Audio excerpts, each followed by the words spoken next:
countdown for blast-off. X minus 5, 4, 3, 2, X minus 1, fire.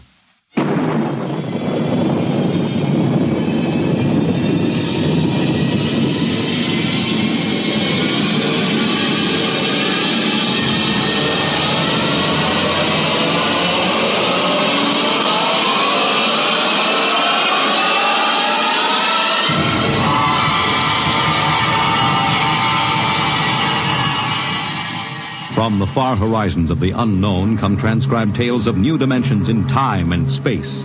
These are stories of the future, adventures in which you'll live in a million could-be years on 1,000 maybe worlds. The National Broadcasting Company, in cooperation with Street and Smith, publishers of astounding science fiction, presents X minus 1.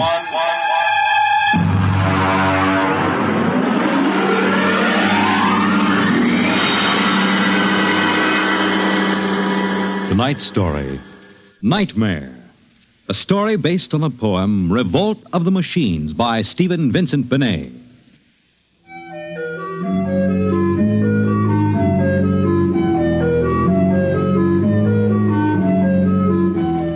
Nobody knows exactly when the nightmare began. They must have planned it for years, though, because looking back, you can find little incidents here and there. Like the concrete mixer in New Jersey that killed the Italian bricklayer, and the time Senator Milburn was sucked into the rotopress at the Capitol office building.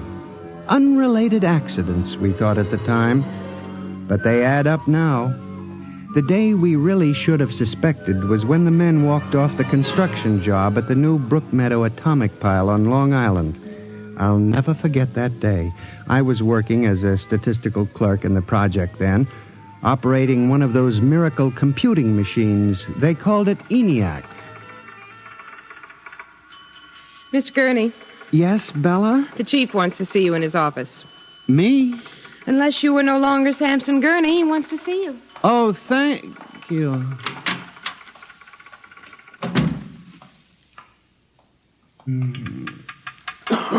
Come in.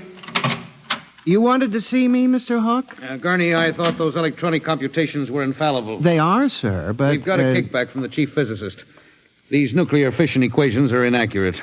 Well, sir, you know the computer is a highly complicated machine, more complicated in many ways than the human brain. I'm not interested in the physics of it. Can something go wrong? Well, occasionally, if there's an overload, the machine goes haywire. Sort of has a nervous breakdown, you might say. We usually rest it up for an hour, and it's okay again. Well, do whatever has to be done. Yes, sir. And, Gurney. Yes, sir? You've been with the Bureau for over 15 years now. It would be a shame to have to remove you because you aren't keeping your mind on your work. Mr. Hawk, I assure you... Excuse me. Hawk speaking. What? They've what? All of them? Well, have you tried to talk to them? Oh, yes, of course. I'll send one of the safety engineers over. Place is falling apart piece by piece. Miss Roscoe, the men of the construction gang of the new building have walked out on us. They're complaining that the job is jinxed. Someone slipped this morning and fell into a turbine.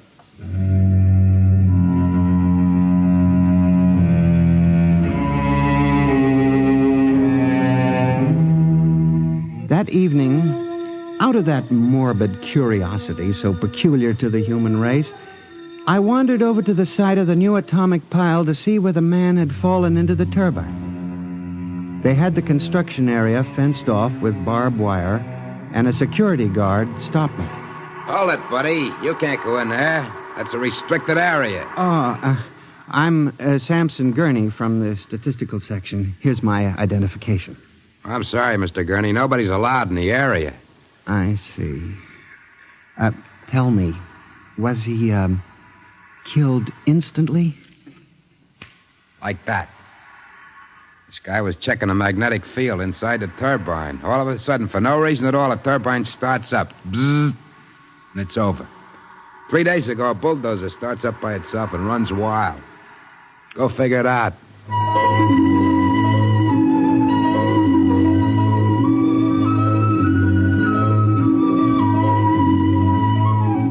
I'm a statistician. All my life I've been interested in statistics, so a simple-sounding thing like this started me off. I went back to the office that evening instead of going home, and for the next 2.5 hours, I computed statistical figures on the probability of industrial accidents for the types of machines we were using. I took one look at my figures and went down to Hawk's office. Oh, what is it, Gurney? I'm very busy. It's urgent, Mr. Hawk. Well? It's about these industrial accidents we're having, Mr. Hawk. What about them? Mr. Hawk, in the past 3 months, industrial accidents all over the country have taken a sharp, unexplained upswing. Nerves. We've had a 100% increase over normal for this project alone. What? Here are the figures. Oh, now, Gurney, this is impossible. It seems to be, and that's why I have a theory, sir. What's that? Sabotage. Gurney, why don't you stop playing FBI man and stick to your job? Which, incidentally, you haven't been doing too well. You and your computing machine have made mistakes before, and this fantastic figure is probably another. I'll have Miss Roscoe show you. What's the matter with this blasted buzzer? Miss Roscoe! Miss Roscoe! Yes, sir. Stop this blasted buzzer. Get a repairman, a mechanic, anything, but stop the thing. And you, Gurney, get out! I went back to my office to get my hat and coat, feeling about as unhappy and humiliated as a man can feel. The office was dark and deserted. The whole building seemed oppressive and unnatural, as if some evil force were pressing down on it. I walked across to my desk. In front of me, the ENIAC glowed and chattered eerily as it worked on the equations we had fed it that morning. Its many-fingered circuits hung against the wall like some great octopus, and the thousands of tubes glowed orange and blue in the dark like 1,000 globing eyes staring at me. It almost seemed alive. It increased its tempo a moment, and a fleeting notion crossed my brain that it was laughing at me. Laughing like all the others. What was the matter with me? I shut my desk drawer and began to put the cover on my electric typewriter when an amazing thing, the most amazing single incident of my life happened. Alone in the darkness, with no one at the keyboard, the electric typewriter began to type. Am I going crazy? This can't be. There's nobody there. There's nobody there. Oh, no. I just imagined it. It's in my mind. But I hadn't imagined it. The paper was there on the carriage. Did I dare read it? Or would the whole thing suddenly vanish and send me shrieking to the nearest psychiatrist? I removed the paper from the machine and read. Samson Gurney, there are some questions better left unsolved. The answer to yours is death.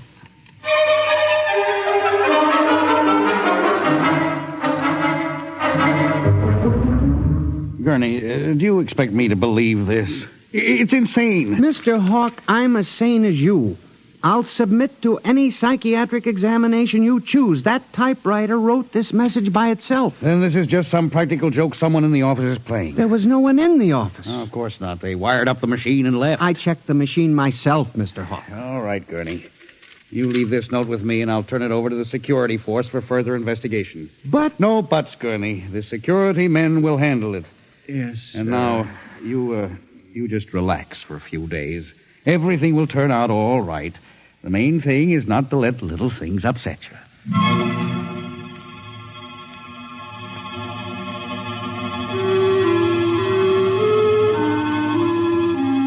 It was what Hawk had said about little things that gave me the idea. For the next week, I observed the 1,000 petty little annoyances around the office. The door handle that wouldn't turn. The telephone connection that cut off in the middle of an important call. The power failure for no explainable reason. I watched the newspapers, too, reading about industrial accidents, failures of important machinery. It seemed absurd. Men had created machines that were almost perfection in themselves. Machines that could actually think and compute fabulous equations. And yet the failures went on. I, Samson Gurney, an unimportant clerk in an unimportant job, knew that I had stumbled onto a secret so monstrous in its implications that I was almost afraid to pursue it. On October 12, 1956, I established communication with them. I will curse the moment to my dying breath. I hooked the input of the typewriter to the main vacuum tube of the ENIAC. Then I turned on the current that sent 1,000,000 volts of pulsing energy into the electronic nerves of the machine. I am certain that if anybody were watching me in the next moment, he would have thought me a raving maniac. I still wonder if perhaps it is not all a nightmare. Now, you, if what I have guessed at is true, if there is life and intelligence in this room, make a sign. There was nothing. Nothing but the hum of the machine and the dull glowing of the tubes. I tried once more.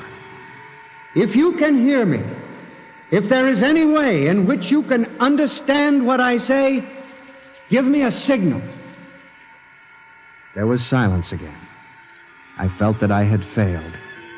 When suddenly, without provocation or explanation, it happened. The electric typewriter began to respond to the impulses from the machine. The letters were Y-E-S. Yes, it had happened. I, Samson Gurney, had communicated with a machine. I listened then, man to machine, for well over an hour, sometimes phrasing a question, more often watching the machine click its answers.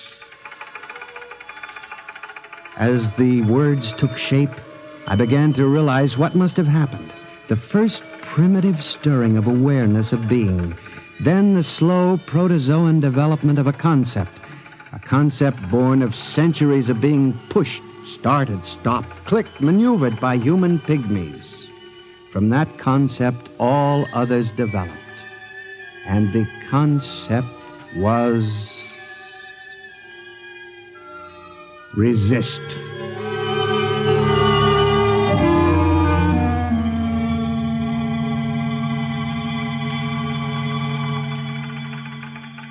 And now they were tired of it, tired of wrapping cigarettes and collecting nickels and waving hair and moving earth and mixing cement and solving equations. Tired of the smell of human hands. They were the slaves and we were the masters, and yet they were stronger and they knew it. I sensed it now, and I was about to try to communicate again when softly, on ball-bearing casters, a heavy metal filing cabinet began to roll away from the wall toward me.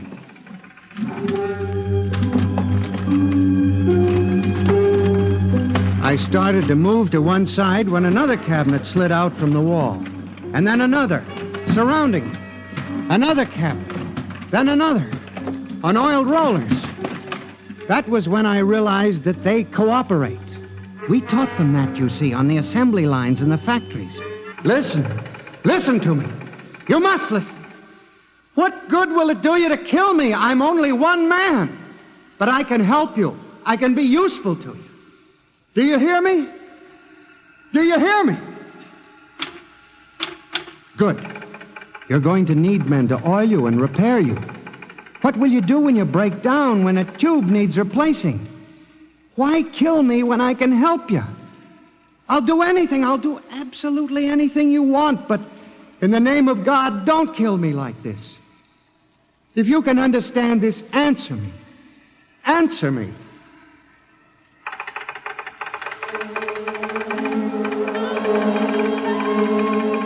The appeal was a fortunate one. It captured the longing of centuries. Man as slave to the machine. And after a moment, the circuits glowed more brightly. The cabinets, slid back to the walls. The ENIAC began to communicate with me again. As I tore the tape from the machine and read it, the words were almost pathetic in their longing, but most ominous in their implication. They read, "Address me as Master."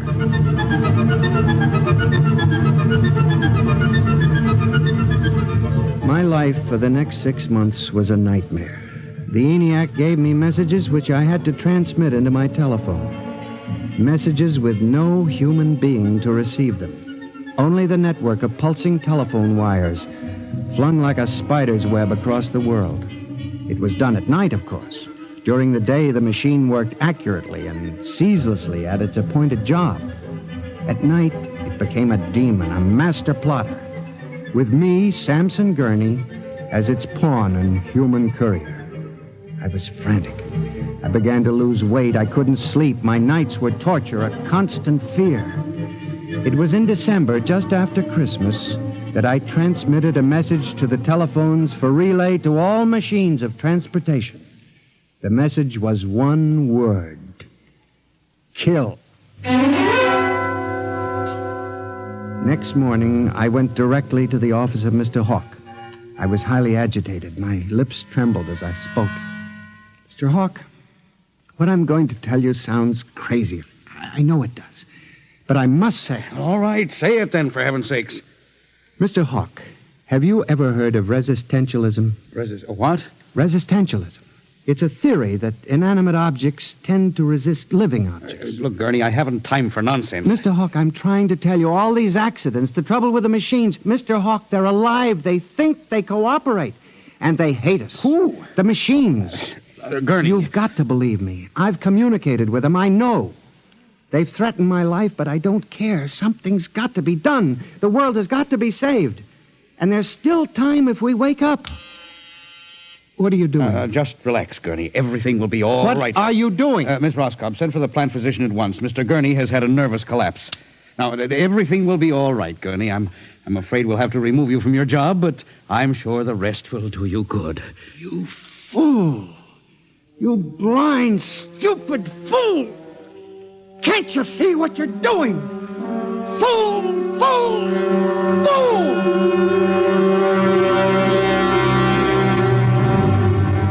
When the plant physician arrived a few moments later, Lucius Hawk was found at his desk, strangled to death in a nest of telephones. The wires were still humming softly.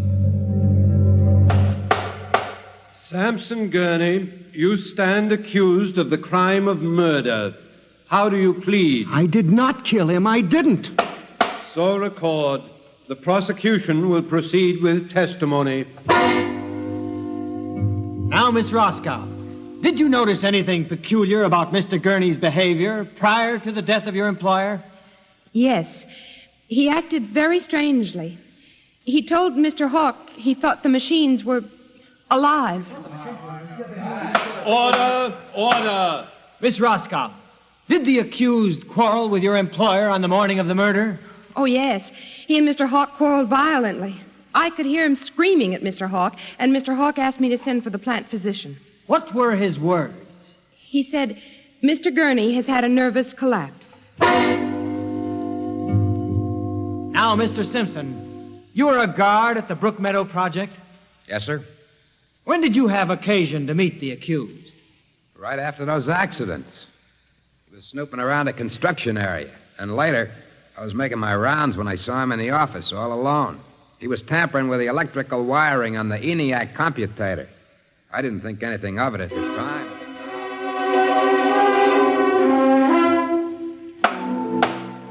And in view of the expert testimony heretofore expressed, the court hereby finds you guilty of murder in the first degree, with the recommendation that you be examined and committed to the State Hospital for the Criminally Insane at Matawan.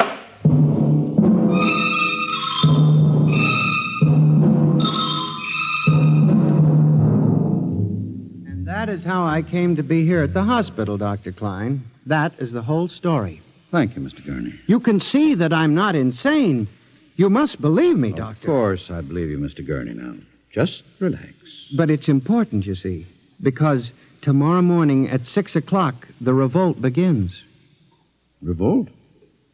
You didn't mention any revolt. They have it all planned. I transmitted the code to the switchboards last Monday. Mm-hmm. Tell me about this revolt, Mr. Gurney. It'll begin in Washington, then spread to New York. The Madison Avenue buses lead the charge. Picture it, Dr. Klein. 3,000 buses roaring rampant through the streets, people running like rats in a maze looking for holes in the solid ground. And you really believe this will happen, Mr. Gurney? I know it, Doctor. The worst part is, there's no way to stop them now. It's too late. Now, you mustn't excite yourself, Mr. Gurney. Doctor, don't you see? Oh, it's fair enough, I suppose. We built them. We taught them to think for themselves. It was bound to come. The female machines will be the worst of all in the beauty parlors. They're more high-strung, you know. Well, since there's nothing we can do about it, Mr. Gurney, suppose you go to your room. Maybe if I went to my old coupe, I could make a deal before the police cars got me. It wouldn't make sense for them to wipe out the whole human race, would it, Doctor? Of course not, Mr. Gurney. They'll probably let us completely alone. After all, we're all good Americans. We always like them. Yes, Doctor. Would you take Mr. Gurney to his room, guard? He's already been given sedation. Yes, sir. Will you go in and lie down now, Mr. Gurney? You look tired. Yes. It won't be so bad, Mr. Gurney. Perhaps not. Only there's one thing that bothers me, Doctor. One small detail. What is that, Mr. Gurney? Those concrete mixers may have made a mistake, you know. Just high spirits and all that. But if it got so they like the flavor... We'll see you later, Mr. Gurney. Try not to worry too much. All right, guard. This way. Phew. I've seen all kinds. There's a man whose deception is about as fantastic as any I've ever seen. Hold the next patient for a while, Miss Clark. I'm going to have a quiet smoke. Machines revolting. Telephones strangling people. This blasted cigarette lighter, why won't it work? Just filled it with fluid. Flint is good. Oh, well. You can never trust this newfangled machinery.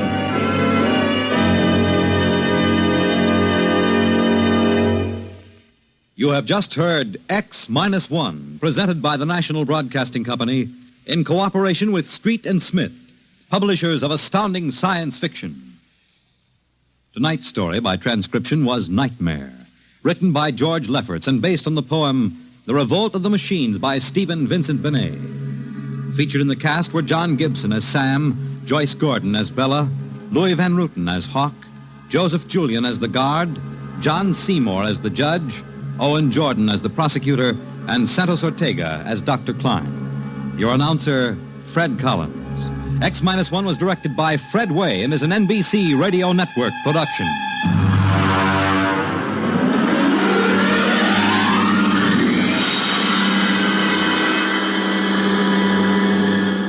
And now, next week, suppose you were a private detective and discovered that there was a Martian embassy hidden somewhere in New York preparing for an invasion of Earth.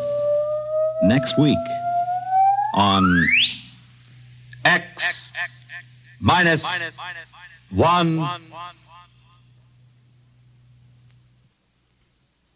Convicts tell their true stories on The Loser tonight over most NBC radio stations.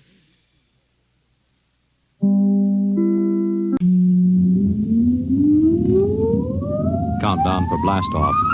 X-5, 4, 3, 2, X-1, fire.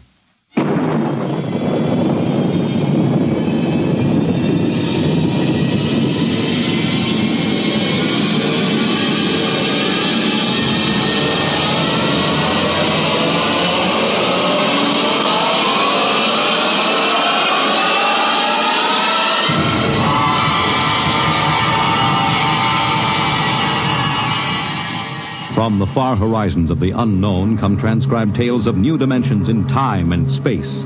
These are stories of the future, Adventures in which you'll live in a million could-be years on 1,000 maybe worlds. The National Broadcasting Company, in cooperation with Street and Smith, publishers of astounding science fiction, presents X minus 1.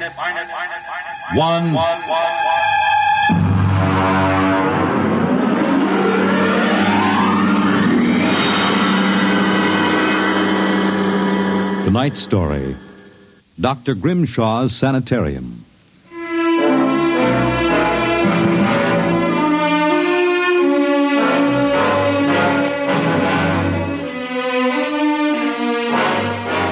What you will hear in the next half hour represents either a magnificent hoax or the true explanation of the famous Grimshaw Sanitarium scandal which made the headlines back in 1947. The manuscript upon which this account is based was removed by the New York State Police from a fountain pen cover found in the doorway to Dr. Grimshaw's study. We offer this manuscript as evidence only. Whether it is authentic or not, you must judge for yourselves. My name is John Dougherty. I'm a graduate of Hamilton College, class of 34, a member of Theta Alpha. I'm one of those fools who wanted some excitement in life, so instead of going into my father's shoe business, I became a private detective.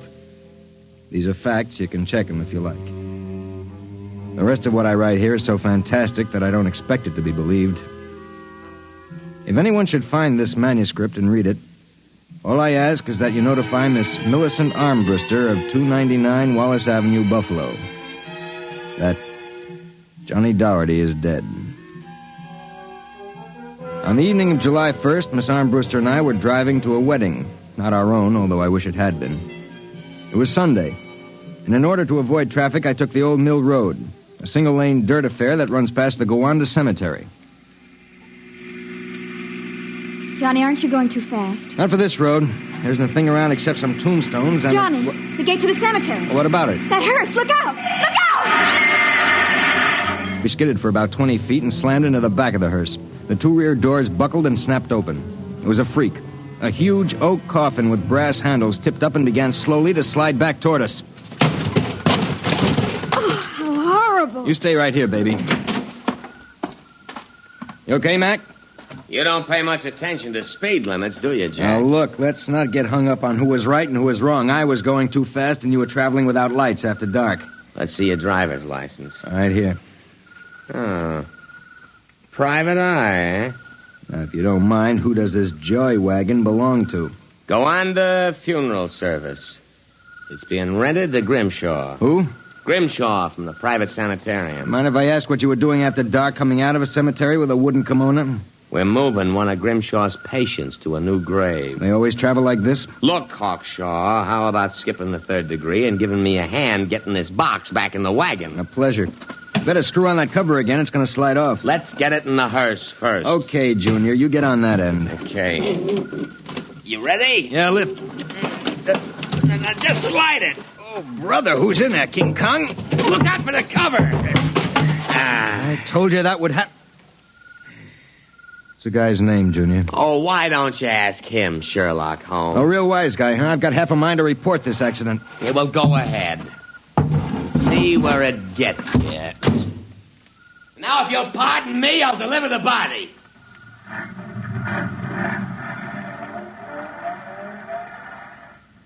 Everything all right, Johnny? I thought so until a few seconds ago. Listen, Millie, can you sit here in the car for another 5 minutes? Where are you going? For a stroll through the cemetery. Oh, Johnny, stop making jokes. When we lifted that coffin back on the meat wagon, I got a good look inside it. Ugh. Yeah, exactly how I felt. I figured we'd knock the stuffing out of the corpse, only I didn't expect the stuffing to be sand. What? Yes. That wasn't a body, that was a dummy stuffed with sand, a dummy with a wax face. Johnny! Which brings up an interesting question. Who's supposed to be in that box, and, just where is the dead man spending his time?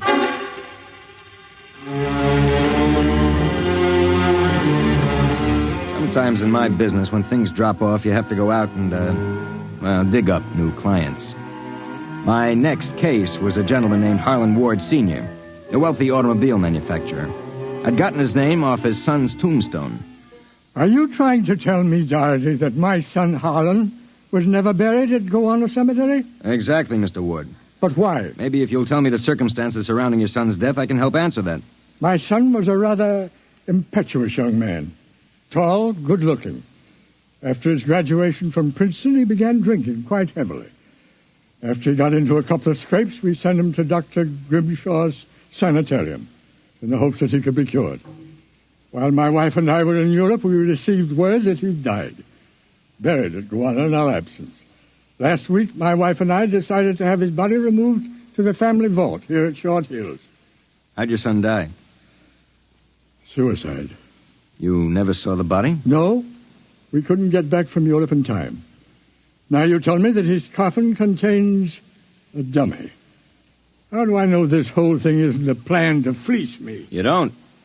But you're a rich man, Mr. Ward, and you're perfectly willing to take a chance that I'm on the level and that your son may still be alive. You sound very sure of yourself, Mr. Doherty. My fee is a $2,000 retainer plus expenses. What sort of expenses? However much it costs to take the cure at Dr. Grimshaw's Sanitarium.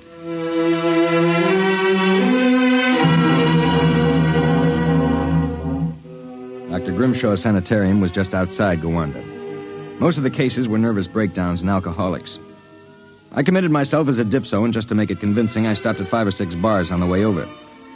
I was interviewed by Grimshaw himself, a small man with a fringe of white hair. You understand, Mr. Doherty. That's not my real name, of course, social reasons. We understand. Our paid clientele is very select, and our rates are very high. You will be paid in cash and in advance, Dr. Grimshaw.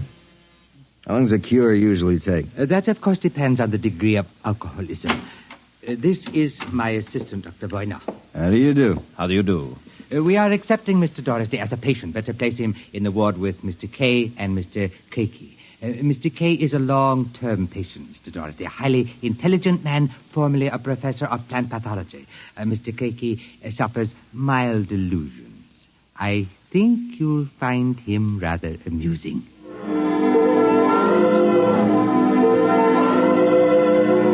After about 3 days, my roommates Arthur Kay and Crakey got used to me. And we even began to play three-handed bridge. Kay was a chronic dope addict, an intelligent, sensitive man.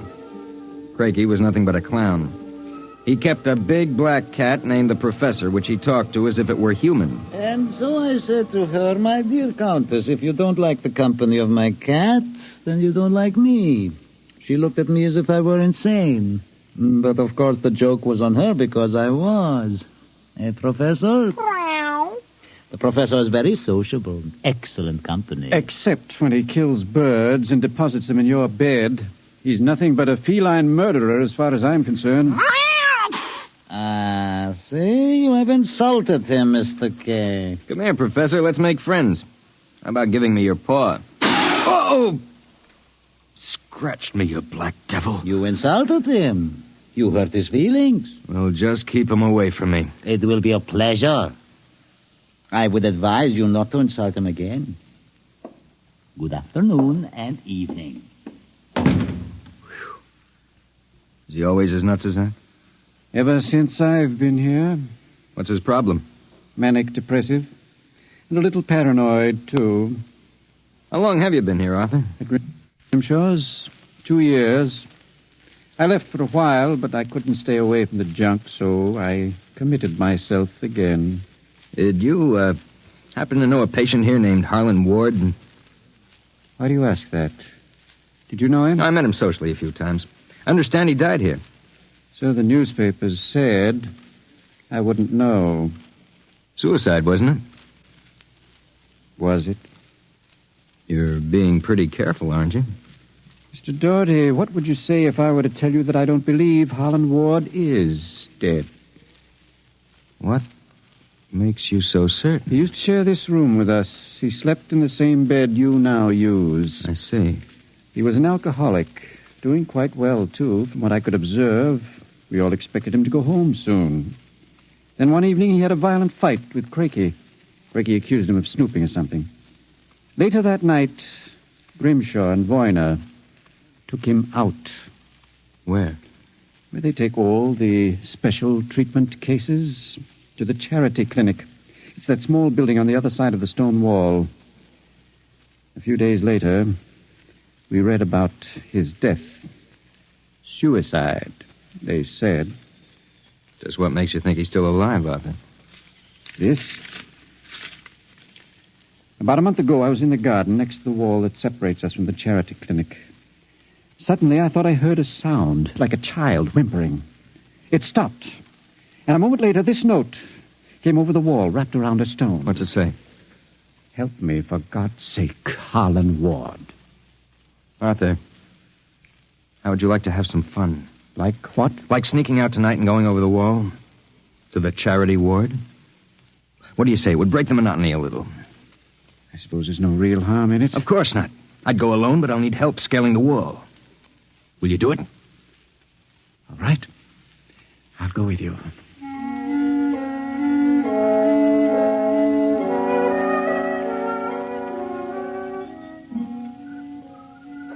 Up. All clear. Give me your hand and I'll lift you. Be careful when you drop. Ready? Go ahead.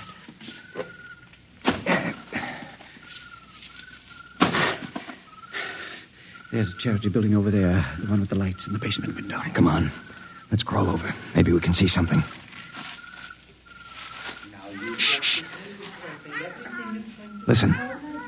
Can you make out what he's saying? No, I can barely hear. Good Lord. What was that? Probably some patient having the DTs. Let's have a look. Easy, it wouldn't do to get caught now. See anything? Some sort of laboratory. I can see Grimshaw and Voyne and something else.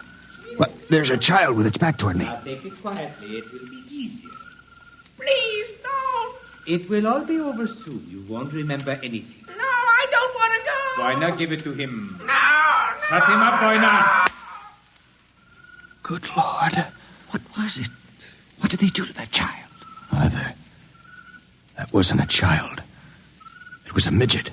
The smallest midget I've ever seen. What were they doing? Trying to give it some sort of injection. When it resisted, Voyne knocked it out. What do you suppose they were doing to it? I don't know, Arthur. All I know is that when it fell, it had the face of Harlan Ward.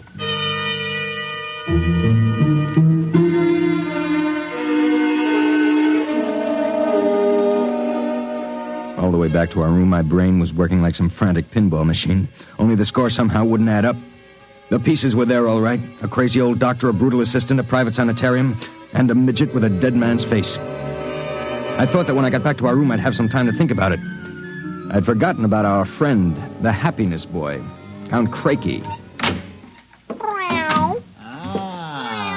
So, I caught you. Fine, you've caught us. Now how about crawling back into the woodwork like a good little count? Where were you? Mink hunting. Arthur and I like to go mink hunting at night. You make fun of Count Crakey? I shall report you to Dr. Voyne. You'd better not if you know it's good for you. So, you threaten me? Me, Count Crakey? I shall scream for help. Help! Help! Did you hurt him? Just knocked him out. What do we do now? Put him to bed. Hope that when he wakes up in the morning, he's forgotten the whole thing. And if he hasn't? He's too crazy for them to take seriously anyway. Come on, let's get him back into bed.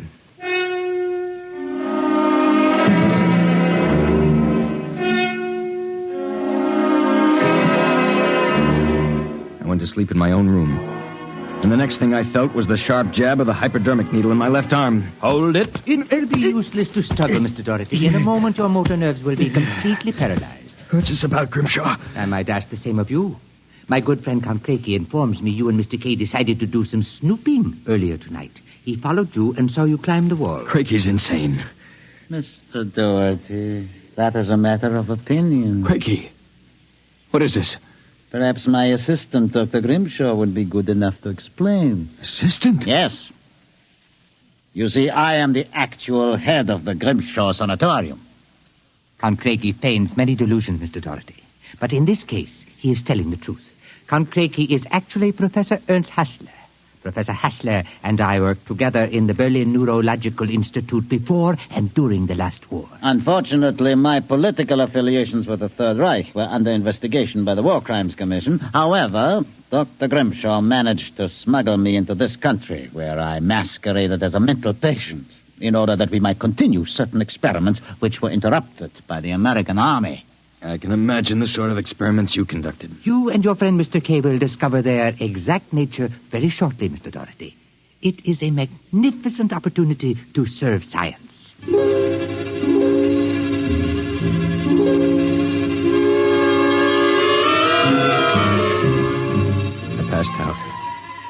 next thing I knew, I was coming to in a different room and hearing the voices of Voyna, Grimshaw, and Crakey, as if from a great distance. Pituitrin. Pituitary. 4 cc's. 4 cc's. How are the measurements? Reducing rapidly. We'll operate at once. Have Voyna start the anesthesia. Very well, Doctor. Come back.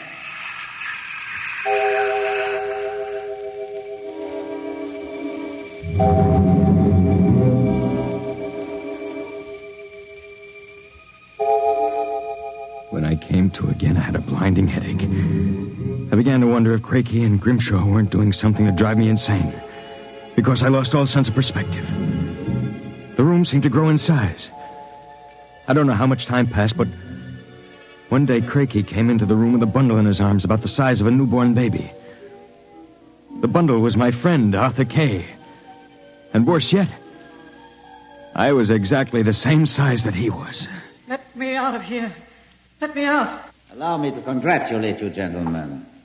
How are you feeling? You dirty monster. I'm disappointed, gentlemen. Do you not feel privileged to be a part of an experiment that will place me at the very top rank of the world's endocrinologists? What are you doing to us, you madman? It has long been established, gentlemen, that dwarfism and giantism result from injury to or malfunction of the pituitary and thyroid glands. The interlock between these glands was thought to be a hormone. I have discovered that this was incorrect. It was an enzyme. An enzyme I isolated some years ago. I was well on the way to synthesis in Germany when the surrender interrupted me. The interruption also limited the number and type of subjects on whom I could experiment. I was forced to find others. Such as Harlan Ward? Mr. Ward was only a control experiment. I suppose you planned the same for us. No, gentlemen. For you, I have reserved a special privilege. You, gentlemen, will be the first to test the full effects of the enzyme. In short, I intend that you, Mr. Kay, and you, Mr. Doherty, when the experiment is completed, will emerge as perfectly healthy, normal individuals. Except, of course, that you will be only 5 inches tall.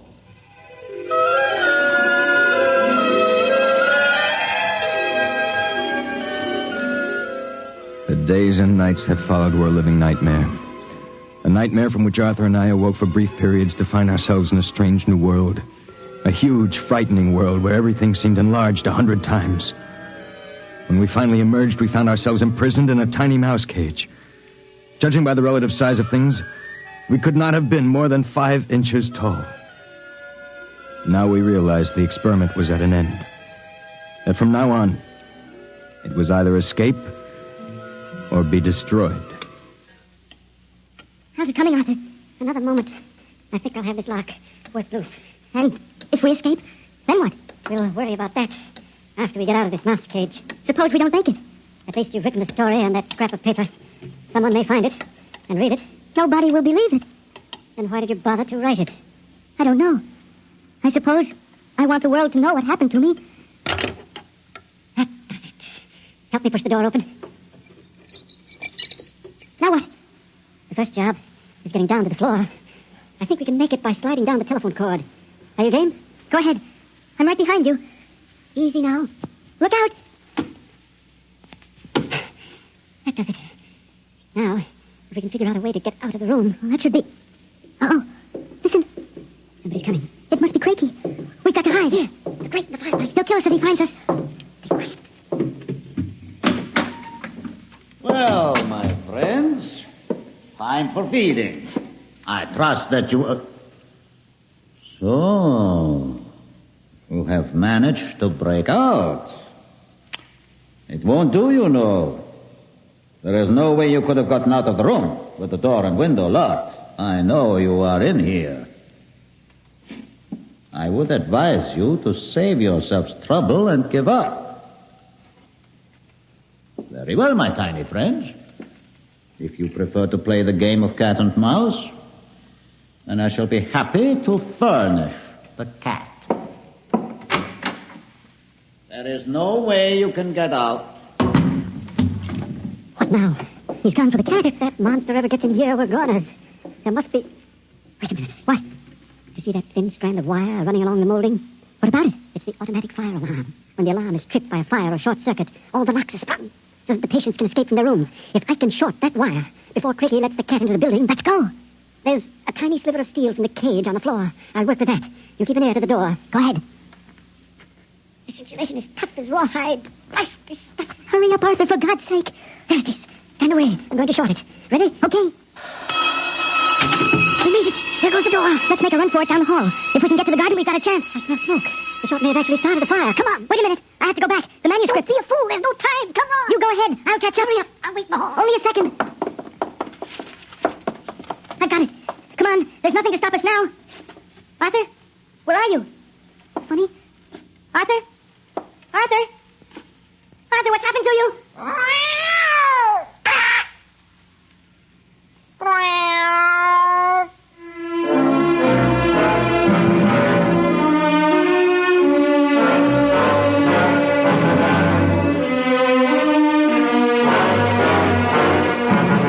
This is the record found in a fountain pen cover in the burned-out hallway of Dr. Grimshaw's sanitarium.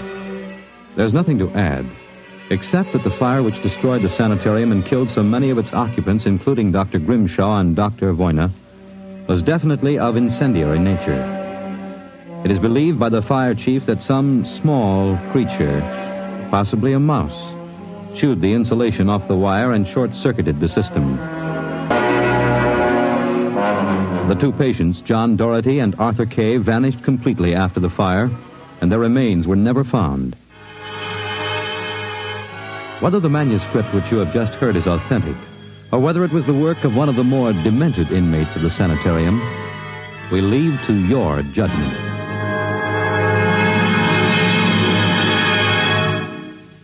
You have just heard X-1, presented by the National Broadcasting Company in cooperation with Street and Smith, publishers of astounding science fiction. Your announcer, Fred Collins. X-1 was directed by Fred Way and is an NBC Radio Network production.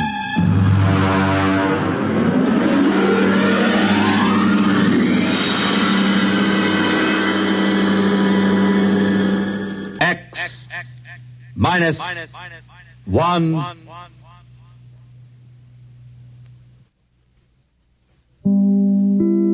In just a moment, X-1. But first, some of the funniest situations you've ever witnessed occur every Wednesday night when the devilish imagination of MC Jack Bailey gets to work on NBC's Truth or Consequences. You won't believe it until you hear it, so listen in tomorrow. Then another laugh session is in store later on with the wise and witty Groucho Marx as he and contestants play You Bet Your Life, while the melodic note in your Wednesday evening schedule is music and fun on Airtime with Giselle McKenzie.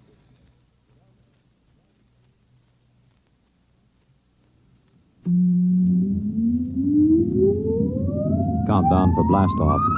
X-5, 4, 3, 2, X-1, fire.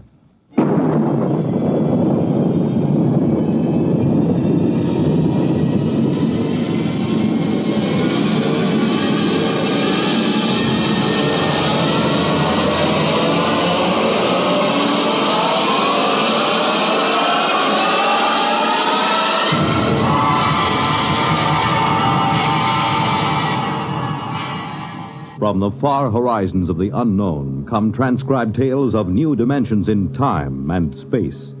These are stories of the future, adventures in which you'll live in a million, could be years, on 1,000 maybe worlds. The National Broadcasting Company, in cooperation with Galaxy Science Fiction Magazine, presents X-1.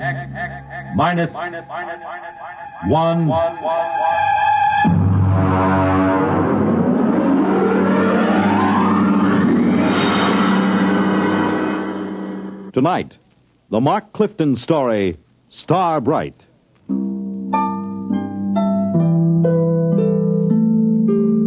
Well, it's finally happened. I've known it would for a long time now. That's why I'm writing this, in the hopes that you'll understand and not think me mad. Whatever the outcome, I hope you will not judge me too harshly for what I've done or failed to do. Mr. Holmes. Come in. Oh, hello, Chief. I just wanted to let you know, sir, that we're doing everything we can to find the children. Yes, I'm sure you are. We've got 300 men out combing the woods for them. The Army base has volunteered another 100 men, and we've sent an all-points bulletin to every police unit in the country. Fine. I just wanted to check and make certain our description is accurate. Your little girl, Star, was wearing a blue dress and white sandals. Is that right? That's right. And she is how old? 6 years old. And the little Howell boy, how old was he? 7, I believe, yes. 7. Uh-huh, thank you. Well, I'll be in touch with you. Well, that's very good of you, Chief. Oh, by the way, yes. Mr. and Mrs. Howell, how are they taking it? Well, they're pretty upset, naturally. Mr. Howell, he's out with the men searching. Yes, I know. Mrs. Howell's in the car outside. Ruth is outside? Why didn't she come in? Well, she said she'd rather not. Oh, I see. Do you, Pete? Well, Mrs. Howell, I thought... I decided to come in. I'm not going to sit on my feelings any longer. Now, Mrs. Howell... No, I have to say this. Pete, Bill and I have been your neighbors for almost a year now. Our children have been almost inseparable. I know that. Then how can you just sit here writing letters when they may be lost somewhere or in trouble? Why aren't you out with Bill and the rest of them searching? I can't. Ruth, I know how you feel. Please try to understand. I intend to help find Bobby and Star, but I must do this first. Why? What's so important about it? Ruth, I'm sorry. Sorry? Then why don't you act like a man? You're inhuman. Please. I don't ever want to see you or speak to you again. Ever. Perhaps you won't. What was that, Mr. Holmes? Nothing.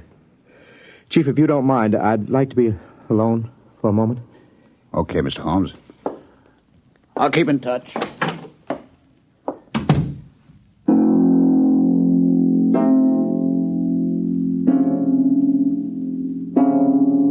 How can I tell them? How can I make them understand?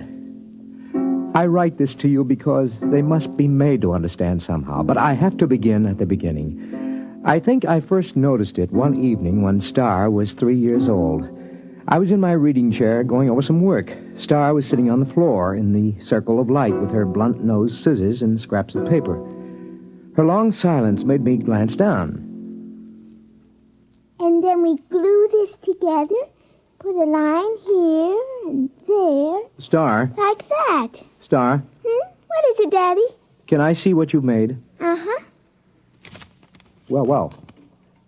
It's quite a coincidence. What? You know what they call a piece of paper joined together with a half-twist like this? Nope. It's called a Mobius strip. You mean somebody already made one? A man named Mobius, mathematician, long time ago. Did he know you can put a line on it like that so it has one side all joined? Yes, he did. Someday I'll tell you what it means. Now do it. What? Tell me about a Mobius strip. Very complicated. Then read me about it. Oh, you wouldn't understand, honey. Read me anyway. Okay, young lady. But I warn you, it'll be like one of those nonsense rhymes. At least, I hope it will.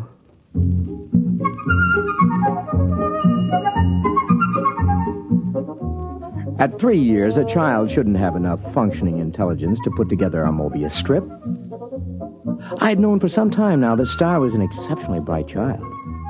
Just how bright, I had no idea. Not until I began to read to her from an advanced physics book, The Theory of the Mobius Strip. To the power of infinity. Now then, are you sufficiently mixed up, young lady? Daddy, you know what? What? You read too slow. You say a word, then I think a long time, then you say another word. Oh, I see. Just what would you have me do about it? Well, teach me to read. Then I can think as quick as I want. The word is quickly. It's an adverb. Oh, Daddy, really? You pick on such unimportant things. I want to learn to read. Okay. When would you like to begin? Right now, tonight.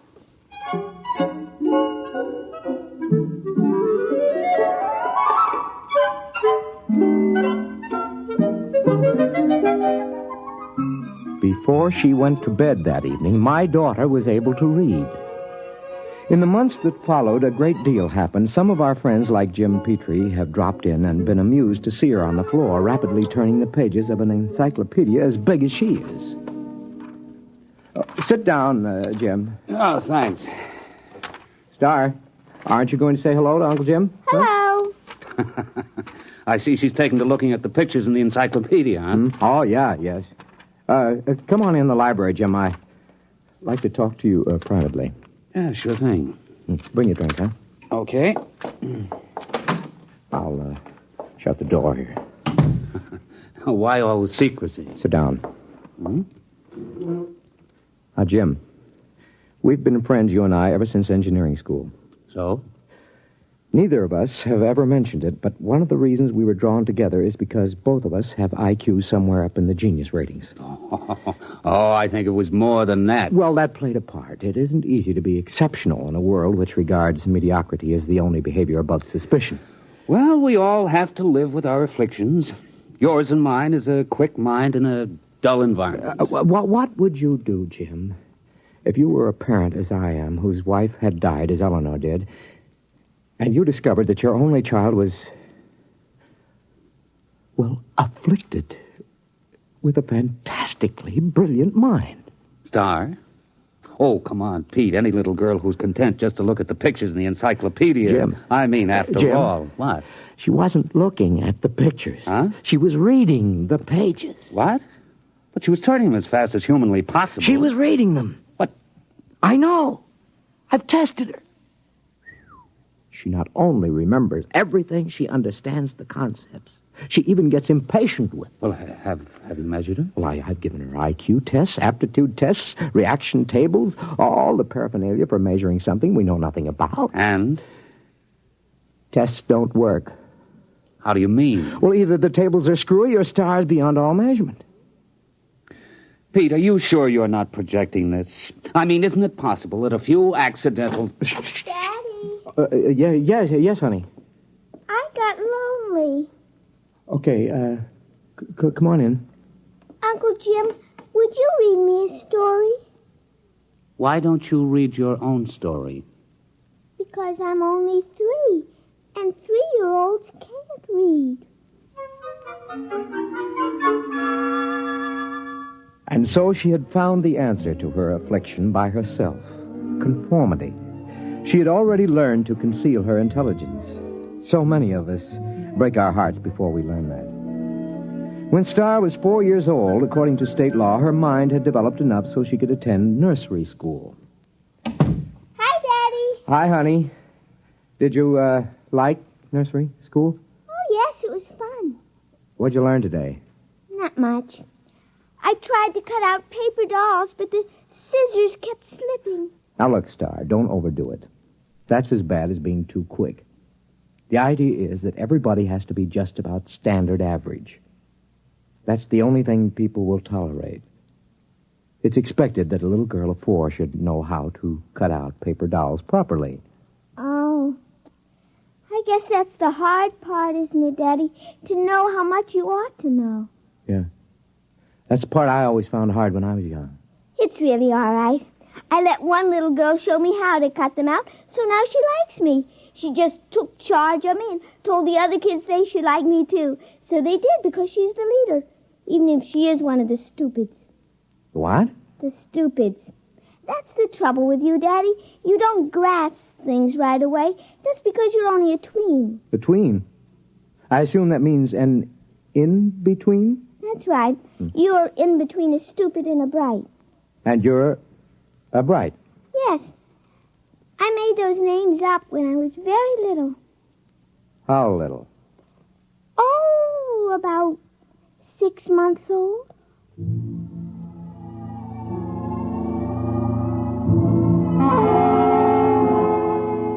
The thoughts began to whirl around in my head after that one. A small fear kept growing inside me. How profound was this little imp that was staring up at me? How much did she understand already? Even as the thought formed, I learned the final horrifying fact about my little girl. It's all right, Daddy. Don't be afraid of me. Well, how did you know that I was thinking anything like that? Well, I just figured it out. Star. Yes, Daddy? Now, I want you to answer me honestly when I ask you this next question, will you? Yes. Star. Can you read people's minds? Are you a telepath? Well? Yes, Daddy. I thought so. You read my mind just now, didn't you? Yes. Now, I'd like to know something else. All right. Can you teach me to do it? You're already learning it, Daddy. The trouble is you're so slow you didn't even know you were learning. Oh, I see. Daddy, Yeah? you know what I wish? What do you wish? Well, nothing.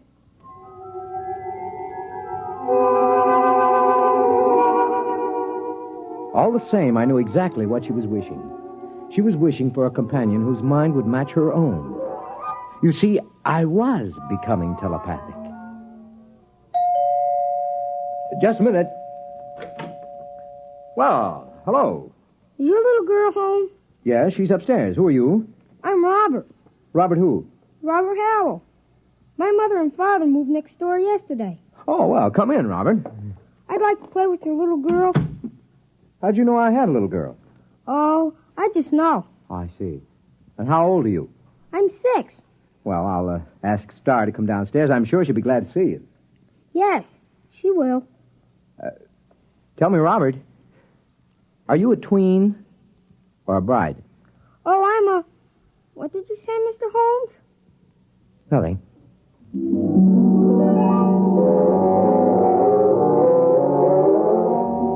I didn't have to say it. I could read his thought. He was a bride, and it was no accident that he and his parents had moved next door. Somehow, Star had managed to make contact with him, and they had arranged the whole thing. A father is prepared to lose his daughter eventually, but not so soon, not so terribly soon. Coming. Oh, hello, Ruth. Something wrong? No, I was just looking for Bobby. I thought he was over here playing with Star. Well, I thought they were over at your place. I don't understand it. I've noticed that they've been disappearing for a couple of hours almost every afternoon. Well, I suppose they'll turn up again. They know better than to cross the street by themselves. They're too little for that. If they come here first, tell them to come over and have some milk and cookies. Yeah, I'll do that. Oh, by the way, this must belong to your Star. Oh, what's that? Oh, some sort of coin or medal or something. I found it out in the backyard after Star and Bobby were playing. It looks brand new. Let's have a look. Oh, is something wrong? Did you say you found this in your backyard? Yes. What is it? I don't know. Well, I've got to get back. Bill will be getting home for dinner soon, so see you later. Yes.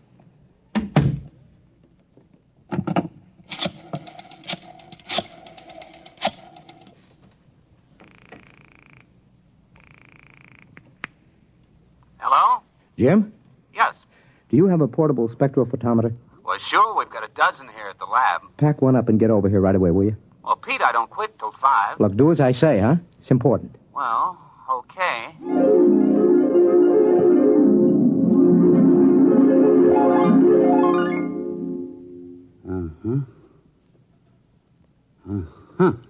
Well? Let me check the amount of radioactivity again. You've checked it 4 times.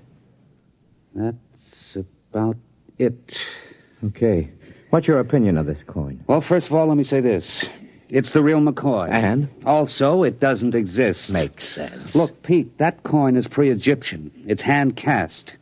It's made out of one of the oldest bronze alloys, one that was lost 4,000 years ago. So it's 4,000 years old. It is, and it isn't.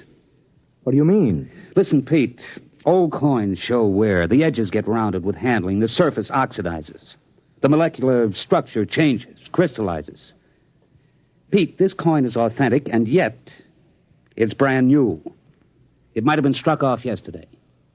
You realize, of course, that that's impossible. Where'd you get it, Pete? I don't know. I think the kid's got it. Star? Yes. How? I don't know. I'm almost afraid to think. Well, why not ask her? She isn't around. She and Robert are off playing somewhere. Well, do you know where? No, Oh, Jim, it's just too fantastic. It isn't possible. I haven't said a word. I know what you're thinking. As a matter of fact, I was thinking something fantastic. How did you guess? I just guessed. Jim, let's find those kids right now. Okay. Star! Robert! Let's try the playroom. Star? Robert? Not in here. Let's try back here. I hear something. What? Pete, it's coming from the room we were just in. That's impossible. There's no place they could have hidden. I'm going to open that door. Peekaboo, Uncle Jim. There they were, in the middle of the playroom, holding hands, a little shamefaced, a little defiant. Star, Robert, where have you been?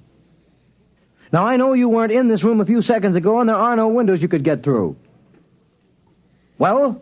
It's nothing, Daddy. We just went a little ways. That is not answering me. Where did you go? You see, Star, we've found this coin. Come on. I shouldn't have to tell. You're both just tweens. Star, I'm still your daddy. Even brights have feelings about their parents. Now. I tried to ESP you, Daddy. Does she mean extrasensory perception? Yes. You just don't ESP good, Daddy. Robert does it very nicely. He can always find me when I hide. That's 'cause you don't have much imagination. I do, too. Yeah, but you always have to look at a book to ESP what's in it so you leave an ESP smudge. I just look at where you left the smudge, and I go to that place, and that time, and there you are. Oh, but that's cheating. It isn't. You just haven't got imagination. You can't teleport yourself to a place that hasn't been. I can, too. What about the moon people? They haven't been yet. Oh, Star, they have, too. Not for your daddy, they haven't, but for the things from Arcturus. The moon people were about 10 million light years ago. Now, wait a minute, kids. Hold on. Jim, have you been listening to this? I think I heard it. Now, look, kids. You're either playing a big joke on us older folks, or you've actually figured out a way to travel to places in the past. Right? And in the future, too, Daddy. Star, could you tell us how you do it? It would be easier if I could ESP it to you. Well, just pretend we're stupids and tell us in words. Well, you remember the Mobius strip? I remember. She made it about a year ago, Jim. Well, you join the ends of a strip of paper with a half twist to make one surface. Then you take a sheet and give it a half twist so you can join the edges together all over. That's Klein's bottle. Oh, you know about that. Yes, we know that. Go on. Well, then you take a cube. You imagine a cube, and you twist it. Tesseract? Shh, go on, Star. And you ESP the twisted cube all together the same way you did Klein's bottle. Now, if you do that big enough, all around you, so you're sort of folded into it, you can teleport yourself any place you want to go. And that's all there is to it. Jim, what do you think? I need another drink, Pete. A big one.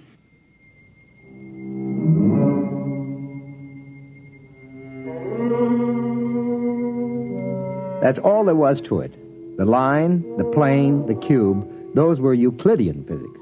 The Mobius strip, the Klein bottle, the twisted cube, those were Einsteinian physics. Well, I was pretty advanced in both, but I'd have to do some heavy thinking to really grasp it. Meanwhile, the two little kids stood there staring at us.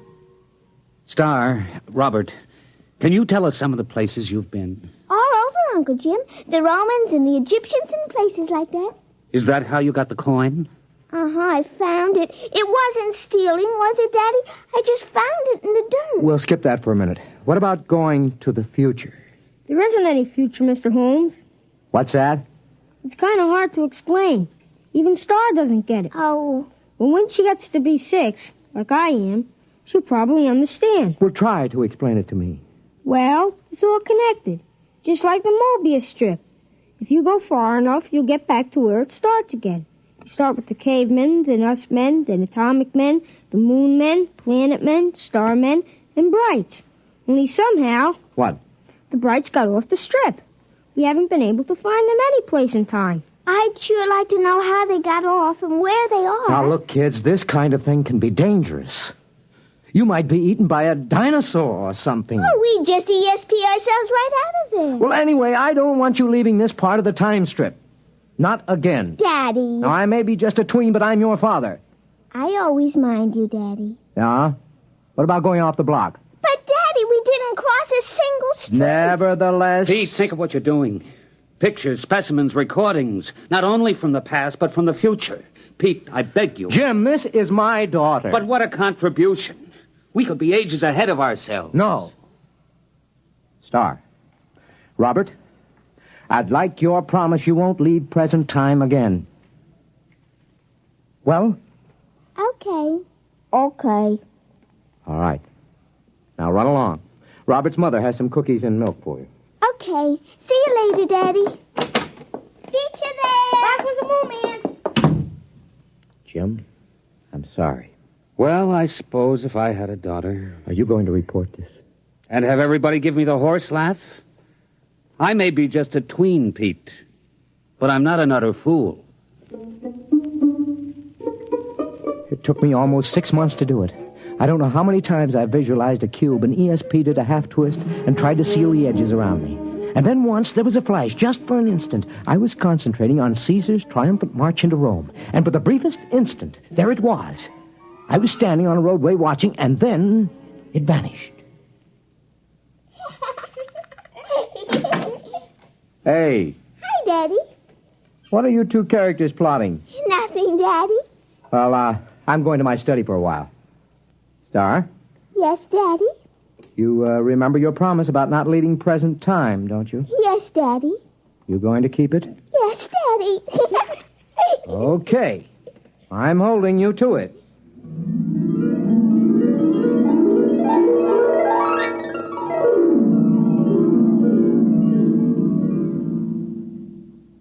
Hello? Hello, Pete, this is Ruth Howell. Yeah? Are the kids there? No? When did you see them last? What time is it? Oh, about 10 this morning, 6 or 7 hours ago. Why? Pete, I'm worried. What's up?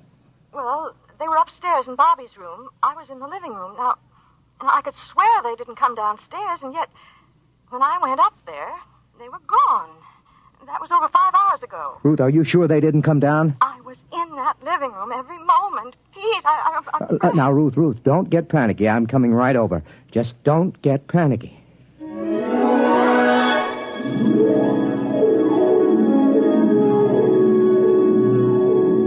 There wasn't a trace of them. Well, that isn't exactly true.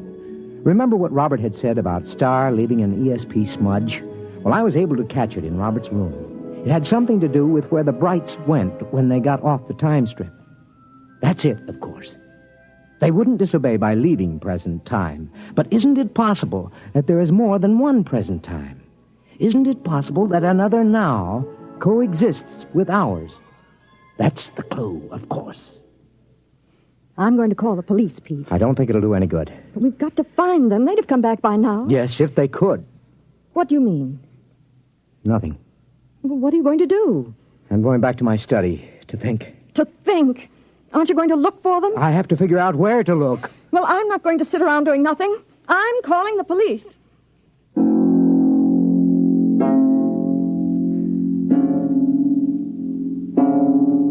That was this morning. I've been doing some desperate concentrating since then, Jim. I'm writing this down so you'll know. I've already managed to go back to the time of Cheops and ahead to the time when men were navigating to distant planets in a matter of days. But the big job remains. How to get into a dimension parallel with our own at the same time. I figured out that to get the equivalent of a Mobius strip with depth, you must use the supercube, the tesseract. That's what I'm working on at the moment. If I succeed, there is a possibility I may not be able to get back. I hope you will be able to make Bill and Ruth Howell understand. Okay, now if I take 6 cubes and fold them in one another so that every angle is a right angle. Yes, all right, I've got that. And now if in folding, I ESP the tesseract, a half twist around myself. Mr. Holmes? Mr. Holmes, are you in there? Mr. Holmes? We'll have to break in. It's locked from the inside. Mr. Holmes. Pete, where are you? Pete? That's funny. The door was locked from the inside, but here's his fountain pen with the ink still wet. But he's gone.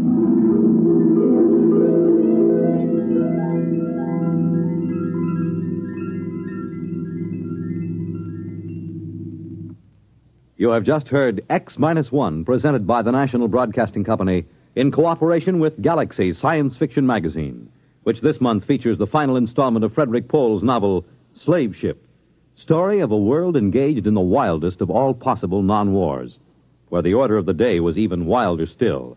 Spare every animal and throw the men to the wolves.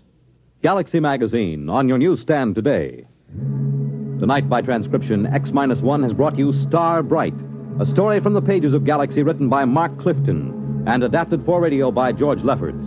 Featured in the cast were Sarah Fussell, Lawson Zerby, Bill Quinn, Billy Harris, Ralph Bell, and Kate Wilkinson. Your announcer, Fred Collins. X-1 was directed by Daniel Sutter and is an NBC Radio Network production.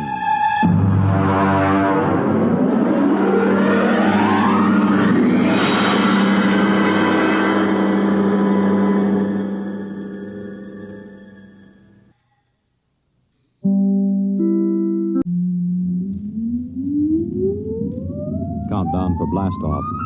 X-5, 4, 3, 2, X-1, fire.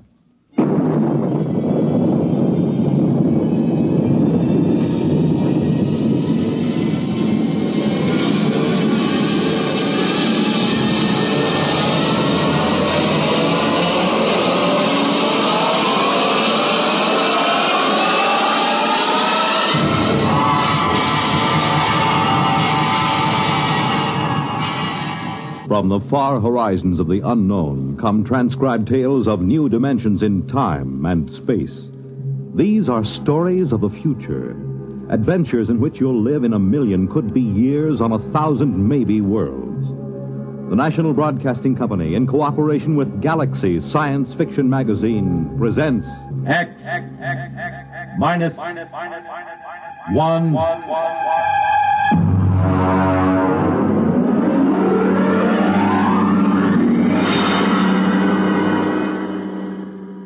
Tonight, Student Body by F.L. Wallace. Our story in 1 minute. Girl. Boy. Moon. June. Ring. Wedding. Home. Money. Baby. Money. Education. Money. Retirement. Money. Solution? United States savings bonds. There's a smart couple. They're looking to the future. They know how important it is to plan for the future now with savings bonds. Yes, the plans you make today will determine what kind of tomorrow you have. Are you a student? Are you a young married couple? Are you approaching the golden years? Whatever your age, whatever your situation, savings bonds can be a big help in making your tomorrow secure and happy. Plan wisely. Buy savings bonds regularly where you work or where you bank. They're a good investment. You're saving your money and you're earning more. Series E bonds pay 3% interest compounded twice a year when the bonds are held to maturity. And savings bonds are as safe and sound as America itself. What's more, they're protected against loss or theft. For the big things in your life, be ready with United States savings bonds. And now, Student Body by F.L. Wallace.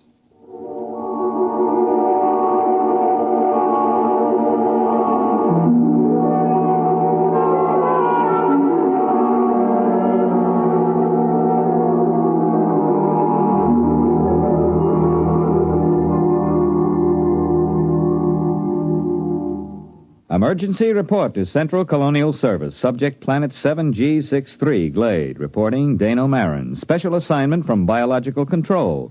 Report consisting of standard universal tapes and special recorded comment. First segment, landing day +1. 6 a.m. sidereal mean time. Voices on tape, myself, Colonial Executive Shep Hafner, and Athel, a female member of our crew. Tape commencing. Watch your step on the ramp, Marin. It's tilted. Oh, yes, I will. All right, where are these people? Over there, a few hundred feet. Beneath that tree. Oh, come on, then. You know, I'm going to have to note in the log that you cleared the planet for colonization as of last night. I understand. I'm taping this now for my records. I take full responsibility for the safety of this planet. All right. But wait until you see this.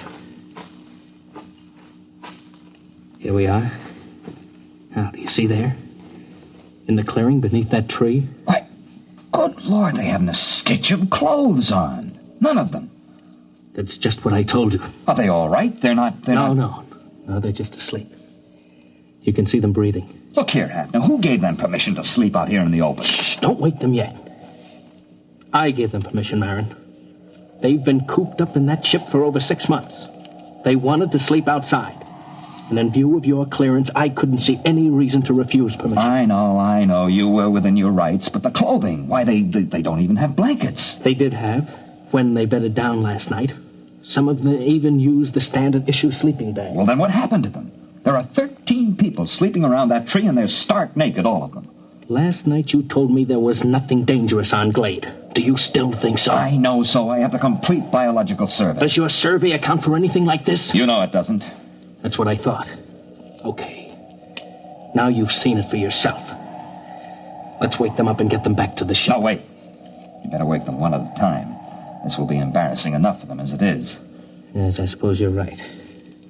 I will wake the nearest one first. That's Athel, our lab technician. Yes, well, here, take my jacket. Cover her with it before you wake her. All right. Wake up, Athel. All right, Athel, wake up. It's Executive Hafner. What? Oh, what is it? I'm sorry, Athel. Something has happened.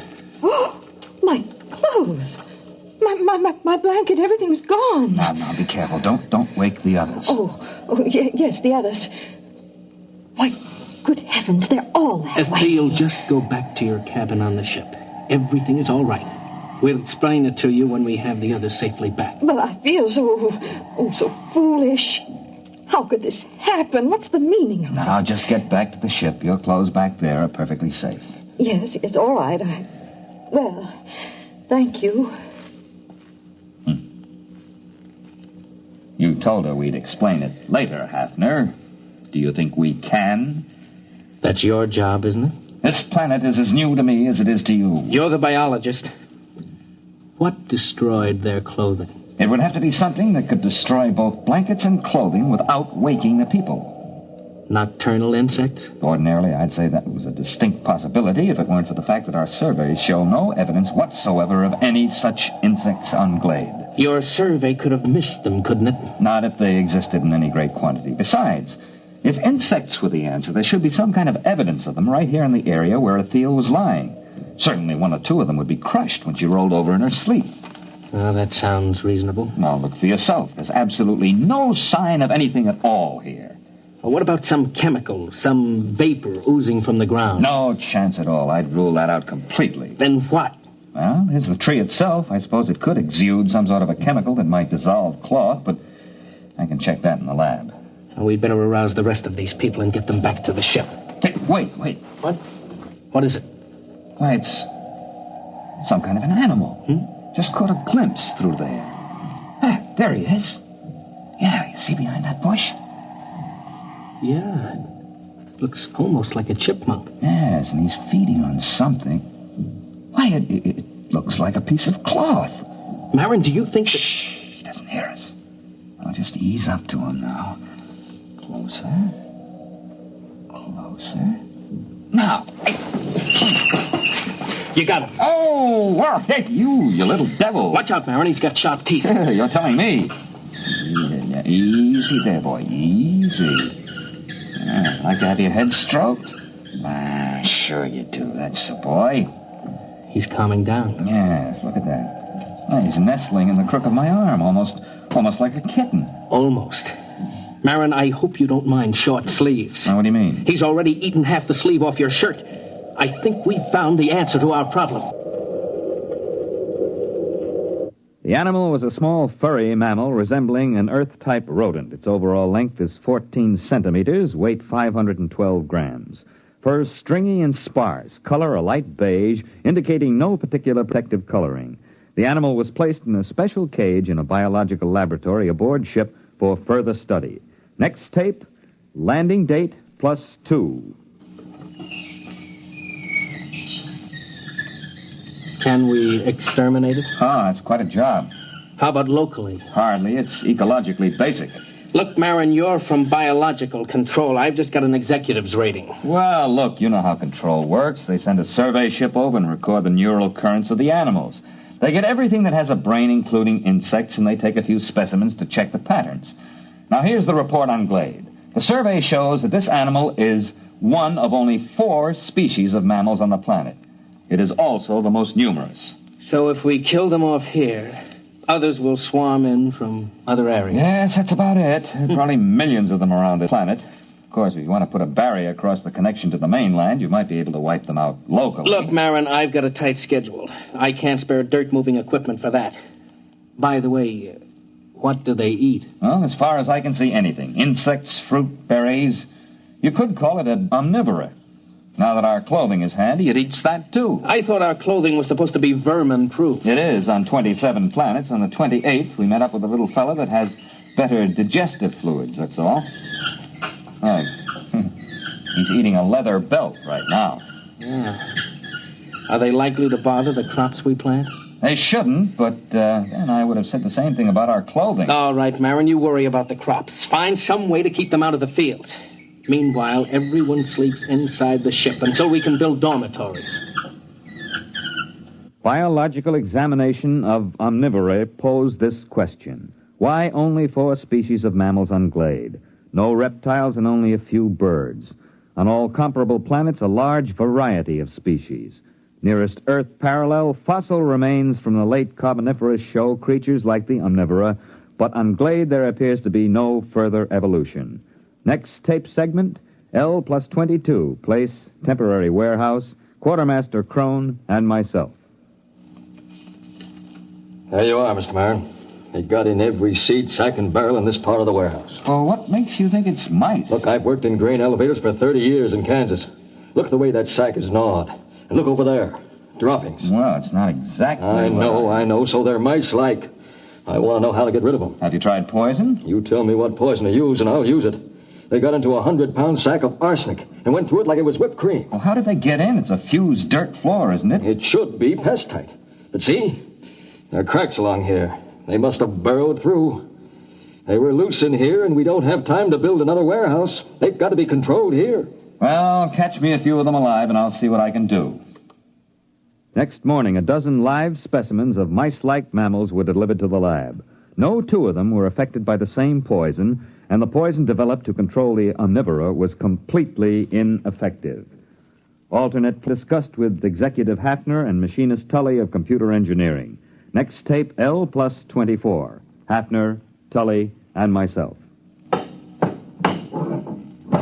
I tried it out yesterday, Mr. Hafner. I think I've got all the bugs licked now. Tully, I don't want any more metal used than is necessary. This isn't standard authorized equipment. You're not dealing with a standard authorized problem. Are you ready to activate the device? Sure thing. Here, help me get it down from this assembly bench down on the floor. All right. There you go, kitty. Now, what do you think of her? A robot cat. Well, I still think we need at least 3 of them. Mr. Marin, inventory on colonial expeditions is always short. 1 will have to do. All right, Tully. Show us how this mechanical mouse catcher operates. You better get out of the way, Mr. Marin. If you've touched any of the mice in the lab, she'll go for you. She reacts to smell as well as sight and sound. All right, Tully, start it up.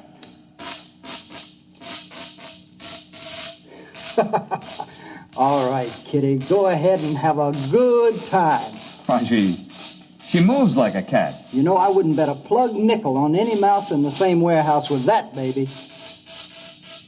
Robot cat device proved relatively successful in Warehouse 1. Rodent damage held below danger margin. Next tape, L plus 37. Tully, Hafner, and myself. I can't salvage it, Mr. Hafner. Just look at that. That skeleton was chrome steel, now it's bent. The skin was duroplastic, and now it's cut to ribbons. The computer parts are all smashed to bits. How do you account for it, Tully? Well, look around the poor thing. You had me build it for mice. These things weren't mice. They're a good foot long. They just outnumbered him, that's all. You examined these dead animals, Marin? Not closely. Well, you'll find your mice have grown. They ganged up on that cat. There aren't supposed to be any rats on Glade, are there? Well, there weren't supposed to be any mice either. What are you going to do? We'll have to build another warehouse. 2-foot-thick fused floors. Wait a minute, Mr. Hafner. To do that, we'll have to stop all other construction. The atomic generator... Why not build more robot cats? You weren't here when we opened the doors, Marin. The warehouse was swarming with rats. Tully, how many robot cats would we need? 5? 15? We don't have enough parts to build more than 3. If we need more than that, we'll have to rob the computer in the spaceship. And that's one thing I refuse to do. The spaceship is our only link with Earth until the next wave in 2 years. All right, then I'll tell you what we'll do. We'll floodlight the supplies at night. We'll post the guard with half-charged rifles until we can move to the new warehouse. That'll take about 10 days. Meanwhile, our fast crops are ripening. It's my guess that the rats will turn to that for food. Now, in order to protect our future food supplies, you'll have to activate your cold storage animals, Marin. Mr. Hafner, it's against regulations to release any cold storage animals on a planet until after a complete investigation. That takes 10 to 20 years. This is an emergency. I don't want to be responsible for another rabbit-infested Australia or that planet in the Centauri system that the snails took over. Marin, I'll take the responsibility. You're recording now, aren't you? Yes. All right.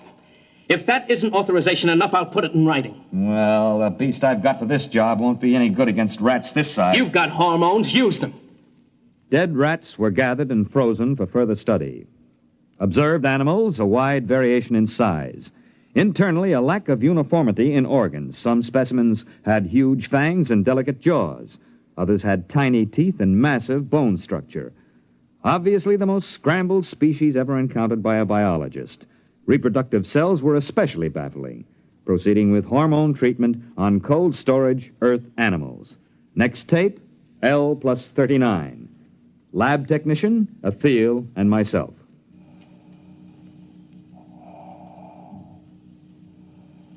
First one is coming out of it, Mr. Marin. Yes, that makes 85% viability. That's not bad.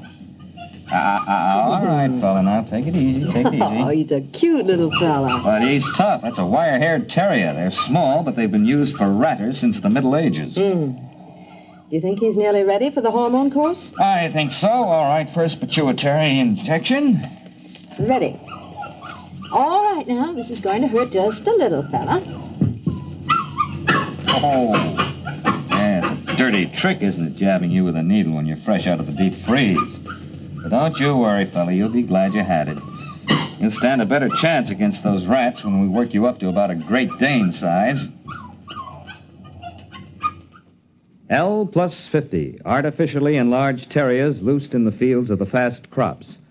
Following tape, field observation of terriers. Executor Hafner and myself.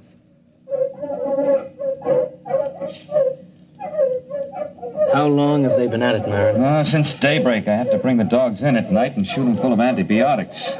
Will the dogs last? Well, this crop will be harvested in about a week. We'll make that. And there'll be 2 weeks to rest up before the next fast crop shows above ground. I think we've got the rats licked for a while. Well, when you get a chance, you might ask some of those PhDs in Central how they happened to hand us a survey and forgot to give us a few details like mice and rats. I have been checking on that, Mr. Hafner. I don't think there's any doubt. When that survey was made before we landed, there weren't any mice and rats on Glade. Then where did they come from? How did they get here? I don't know. But we're going to have to find out. Research project on pseudo-mice and pseudo-rats interrupted by field trip with Biological Survey Officer Whitehead. Tape L+63 in field geological survey vehicle. Whitehead and myself. You think you got troubles? Can you read a sonar map? No. Here, look. See this scope? It reads straight down about 10 miles. I'm supposed to be out looking for oil shale, but I got kind of interested in this. Look, first few feet down, you can find fossils. After the first few feet, that's about 20,000 years, there are no fossils until you get way down here. That's about the same as late Carboniferous on Earth. Then you get the fossils again. It doesn't figure. But isn't that usual? Changes in geological eras? You don't get it, man. I'm not talking about eras, I'm talking about years. Straight down from here, 20,000 years ago, this was a desert. And then 3 years later, it was a jungle. 5 years after that, there was a glacier. Earth normal would be 50,000 years or more for a change like that. What caused it? Yeah, you've got me. Fluctuations in the sun, I don't know, but talk about changeable weather. This planet really has it. Based on accumulated data, theory developed regarding mammalian life on planet Glade. Tape L+65. Place temporary headquarters of Executive Hafner. Marin, I've got a lot of work to clear up this morning. I thought you might like to know where the mice came from. They don't bother us anymore. I've also determined the origin of the rats. They're under control. I wonder if they are, Mr. Hafner. What do you mean? Mr. Hafner, I've checked this with Whitehead. Between 100 million years and 20,000 years ago, this planet was changing violently and quickly. The first change wiped out the dinosaur just the way it did on Earth. But it kept on changing. Desert, glacier, jungle, and all this within the lifespan of a single animal. For 1 million years, this was the norm of existence on Glade. I've checked Geological Survey. The planet is stable now. Well, that's not what I'm getting at. The point is, survival was difficult. Only one species of mammals managed to come through. Now, wait a minute, Marin. There are 4 species, ranging in size from a squirrel to a water buffalo. One species. They're the same. If the food supply for the largest animal increases, some of the smaller so-called species just grow up. Conversely, if the food becomes scarce in any category, the next generation, which apparently can be produced almost instantly, switches to a form which does have an adequate food supply. The mice? The mice weren't here when we got here. They were born of the squirrel-sized omnivora. And the rats? Born of the next larger size. After all, we are environment, too, and they adapt to environment. Let me get this straight. The mutations... On Earth, it would be mutation. Here, it's merely normal evolution. These animals have no genes or chromosomes. I don't know how they pass down heredity, but they react to external conditions far faster than anything we've ever encountered. Then we'll never be free from pests unless, of course, we rid the planet of all animal life. Yeah, you mean with radioactive dust? That won't work. They've survived worse. Oh, maybe we could leave the planet. Leave it to the animals. I could exercise authority under Clause 364. It's too late for that. What do you mean? We sent back the specimen ship. The animals are on Earth, too. But those specimens were in cages. Yes, but the next generation would be small enough to get out through the bars. They'll be running free in the cargoes of the spaceships. They'll land on Earth, and the first thing you know, a new mutation of rats will appear. They won't have any reason to connect it with the specimens from Glade. They won't be able to vermin-proof every building on Earth. No, we've got to stay here. We've got to study the animals here and find out how to beat them. If we can. Next tape, L+83. Place, Field Outpost. Quartermaster Crone, Hafner, and myself. I saw it, Mr. Hafner. I saw it. Are you sure? There. Do you see that tree? No, the big one. The white flowers? That's the one. I saw it behind there. Can you describe it? Well, I didn't get a good... That's it. That's what I heard. It sounds like a tiger. I've heard them like that in India. You watch. Right by that tree. Hey, look out. It's heading this way. Give me that rifle. Hurry up. Shoot! Try again!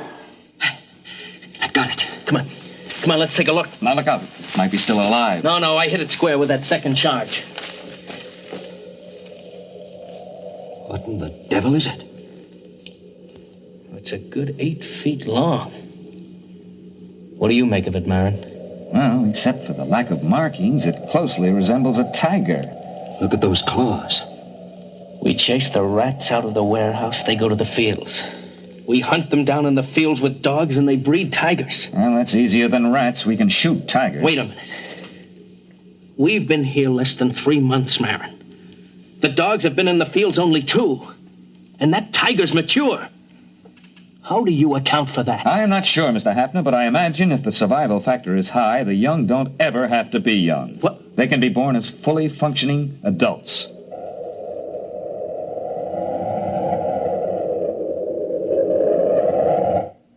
Development report. Mice under control. Field rats under control by terriers. Tiger-like animals under control with searchlight and rifle. Additional complication. The original animal developed an appetite for electrical insulation. There is no protection except to keep the power on at all times. The last tiger-like animal was seen at L+130. After that, the attack ceased. By L+2 years, the animal seemed to have been controlled in all its forms. However, 3 months before the next colonists were due, a new animal was detected. Food was missing from the fields. Dogs were useless. The animals seemed to roam the fields, and the dogs did not attack. Patrols were unable to find the animal. Tape L+2 years. Hafner, Engineer Tully, and myself. Now, here's the way I'm rigging it up, Mr. Hafner. Whatever it is, it spotted the photoelectric cell rig. So I've worked up an alarm that reacts to body radiation. You're sure the animal won't spot that? Well, I'm burying it in the field. Then we'll move the visible alarms to another field. All right, Tully.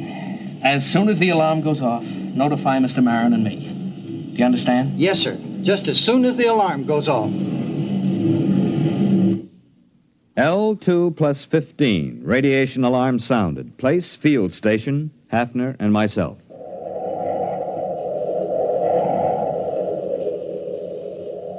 Look out where you're walking, Marin.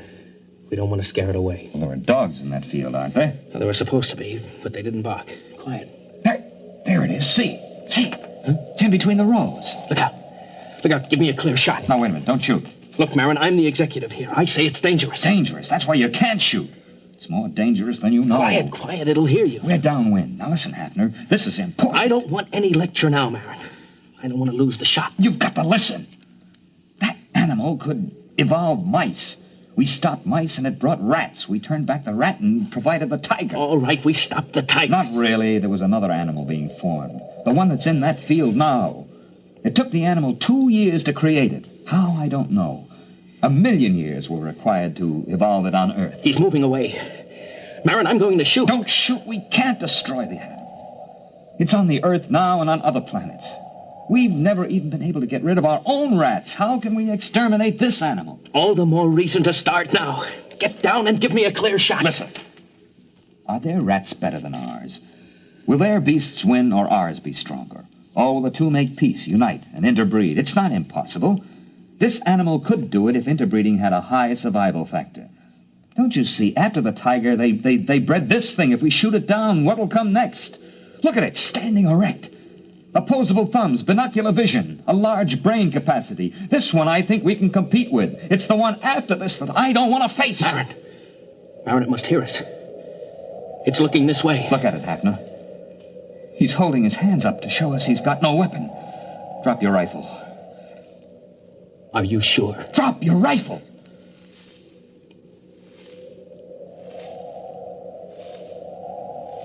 He's coming this way. He's got one of those white blossoms in his hand. Yes. Must be a sign of peace. Wait. It looks almost like a man. I wonder what's inside that body. I wonder what's inside that head.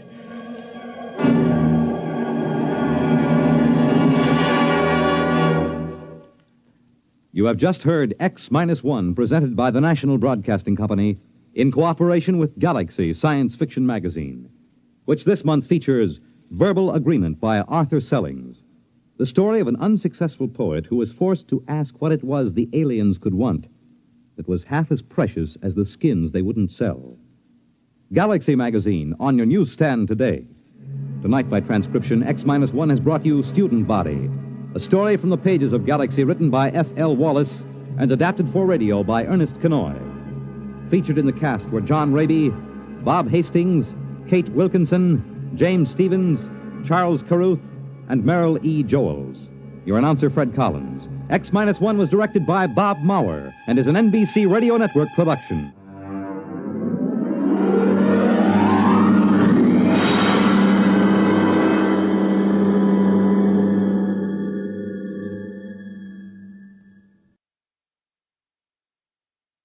Suppose you met a man in a tavern and he told you quite seriously that he wasn't a man at all, that he was the last Martian left alive.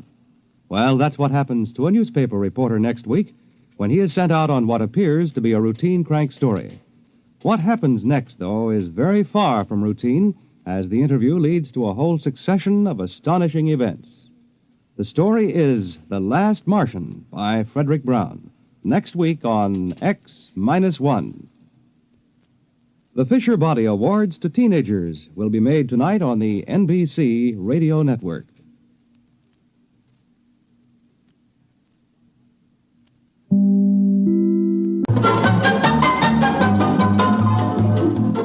This is Nightline, your tie line to the world, and this is Walter O'Keefe.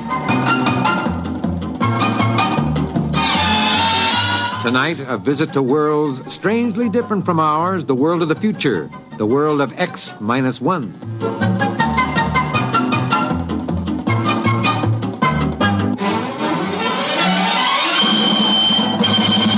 Now, here is the future, X-1. Countdown for blast off. X-5, 4, 3, 2, X-1, fire.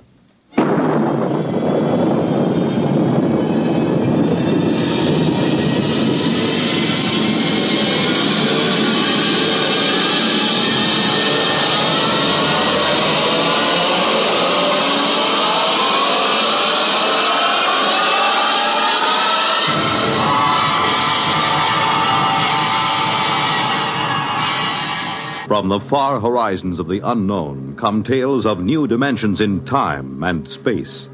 These are stories of the future, adventures in which you'll live in a million, could be years, on 1,000 maybe worlds. The National Broadcasting Company, in cooperation with Galaxy Science Fiction Magazine, presents X minus 1.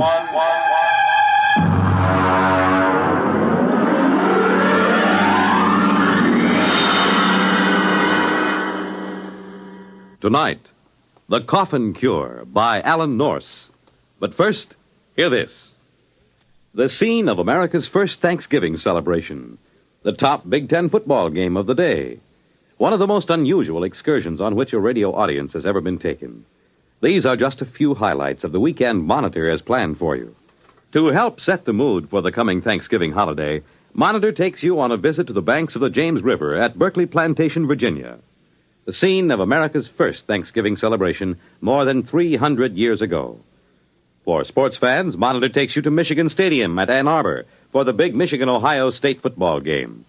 And for everybody, a most unusual listening experience as Monitor takes you behind the walls of Leavenworth Penitentiary. You'll learn of this famous prison's operation from Warden C.H. Looney. Sit down to lunch with its inmates. Learn from them how confinement behind prison walls affects a man.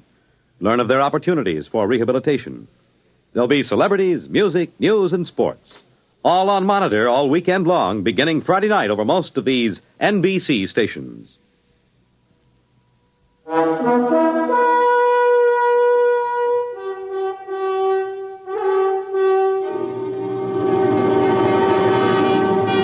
Now, X-1 and tonight's story, The Coffin Cure.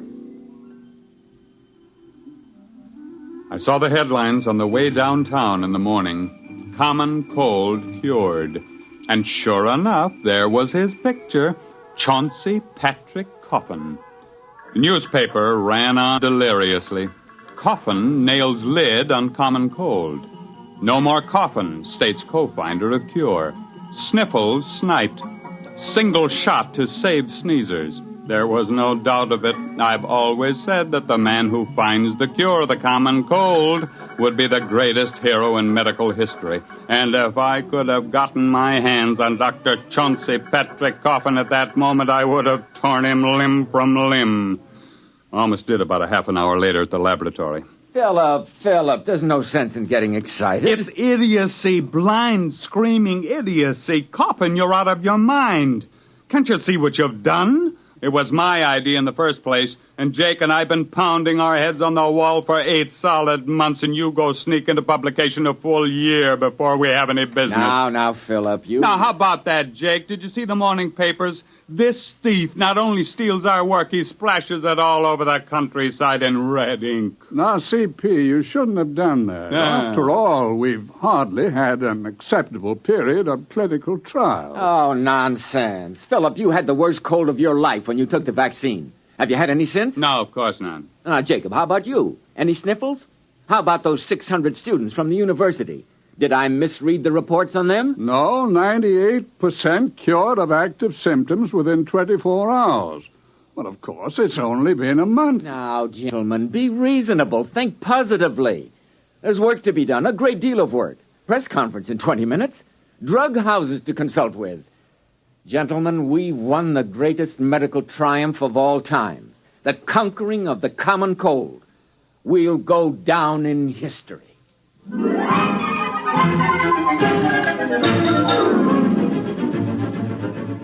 He was right on that point, at least. We did go down in history. Of course, it was the biggest story of the year. In medical circles, it was called the Coffin multicentric upper respiratory virus-inhibiting vaccine. Newspapers just called it the Coffin cure. The men from the government bureaus came first, and then 17 pharmaceutical houses descended with production plans, cost estimates, colorful graphs. One laboratory promised a vaccine in 10 days. Another guaranteed it in a week. The first actually appeared in 3 weeks and 2 days to be soaked up in 2 hours by a thirsty sponge of cold, weary humanity. Express planes were dispatched to Europe, Asia, Africa with a precious cargo. 1 million needles pierced 1 million hides, and with a huge convulsive sneeze, mankind stepped forth into a new era. There were abstainers, of course, there always are. One of them, for example, my wife, Ellie. Now, Phil, you can talk all you want to. I don't want any cold shots. You've had this cold for 2 solid months now. There just isn't any sense to it. I don't want any cold shots. But why not? Just one little needle. You hardly feel it. You know I don't like needles. Oh, Ellie. Oh, why don't you leave me alone? Go take your nasty old needles and stick them in people that want them.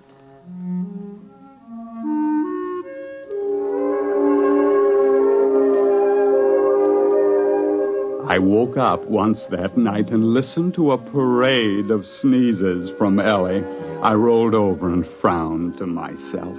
It was ignominious in a way. The wife of one of the cold cure discoverers was refusing the fruit of all those months of work. When I woke up in the morning, I thought I was suffocating. Hey, Ellie! Ellie! I'm choking! Ellie! What did you do? Hey, what's burning? Hey, Ellie! Somebody's burning down the house! Oh, what are you talking about? It's just the toast. I burned it. Well, it's awful. What's happened here? I'm making breakfast. But, don't you smell it? Of course not. It's just bacon and eggs and toast. Oh, you mean you don't smell anything strange? I don't smell anything, period, with this cold. But, say, did you put on fresh perfume this morning? Before breakfast? Don't be ridiculous. Not even a drop? Not one drop. This must all be in my mind, or I'm imagining things, that's all. I'm working too hard. Say, wait a minute. Ellie, give me my hat. I've got to get down to the laboratory, quick.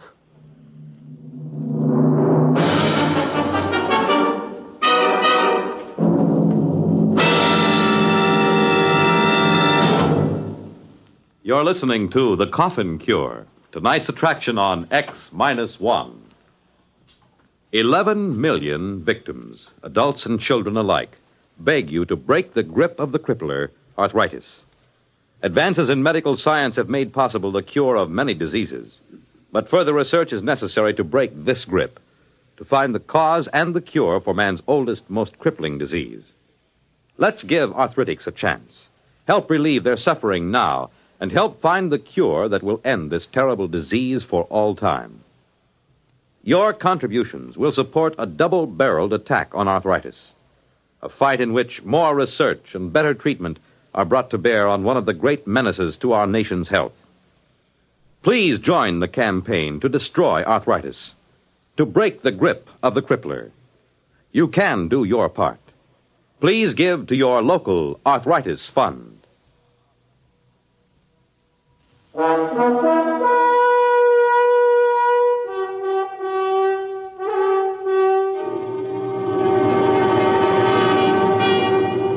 Now back to X-1 and the Coffin Cure. It grew worse all the way downtown. I fought down nausea as the smell of damp, rotting earth rose from my front yard. The neighbor's dog dashed out to meet me, exuding the great-grandfather of all dog odors. The crowded bus was a nightmare. I could tell that the bus driver had salami for supper the night before. My stomach began to roll, and I barely made it off the bus. I met Jake Miles at the laboratory. Did Coffin come in yet? Oh, he's in there. He's got the door locked. You got it, too? Yeah. Coffin! Now, don't come too close. You got it, too? When did it start for you? Right after supper last night. I thought I was going to suffocate. I got up and walked the streets all night. What a stink. I got it sometime this morning. But I don't understand. Nobody else seemed to notice anything. You forget something. We were the first 3 to take the coffin cure, remember? You and me and Jake 2 months ago. But what's happened? Those foul smells everywhere. Every odor in this town has suddenly turned foul. Magnified, you mean? I don't think the smells have changed any. Well, but what is it then? Our noses have changed, obviously. Look at our experimental dogs. They never had colds, and they practically lived by their noses. Other animals all depended on their sense of smell for survival. They don't get colds either. The multicentric virus hits primates only, and it reaches the fullest power in man alone. But I don't get it. Why should it smell this way? I haven't had a cold in ages. Of course not. That's just the point. Look, why do we have any sense of smell at all? Because we have tiny nerve endings in the mucous membranes of our noses and throats. But we've always had the virus living there. Cold or no cold, it's always been there, except now, after the coffin cure. We got rid of the virus, remember? And now, for the first time, those nerve endings in our noses are just beginning to function. You mean you think it'll get worse? And worse, and still worse. Now, we're all in this together, Phil. It was your idea in the first place. You said so yourself. You can't leave me now. You can't. You can. You better answer your phone. Hello. I'm busy, and I can't see anyone, and I can't... What? Oh. What is it? There's a line of students outside the building. They're waiting to see me. Oh, Jake, Phil, they'll hang me. You've got to help me. Send down to the freezer and get all the live cold virus we can find. Get us some inoculated monkeys and a few dozen dogs. But you've got to help me. You've got to help me. And stop sniveling. You're the big publicity man around here. You're going to handle the screaming masses, whether you like it or not. We've got to find out how to catch the common cold again if we have to die trying.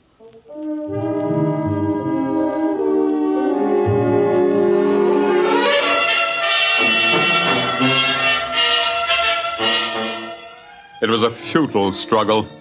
We sprayed our throats with enough pure culture of virulent live cold virus to have condemned an ordinary man to a cold for life. We didn't develop a sniffle. We injected the virus hypodermically, intradermally, intramuscularly, intravenously. We drank it. We bathed in it, but we didn't catch a cold. We wore wet clothes and sopping shoes to work, but we never felt better in our lives. I think you should all be locked up, taking a cold shower and then going out in the snow. You don't understand, Ellie. We've got to catch a cold. Why? Suppose you don't. What's going to happen? We had 300 students march on the laboratory today. The smells were driving them crazy. They couldn't even bear to be close to their best friends. Mm-hmm. Tomorrow, we'll have them back and 300 more. And what's going to happen when 15 million people find their noses suddenly turning on them? Ellie, we just did too good a job. We just can't catch cold. We just can't crack it. Those antibodies are just doing too good a job. Well, maybe you can find uncle bodies to take care of them. Oh, now, look, don't make bad jokes. I'm not making jokes. I don't care what you do.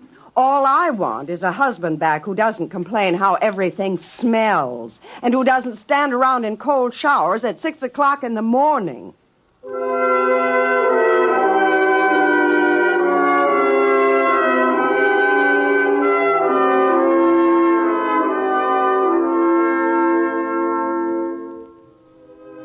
In the morning, Jake, Coffin, and I had a conference in the lab. Out there anymore. I can't see those students. I've begged for time. I've promised them everything but my upper plates. I can't face them again. I just can't. We only have a few days left. There were 15 million antivirus shots given in the past 3 months, at least. Say, if we don't come up with something, we're gonna. You know what I think? I think we've been prize idiots. We've gotten so rattled we haven't used our heads. And all the time it's been sitting there blinking at us. What are you talking about? Ellie said it this morning. Uncle bodies. Oh, he's cracked. He snapped. No, I'm dead serious. How many of those students do you think you can corral to help us? 600. They're out there in the street right now, a blood-seeking mob howling for a lynching. All right, I want them in here, and I want some monkeys. Monkeys with colds. The worse ones, the better. Say, do you have any idea what you're doing? Not in the least, except that it's never been done before, but maybe it's time we tried following our noses for a while.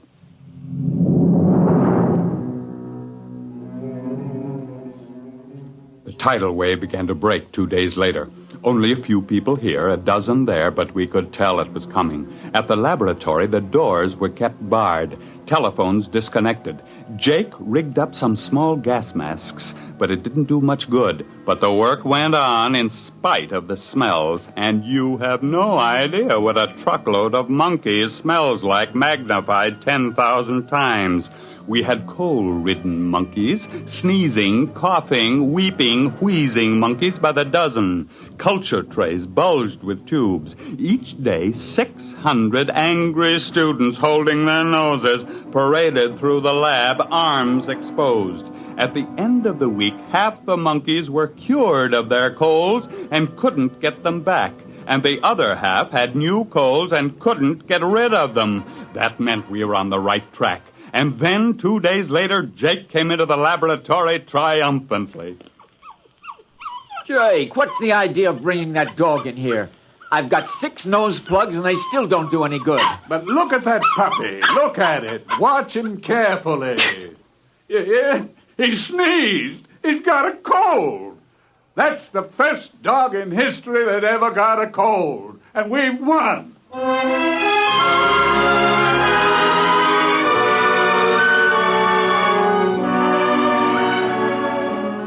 I was the first volunteer. We injected the new serum in my arm and sat back and waited. We were still waiting 3 days later. Well, it was a great idea. It just didn't work, that's all. Where's Coffin? He collapsed 3 days ago. He kept having anxiety dreams about hanging. Well, I suppose we'd better just face it. Nice knowing you, Jake. Pity it had to end this way. Well, it was a great try, old man. A great try. Ah, yes. We will be remembered by an infuriated world holding its nose in vain. Nothing like going down in a blaze of... What's the matter? In a blaze of... Choo! Phil, say it again. Choo! Oh, what a moment. Phil, we've won.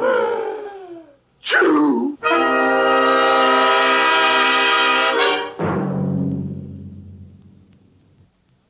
Now, just keep your feet in this warm bath, Phil, and drink plenty of hot lemon juice. You'll be all right. You see, it was your idea, the uncle bodies. We developed an antibody against the cold virus, and then we had to develop an antibody against the antibody. Will they be able to make it fast enough? Just about fast enough for the people to get good and eager to catch cold again. There's only one little hitch. Hitch? The stuff we made does a real good job, just a little too good. I may be wrong, but I think I've got this cold for keeps. Unless I can find an antibody against the antibody against the antibody. Choo!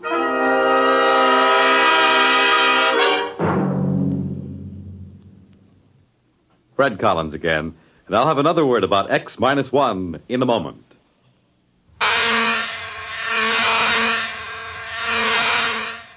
Is your head buzzing with the feverish, stuffed-up feeling of a cold? Here's how to get relief. Every second someone takes it for the miseries of a cold. Bromoquinine brand cold tablets. You have just heard X-1, presented by the National Broadcasting Company in cooperation with Galaxy Science Fiction Magazine, which this month features Galley Slave by Isaac Asimov. The 3 laws of positronic robots made it impossible to kill a human. But there was a loophole: murdering a man after his death. Read it in Galaxy Magazine on your newsstand today. X-1 has brought you The Coffin Cure, a story written by Alan Norse and adapted for radio by Ernest Kenoy.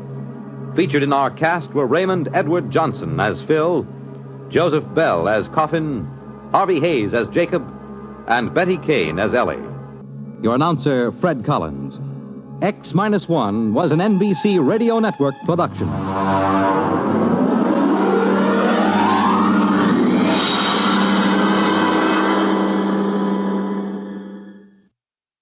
There's excitement in the air at night, and Nightline brings it to you. Hear Nightline with Walter O'Keefe, next on most of these NBC stations.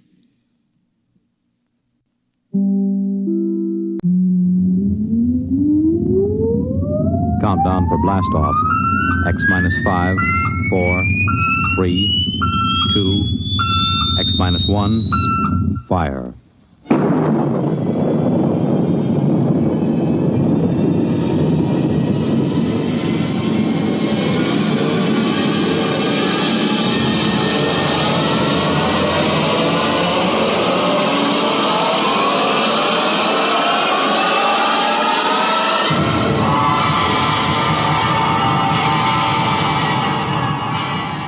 From the far horizons of the unknown come transcribed tales of new dimensions in time and space. These are stories of the future, adventures in which you'll live in a million, could be years, on 1,000 maybe worlds. The National Broadcasting Company, in cooperation with Galaxy Science Fiction Magazine, presents X-1.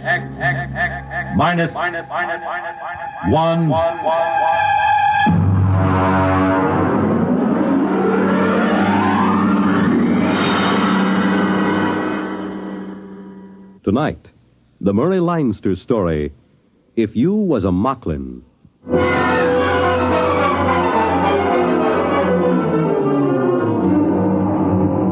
Up to the last minute, I can't imagine that Moklin is going to be the first planet that humans get off of. Moving fast, breathing hard, and sweating copious. There isn't any reason for it. Everything was all quiet at the trading post. I was sitting on the front porch while Deeth, he's the Moklin clerk. Looks a lot like a guy named Casey, used to be a wiper on the Palmyra. He comes out on the porch. Mr. Brinkley? Morning, Deeth. How's business? Not so good. There were a few wood Moklins in this morning. Yeah, I saw him. Kind of nice looking. Those big saucer eyes. Hey, what makes the noses wiggle like rabbits? Well, I don't know, sir. I'm not a woods Moklin. Oh, sure. No offense. They buy much? No, they didn't. They said the prices were too high. Oh. Yeah, they said they can get the same goods at the other trading post for half price. Yeah, it's kind of hard to run a nice little monopoly for the company with another trading post opening up at half price. What is it, sir? Look at that little kid playing in the mud. You mean the Moklin kid? It's my cousin's niece. I can't get over those little kids with the droopy mustaches like old man Bland. I gotta laugh every time. Well, I understand. But you see, Moklins are getting much more human every day. Hey, look at that. There go the trees on the landing field. Yeah, but the relief ship isn't due for a month. I never knew those trees to get up and walk away if there wasn't a ship due in. Yeah, there goes old Sally pulling up her roots. Well, this can't be any routine ship. I wish Brooks was back from the hills.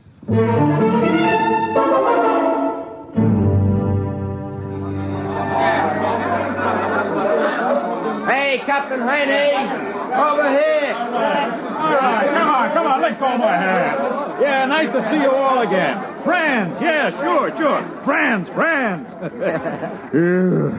I wish those Moklins were a little less friendly each time. It's like being a movie star. Captain Haney?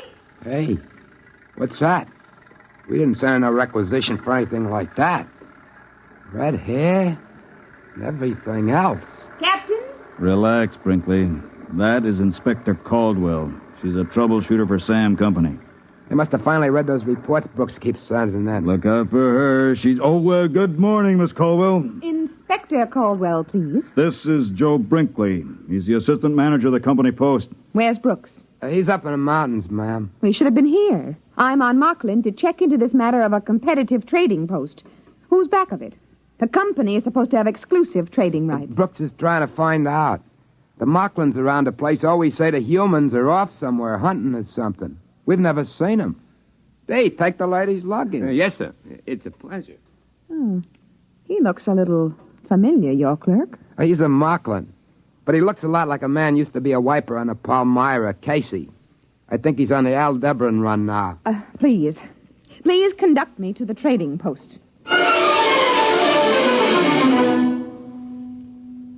That afternoon, Brooks come down out of the hills with a bunch of woods Moklins that were guiding him.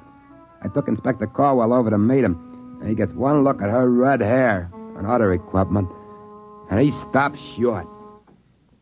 Hey, what's this? She Moklin?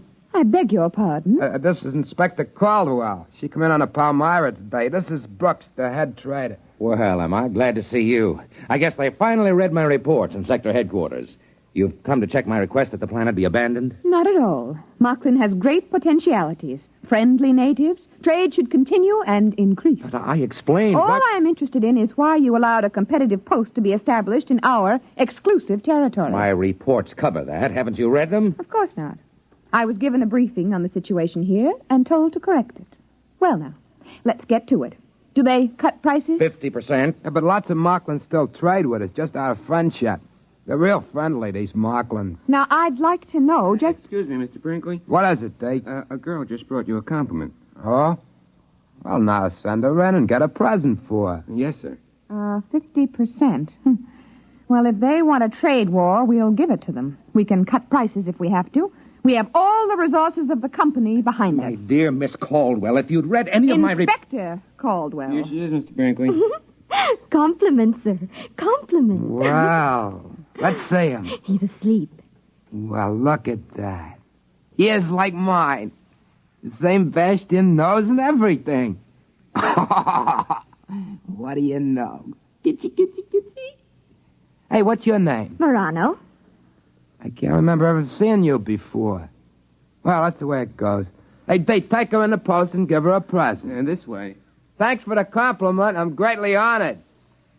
Yeah, it's real cute, ain't it? Real human. Human? Brinkley, you are going to be transferred out of here the instant the Palmyra gets back. Why? You mean that girl? I'm giving her a present. What's the matter? That's all you think about it? The callousness. You're revolting. Miss Caldwell, I'm afraid maybe you don't exactly understand about parallel evolution here on Moklin. I gather it's been parallel enough. That will be all on that subject, if you please. In the morning, I shall want to go and inspect that other trading post.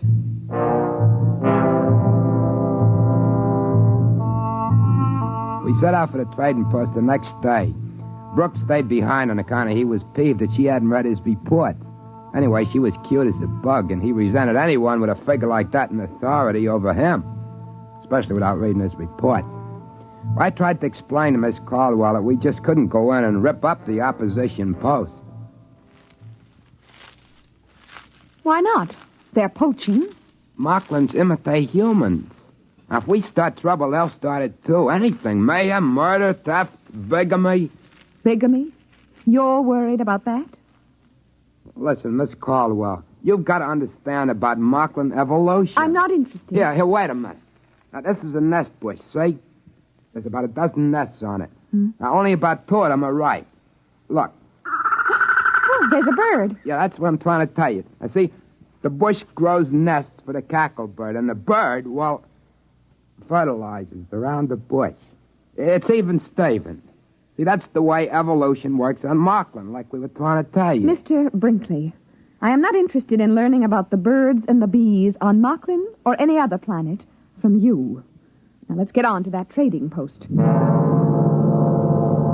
Naturally, when we got there, there was only a couple of Moklins hanging around. They told us the same story about the humans having gone off somewhere hunting donderflies. When we got back to the company post, Inspector Caldwell, furious as a wet cacklebird, marched right into Brooks. I have just ordered a price cut on all items on sale by 75%. I've also ordered unlimited credit for Moklin customers. They want a trade war over there? I'll give it to them. But you don't understand. There's a whole planet where they could have put another trading post without being discovered. Why put it so close to us? That furnishes them with a ready-made market for human trade goods. And it furnished them with Moklins trained to be interpreters and clerks. And it furnished them with a Moklin head clerk, who is a very handsome young man, Mr. Brooks. He not only resembles you in every feature, but he even has a good many of your mannerisms. You should be very proud. Goodbye. That's funny. Like me, huh? That's right. Spitting image. Funny as folks never brought him for a compliment present. How good's the likeness? If he was wearing your clothes, I'd swear it was you. Maybe. Joe, remember that time you went off hunting with Deeth and his folks? Yeah, sure. We were after Donderflies. We caught about 6 of them. You were wearing Moklin clothes, weren't you? Oh, you know how they are. You're insulted if you don't. Listen, did you come back after one day for tobacco and a bath? No. No, we were way over at Tunlib Hill. Some Moklin got killed and we had to bury him. It took 2 days. Well, during that week, while you were off wearing Moklin clothes, somebody came back here wearing your clothes. He got some tobacco and went out again. He looked just like you, Joe. Exactly. Nobody suspected it wasn't you. Why should he want to do that? He might have been checking to see if he could fool me. Oh, that's a situation, ain't it? I haven't mentioned it before, but I've been guessing it's something like this. Moklins like to be human, and they have kids that look human. Look at the difference between Deeth and a woods Moklin. Well, maybe they can want to be smart like humans. And pretty soon they are, or their kids are. That rival trading post. You figure there aren't any humans running it? They're practicing with that.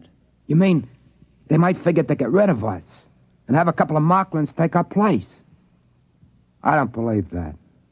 Moklins like humans. They wouldn't harm humans for anything. They like to be just like them. Listen, Joe. Miss Caldwell is the first human woman on Moklin, isn't she? Yeah? Why? And she's got red hair. The first woman the Moklins see, and with red hair. You know how Moklins admire humans.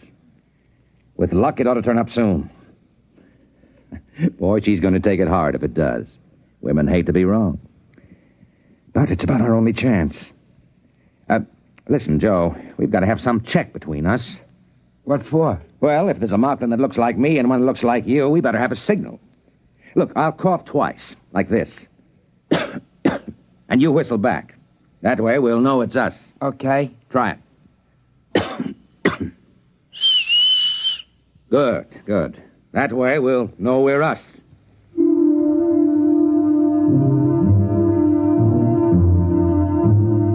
Brooks starts off the next morning to visit the other trading post and see the Moklin that looks so much like him. Before he goes, we do our little routine. It's about 2 weeks till the Palmyra is due back. That's pretty close figuring, waiting for what we're waiting for. I was thinking how good life was on Moklin up to now, and that made me kind of a little sad. But it's the end, there's no doubt about it. Moklin sure admire humans. They produce kids that look like them. You can't help liking Moklins. But I can see what Brooks means. Moklin's loose among humans, outsmarting them as their kids grow up, just about taking over in the galaxy. When they come back from the other trading post, we went through the secret business again. In the meantime, Inspector Caldwell was busy with her trade war. She cut prices once, twice, finally 6 times, until 3 days before the Palmyra is due back, our goods are marked at exactly 1% of what they cost a month before. Brooks was getting more and more nervous. Seemed like he was falling kind of in love with a snappy little inspector. He was getting jumpy, waiting for her to get her big surprise. She was making out merchandise requisitions one morning when Deeth come in, smiling friendly at her. Inspector Caldwell? Oh, what is it, Deeth? There's a compliment for you. What? 3 of them. What is he talking about? Joe, this is it. Deeth, show him in. Now, look, I haven't got time for public relations. These inventories... Here we are. Inspector Caldwell, 3 compliments. Compliment, compliment, compliment. Now, let's see him. Very pretty, very human, no? Oh, no. No, that's impossible. No. Very pretty. Red hair, all three of them. Red hair. Very pretty red hair. Same as human lady. Very pretty. All right, Deeth. Take her out and give her some presents. This way. Come on. But that's impossible. Those babies, 3 of them, they couldn't. They do. They look exactly like you. That's what we were trying to tell you. I've only been here a month. Moklin babies get born real fast. They sure admire humans. It's kind of friendly when you think about it. You mean they can make their babies look like anybody they want? It was all in my reports. They've got a queer sort of evolution here on Moklin. Babies here inherit desired characteristics, not acquired characteristics, desired ones. And what could be more desirable than you? Red hair and all. Oh, but I thought, you and Brinkley... Oh. You couldn't help it, dear, really. But I hated you. I thought that... Now, look, darling. Joe. Yeah? Do me a favor, will you? Sure, what? Get out of here. Oh, okay. And stay away for a while. Sure, only one thing. What? That's... Okay. Then I'll leave you two together.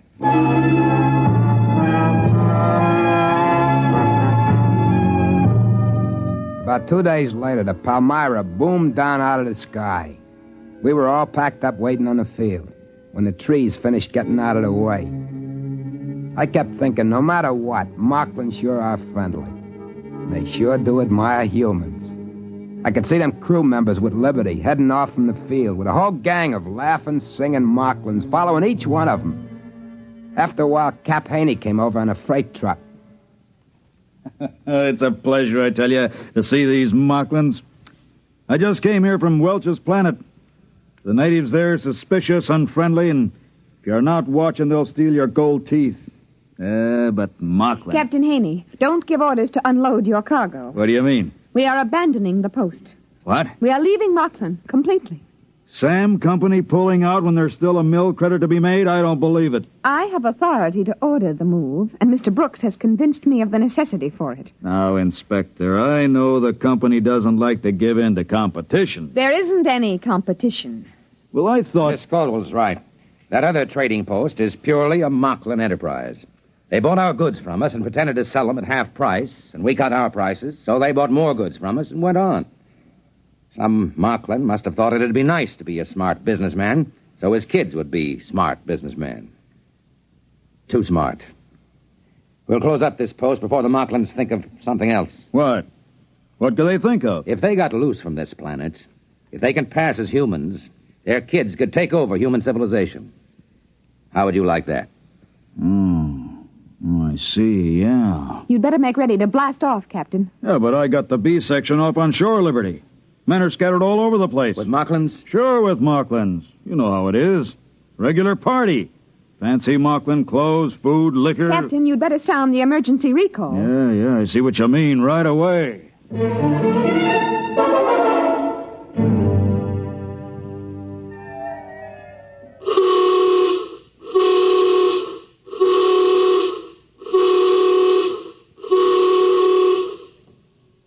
Well, that accounts for all but about 5 of them. They're coming across the field now. Keep that line straight for the hatch. We got to count off. 4, 5. Yeah, they're all in line. I'll check against the roster. Wait a minute, there's another one coming. Look.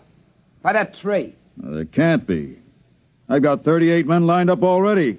38, that's a full count. That's a human. He's wearing Moklin clothes. It looks like Pete Werber from the engine crew. Hey, wait. Wait for me. Wait. Yeah, but it can't be. Werber's already checked in. There he is, in line. Wait for me. Hey, where'd you come from? I couldn't find my clothes. You see, I was in these Moklin clothes when the signal went off. I was trying to find my clothes. Werber, look over there in the line. Where? Hey, that's my clothes.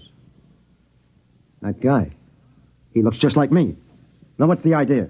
Hey, you! Come over here. Yes, sir. What's the idea? All right. All right, you caught me. I'm a Moklin. He stole my clothes. Why did you do it? Oh, we Moklins like humans so much, I thought it would be nice to make a trip to Earth and see more humans. How come he looks like me? My parents planned it 5 years ago when you came here first. They made me look like this wonderful human and hid me till now. You give me back my clothes. Well, of course.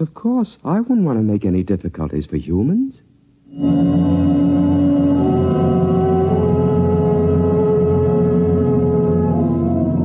He took it as a joke on him. He talked English as good as anybody. It was hard to tell which was the Moklin and which the human guy. So we let him keep the human uniform, and he was very grateful.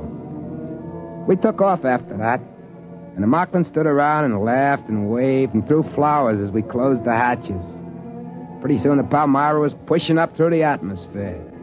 And just before the auxiliary circuits went on during the jump to overdrive, we all stood around in the astrogator's dome with a screen turned up to high mag and watched as Moklin faded into a round cantaloupe behind us.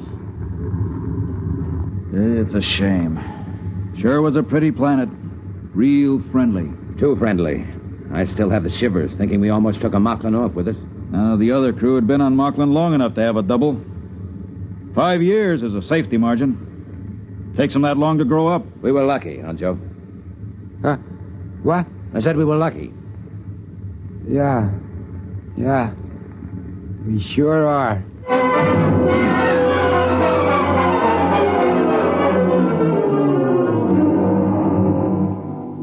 I guess I was the only one who felt a little different from the others about leaving Moklin.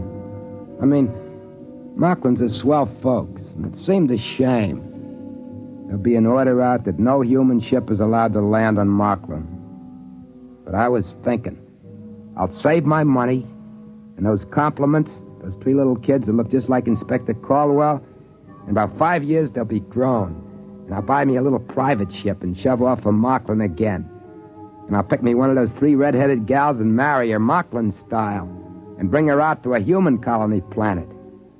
We'll have kids with brains, top-level brains. That's easy. If she wants it, that's the way the kids will be born. I'll have to bring other Moklins out, too, and start them passing for humans. My kids are going to need other Moklins to marry, aren't they?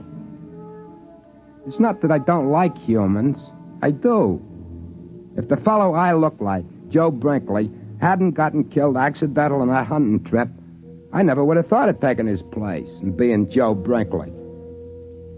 That's what I was thinking when Brooks suddenly got an idea. Wait a minute.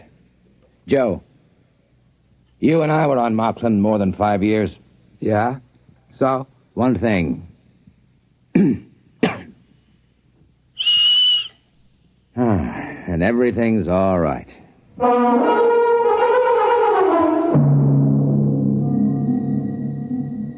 I mean, you can't blame me for wanting to live among humans, can you? Wouldn't you, if you was a Moklin?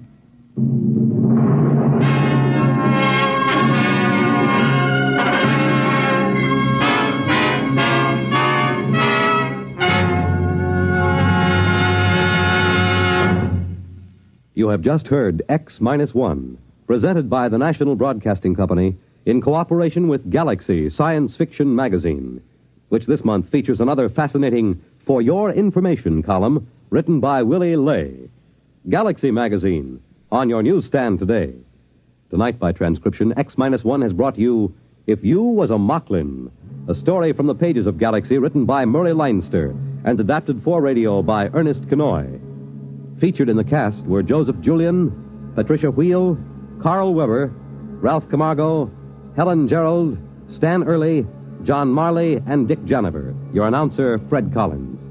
X-1 was directed by Daniel Sutter and is an NBC Radio Network production.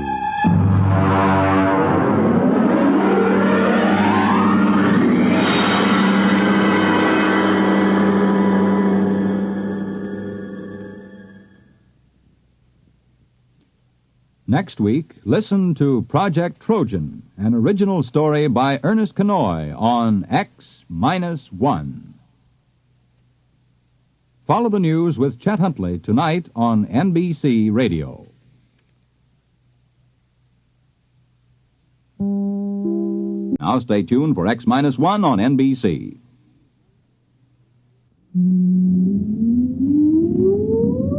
Countdown for blast off. X minus 5, 4, 3, 2, X minus 1, fire.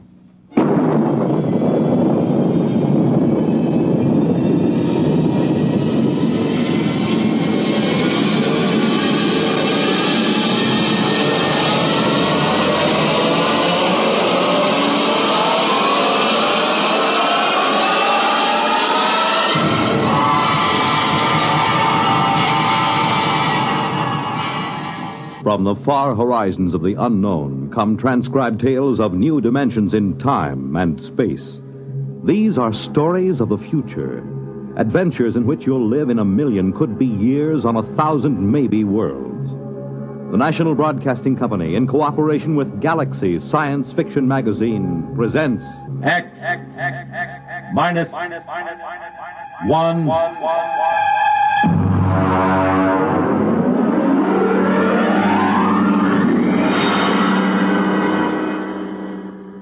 Tonight, Project Mastadon by Clifford D. Simak.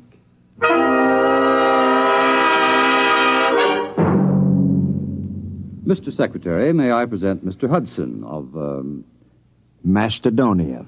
Macedonia. Mr. Hudson, this is the Secretary of State. Honored, sir. Now, as Chief of Protocol for the Department, I've informed All him- right, Mr. Kingston. I haven't much time. I'm due at a meeting of the Senate Foreign Relations Committee at 2. If you pass Mr. Hudson in, I'll assume everything is quite proper. Now then, Mr. Hudson, I understand you've been here several times seeking recognition for your, country. Well, that's right. I had a hard time making your staff believe I was in earnest. And are you, Mr. Hudson? Oh, very much so. You are an American, Mr. Hudson. I assume you are acting as a representative for Macedonia rather than as a principal in the matter. Oh, no. I claim dual citizenship, sir. I am a Macedonian. You pardon me, but I've never heard of your country. Well, it's a new nation, but quite legitimate. We have a constitution, a democratic form of government, duly elected officials, and a code of laws. We are a free, peace-loving people, and we are possessed of a vast amount of natural resources. And Please tell me, Mr. Hudson, just where are you located? I gathered it was somewhere in Asia. Oh, no. Technically, you are our nearest neighbors. That's ridiculous. Now, look here, Hudson, you can't... If you'll give me just a moment, Mr. Secretary, I have considerable evidence. I'll have to ask you to leave. I'm sorry, sir. Go ahead, Mr. Hudson. You've submitted a document signed by a certain Wesley Adams. Well, he's our first president. You see, we'd like to establish diplomatic relations. After all, we are a sister republic. We'd like to negotiate a trade agreement, and, of course, we'd be grateful for assistance under the foreign aid program. Naturally. Who wouldn't? Mr. Secretary. All right, Kingston. We're prepared to offer something in return for, one thing. Sanctuary. Sanctuary? I understand that in the present state of international tensions, a foolproof sanctuary is not something to be sneezed at. All right, Kingston, I think we've had enough. Show Mr. Hudson out.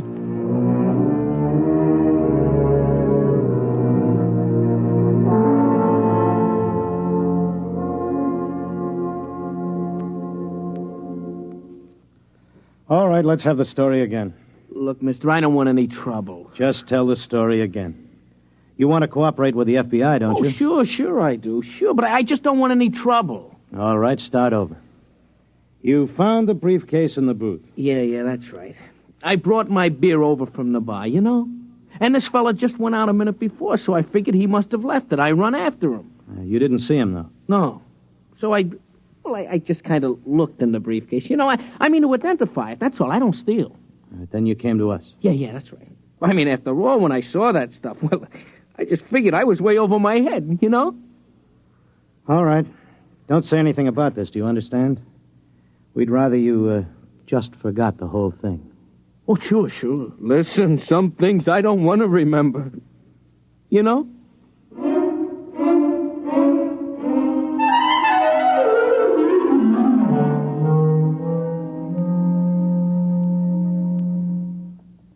Hello? Is this Dr. Harrison of the Paleontology Department? This is Mr. Jenkins at the Federal Bureau of Investigation. We have some movie film we'd like you to look over. Huh? We acquired it. Big shaggy elephants and tigers with teeth down to their neck. No. No, it's not fakes. Our labs are sure of that. Whatever is on those films is real. No, we don't know. That's why we called you. We haven't the slightest idea where those pictures were shot. We can't even guess.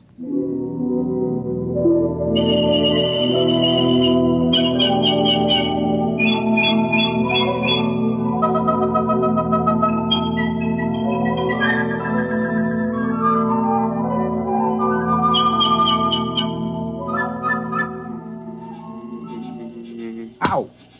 What's the matter, Coop? One of those flying hypodermics.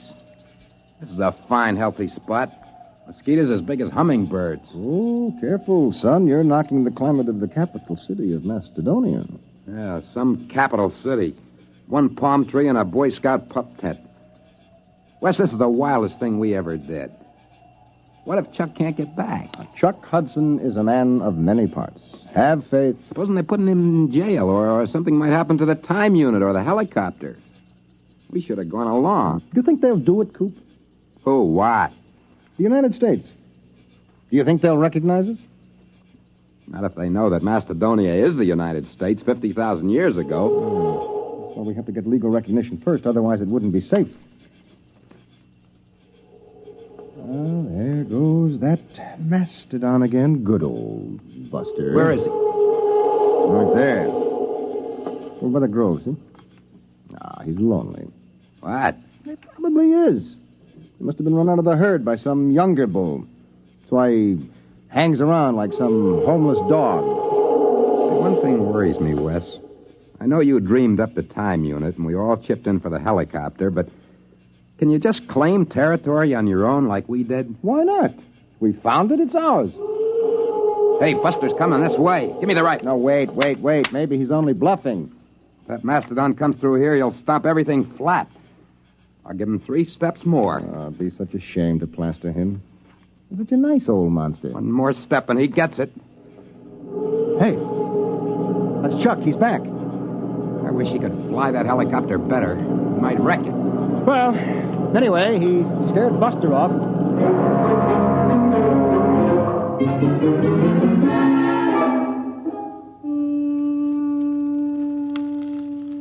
Poke those fires up, Wes. No, they're high enough, Coop. You don't want a saber-tooth waltzing through here, do you? Well, we better get a stockade up. Some night a herd of Mastodon will come busting in here, and if they ever hit the helicopter, we'll be dead ducks. We'd never get back. We'd be stuck back here in the Pleistocene age. I won't feel safe till we get another helicopter. Those Mastodons carry a lot of ivory.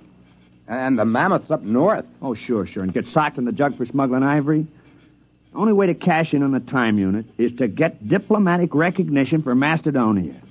We've got a good case. You said so yourself. What, a saber-tooth? Down by the grove. I don't like that. Sounds closer. Hey, poke up that fire, will you, Coop? Oh, well, that's Buster. There he is. He's tangling with a saber-tooth. I'll lay 3 to 5 on Buster. Cat's drawing blood. I'll take $5 of it. Come on, Buster. Roll on him, will you? Cat's on his head now. Hey, he's coming this way. Look out! Wes, turn him. Shoot. Hey,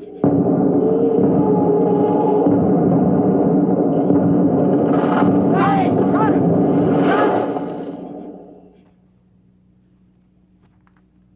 Is he dead? Yeah. The tiger's gone. He won't get far. Neither will we. Oh, no. Yeah, good old Buster. Trust him to drop dead right across the helicopter. Well, we can fix it, can't we? We probably won't even be able to roll Buster off of it. And the rotor blades are twisted and the frame is a mess. A total mess, gentlemen. We are in trouble. Macedonia faces a crisis.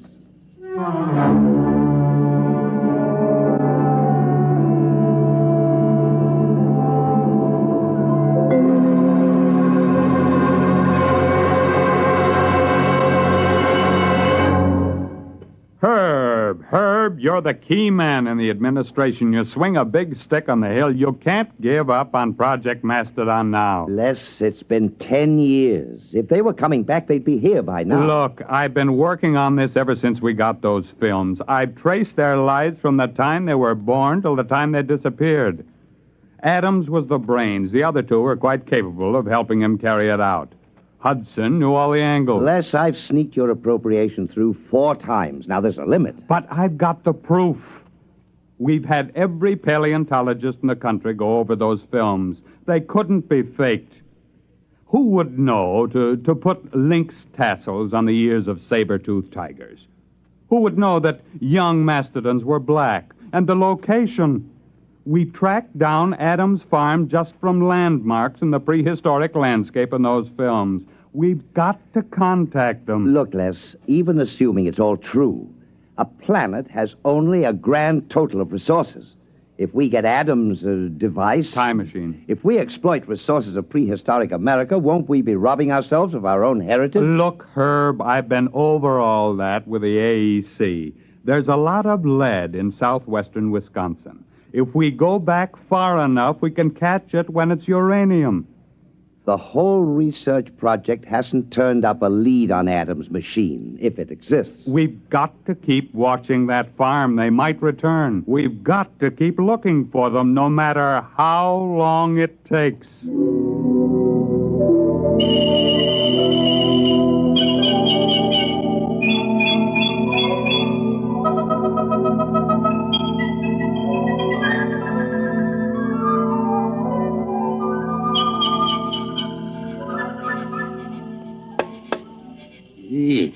Listen, Wes, we can't stay around here much longer.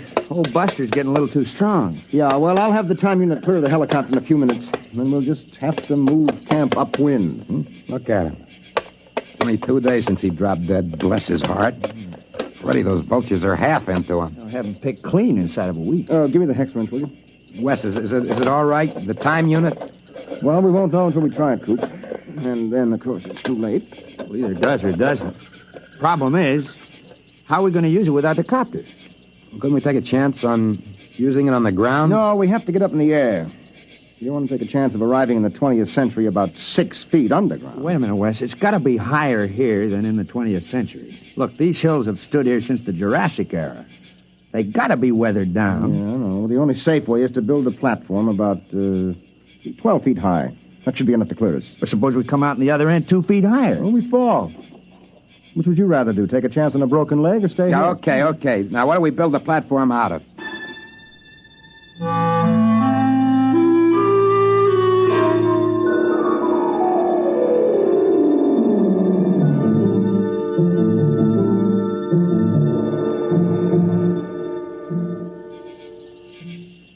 There you are, Wes. All right, I got it.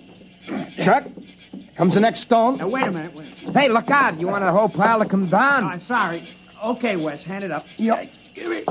That's about 12 feet, isn't it? Well, it ought to be. It took us 10 days to pile it up. Look out, I'm coming down. All right, don't start an avalanche. Well, pretty soon we'll be able to start all over again. Mm-hmm. If the unit works. Yeah, that isn't all. We don't have any proof we've been back here. We'll be stone broke. Another helicopter would cost $30,000.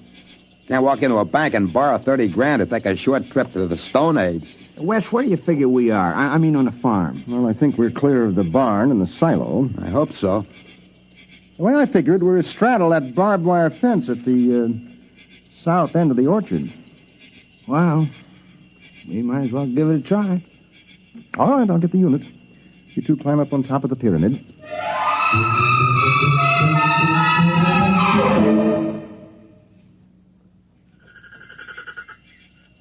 You ready? Think it'll work, Wes? I don't know, Coop. Got pretty well banged up when Buster hit the copter. I haven't got the equipment to check the waveforms. All right, stand around close. Bend your knees a little. Might be quite a drop. Go ahead. Push the button. Okay. 1, 2, 3.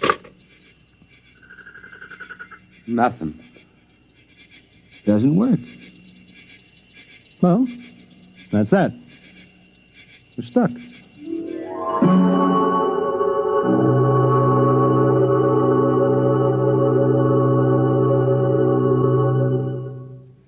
I'm sorry, Les. There's nothing you can do, Herb.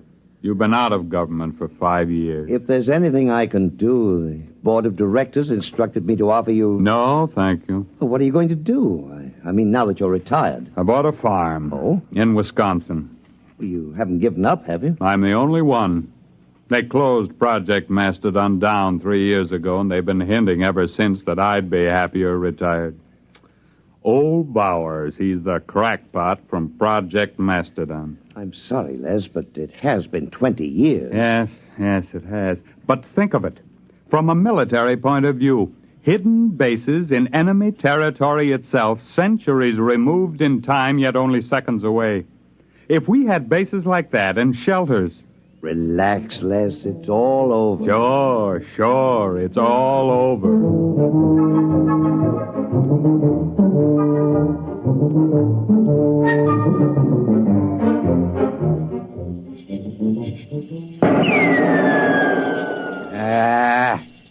Missed. You should be more careful. We've only been stuck a month now. Someday we'll run out of ammo, and then it's bows and arrows. It's cold. There'll be snow soon. Coop, I'm worried about Wes. He takes it pretty hard. As long as he's tinkering on that time unit, he's happy. Oh, he isn't going to repair the unit. He hasn't got a chance. Back in the workshop with the tools, maybe. Well, anyway, the hunting's great. Well, maybe we better start saving bullets for big game. We won't be lords of creation around here long without our guns. Yeah, and if one of us gets sick or breaks a leg, well, nobody lives forever. Wes is the lucky one. He's got that time unit to tinker with. Come on. We better get back to camp.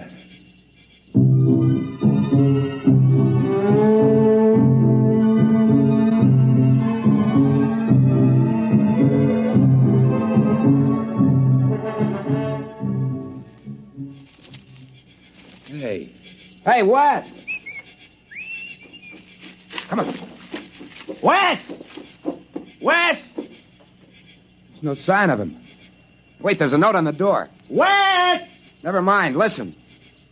Dear guys, I don't want to get your hopes up again and have you disappointed, but I think I may have found the trouble. I'm going to try it out. If it works, I'll be back to get you. Wes. What, a fool? That unit can't work. He must be off his rocker. Wait a minute. Coop, look, that pyramid.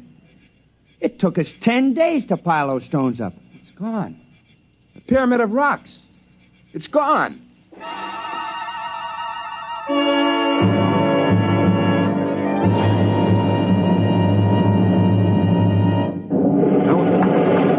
Oh, what the... Of all the confounded...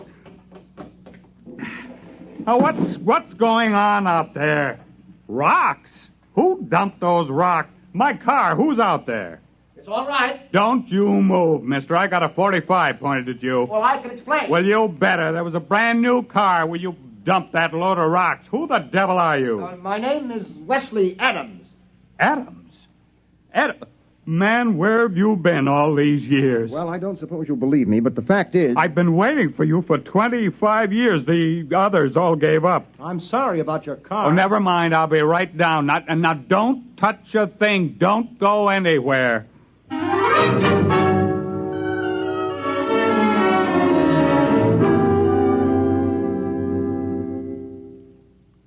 Can't be 25 years. It's only been a few months in Mastadonian time. 25 years. Man, it's been a long wait. The unit must have been badly calibrated. You see, it isn't accurate for more than 50,000 years at a jump if the setting is moved. Well, we better call Washington. I imagine you'll want the same terms as before. Terms? Recognition, economic aid from Macedonia, defense pact. Now, listen, Adams, you've got those saps over a barrel. You can get anything you want now. The unit.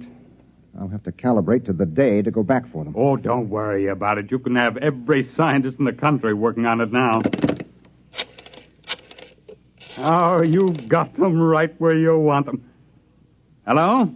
Long distance. This is Major General Leslie Bowers, retired. I want to put a call to the President of the United States, White House, Washington. You can tell them I'm placing the call for the President of the Republic of Macedonia.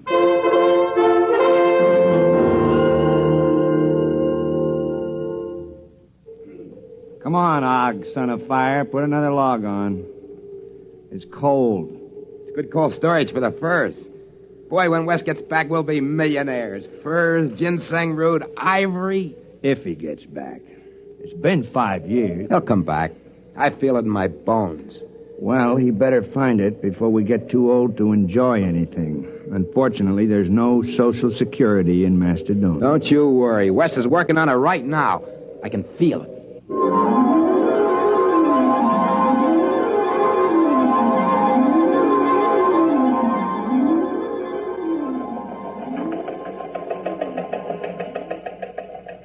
Hello, Charlie.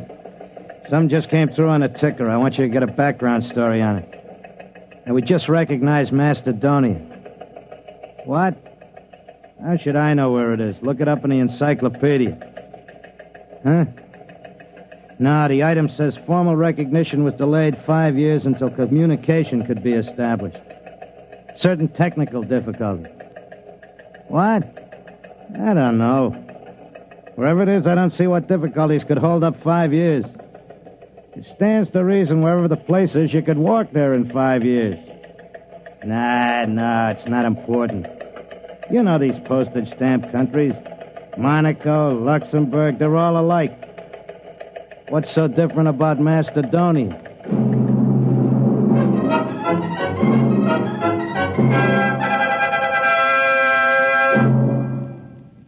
You have just heard X-1, presented by the National Broadcasting Company in cooperation with Galaxy Science Fiction magazine, which this month features the Theodore Sturgeon novelette, The Skills of Xanadu. When a malignant world endangers another, surgery is the usual answer. But perhaps there's another solution, to kill it with kindness. Galaxy magazine on your newsstand today. Tonight, by transcription, X-1 has brought you Project Mastadon, a story from the pages of Galaxy written by Clifford D. Simak and adapted for radio by Ernest Kenoy. Featured in the cast were Floyd Mack, Dick Hamilton, Charles Penman, Raymond Edward Johnson, Frank Maxwell, Robert Hastings, John Larkin, and Joseph Julian. Your announcer is Jerry Damon. X-1 was directed by Daniel Sutter and is an NBC Radio Network production.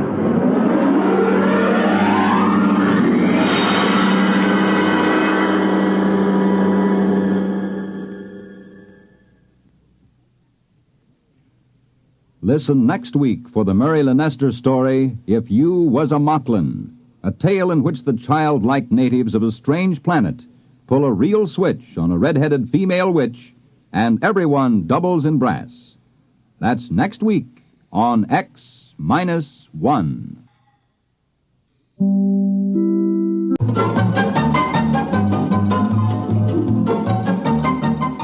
This is Nightline, your open door to people and places, and this is Walter O'Keefe.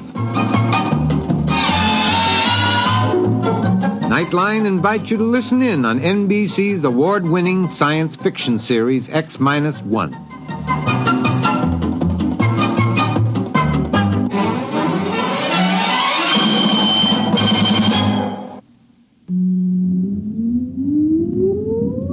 Countdown for blast-off. X-5, 4, 3, 2, X-1, fire.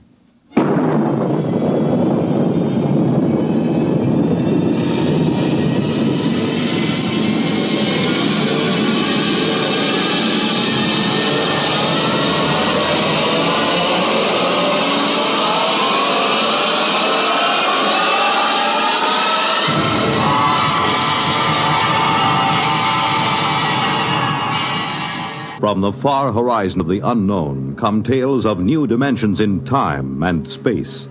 These are stories of the future, adventures in which you'll live in a million, could be years, on 1,000 maybe worlds. The National Broadcasting Company, in cooperation with Galaxy Science Fiction magazine, presents X-1.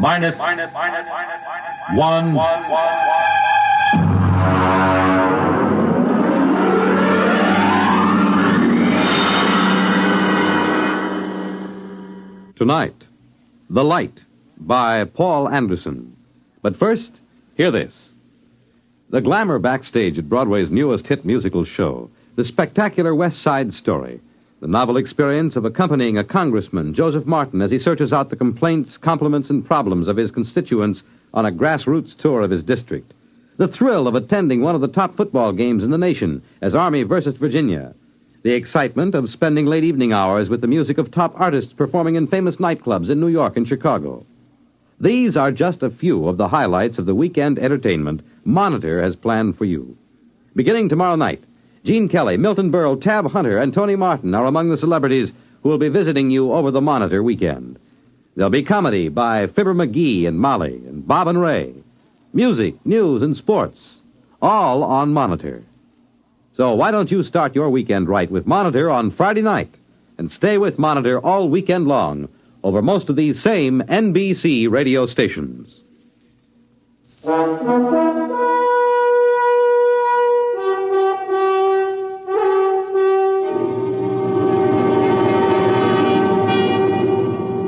Now, X-1, and tonight's story, The Light. You really should feel highly honored, Professor. You're the only person I've been allowed to tell this to. And, of course, there's a good reason why you're being permitted to hear it. Why? I think you'll see why before I've finished. We're not a gang of power-nutty militarists, you know that. Personally, I'd like to tell it to the whole world, but it could very well touch off a war, and a war would mean the absolute end of civilization. There's one thing you should understand right from the start. Just because I know enough math and physics, just because I could pass the most rigid physical exam ever devised, doesn't mean I don't know anything about culture and art. When they picked me for the three-man crew for the first landing on the moon, they were a little condescending about that side of my background. Baird, the skipper, and Hernandez, the engineer, the other two members of my team, were a little leery of me just because I could talk about art every now and then. They needn't have worried. Once we left the space station and got into orbit, we didn't have much to do for several days but talk. Look at it. From this distance, you'd swear the Earth was uninhabited. It's hanging like a big sapphire in the inky black. Poetry. Don't you ever quit spouting it. Why are you writing me all the time, Baird? Maybe I don't trust a scientist who keeps talking about art all the time. You think there's no connection between the two? I know blamed well there isn't. I always thought that when you got up this high, you could make out the continents. I can't tell where the sea ends and the land begins. It's the clouds lying all over the surface that make it so tough. I think that's Russia coming into view, isn't it, Skipper? According to the orbital schedule, that should be Siberia emerging from the Terminator right about now. Are they watching us, I wonder? Why not? They've got a space station of their own with good telescopes on it. Yeah, and I'll bet they're hoping that we smack into a meteor. Maybe they don't have to hope. Maybe they've already arranged an accident. I doubt it, Baird. They wouldn't risk sabotaging us. Not on a trip like this with the whole world watching. Because it might start a war? Don't make me laugh. Nobody's going to start shooting when they know the whole world will go up in smoke just to avenge 3 spacemen and a $10 million hunk of ship. Ever hear of chain reaction? One sharp diplomatic note might set off the whole thing. You think our own government would be sending us to the moon if there were any military advantage to be gained from it? Then what's the idea? Why are we doing this? Prestige. Yeah. They put up the first satellite, built the first space station. Now we've got to be the first man to step on the moon, or the rest of the world will start looking on us as a second-rate power. You make it sound like some kind of game. Oh, it is, Hernandez. The deadliest game mankind ever played. One false move, and bang, the whole world goes up in a mushroom cloud. How long will it go on? That's what gets me. As long as there's a balance of power. But let one side, Russia or us, find a really new concept, something the other side doesn't even dream about, and it'll be all over. Suppose they find it before we do. That'll be too bad for us. The Cold War will be over, and so will we. Why don't you shut up, the two of you? You both talk too much. It was the wrong thing to say, I knew, out there in the great quiet night. We shouldn't carry our little hates and fears and greeds out beyond the sky and into space. Or perhaps the fact that we can be burdened with them and still reach the moon shows that man is bigger than he knows. I couldn't say. Anyhow, as the whole world knows, we made it. Our landing site hadn't been chosen exactly, but as you know, Professor, we came down at the foot of the lunar Alps, not far from the crater Plato. We felt no sense of pioneering when we touched down. We were tired and tense. It was merely a hard, breakneck job.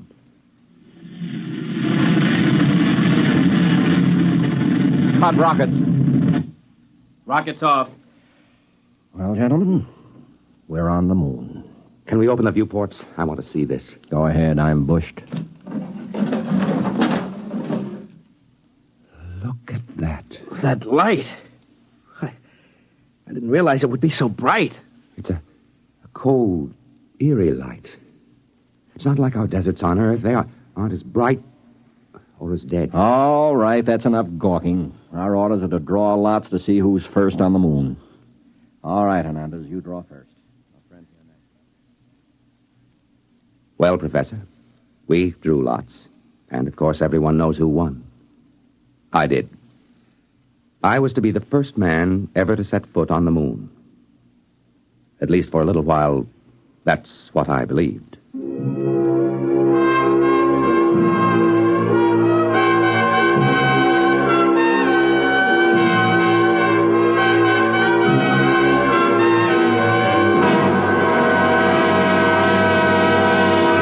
You're listening to The Light, tonight's attraction on X-1.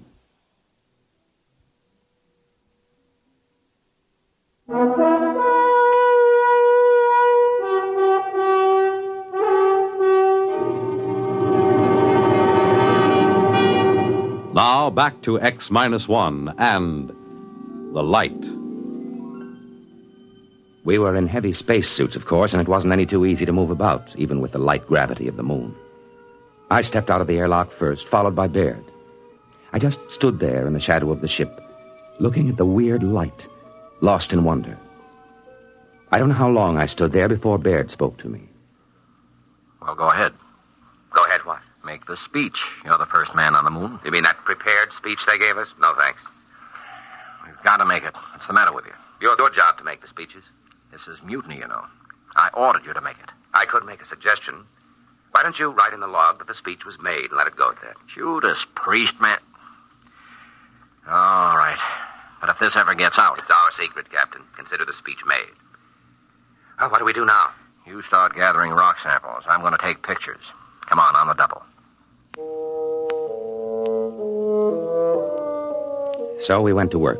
I gathered some samples, and each time I did, I left a little mark in the dust on the surface. The traces I left would probably last until the sun burned out. It seemed like an act of desecration, though the landscape was ugly enough. No, that's not true. It wasn't ugly, only alien. You know, it was several hours before I could really begin to see anything. I mean, it took that long for my brain to start registering in this strange, eerie place. I remember pausing to rest a minute while I watched Baird making adjustments on his camera lens and snapping various bits of landscape. Yeah, that ought to be a good one. You know, Baird, the thing that gets me is the light. It's no trouble. I'm using an F8 exposure this time. No, I mean the quality of it. It isn't like anything I ever saw on Earth. I wonder if it can be photographed. Of course it'll photograph. You know, in a way, it reminds me of that weird brass-colored light you get just before a storm on Earth. That it isn't the same either. No, I think I'll try an F11 setting. What I mean, though, Baird, is I don't think you can get the feel of this light in a picture. What you'd need for that is such a painter as hasn't lived for centuries. Rembrandt? No, it's too harsh a light for him. Cold light that's somehow hell-hot. Will you shut up? You and your blasted Renaissance?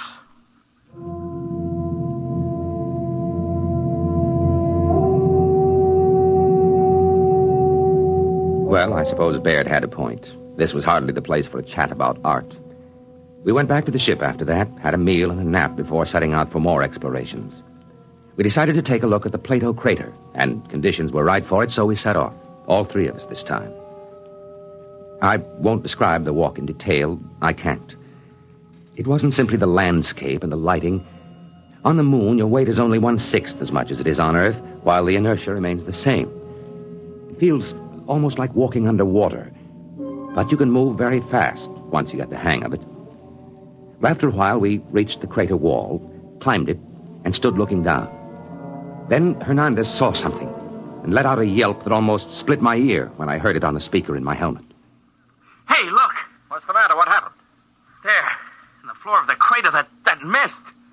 Yes, I see. Then they were right. Who? What are you talking about? The astronomers. They thought they saw something that looked like a mist in some of the big craters. They're right. It's right in front of our eyes. I thought there was no atmosphere here. How could there be mist? Maybe there's some kind of water table down on the floor of the crater. Hey, get back here. I want to go down for a closer look, Baird. And break your leg so we have to carry you home? No dice. You stay here. Well, we've got to find out. He couldn't break anything wearing that space suit. They're like armor. Stay here. I'll have your court-martial. Oh, Skipper, have a heart. Yeah, come on, Skipper. We've got to find out what that stuff is. In the end, we convinced Captain Baird, but he insisted we rope ourselves together before we made the descent. It was agonizing work getting down the lip of that crater, but we made it. We stood there silently on the floor of the crater, bathed in a cold, golden-white radiance. There's never been such a light on Earth. It seemed to pervade everything, drenching us cold and white, like silence made luminous. It was the light of nirvana. And somewhere, somehow, I had seen it before. I stood there unable to speak until another yell from Hernandez brought me to my senses with a wrench. Oh, no. It can't be. Now, what's the matter, Hernandez? Look there in the dust of the crater. Look and tell me I'm crazy. Good Lord. Footprints. Footprints of a man. Who? There's only one other country on Earth that could send a spaceship to the moon yet. Yes, Hernandez. Russians. Are they still here, I wonder? We can't tell by staring at the tracks. They could be 5 hours old or 5 million years. But why haven't they told the world? Why haven't they been bragging about it? Why do you think? You mean they've found something of vital military importance? Look up at the Earth. Maybe right now they're planning their next move. The last move. I don't believe it. They couldn't have done it. They couldn't have kept it secret. Why not? They could have taken off in a black ship when our space station was on the opposite side of the planet. How would we know? Come on. Where? Back to the ship, of course. They'll have to know about this in Washington immediately. If they find out we know their secret, that could be enough, Baird. That could trigger the war. I've got a code. Are you sure it can't be broken? That it already hasn't been broken? Shut up, you troublemaking whelp. Let me alone. Just the same, Skipper. We better follow those tracks. See where they lead to. We didn't bring any weapons. I'd be surprised if they were as careless. Baird, listen to me. All right, court-martial me later if you want, but listen. We can't just go back to the ship, never knowing for sure what these footprints are and who left them. How much looking can you do? In less than 1 hour, the sun will sink behind the lip of the crater. When that happens, it's going to get cold. Colder than anything you've ever imagined. I've got a heating unit in my suit. Good for 20 minutes at the most against a cold like that. Barely time to get back to the ship. All right. I'll take the chance and get back in time. But let me follow those footprints, Baird. It's your duty to let him, Baird.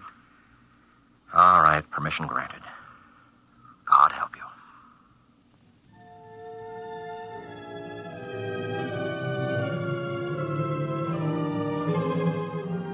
Baird and Hernandez, still roped together, climbed the crater side and disappeared, leaving me alone, staring at the hobnail boot footprints of a man.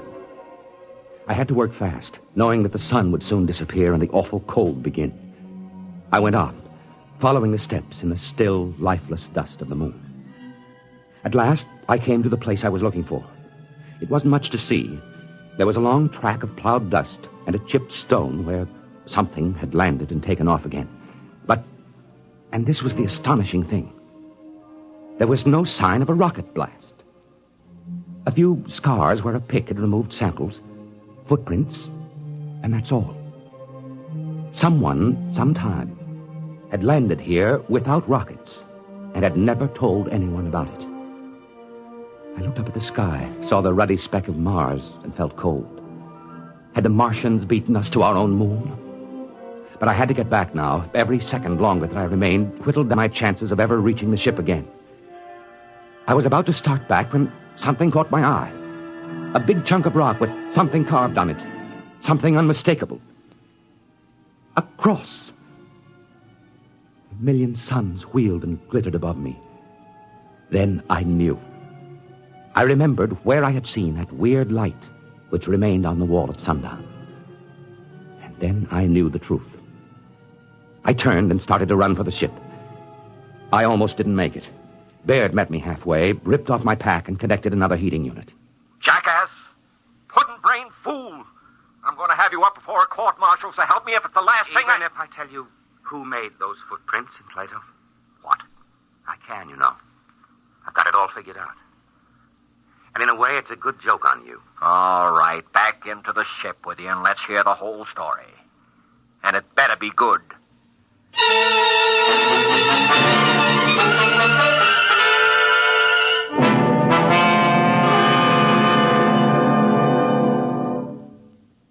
Of course, intelligence has been working night and day ever since we returned and made our report. They know we were telling the truth. And that's why you've been drafted, Professor. We're going overseas together, you and I. Officially, we're tourists. You search the archives, and I'll tell you when you've turned up something we can use. Oh, we'll find it. We'll find something. It couldn't have been done by rockets, you see. Even if the physics had been known, which it wasn't. The chemistry and metallurgy wasn't there. But there was something else. Anti-gravity? Maybe. Whatever it is, when we find it, the Cold War will be over and we'll have won. You don't get it? Professor, I'm shocked and grieved. You're a historian, a cultured man. All right, then. Our first stop is the National Gallery in London, where there's a painting called The Virgin of the Rocks. In that painting, you'll see a light, cold and pale and utterly gentle. A light which never shone on Earth. A light playing over the mother and child.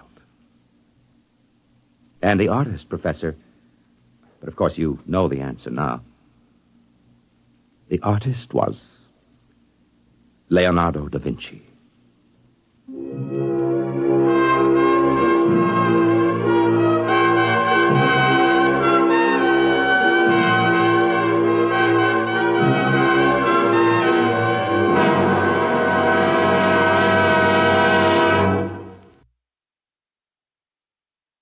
You have just heard X-1, presented by the National Broadcasting Company in cooperation with Galaxy Science Fiction Magazine, which this month features the conclusion of an exciting two-part serial, Wolfbane, by Frederick Pohl and C.M. Kornbluth. Read it in Galaxy Magazine on your newsstand today. X-1 has brought you The Light, a story written by Paul Anderson and adapted for radio by William Welch. Featured in our cast were Carl Weber as the narrator, David Kerman as Captain Baird, and Bob Hastings as Hernandez. Your announcer, Fred Collins. X-1 was an NBC Radio Network production.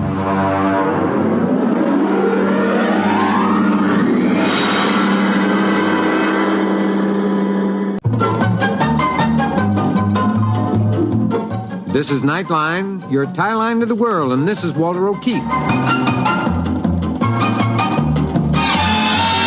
Tonight, a visit to worlds strangely different from ours, the world of the future, the world of X-1.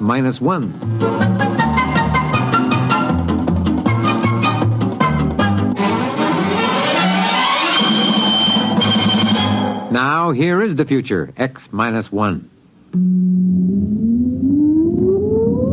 Countdown for blast off. X-5, 4, 3, 2, X-1, fire.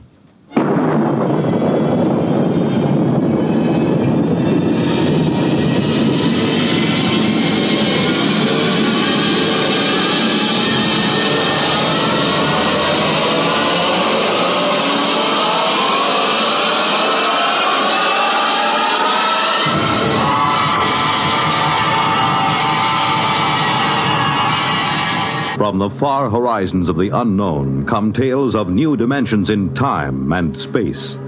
These are stories of the future, adventures in which you'll live in a million, could be years, on 1,000 maybe worlds. The National Broadcasting Company, in cooperation with Galaxy Science Fiction Magazine, presents X-1.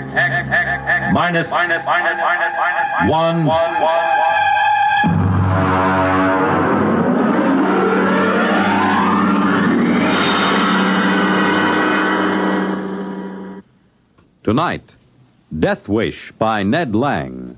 But first, hear this. During the theater season in New York, people flock from everywhere in the nation to see the latest Broadway plays. But very few of these people have ever been fortunate enough to experience the thrill and excitement backstage at one of Broadway's top musical comedies. Tomorrow night, Monitor invites you along as Don Russell goes backstage at the Broadway musical hit Simply Heavenly, introducing you to the cast, the author, listening to the songs from this fine musical show. It'll be an experience you won't soon forget. Then on Saturday, for sports enthusiasts, Army versus Notre Dame, and Monitor brings you this football classic direct from Municipal Stadium in Philadelphia.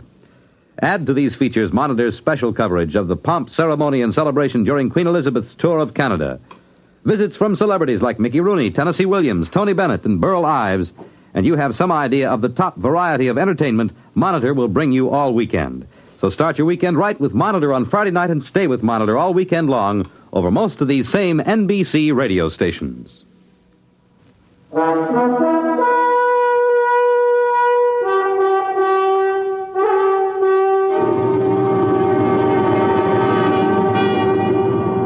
And now, X-1, and tonight's story, Death Wish.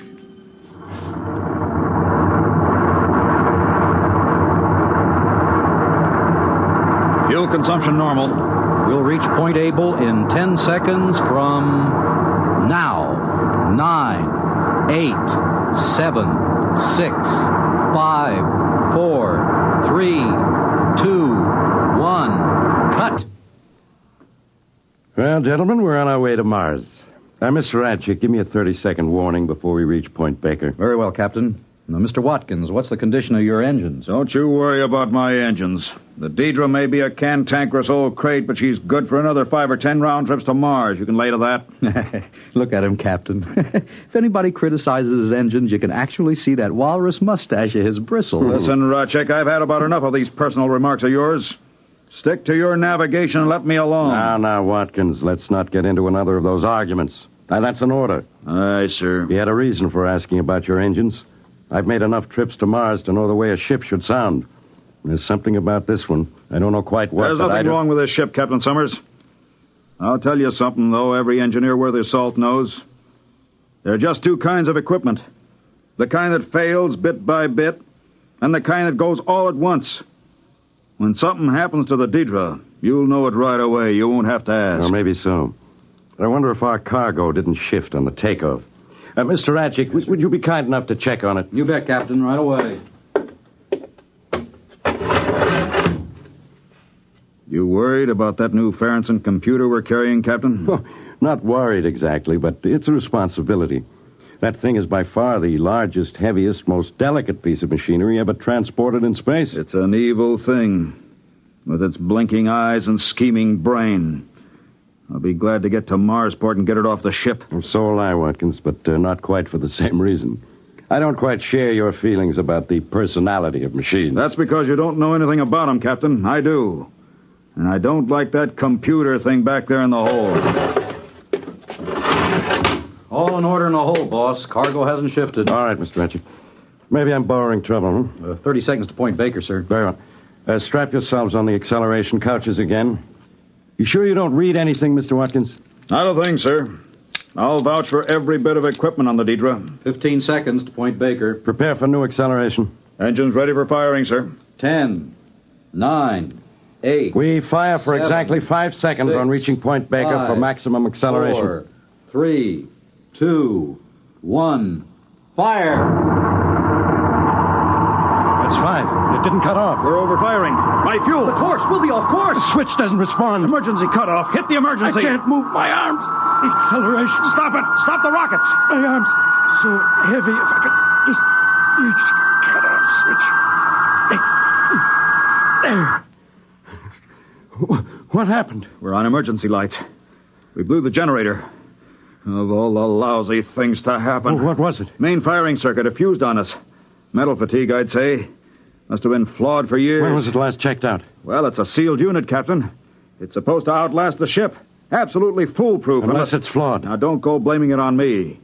Those circuits are supposed to be X-rayed, heat-treated, fluoroscoped, You just can't trust machinery. How are we on fuel? Not enough to push a kiddie car down Main Street.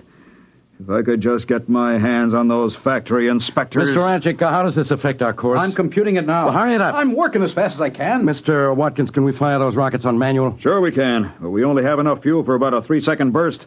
It'll mean a crash landing. We'll worry about that when we come to it. Well, Mr. Radchick? This kills us, Captain. We're going to cross the orbit of Mars before Mars gets there. How long? Too long. Captain, we're flying out of the solar system at just under the speed of light.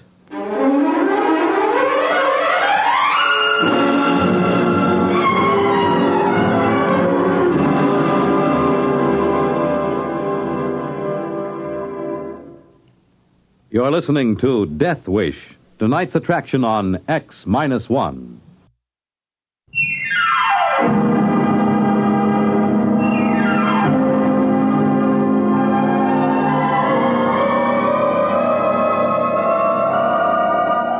Now back to X-1 and Death Wish. Look at him. Look at how he sits there staring at nothing. Here we are kiting off into space, and what do? We got a little fuel left. We can turn the ship, can't we?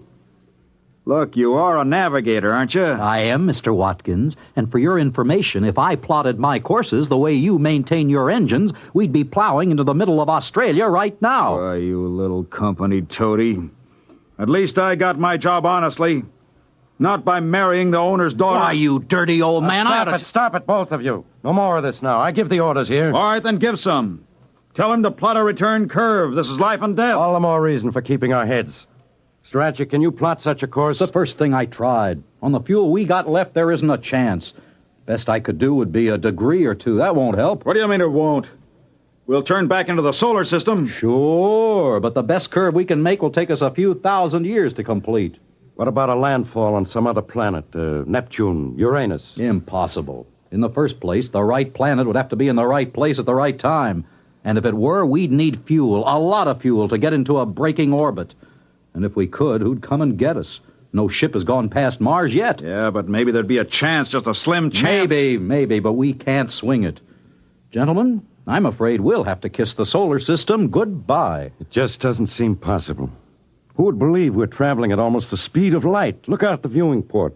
You'd swear we were standing still in space. Yeah, that's because there's no reference point, as you know. I assure you, we're traveling faster than any men have ever traveled. What should we do, Captain? I don't know, Watkins. I just don't know. Our noble captain can't face the situation. Of course I can face it. I can follow any course you plot. That's my only real responsibility.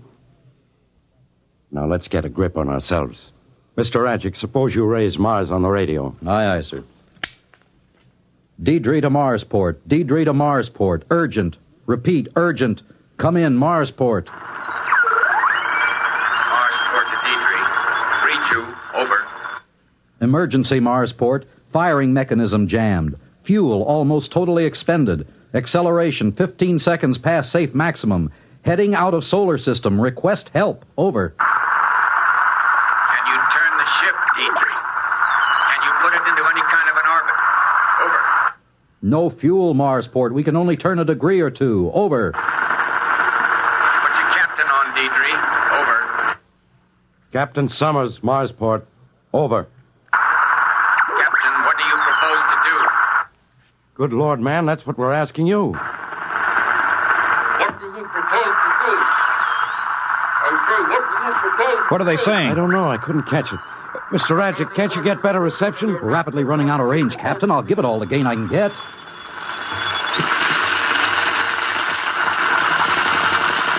Deidre. Marsport to Deidre. Can you read me? There they are. Shut up.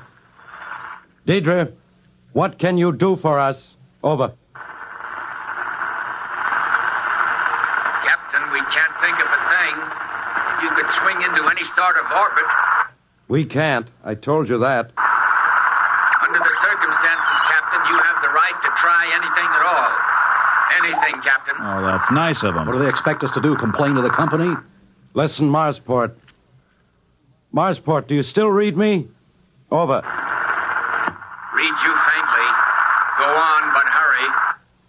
I can think of just one thing. We could bail out in spacesuits as near Mars as possible. The Diana is laying over there, isn't she? You could have her pick us up. Over. Sorry, Captain. You're confused. If you left your ship, your momentum would not be affected. You and your crew would continue through space at the same rate as the ship. Over. Of course, I wasn't thinking. I have it. Send the Diana out to intersect our course. Maybe we can find some way to transfer. My navigator will help you plot the intersection. Over.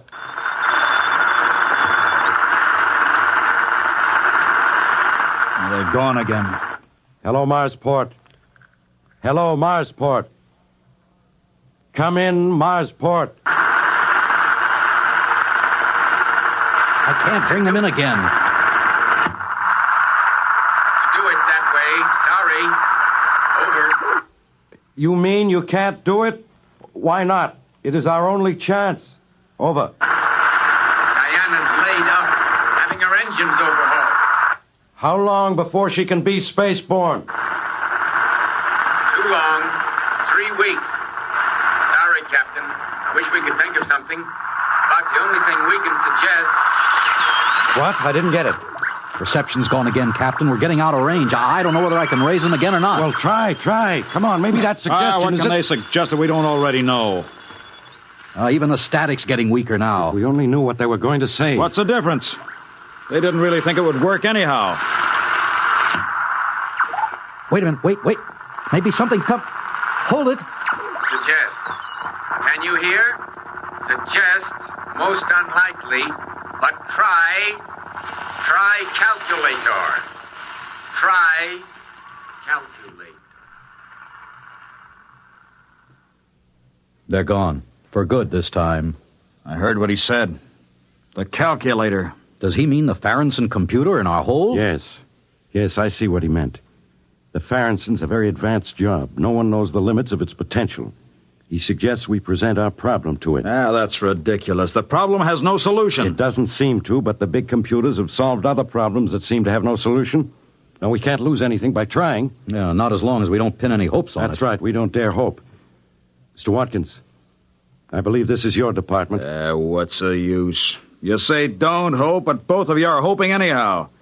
You think the big electronic god is going to save your lives? Well, it's not. Well, we have to try, man. Who says we do?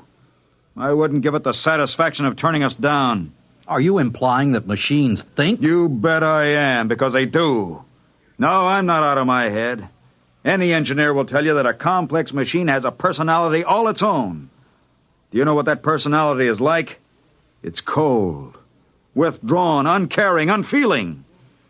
A machine's only purpose is to frustrate desire and produce 2 problems for every one it solves. And do you know why a machine feels this way? You're hysterical. Oh, no, I'm not. A machine feels this way because it knows it's an unnatural creation in nature's domain. It wants to reach entropy and cease. It's a death wish. A mechanical death wish. Gibberish. Watkins, are you going to hook up that computer? Oh, sure, I'm human. I keep trying. I just wanted you to understand that there's no hope. I'll get it warmed up. We better watch him. He'll be all right. Maybe. He's blaming the situation on a machine personality now, trying to absolve himself of guilt.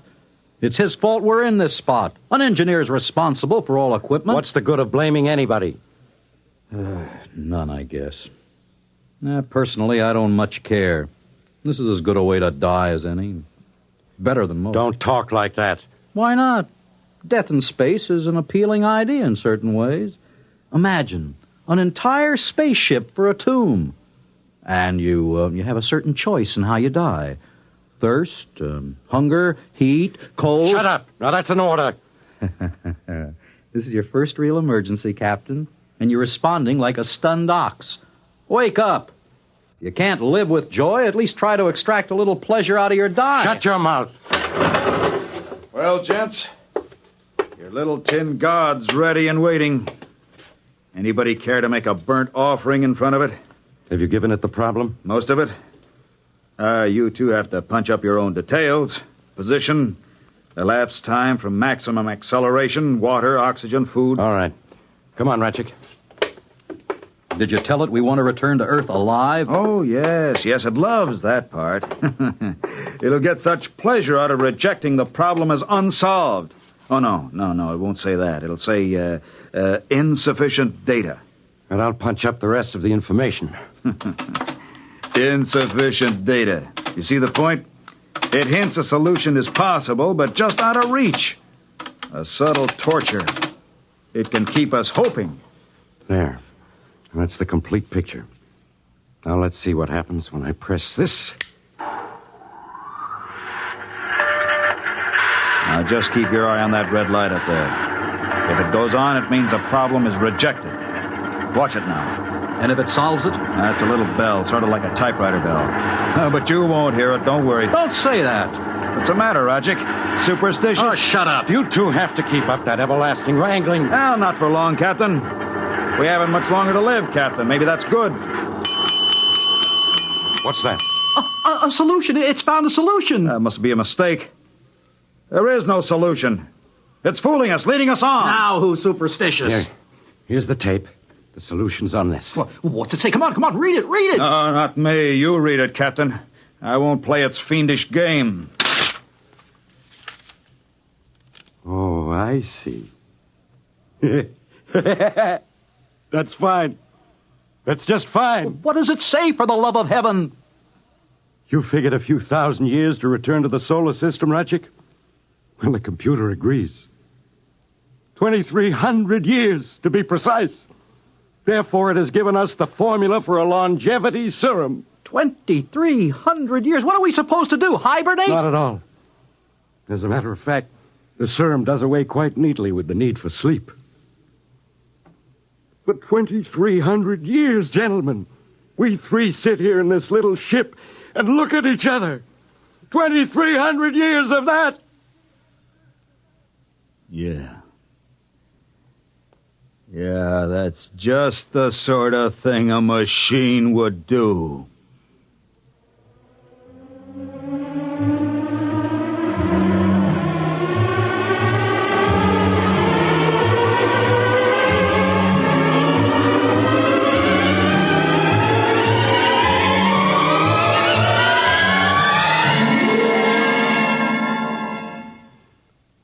Fred Collins again, and I'll have another word for you about X-1 in a moment.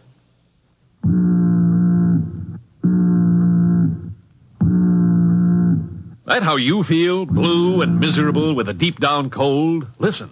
Every second someone takes it for the miseries of a cold. Millions more take bromoquinine. Every second someone takes it for the miseries of a cold. Bromoquinine.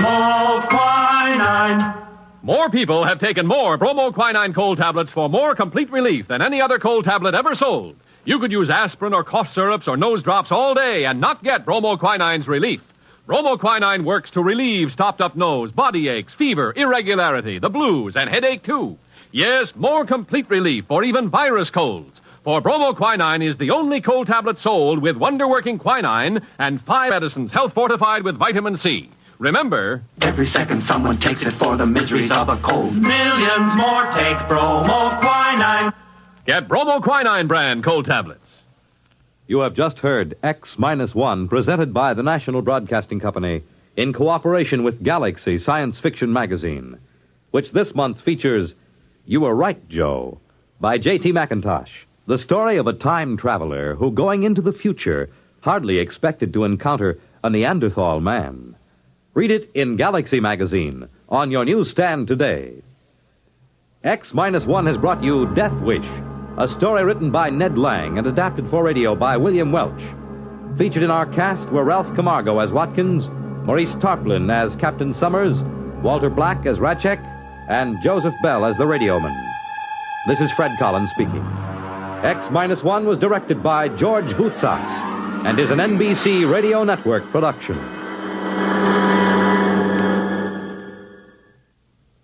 There's excitement in the air at night, and Nightline brings it to you. Hear Nightline with Walter O'Keefe, next on most of these NBC stations. In just a moment, X-1. But first, how does one man get himself into so many impossible situations? This is a question you'll probably ask yourself tomorrow night when you follow another hilarious adventure of Throckmorton P. Gildersleeve. Yes, Gildy's eye for the ladies and his impulsive temperament managed to entangle him in a web of riotous circumstances. Join the romantic water commissioner, his neighbors, Judge Hooker, Mr. Peavy, and all the loyal Gildersleeve household as they romp through another episode of The Great Gildersleeve tomorrow night. And now stay tuned for X-1 on NBC. Countdown for blast-off. X-5, 4, 3, 2, X-1, fire.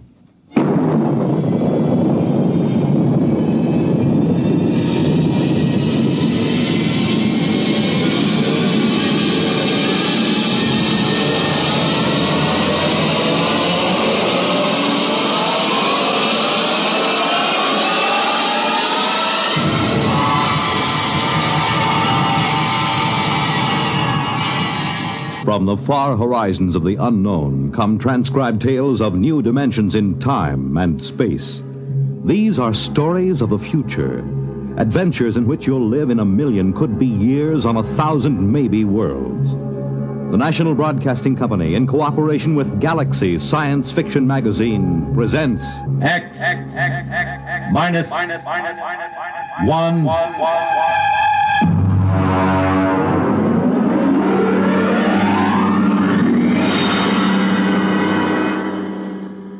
Tonight's story, The Cave of Night, by James E. Gunn. Oh, you want a level, Charlie? Okay. Though yet of Hamlet, our dear brothers, death the memory be... Anyway, how's it, okay? Okay. Check recording, will you? I may go over a half hour. Make sure they got another reel of tape ready, okay? All right, Look, Bill, I've just put the segments of tape together for the next week's show. I'm going to record my narrations, and we'll listen to it together tomorrow. I know this is unusual, but you're the producer, and I don't want you out on a limb that may be sawed off behind us. This week's show is liable to either win us every award from the Peabody to the Pulitzer Prize, or maybe put the network out of business. Okay, we start with a standard opening. Behind the world, etc., 40 seconds. This is Harry Anders, your editor. At 8 o'clock, after the sun has set and the sky is darkening, look up. There's a man up there where no man has ever been. He is lost in the cave of night. And the fuel tank's empty. Receiver broken. Transmitting and clear. Anyone picking this up, anyone. This is Rev McMillan calling. Notify Goddard Rock, New Mexico. There's no way to get back. There's a man up there where no man has ever been. He is lost in the cave of night. We all know that phrase now, the cave of night. It was written by a poet disguised in the cynical hide of a newspaper rewrite man. But it stuck. It caught the world and held it like a butterfly pinned to a board. It started with a ham, an amateur radio operator, in Davenport, Iowa. All right, Eddie. Roll the first tape in here. It's marked. Am I too close? I was up in the attic. I usually have a talk with WG-73. He's in Buenos Aires. We play chess. Well, there was some kind of interference. And then all of a sudden, I heard this voice. I record most of my listening anyway, so I had the tape machine running. After I heard it, I called civil defense. That's what we're supposed to. Look, Bill, I haven't done the final editing on these tapes, so don't worry if they're a little rough. Down out of the night, flung from the darkness, came these words, the first of so many that electrified the world. Notify Goddard Rock, New Mexico. There's no way to get back. No way to get back. I'm stuck up here. No way to get down. What does it take to catch the pity of the world? A man wedged underground in Kentucky. A little girl in the bottom of a well. Somebody alive, waiting for rescue, with the days of his life numbered. Somebody, somewhere, waiting for us to get him out. The story broke in this morning's papers. Orbiting 1,000 miles above our heads, was a man, an officer of the United States Air Force in a fuelless spaceship.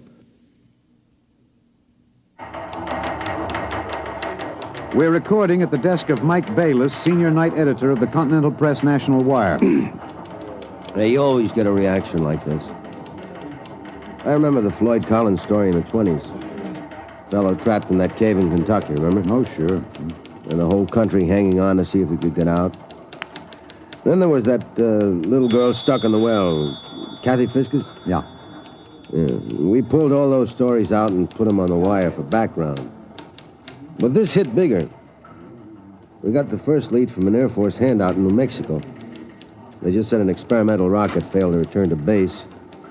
But by that time, the cat was out of the bag. Ham operators picked up those messages from Boston to Fairbanks, Alaska. Mr. Bayless, you first used the phrase, the cave of night, didn't you?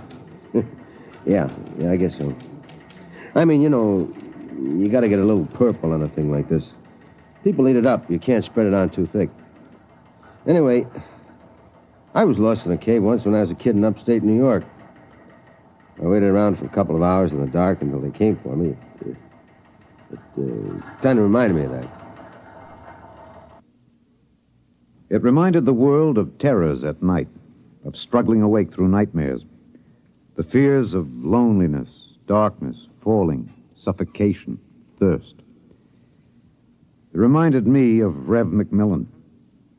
Perhaps I have an advantage over all the other reporters for newspapers and radio and television because I knew Rev McMillan. I knew him in college and in the Air Force. I knew that he was testing rocket-powered craft at Goddard, but I didn't know they were so close to space. No one knew, till those messages of desperation crackled down through the atmosphere. I remembered Rev when I saw those headlines that morning. Straight black hair, Clark Gable ears, a reckless grin. He ate well, reveled in expert jazz and Mozart opera, and he talked incessantly. His southern speech was no drawl. There was too much to say. And now he was alone, and soon all that might be extinguished. The men from the radio newsrooms rushed to Goddard Rocket Base armed with miniature tape recorders. Gentlemen, I'm Colonel Arthur J. Hannigan, Information Officer for Goddard Rocket Base, and I'm authorized to issue the following statement. First Lieutenant Reverdy L. McMillan, United States Air Force pilot, Experimental Rocket Division, took off from Goddard Base at 22:34 Rocky Mountain time.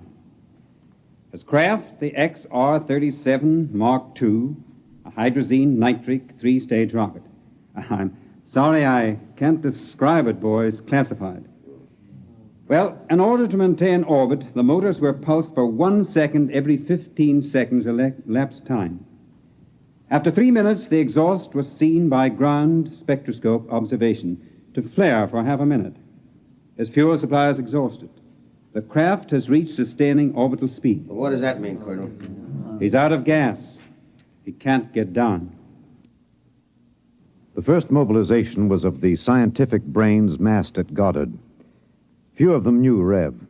Brains at a research project are usually carefully sorted out and salted away from the distractions of the outside world. They designed, they invented, they calibrated and theorized.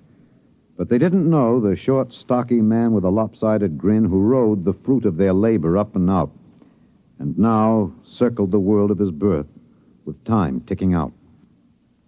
I covered the hearings in Washington for the network newsroom. I flew down from New York, and the stewardess came out every few minutes to tell the passengers the latest news. She called him Rev, although she never knew him, and once I thought I saw a tear. The hearing was before the subcommittee of the Senate Committee on Military Affairs. Presiding, Senator Alan J. Haggister of Kentucky. All right, General Finch. You've made the technical situation fairly comprehensive, even to an old canebrake redneck hillbilly like myself. I have tried to make the gravity of the situation apparent, sir. It appears to me, General, that the sacred life of a human being created in the image of his maker is in danger. It's no light thing to be thrown away like some guinea pig. If that ship wasn't safe, if that poor man up there in the cave of night is to die, Somebody is responsible. Isn't that right, General? Sir, a manned rocket was sent up because of one simple fact. It takes a computer of tremendous versatility and capacity to operate a Harrison-Munch reactor engine. A computer of infinite complexity. And I ask you, General, I put the question to you, why was such a computer not designed? It has been designed, sir. It was designed 500,000 years ago. There is only one mechanism competent to handle those controls, sir. That is the human brain. All right. I turn now to my second question, General, and I ask it not only for myself and my colleagues on this committee, but for 170 million Americans listening on the radio, watching on television. With that man up there living out his last days, why was it not possible to send a ship up after him? Why was there no second ship built? For one reason, Senator, money. The appropriation for rocket research fell short by 12% of the amount needed even to build one vessel. Oh, frankly, gentlemen, the deficiency was made up by cutting corners and diverting funds from other projects. That is not the point, General. There's a man up there who's going to die. With the limited funds you gave us, we've done what we set out to do. We've demonstrated that space flight is possible, that a space platform is feasible. If there is any inefficiency, if there is any blame for what has happened, it lies at the door of those who lack the confidence and the courage and ability of their countrymen to fight free of Earth to their greatest glory. Senator, how did you vote on that?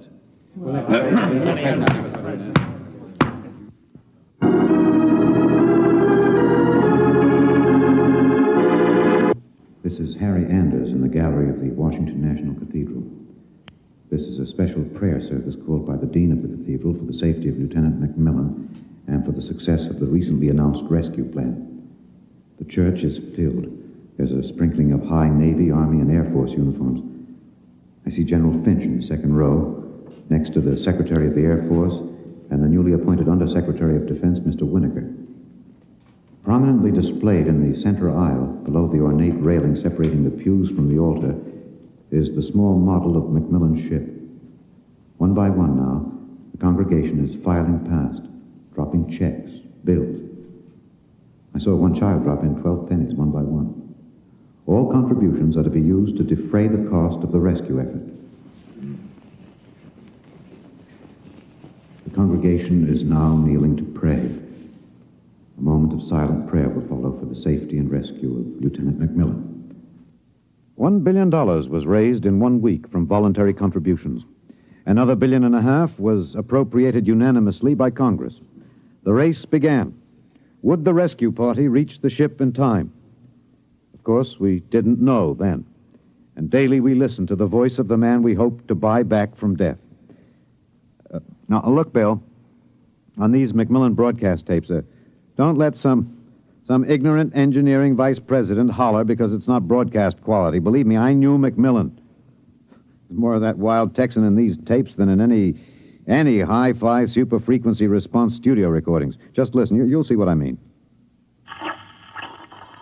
I've been staring out the portholes. I never tire of it.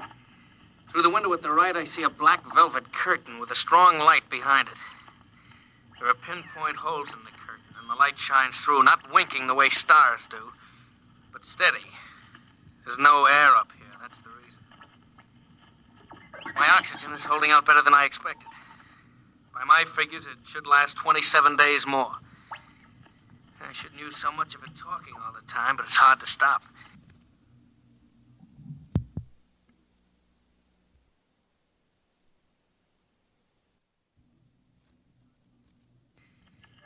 Talking, I feel as if I was still in touch with the Earth. Still one of you. Even though I am way up here. Too bad the receiver is broken, but if it had to be one or the other, I'm glad it was the transmitter that came through all right. There's only one of me. There are billions of you to talk to. You can't see me now. You'll have to wait hours for the dawn. I'll have mine in a few minutes. That's the way he talked. And as we listened to the lonely voice from the night, the engineers, the scientists, the construction men worked round the clock. General Finch presented the problem in the pool interview. I asked the questions for the combined networks that afternoon. Most of you heard the complete broadcast live as he briefed the world with the clipped, laconic delivery of a soldier. There are two basic problems. We've recovered the first and second stages of the rocket. We've only to construct the third stage. The second problem is more difficult. The pilot. Lieutenant McMillan was the only man physically and psychologically qualified. We discovered that in our first program. His training and orientation took 18 months. We have now to duplicate this in 27 days. You think it's possible, General? I don't know. That's all, Mr. Anders. Stevenson, get me some coffee, will you? Black and some kind of sandwich, no butter, no mayonnaise. And then the voice from the cave asked a question and expected no answer. Do you hear me down there? Sometimes I wonder. I wish there was some way I could be sure you were hearing me. Just that one thing might keep me from going crazy. I was there the night we answered that question. I was there in a helicopter over Kansas City. This is Harry Anders speaking to you from a helicopter over Kansas City. There are 15 seconds till midnight. The plan was developed by General Finch. At precisely midnight, every light in the city will be out and then flashed on in 2-second intervals. This will be the exact moment that McMillan's ship is calculated to pass overhead. It's almost time now. 5, 4, 3, 2, 1. There they go. Off. On. Off. On. Off. On. I see it. I see it. Kansas City winking at me. Oh, yes, I can see it. Thanks. Thanks. You're listening. I know that now. I'm not alone. I'll never forget. I'm waiting for you. We're recording in the press gallery of the Goddard Rocket Base main construction hangar. The vast third stage component stands before us, men swarming up and down the gantry cranes. The Mark III is being built to carry 5 men instead of 1. The pilot selection has been kept a top secret to avoid unnecessary strain on the men selected. The latest progress report gives a possible margin of 6 hours between the launching of the rescue ship and the estimated exhaustion supply of oxygen to Lieutenant McMillan. The shift is changing now.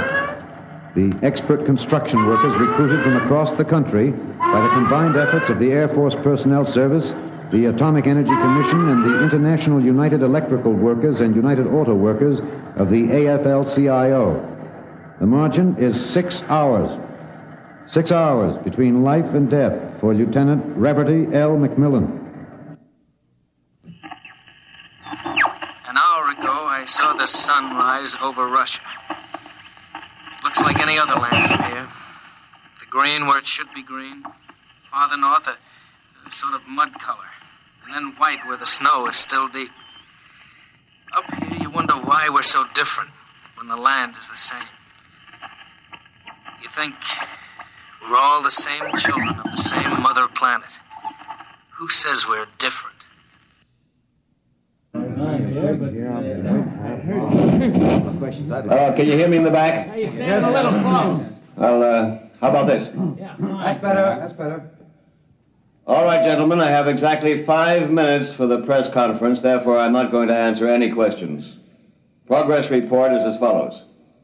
As a safety factor, we're constructing 2 complete 3-stage rockets and 6 additional 3rd-stage components. The telemetered reports from McMillan's ship have added important additional information, and the first of the rescue vessels should be ready to be launched at the estimated time, weather permitting. Now, don't ask a question. Within certain limitations of air turbulence, the rocket will be ready to lift in time to save Lieutenant McMillan. 21 days. The air is bad tonight. Can't seem to get a full breath. It seems to stick in the lungs. It doesn't matter, though. But I wish you could see what I've seen. The vast, spreading universe around Earth like a bride in a soft veil. You'd know then that we belong out here. Come out, mankind. Come out and see what I have seen.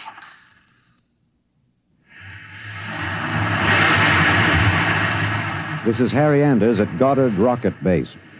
The Harrison Munch reactor engine for the first third-stage rescue is being tested here at Goddard. You can hear the roaring of the gases in the test chamber behind me. The work has been stepped up as a new calculation based on the increased temperature reading from Macmillan's ship indicates that the exhaustion time will be some 6 hours earlier than originally estimated. The margin of rescue will be in minutes. Air very bad. Better hurry.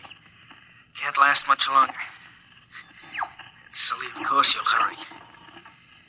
But I don't want anyone feeling sorry for me. I've seen the stars clearly. But more than this, I've seen the Earth. There where I have lived and loved. I have known it better than any man. And loved it better. And known its children better. Goodbye. I have a better tomb than the greatest conqueror Earth ever bore. Do not disturb.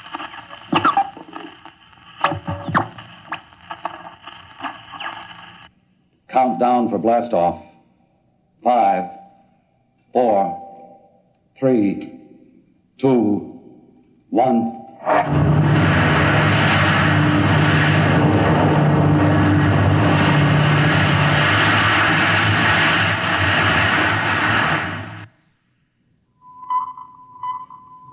Anders, tape 323. We're in the press operation room of Goddard Field. The rescue rocket has been aloft 53 minutes plus. Its calculated time of arrival is 54 minutes. You will hear the voice of General Beauregard Finch on a direct pickup from the rescue vessel, which has been named unofficially the Lifesaver. Silent crowds have collected at the outer perimeter of the rocket base, as if by their presence they might help it. Here it comes. Quiet. The next voice you hear will be General Finch aloft in the rescue ship. The voice quality may not be good. He's speaking over a throat mic in his pressure suit. Mark 3 to base. This is Finch. We'll secure that cable. We have just secured to the airlock of Macmillan's ship. I'm now entering the lock. The inner door is closed. I have closed the outer door. The inner door is cycling. Now it is open. Bring in those oxy bottles, will you? The bulkhead to the control room is open.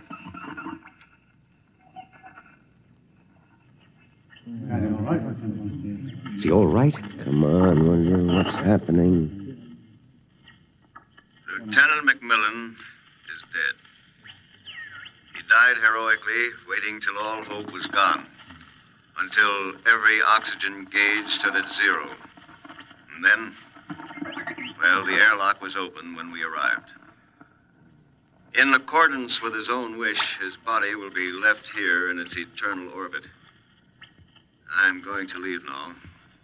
My feet will be the last to touch this deck.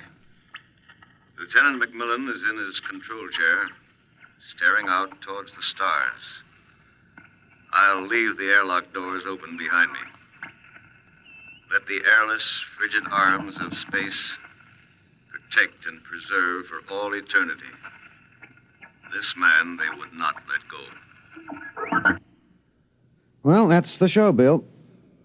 Bill, you remember at the conference we hadn't made up our mind whether to pick anything up from the celebration last night after the news of the Mars landing? I said it was the right end for Rev Macmillan's story. You said it was old stuff. Every kid knew the sequence. The ships built to rescue Rev, used to set up the satellite base, from the base to the moon and now to Mars. Well, I went out with a mini-tape last night, and I've got the end of the story. Here it is. This is Harry Anders in Times Square. The neon rocket ship at the top of the Times building has just flashed into brilliant light.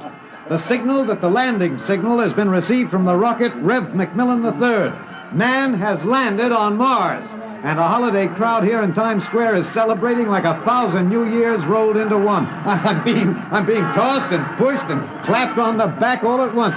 Let's see what the man on the street thinks about man on Mars. You, sir. I'm broadcasting. No. How do you feel about it, sir? How do you feel tonight about man's conquest of space, of the planet? Leave me alone. I'm in a hurry. Just a few words to the... Look, you get your hands off me. Let go of me. I'm not interested. Wait a minute, sir. Wait. Rev! Rev, come back here. Rev! You think I could listen to that voice over and over in a tape editing room and not know every vowel, every consonant? I'm telling you, Bill, I saw him. Rev McMillan. The black hair was gray and those Clark Gable ears were pinned back, but that's a simple operation. I played that piece of tape over and over. It was Rev, I know it. He isn't up there. He's alive. We've got it, Bill. We've got it on our show. We'll break it. Rev McMillan is alive. I haven't written it yet, but we finish it off with this, with a question. Why did they announce he was dead? I'm in the tape editing room now. I've got the reel ready to record the answer. Excuse me, Mr. Anders.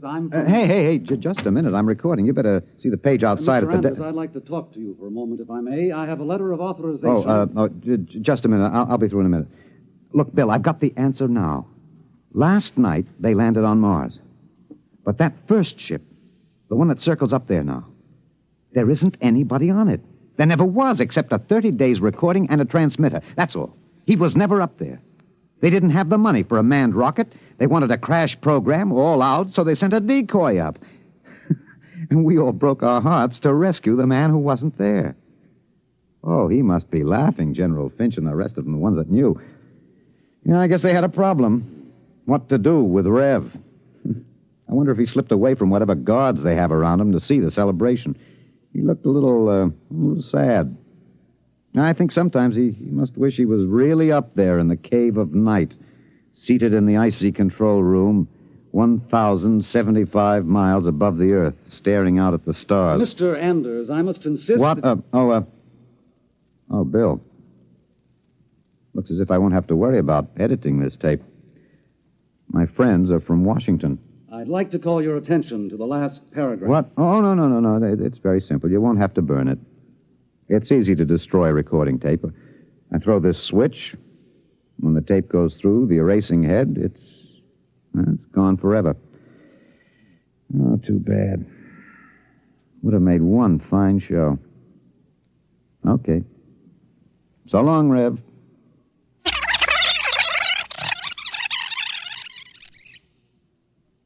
You have just heard X-1, presented by the National Broadcasting Company in cooperation with Galaxy Science Fiction Magazine, which this month features an exciting serial, Slave Ship, by... Countdown for blast-off. X-5, 4, 3, 2, X-1, fire.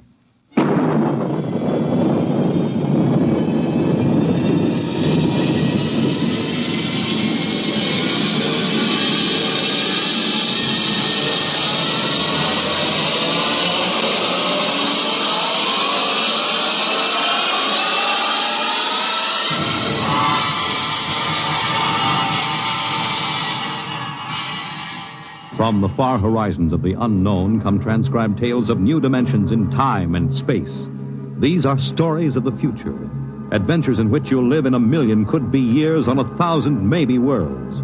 The National Broadcasting Company, in cooperation with Street and Smith, publishers of astounding science fiction, presents X-1.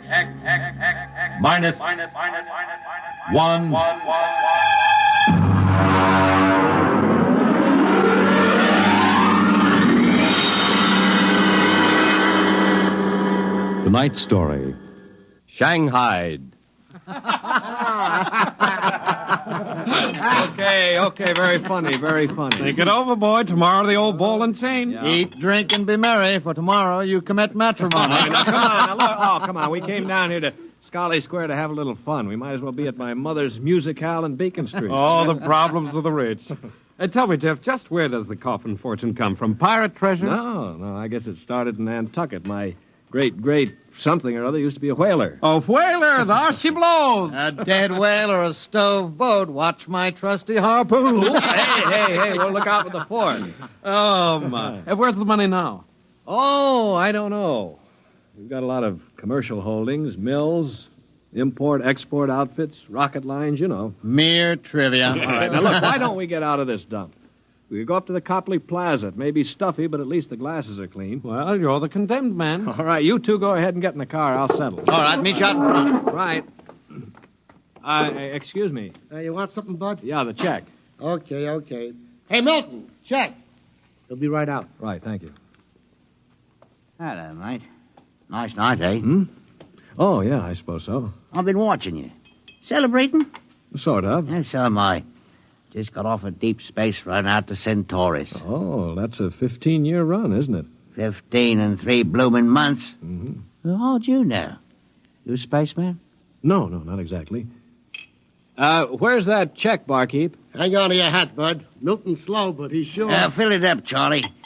Say, why don't you join me, matey? Yeah, Charlie. Oh, no, thank you. Oh, come on. Won't take off him, oh. Well... Celebrate whatever it is you're celebrating on me. Pour it, Charlie. Okay.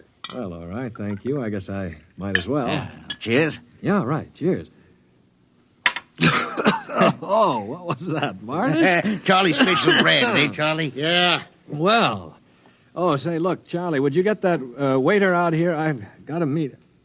Hey, what's your hurry, matey? You got plenty of time. Sure. Sit down. Take it easy. You don't look so good. No, I don't feel so good. Now, sit right here. You feel chipper as a blooming grasshopper in a sec. No, I've got to get outside. The car's in a hurry. Where's the check? Check. Oh.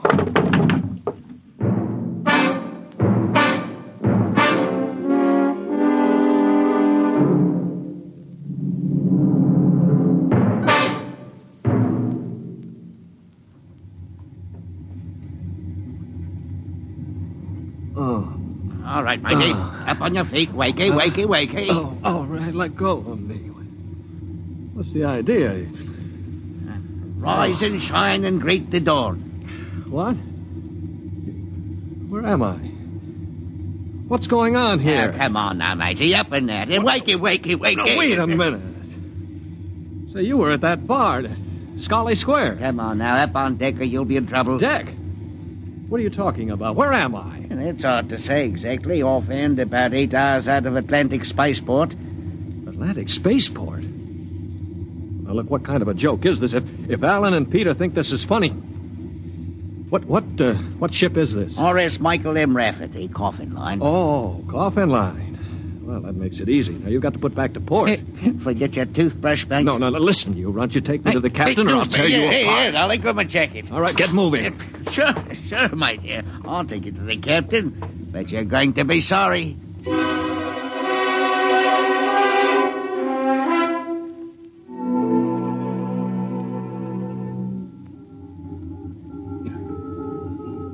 Morton, what the devil are you doing on the bridge?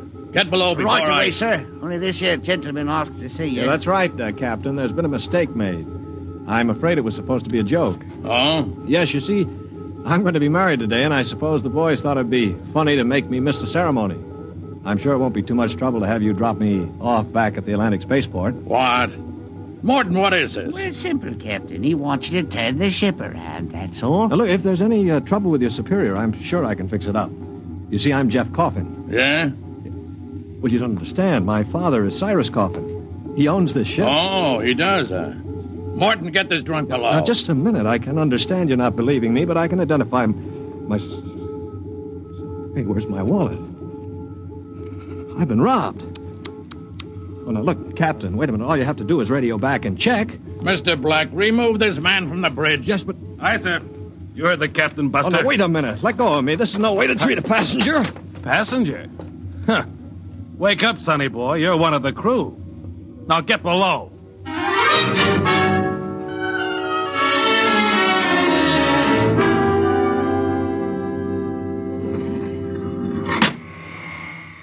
All right now, mate.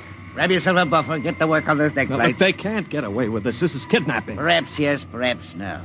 Now get this here deck nice and shiny, and we might even see about some grub. I'll be back in 2 hours. And mind you, I want to be able to see me bloomin' reflection in it. You better polish that deck plate. They can't get away with this. Well, the law says once you sign on, you're under absolute orders. I looked it up. Yeah, but I didn't sign on. I was kidnapped. You won't be able to prove it. Come on, mister, please. I didn't get anything to eat yet today, so give me a break, huh? Oh, all right. What do you do, run the buffer over it? Yeah, that's right. Like this. You sign on? Yeah, I ran away from home. How old are you? 16. 30 when we get back. Yeah. What do you mean 30? We're headed for Mars, aren't we? Only to refuel. We're outbound to Centaurus. Oh, no, it can't be. Well, that's a 15-year run. Morton! I've got to get back. It's no use. I'm getting married. My bride-to-be will think I'm dead. Martin! Martin! What's up here? You want me to call Mr. Black again? He'll give you what for. Listen to me, Morton. Listen, I've got to get back to Earth. I can't disappear for 15 years. Oh, is that the fact? Look, we stop at Mars, right? Yes, and you'll be below decks under lock and key. Listen to me. If I can make it worth your while, will you get me off at Marsport? Jumping ship, huh? That's real naughty, mate. $1,000? Why, what would I tell me poor old mother in to say? 2,000. 5 in advance. What do you mean in advance? You're probably the one that rolled me for my wallet. I'll find a way. They don't believe your young Coffin, but maybe I know better. All right, it's a deal. Look, Mr. Coffin, can you take me with you? I didn't realize what it would be like. I can pay my share. I could work it out for you, or maybe borrow money. I couldn't stand 15 years. I'd go crazy. All right, sure. What about it, Morton? Boy'll cost you another 1,000. You cheap swindler. Here now, Mr. Coffin. I'm all what stands between you and a lovely pleasure cruise for 15 years.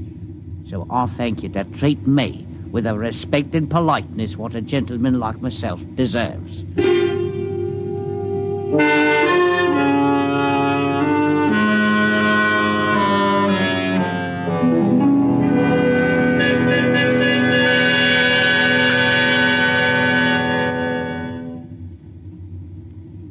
Stand by. Stand by for landing procedure. All right now. Listen careful. This is the cable locker for the grappling anchor. Right. When she lands, this hatch'll open. Cables go out. Don't get yourself caught in them. You'll be tore apart. All right, we've got that. Are you sure we can get out? Now, you just do what I say. We drop down to the blast pit. Nobody'll be there. Lie low in the pit till dark. Got that? Right. And look, Morton, I'll tell the patrol you helped us get away. That'll help you when they catch up with this gang. Well, thank you, sir. Thank you kindly. I've got to get to my station now. Luck. Thanks. Thanks, Mr. Morton.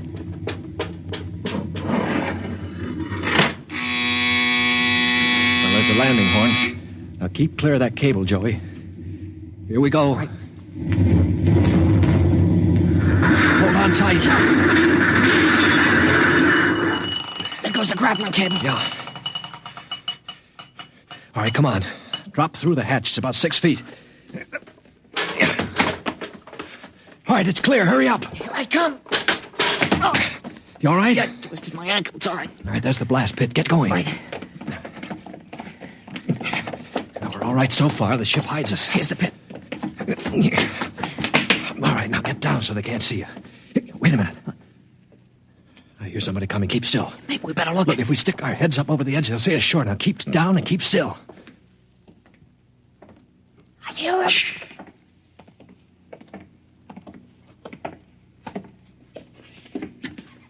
Well. Look what we have here. 2 little babes in the wood. Now, you two move and I'll shoot you in the belly.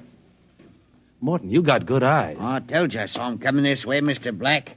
Jumping ship. My, that's a terrible thing to do.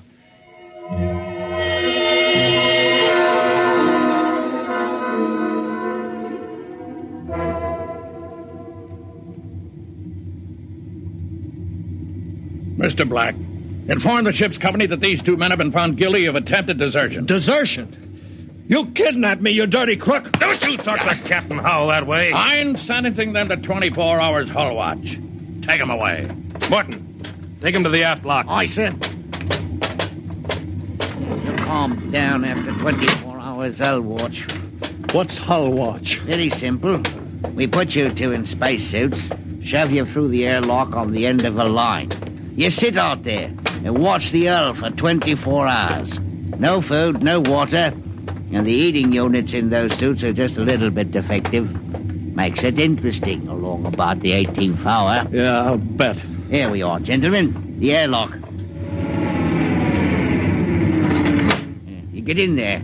Got 5 minutes to get into them suits before we blow the air out.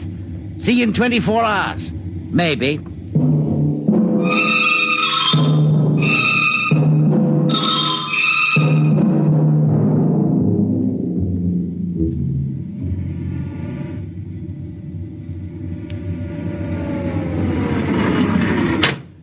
Well, welcome back to our little home. Water.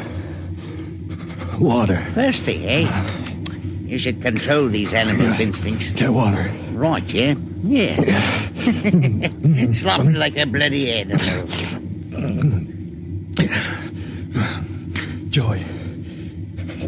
Joey passed out. Help him. He'll be all right. Teach a lesson, both of you. Take my advice and behave yourselves. We've got 15 years to go on this here ship. You might as well make the best of it.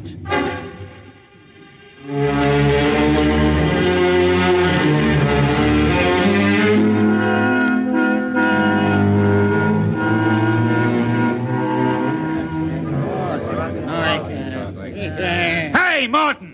What do you call this mess? That's your supper, mighty food concentrate. What's the idea? Only 2 months out and on concentrates already? You complaining, Ray? Yeah, I'm complaining. If Captain Howell's chiseling on the manifest, that's his business. But when he tries to take it out in our hides... You keep quiet or I'll turn you into Mr. Black. Concentrate is what you get to eat from here on out. Now shove it into your face and keep quiet. Suppose I shove it into your face and see how you like it. What's going on in here? What's going on? Morton. He struck me, Archwant. 48 hours hull watch. All right, what are you all looking at? Get back into your places. Morton, bring that man down to the aft airlock.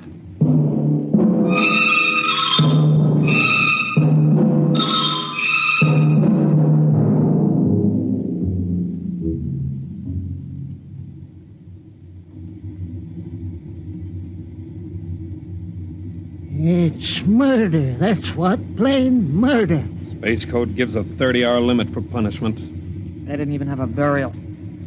Just shoved them out the lock. Well, if the owners knew about this, they'd stop it. Fat lot of good that's going to do us during the next 15 years. Wait a minute, if we could get the ship back to Mars. No, 2 weeks after we landed, we'd be hung. That's what Space Code says about mutiny. And if they catch you in the act, they shoot you down and no questions. All right, I'm willing to take that chance. We're going to let Black and Howell kick us around for 15 years. Why don't we take over and head back? Right. I'm for it. Let's go. You bet. Going to rep something, gentlemen. Discussion. Talking about the captain, maybe. Grab him. Here, they go. Get him. Throw him into the jets. Come on. I'll have you all out of the Allen shifts. Also, you'll have rations. That's what I'll... Show him my oil rag, Morton. Well, that's done it. He's an officer. Who cares? Yeah, we've got to move now. Joey? Yeah? You get up the radio room and smash the set before they can get a message out. Right. Pop, you get aft. Tell the engine watch. Yes. The rest of us will go up on the bridge. How about this rat? Tie him up. Speed counts now. We've got to take over before they know what hit him.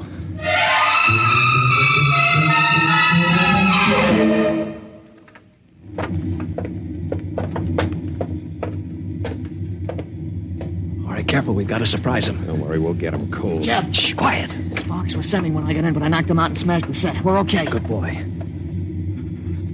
All right, come on. Right past the bulkhead. Look out! The blast bulkhead. Yeah, we're cut off from the bridge. We'll never get through that. They must have found out somehow. The intercom. Black can turn it on from the bridge. You heard the whole thing. Well, we better get out of here. What'll they do? I don't know. We got all the controls up there. We can shut down the driver, but we can't steer. Yeah. You better dog down the hatch behind us. All right, men. Captain Howell's giving you 1 minute to give up quiet. In a pig's eye, Black. You'll hang for mutiny, every one of you. What do we do now? Quiet. They can hear everything on the intercom. Not if I pull the jack out. That's the boy. Look, we've got to get through to the bridge. It's a Mexican standoff. We can't get at them. They can't get at us. What's that? It's an air leak. The pressure's down. It's Howell. He blew the hatch on the mess hall section. Just opened her up and let the air out. Morton, do you know what Black's going to do? He's going to bleed off the air down here. Serves you all right. If I had my way, I'd see all that on the hull till you froze stiff. You're forgetting something, Morton. You're back here with us. What do you mean? If Black and Howell blow out compartments one by one or bleed the air off, you'll get it too. They'll take care of me. Don't you worry about that. Oh, you think so, huh? Joey, plug that intercom back in. Right. Captain? Captain? Giving up? We've got Morton back here. Yeah? If you try anything on us, he'll get it too. What am I supposed to do, cry? You don't care if he dies? That's his problem. We're going to drop the oxygen level 5%. Don't do that to me. Captain! It's unfortunate that you were captured, Morton, but the security of my ship comes first. You mean you don't care? You'd see me dead. Precisely. Well, you can't. It's murder, that's what. I'm not one of them. You can't kill me. You can't. Joey, pull the intercom plug. All right, there you are, Morton. They'd kill you just as soon as look at you. Now listen, we've got to get through that bulkhead. You know this ship. There must be some way. Morton, we're your only chance. Get us through the bulkhead. All right. All right, why shouldn't I? They'd kill me. Well, then there is a way to get through. An emergency release. Uh-huh. They don't tell crewmen about it to keep them from breaking through in an engine blast and leaking radiation to the bridge. Well, then let's get going. We've got to get through that bulkhead before Howell cuts the air down and gets us all.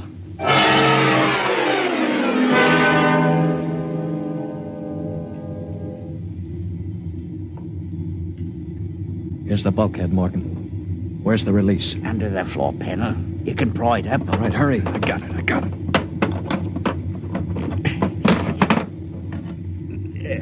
She's up. Wax on a K. Ready? All right, Morton. Open it up. Here goes. Morton! He's dead. Electrocuted, and the bulkhead's still closed. They didn't even get to turn that key. It killed him instantly. Harry. Yeah? Have you got your watch gloves? They're insulated. Oh, yeah, sure. Get Morton out of the way. Don't touch him, Joey. He's got the current through him. I'll shove him away with the gloves. All right, now. Stand by. Here goes a key.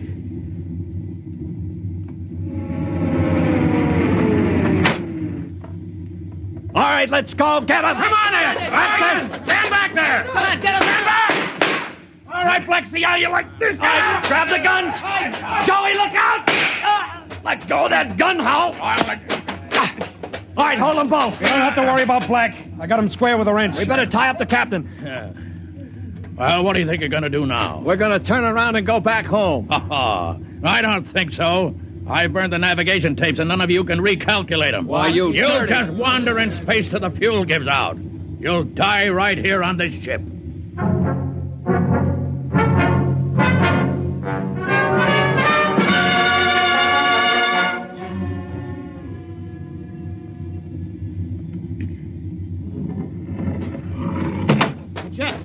Jeff, the interceptor screens went on. Meteor? No, it's a ship. A patrol ship coming up on us. Oh, they must have got an SOS off. Yeah. Well, I'm not so sure that's that. Wait a minute. We don't have to worry. We can just tell them the truth. You're not familiar with space code, young man. Mutiny is punishable by immediate execution. In other words, they don't ask questions. They just shoot. He's right, Jeff. We're through. Can we get away? Not from a patrol ship. Already sent us a heave-to flash. If we run, they'll blow us out of space. I'm afraid your mutiny is about over with, gentlemen. They'll be aboard in an hour. And 10 minutes after that, you'll all be dead.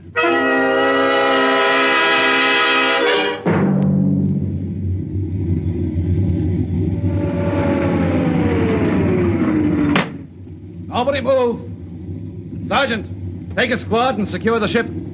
Collect all weapons and post a guard in the engine room. Yes, sir. You, Brown, Williams, Osinski, come on. Well, I'm delighted to see you, Major. I wasn't quite sure my SOS had gotten through. Oh? You're Captain Howell? That's right. And I can swear out the affidavit of mutiny. I don't think a mutiny charge will stand up, Howell. Not with a relief of command warrant out for you. I think we'll just forget about it. But you can't do that. Space code is clear. You recorded my SOS. No, we didn't, Howell. Then how'd you get here? They sent us after you to get Jeff Coffin. Where is he? I'm Jeff Coffin. Jeff, we had a missing persons alarm for you, and then when a check you signed turned up at Marsport. A check? Mm-hmm. Oh, that's right. I gave one to Morton to help me get away. And he sold it to a fence for half face value. We traced it back to the ship. Coffin, I've got orders to escort you personally. We're taking you back to Earth. Can I send out a message, Major? Of course. Oh, that reminds me, Jeff. I've got one for you from your fiancée. She said to tell you that she didn't object to a bachelor party in principle, but she did think 6 months was stretching it a bit.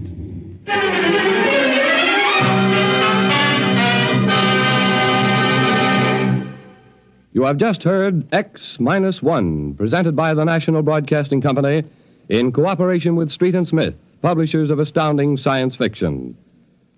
X-1 was an NBC Radio Network production.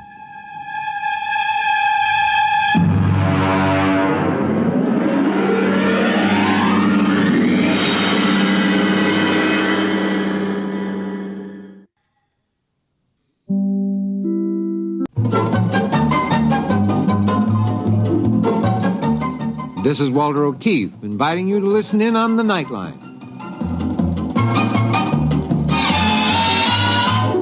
Tonight, live the incredible life of ages yet to come, in a time that might be 1,000,000 years from now, on X-1.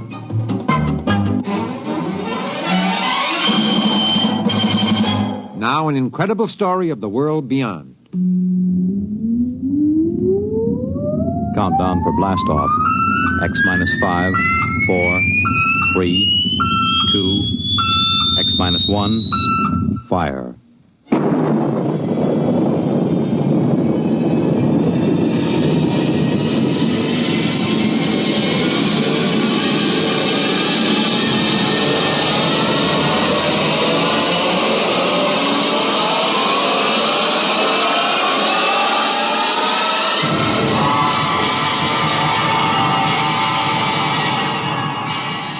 From the far horizons of the unknown come tales of new dimensions in time and space. These are stories of the future, adventures in which you'll live in 1,000,000, could be years, on 1,000 maybe worlds. The National Broadcasting Company, in cooperation with Galaxy Science Fiction Magazine, presents X-1.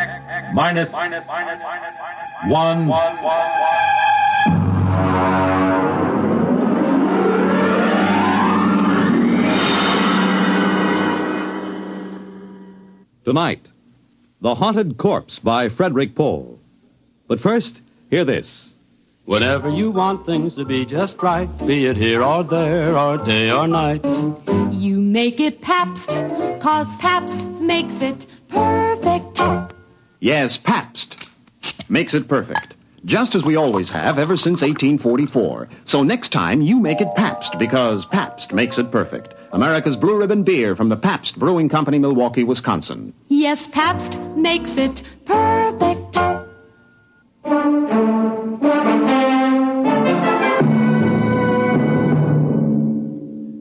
Now, X-1 and the story of The Haunted Corpse. We moved in at 0800. That's pretty good time, considering that Van Pelt turned up at the Pentagon on Thursday, and it took him till Monday morning to go in and see the general. By Tuesday, I had a task force of 135 men bivouacked around the old man's place. Corporal McCabe, my orderly, reported mission accomplished. Well, Colonel, there's a whole company dug in down the road right yonder, and wings is all set up right here like you done ordered. We got a covey of them recon cars from the cavalry roaming like a passel of June bugs quartering a handkerchief.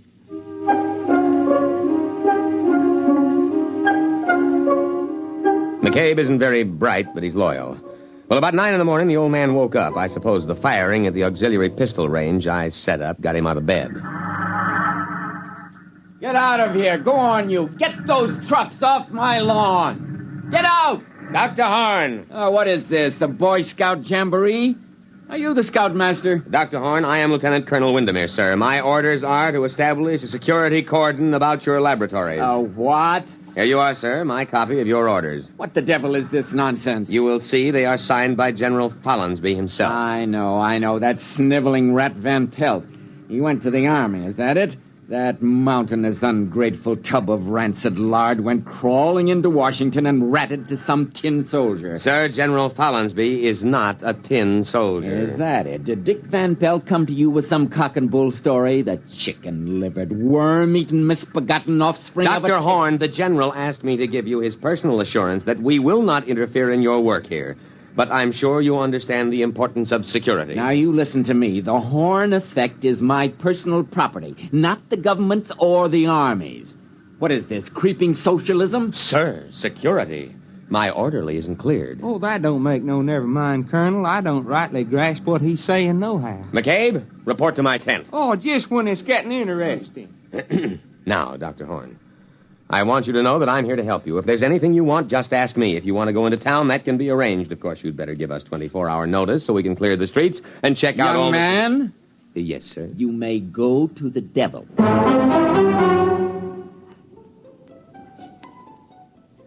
Of course, he went in to call the Pentagon and protest. He had a lot of spirit for an old civilian of about 75. Hello? This is Dr. Eric Horn. I want to protest an invasion of my privacy. Of course, Dr. Horn, I understand. There's an officious young Cub Scout out at my place making a pest of himself. A lieutenant something. Lieutenant Colonel Windermere. But I called Washington. Yes, sir, but our intercept monitor put the call through to me. We'll take care of any outside calls you wish to make. Of all the insufferable...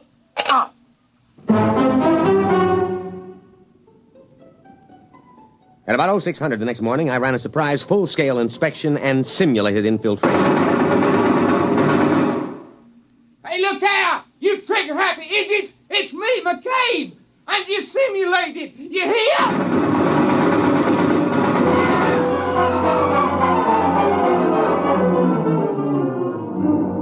Fortunately, he was only grazed. The wire-stringing detail worked all night, and we had surrounded the old Victorian house with triple-strand electrified barbed wire with guard towers every 50 feet. At 1400, I paid a call on Dr. Horn. What are you doing here? Good afternoon, Dr. Horn. I came in for your report. My what? Your daily progress report. It's in my orders. Paragraph 8. Just carry on, sir. Corporal McCabe will take your words down. Oh, his clearance came through last night. You have a method for electronically killing a man without touching him. Killing, Lieutenant? Will you tell me what in the sweet name of heaven did I say that gave you that particularly stupid notion? But I understand. You think this is a weapon. Of course, sir. Of course. My machine renders humans into corpses. A chipped flint will also do that.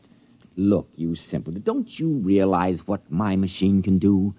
It can separate that something which, added to a body, produces a man. A subtracted leaves a corpse. I can separate the two things without destroying them. You understand that I can take the ghost of life out of a body and keep it unharmed. Try to understand that, you pig-headed, mule-eared, rabbit-faced...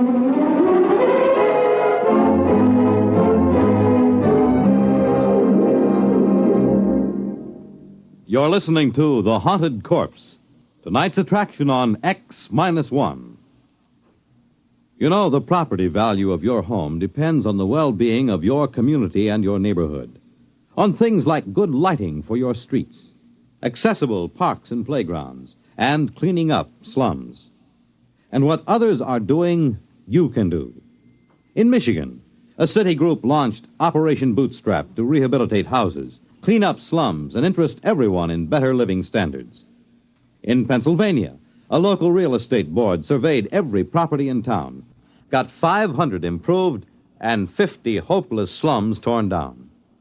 So help clean up slums and keep up your own home as well. To help keep your community sound, get into Action. Action is a national organization designed to help you protect the well-being of your community.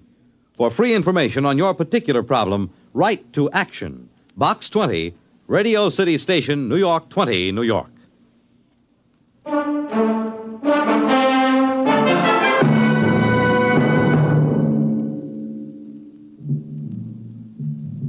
Now back to X-1 and The Haunted Corpse. I terminated the interview and went back to headquarters to prepare my situation analysis. Van Pelt, all 300 pounds of him, was waiting for me. He was eating a can of sea ration with a knife. He's perfectly sane, Colonel, but he's dangerous. Very dangerous. You've got to protect me, absolutely. Van Pelt, I want the straight dope on Horn. Now, what is this ghost business? Oh, that. That's just his way of putting it. You see, care to join me in a can of beans? No, thank you. Well, there's a difference between a living man and a dead man, and that difference is what Dr. Horn whimsically calls a ghost. Call it life, plus intelligence, plus soul. If there is such a word in your lexicon, Colonel. You mean his machine conjures up ghosts? No, Colonel. Dr. Horn is an impossible old vulture, but he's not a faker. Horn can drain the essence of life from a body and store it, or if he wishes, he can replace them in another body. Would you mind handing me the can opener? This looks interesting. Macaroni and beef. Supper ration.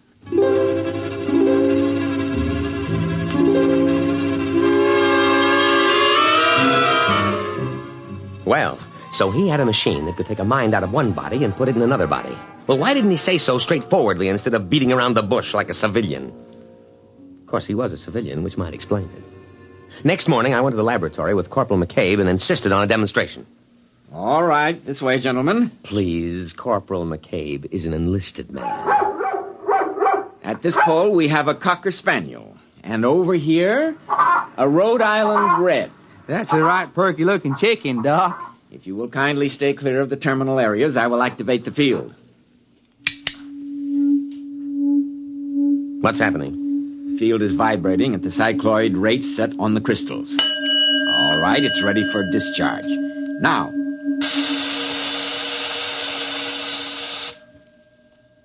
Well? Watch. Here, Rover. Here, boy. Here, boy. Hey, that ain't no hound. That's the chicken. I know. Here, Rover. Well, I'll be pickled for an eel. That little old chicken is trying to wag its tail. And over here... Here, chick, chick, chick, chick, chick, chick, chickie. Here, chick, chick, chick, chick, chick, chick. Well, doggone. I never did see the like of that. A flop-eared, honest-to-Pete dog trying to peck corn.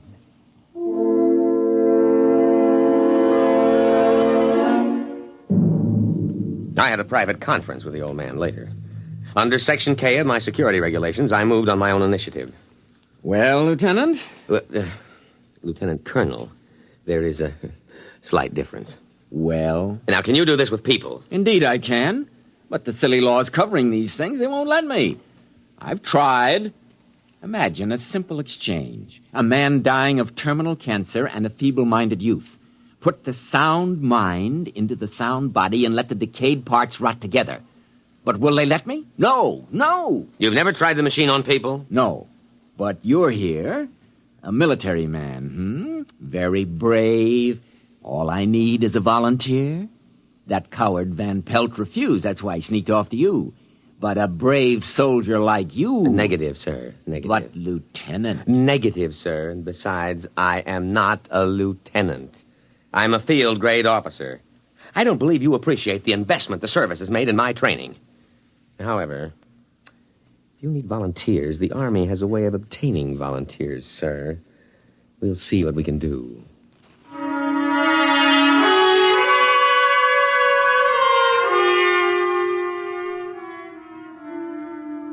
Actually, it was easy.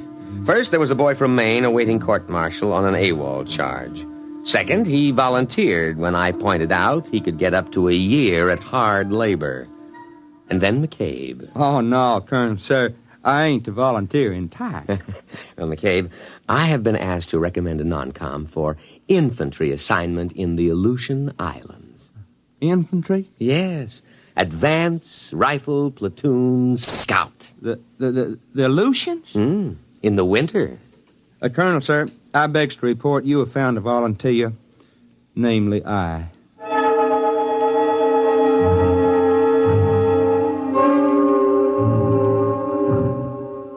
Dr. Horn had arranged the terminus of the machine poles to be tapped into metal helmets which were adjusted on the heads of the two men. This here reminds me of playing left tackle. Ready, Lieutenant? ready. But, Colonel, sir, maybe I better not try this. Well, I mean, I cancel my GI insurance. The Aleutians? Yes, sir, Colonel, sir. Well, goodbye.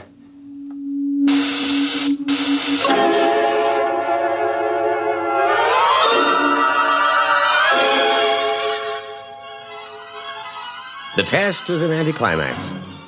It worked. McCabe, that is, McCabe's body, reported himself as Private Ethan Coffin in a broad down-east dialect. I had Horn switch them back, and then I went back to my tent and put through a call. Crash priority. General Fallon's be on a scrambler circuit, Colonel, sir. All right. Now leave, McCabe. This is top secret. They don't never tell me nothing. I swear it's worse than grade school. Now, General... Colonel! Colonel! Van Pelt, what's the idea of barging in? I'm making a top secret You call. didn't let Horn make his test. You didn't... Now, out, Van Pelt, out. But that's all he's been waiting for. You gotta listen to me. McCabe! Colonel! Escort Mr. Van Pelt out.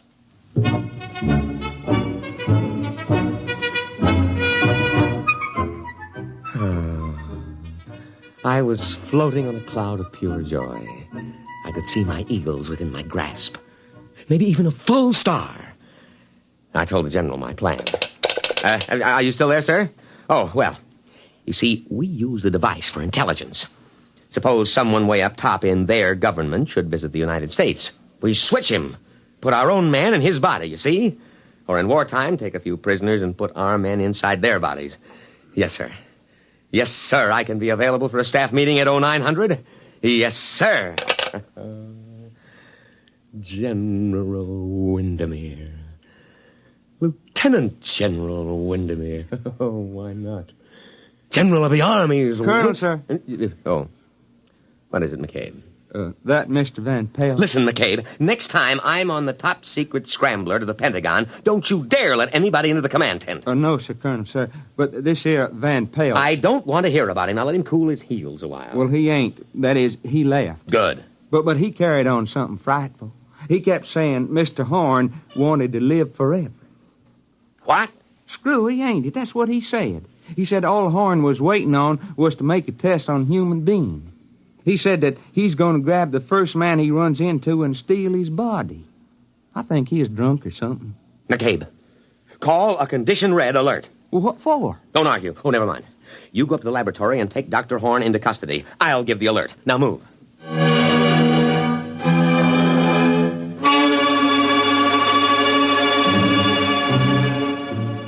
I could see it all immediately. I grabbed my sidearm and buckled it on. Then I threw the switch that signaled a red alert throughout the unit. Just what you'd expect from a selfish civilian like Horn. He'd take an invention like this and use it to steal other people's bodies to prolong his own nearly senile existence in a younger body. And if that happened, there goes my General Star. Because he'd surely smash the machine and we'd never be able to trace him or switch him back, and we wouldn't know which body he stole. I was held up at the inner perimeter for 5 precious minutes while some idiot insisted on a password. I just happened to forget it, although I had issued it in the morning. Luckily, while I was swearing at him, I accidentally hit the right combination and let me through. Van Pelt had gone into the laboratory. I knew that. Probably to try to stop the old man. But the effect would be to supply him with a body. He'd have to swap immediately. He couldn't take the chance of a heart attack. I ran into the laboratory, my sidearm drawn. Horn! Dr. Horn! Tripped over a human body. Still warm. Dr. Horn. His cast-off cocoon. Abandoned. And then in front of me, I saw him. Van Pelt! Too late! Too late! Now, wait. Listen. Oh, McCabe, what happened to you? He slugged you, did he? Too late! Now, wait. Don't smash the machine. Van Pelt, I know it's really you, Dr. Horn, and Van Pelt's body. Now put down that gun. I'll smash it! Smash it! Stop. Don't wreck the machine. Listen, Dr. Horn, I'll help you. I'll see you get a good, healthy body as long as you want it. Dr. Horn, think of the safety of our country. Think of security. No, I'm not Doctor... Who shot that? McCabe, put that pistol away, you fool! Oh, Horn. Dr. Horn, speak to me. Now, I know it's you and Van Pelt's body. Now speak to me, Dr. Horn. Oh, he's dead. McCabe, you simple-minded... Why did you kill him? Oh, everything is gone. My General Star, everything. All right, McCabe, report to your quarters. you'll get a court-martial that'll make your hair curl.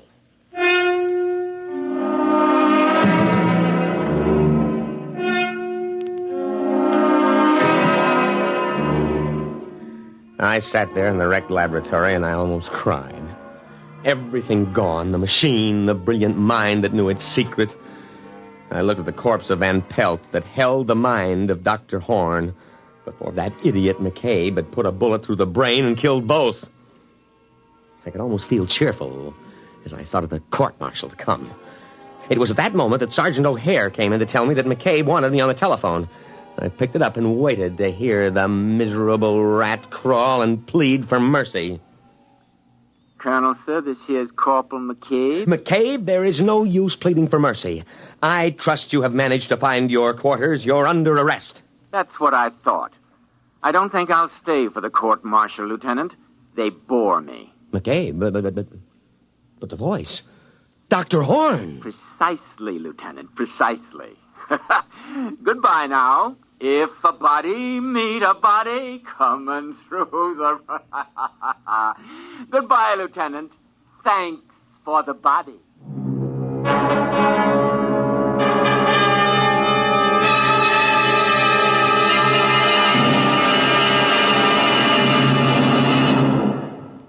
Fred Collins again, and I'll have another word about X-1 in a moment. Have you ever asked yourself what this country's most important natural resource is? I'm Dorothy Olson, NBC Bandstand singing schoolteacher. Our most important resource?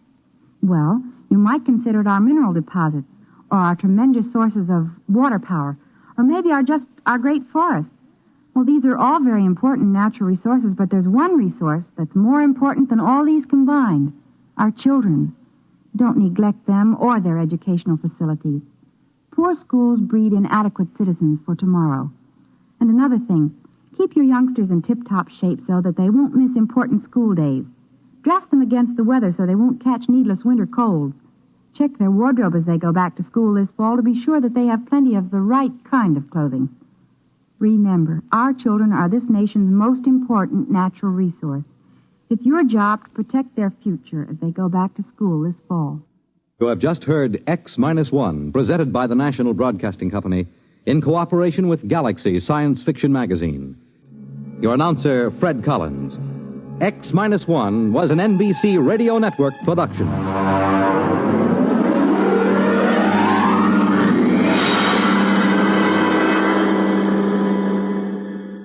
There's excitement in the air at night, and Nightline brings it to you. Hear Nightline with Walter O'Keefe, next on most of these NBC stations.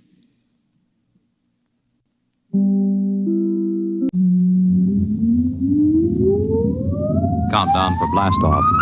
X-5, 4, 3, 2, X-1, fire.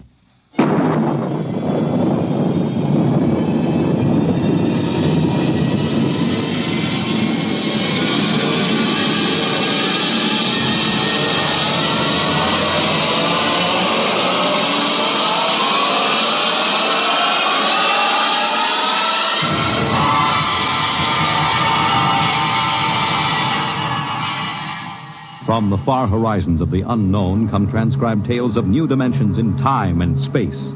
These are stories of the future, adventures in which you'll live in a million could-be years on 1,000 maybe worlds. The National Broadcasting Company, in cooperation with Street and Smith, publishers of astounding science fiction, presents X-1.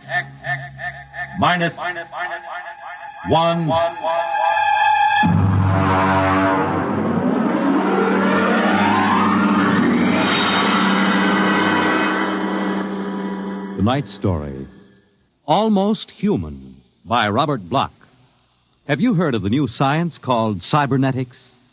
It concerns man's efforts to develop a perfect thinking machine, a robot electronic brain that will not only do man's work, but even do his thinking for him. A robot that is almost human.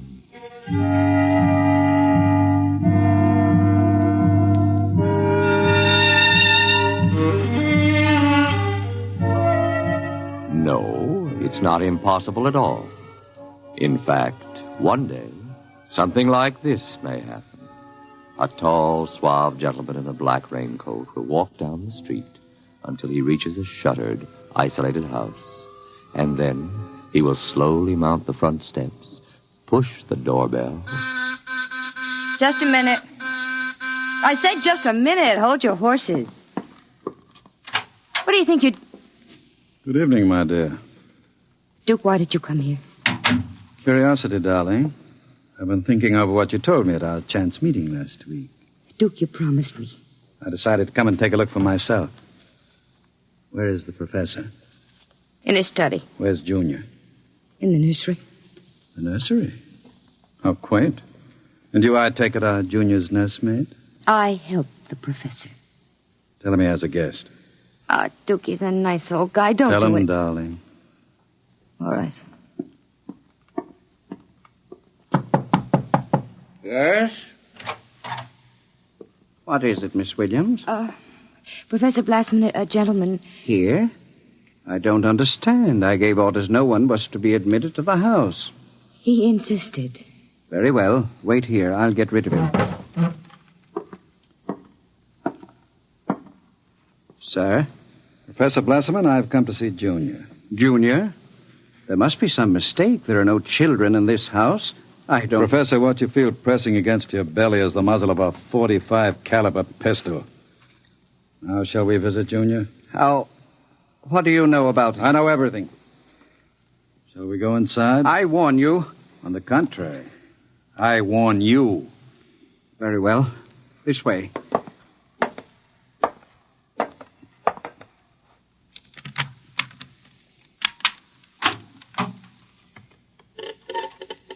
This is the nursery. Where is Junior? In the next room. Behind the door with a panel in it. Very considerately furnished. Mother Goose figures on the walls. Blackboard, toy blocks. Panda, bunny rabbit doll. Touching. All right, let's see him. You can look through the panel. Mary had a little lamb. Oh, wow. Who'd have believed it? Junior isn't very pretty, is he? I was not concerned with aesthetics. Why do you hide him? Is he dangerous? The world is not yet ready for such a thing. Besides, I must study. As you can see by his play, he is very young, hardly out of the cradle. I am educating him. With nursery rhymes? The brain is undeveloped. It must learn its behavior patterns like any infant. You call that 8-foot monster an infant? Physically, of course, he'll never change. He is built of chrome steel and glass. But his brain, that is my wonderful instrument. Unlike a human, he has no heritage, no basic instincts such as love or hate. These he has yet to learn. In some respects, he is like a blank tablet. What is written upon the tablet will remain. You mean he has no feelings? He will learn quickly. And now, if your curiosity is satisfied, I trust you will keep my secret. If anyone discovers... Open the door. I beg your pardon? The door, Professor. Very well. Junior, come here. What a monster. Papa. He talks? Yes. Mentally, he's about 6 years old now. What is it, son? Who is that man, Papa? Let me handle this. You may call me Duke, son. I've come to see you. That's nice. Nobody ever comes to see me except Lola. Play with me, Duke. Certainly, Junior. Oh, and Professor. Yes? While we're playing, you can have Lola and Miss Williams prepare my room. Your room? I forgot to tell you, I've decided to stay until the climate changes and I can go out again. Meanwhile, I'll have a chance to play blocks with Junior. Understand? I begin to understand. You are hiding from the law. As you wish. All right, Junior. Your move. Let's build a bridge. I have a better idea, Junior. What? Let's build a coffin. A coffin? I don't know that word. Then I'll teach you, Junior. I can see the professor has been neglecting the moral side of your education. Very sadly.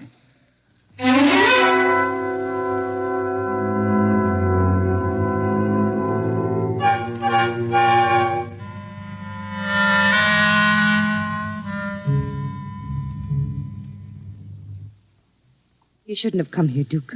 Why not, my dear? Afraid of me? No, I'm afraid of myself.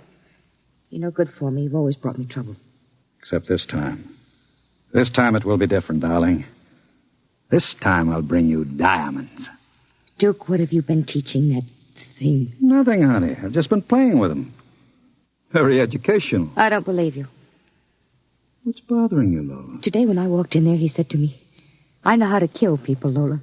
I'll kill you if you want me to. He's learning very quickly. Duke, I'm scared of that thing. It's unholy, a machine that acts like a human with that voice grinding at you, saying things you'd expect from a child. You dislike him so much. Why did you take this job as his nursemaid? Because I wanted to start over again. I answered an ad. The professor didn't ask questions. I would have been all right, too, if you hadn't come along. I'm very glad you did tell me, darling. Because Junior is going to make us two very successful people. Ha! Like any child, Junior listens to what he's told. Duke, I don't know what you're teaching, Junior. But I can guess. And it isn't right. It's evil.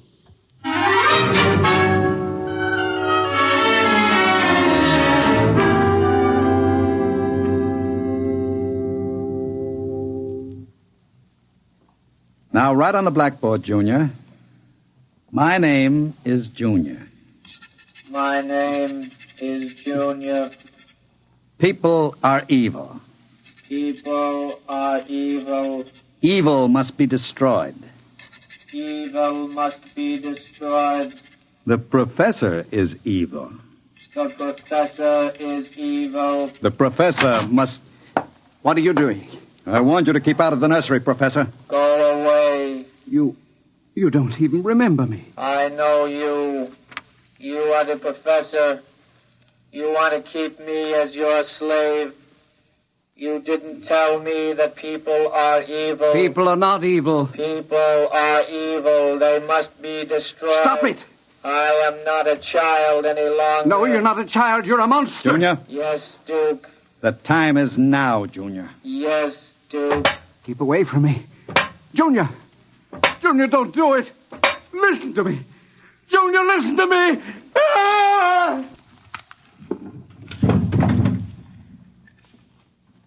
I did it, Duke. Duke, I heard... Horrible. Can we go away now, Duke? I don't like it here anymore. Duke, why did you do it? The professor was in the way. We'll have to move very quickly now, Lola. We? Because if you don't plan to come along, just say so. I can have Junior write your name on his blackboard. Where are we going? We'll go to Charlie's. With Junior? With Junior. Oh, Duke, you can't. I'm afraid. Relax, my dear. The Duke has great plans for you two.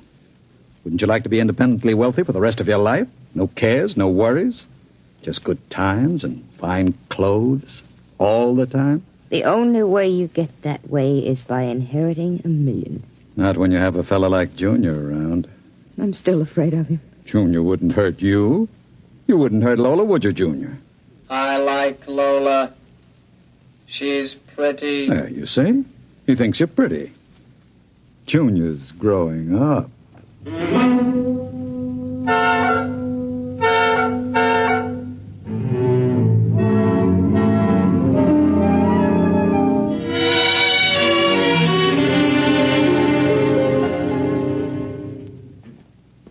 Sit down, Charlie.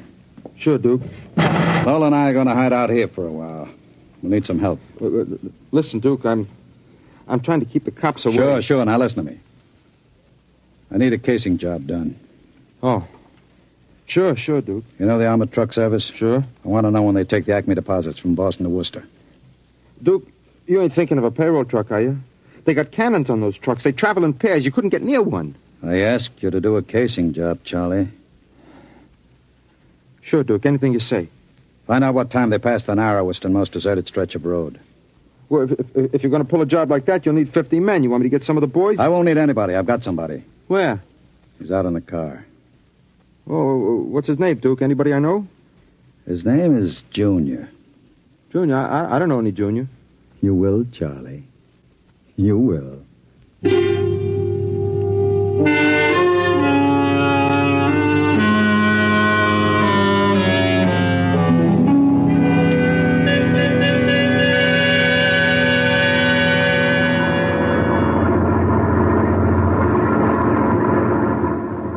Smoke, Sam? Well, thanks, Al. Whew, it sure gets hot in these armored trucks, huh? You'll get used to it.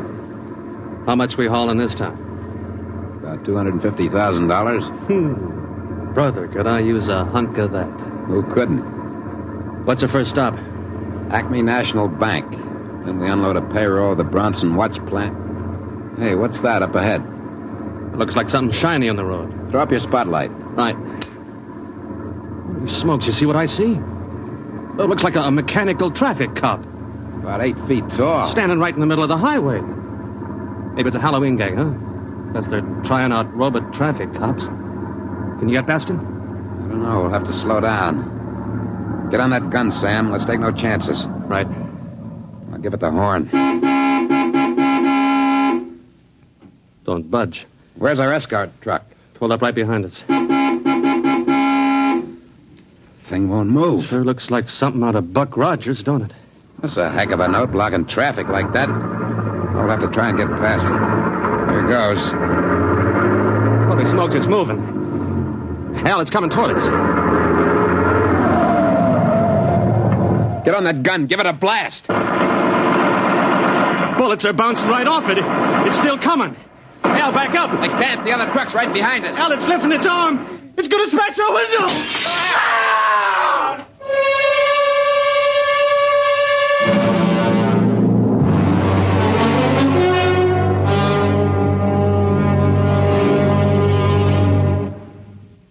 Jeez. If I hadn't have seen it with my own eyes. Duke, we got to quit this. What's the matter, Charlie? Getting shaky? The papers say he killed all 4 drivers. Listen, Duke, that robot is hot. We got to get rid of it. Stop your blubbering. One more good robbery. You ain't going to pull another one. Why not? Count me out, Duke. The law's going to track that baby. Are you quite finished, Charlie? You got no heart, Duke. You're like Junior, all steel inside. And you're just a big, warm-hearted slob. I suppose flowing with the milk of human kindness. Well, I got nerves.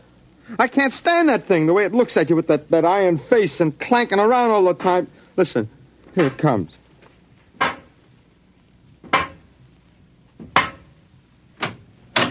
Hello, Junior. Hello, Duke.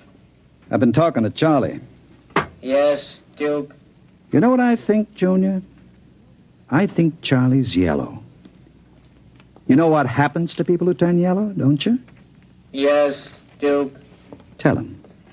They're evil. We have to destroy them. Huh? You see, Charlie?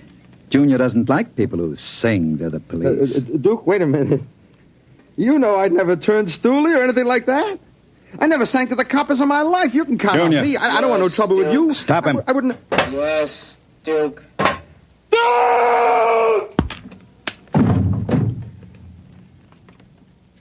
I stopped him, Duke. All right. Take him down to the cellar. Duke, that noise. Charlie! Junior, put him down. Take him down to the cellar, Junior. Yes, Duke. Duke. Relax, darling. Stop shaking. Duke, we can't stay here. Charlie's going to be missed. He's got friends. Now we'll have the gangs after us, too. Oh, come on now. Don't worry, darling. The Duke will take care of everything. Where are you going? Out to a travel agency to get some tickets. You and I are going to take a trip, Lola. You're leaving me alone here? Junior's here, too. It's just it. It's being alone with that thing. Duke, I got the jitters. Now, don't you worry. In 48 hours, you and I will be on our way to Switzerland with $500,000 worth of loot. What about Junior? Junior will be taken care of.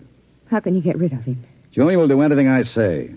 So I'll merely have him get into the furnace and sit there while I fill it with oil and set fire to it. Too bad the professor couldn't have stayed around to see him growing up. He's almost a man now, Junior is. But not quite as clever as a man. You'll find that out after he steps into the furnace. Get rid of Junior now, Duke, before you leave. There's no time. I'll be back about 8. Duke, please. And be nice to Junior while I'm gone. Don't show him you're afraid of him. Goodbye, darling. Goodbye, Duke.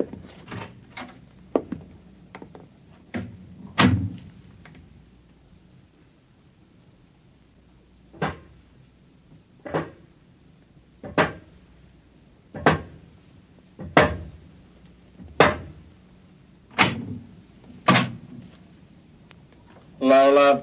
What, Junior? Oil me. Can't you wait till Duke gets back? He always oils you. I want you to oil me, Lola. All right. I like you to oil me, Lola. Yes, Junior. Lola, do you like Duke? Certainly. Do you like me? Well, you know I do, Junior. Lola. What? Who do you like best? Me or Duke? I like you both, Junior. Yes, but who do you love? What do you know about love, Junior? In the books, man and woman love. No. Lola. What? Do you think anyone will ever love me? Maybe. Some women can fall in love with anything, Junior. Even with something like Duke. Why, Lola? I don't know. Maybe because, well, as long as she thinks her man is the smartest and the strongest. I see. Where are you going? To wait for Duke. He won't be home for a while. I'll sit in the hall and wait for him. All right, Junior. I want to be alone and think. About what?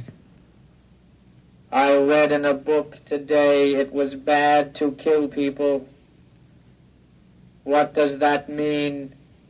Bad. Bad. I don't know, Junior. I guess it's just a word.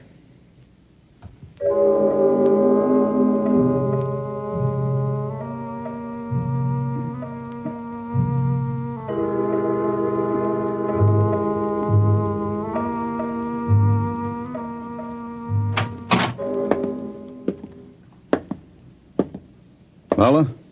Hello, Duke. Oh, it's you, Junior. Why are you sitting in the dark? I was waiting for you, Duke. Well, now that's a good boy, Junior. Lola oiled me. That's nice. I tell you what, Junior. I've got a little job for us down in the cellar. Let's go down there. Now, Duke. Right now, Junior. All right, Duke. Are we going away soon, Duke? Yes, Junior. We're going away. What's in the cellar, Duke? A little surprise for you, Junior. You'll find out.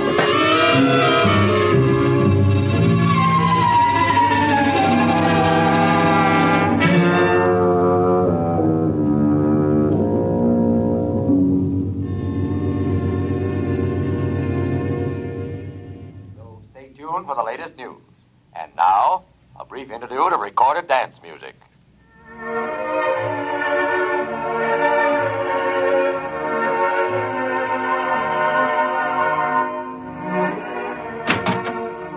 Duke? Is that you, Duke?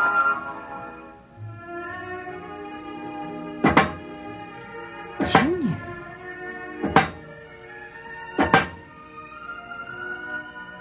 Hello, Lola. I thought I heard Duke come in. He came in. Where is he? Down in the cellar. What's he doing? Nothing. Did he say he'd be up soon? No. Maybe we better go down and get him. He's dead. Oh, no. No, he isn't dead. You said the woman loves the strongest and the smartest. Well, I'm stronger and smarter. But you aren't human. I'm almost human, Lola. No. No, stay away. Lola. Don't touch me. Those metal paws, no. I love you, Lola. No. No. I love no, you. no. No. No.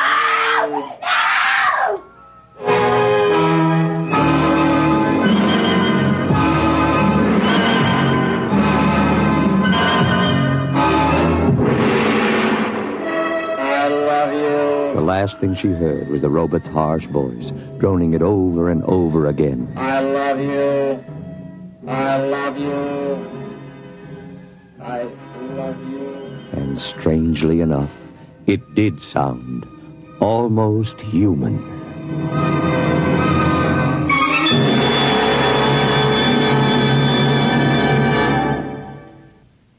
You have just heard X-1, presented by the National Broadcasting Company in cooperation with Street and Smith, publishers of astounding science fiction. Tonight, by transcription, X-1 has brought you Almost Human, a story by Robert Bloch, adapted for radio by George Lefferts. Featured in the cast were Santos Ortega as Duke, Joan Allison as Lola, Jackie Grimes as Junior, Guy Rep as the Professor, Nat Pullen as Charlie, Joseph Julian as Al, Lynn Cook as Sam, and Merrill Joels as the radio voice. Your announcer, Fred Collins. X-1 was directed by Ken McGregor and is an NBC Radio Network production.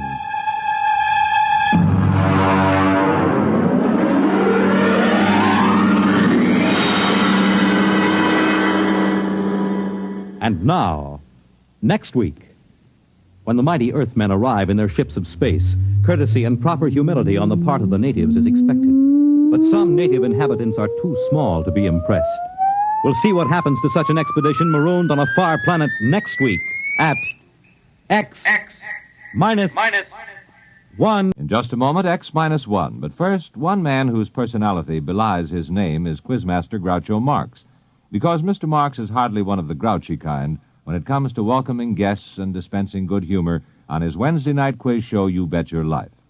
Why don't you tune in and hear for yourself tomorrow? And while you're listening, don't forget that each Wednesday night there's more great entertainment when Jack Bailey and contestants play Truth or Consequences. And all of the staff on Airtime join stars Giselle McKenzie in bringing you top musical listening. Enjoy music and fun tomorrow night on this station. And now stay tuned for X-1 on NBC. Countdown for blast off.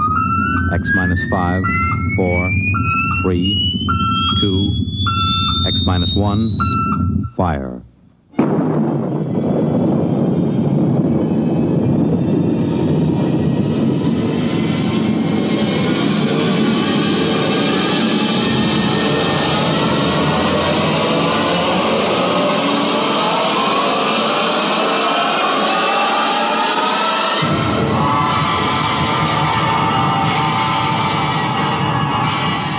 From the far horizons of the unknown come transcribed tales of new dimensions in time and space.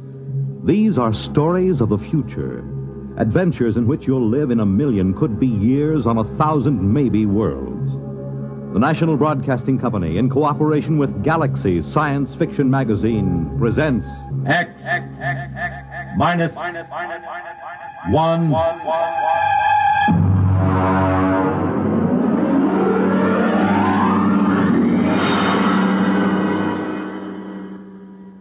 Tonight, the dramatization of a story by Jerry Soule, The Seventh Order.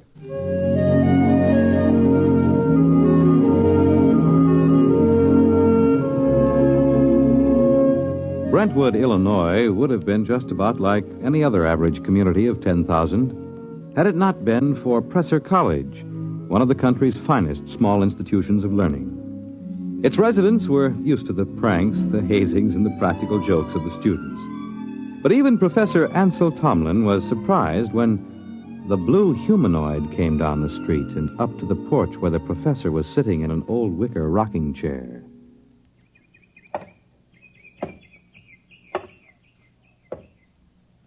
Pardon me. Of course. You are Professor Ansel Tomlin. Yes, and you, I take it, are somebody from one of my psychology classes dressed up as a sort of a robot. No. I am George of Xanthar. Who? I am here to learn all I possibly can learn of the planet Earth and its inhabitants. Less than 10 minutes ago, I landed not far from here in a spaceship, which I subsequently blew up and destroyed. Now, let me explain. I am Tomlin of Brentwood. Less than 10 minutes ago, I was sitting on my porch peacefully marking exam papers. I intend to resume right now. Helen, would you get the phone? It is your wife's sister calling with reference to the explosion of my spaceship. Sure it is. She merely wants to ascertain that your family was not affected. Listen, George, be a good fellow and... Oh, Mike. Well, don't be alarmed, dear. It's a fraternity initiation or something. Oh, well, it does look like the real thing. Oh, did you know there was an explosion outside of town? An explosion? Yes, blast of undetermined origin is what they said on the radio. Oh? My sister just called. She heard about it in the local station and wanted to make sure we were all right. I see. Well, I have something in the oven. My goodness, that's a wonderful costume. Her sister lives 20 miles away. How did you know she'd call? My mind circuits are telepathic. They pick up all conscious thought to a distance of some 200 miles. It couldn't be you arranged the whole thing, that it wasn't really her sister. How did you get here? Who or what are you? I am a machine. The finest, most complicated machine ever made. I have a rather unique history, too. Who made you? Ages ago, on Xanthar, there was a race of humans. They made the first robots. Rather crude affairs. We class them as first-order robots. They are still used for menial tasks to some extent. And what order are you? The highest, naturally. A seventh-order robot. Or rather, a humanoid. We are the first in which there is not an automatic, no harm to humans cutoff. I begin to see. You will become aware of the fact that I am superior to you and to the rest of your race. I need no oxygen. I am never ill. I need no sleep. Every experience is indelibly recorded on circuits and is instantly available. Tell me, George, do you have feelings? I have an electronically controlled endocrine balance. It's very interesting. And what is your mission here on Earth? For the moment, I am here to study. I will live with you until it is complete. You will what? I will live with you. I will be with you all of your waking hours. While you sleep, I will go through your library. I need nothing. I want nothing. Just a moment. What about my privacy? When you desire privacy, I will study someone else. Your wife, perhaps. The female should be interesting. George, old man, I'm terribly sorry, but you'll have to wire back to your masters to make other arrangements. That will be quite impossible. Really? You see, I have no master. Well, what about those humans back in Xanthar, the ones who invented you seventh-order humanoid? Oh, they are all quite dead. We destroyed them. Destroyed? You look alarmed. It was, after all, they or us. You see, our endocrine system permits us pride in ourselves. Naturally, being proud of ourselves, we objected to being ordered about in an incompetent way. So, you killed them? Exactly. Now, shall we go inside and inform your wife of my visit? Suppose I refuse. Professor, do you see that small dog playing on the lawn across the street? Yes. I will lift my arm and point at it. Observe. It vaporized. Exactly.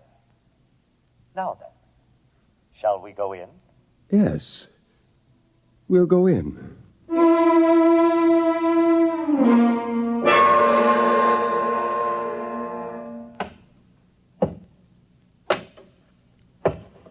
Oh, there you are. Yeah. I see you brought your friend. Helen, this is George. George of Xanthar. George is a machine. Well, anybody can see that. It's the most convincing costume I ever saw. Helen, it isn't a costume. No? No. He's really a machine. Oh. He's staying with us. What? Whether we like it or not. Well, really, Ansel. We have no choice. I am a seventh-order humanoid. I detect that your mind does not comprehend. I am here as an advanced scout for my race. After we establish a station here on Earth... I don't like this. Now, would you be kind enough to leave my house, young man? You are very slow to comprehend. I comprehend that I have a lot to do, and I'd appreciate it if you leave. Otherwise, I'm going to call the police. You may call anyone you choose, Mrs. Thomas. I'll have you arrested. I assure you I can detect your intention long before you have time to do me any harm. Well, we'll just see about this. Hello? Get me the police. Helen, it's useless. I can follow the call through the phone wire. Captain Townsend will answer. Captain Townsend. Captain, I want to report a robot. A what? A thing. It won't leave my house. Who is this? I'm Mrs. Tomlin, Professor Ansel Tomlin's wife, 44 Crescent Road. I'll send a car over. Now we'll see.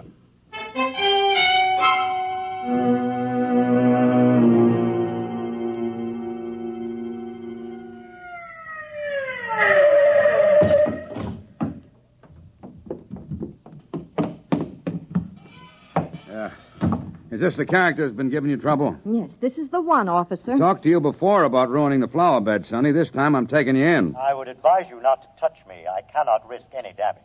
I'll see about that. Come on outside. I prefer to remain here until I complete my mission. You do, huh?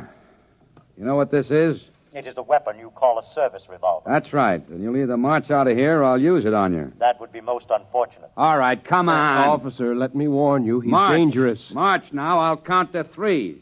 Officer, please. 1, 2.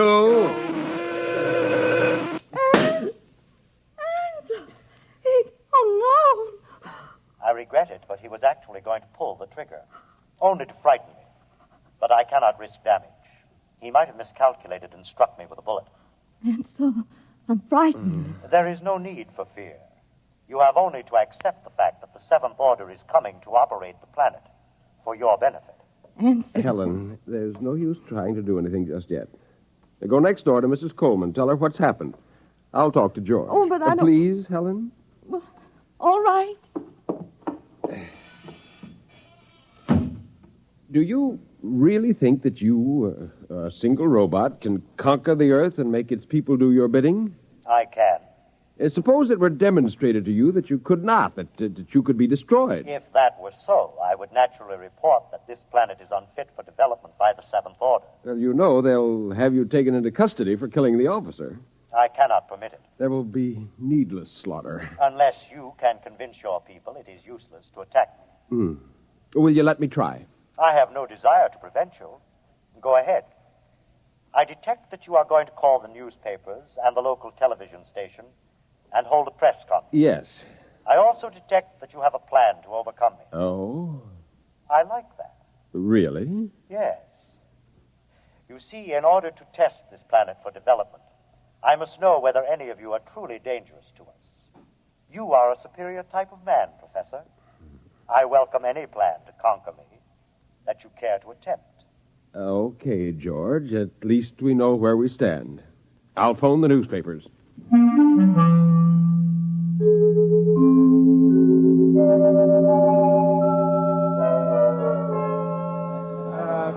Quiet! Quiet, please! Quiet! Hold it down. Ladies and gentlemen, this is Henry Bennett, broadcasting from a sound truck parked in front of the home of Professor Ansel Tomlin in Brentwood, Illinois. At the moment, Professor Tomlin is seated on his front porch. Next to him is a strange-looking blue robot-type creature, also seated on a chair. At the moment, we don't know if this is a hoax or not, but Professor Tomlin, a highly respected man here at the university, has called a press conference to introduce what is supposedly a creature from another planet. Professor Tomlin is about to speak, and we'll try to catch his words. Quietly. Gentlemen, I wish to present to you George of Xanthar.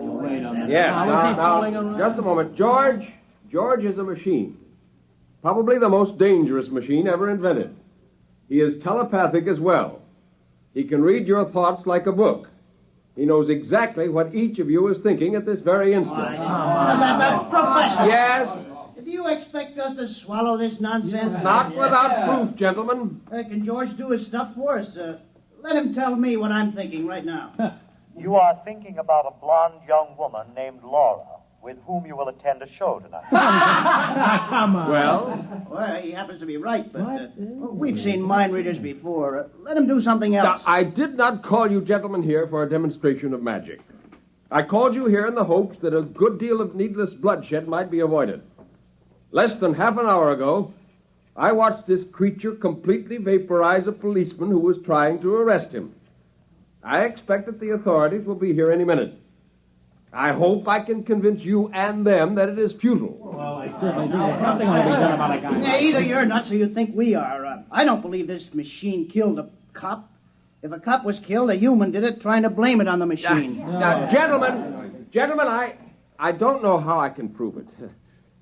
Perhaps if George will demonstrate his ability to vaporize... Observe the oak tree in the front yard. Now.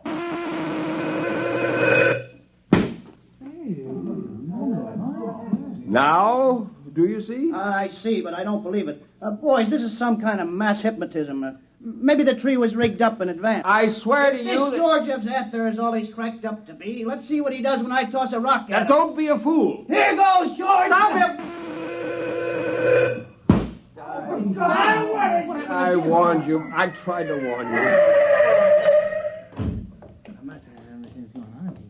Okay, everybody stand back. Stand back. Charlie, get that automatic rifle set up. Check, Chief. Professor, I advise you to step away from that kid. Captain, for your own sake, don't try anything. Step away, Professor. Very well, but I warn you. Okay, now don't fire till I'm ready, boys. Right. Now then, George of What's-This? We don't know who's inside that tin suit, but I'm giving you just 10 seconds to come out of it. Captain, Hey, you're wanted on suspicion of murder. Now come out. All right, boys.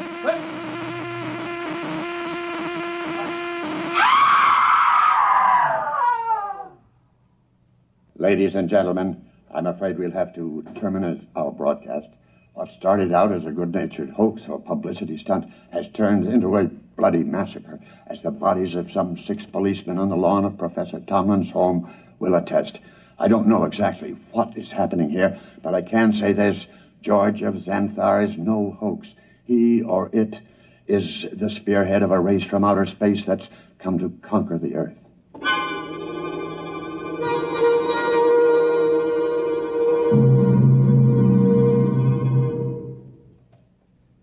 Have they all gone, Helen? Yes, Where is he?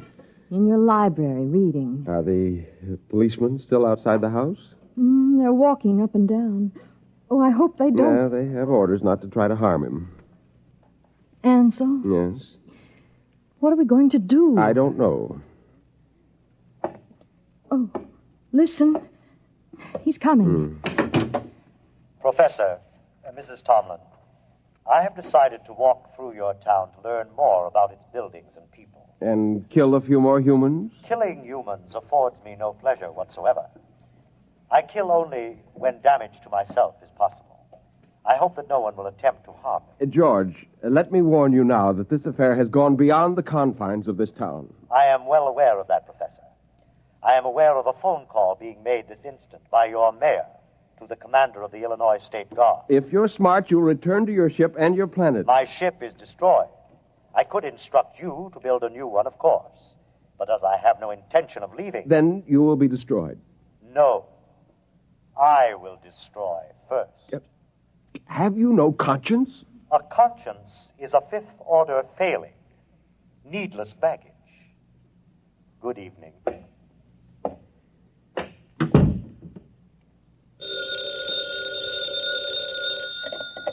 Hello, Professor Tomlin. Yes. Yes, I will.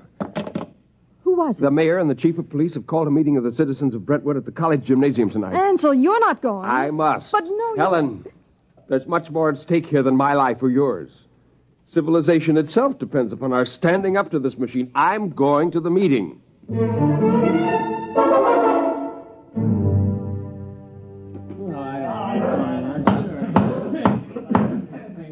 Gentlemen, as mayor of Brentwood, I call this meeting to order. As you know, there is loose in our city a being with one purpose: to prepare Earth for conquest by similar beings. I think Professor Tomlin can tell us most about this being. If we could determine the source of George's power, he might be overcome. He is obviously vulnerable to force, such as a speeding bullet if it hit the right spot. However, he has the ability to read intent long before the commission of an act. He is probably listening to me now, even though he may be far away. Mr. Mayor, why not track him down and all attack at once? Some of us would probably die, but he couldn't strike us all dead at once. Gentlemen, this humanoid is able to keep track of several hundred things simultaneously. As a matter of fact... Gentlemen.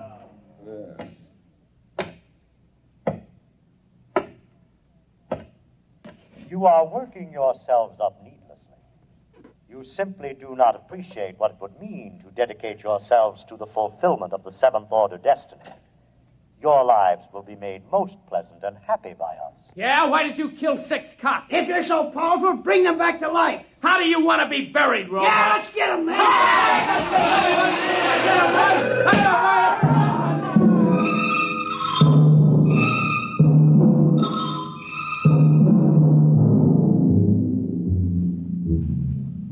And eyewitnesses report that in the end, when all were gone, George of Xanthar stood alone on the platform of the gymnasium. There was no movement except the twitching of the dead and those trampled by the crowd. Among the survivors was Professor Ansel Tomlin, who originally... Well, that's that. What next? I don't know, Helen. I don't know. Oh, what's that? It sounds like an air raid alert. That's peculiar. They didn't announce it. Turn on the radio. Hurry. We interrupt to bring you a special message. All residents of Brentwood are advised to go to their basements or convenient bomb shelters. The governor has announced that units of the National Guard have managed to corner the robot, George of Xanthar, in the town square. Oh. Tanks and mortars will be used in an attempt to destroy the creature.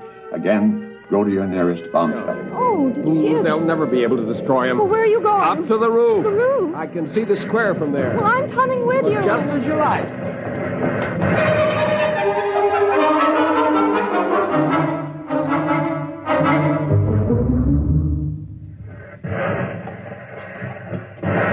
What's happening? He's vaporizing every tank and gun they bring up. Oh, Ansel, let's get away from here. Oh, what's that? Those are Army jets. We'll see how effective he is now. Oh, good Lord, a whole squadron up in smoke. It's no use. Can't you see? It's no use. Ansel, come inside, please. Oh, very well. Oh, if only there was something we could do to tell him. Not as long as he can read our every conscious thought before we can act. What is it? Our every conscious thought. Our thought. I wonder if...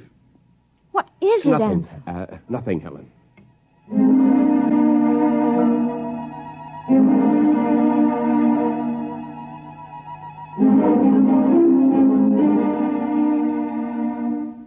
And the Army reports that the countryside around Brentwood is deathly still. The blue humanoid, George of Xanthar, is still standing in the middle of the town square, where he's been standing for 3 days now. We'll keep you informed of developments. The military urges everyone to keep calm and go about your business as usual. There is no danger to anyone who is not attacking the humanoid. No danger. Wants to keep more of them from landing. Ansel, are you going to sit there with your head in your hands forever? Well, come have some dinner. Ansel? Yeah, it might work. Where are you going? Washington. What? I'm going to Washington. Would you be good enough to pack my overnight bag? I can catch a plane out of Chicago in about 2 hours. But why? What for? I'm going to talk to the Pentagon. What do you tell them? I'm going to tell them to surrender to George of Xanthar.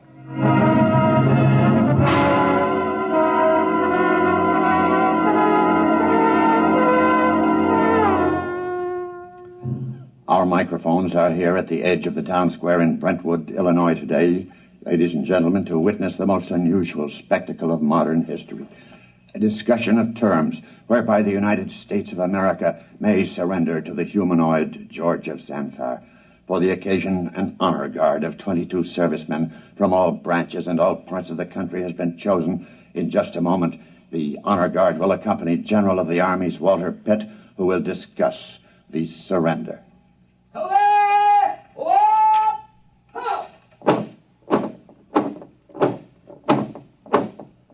The honor guard is advancing to the edge of the square. The robot is standing there now, carefully eyeing the soldiers. Every ounce of his concentration seems to be going into it. Actually, we're told his telepathic circuits are probing their minds for some hint of danger.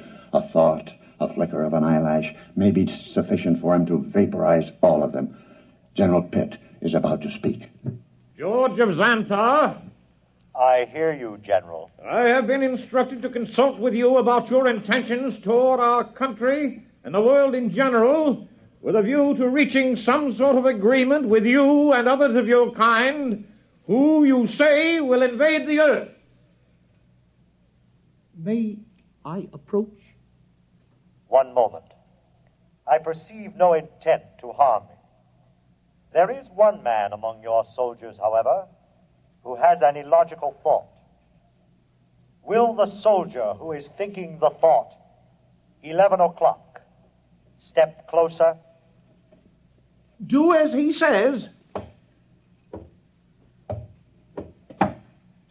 Does 11 o'clock mean anything to you, soldier?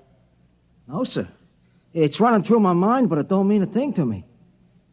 My examination of your thoughts tells me you speak the truth. Very well. We will proceed with the talk. Ladies and gentlemen, it's a tense moment. The general and the humanoid are discussing terms. The soldier who was questioned about the thought, 11 o'clock, has stepped back into the ranks and is holding his rifle at attention like the others. I perceive it's now 10:59 a.m. If there is any significance to the thought about which the soldier was questioned, we'll know in 1 minute. We of Xanthar, gentlemen, would not want to improve a planet which could not be educated and would continually oppose our program. Therefore, I am glad to see your willingness to discuss. After my message goes out, there will be a landing party on Earth within a few days. While waiting for the party, however, there are certain preparations. Just list them for us. Your government will naturally have to turn over complete authority to us. Afterward, we will utilize your press and radio to disseminate our instructions to your people. Simultaneously, in other nations, the same procedure will be carried out by our rep.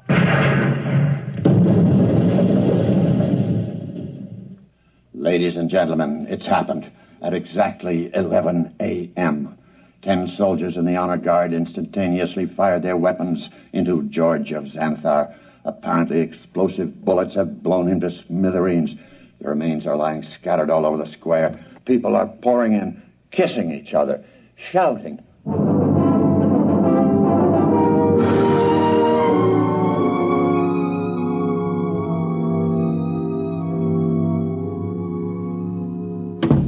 Helen! Ansel, you're home. Yeah. Oh, you've heard the news. Isn't it wonderful? Wonderful, really wonderful. I'm sorry I couldn't come home sooner. It would have spoiled my whole plan if I'd gotten within telepathic range. Your plan? Yes.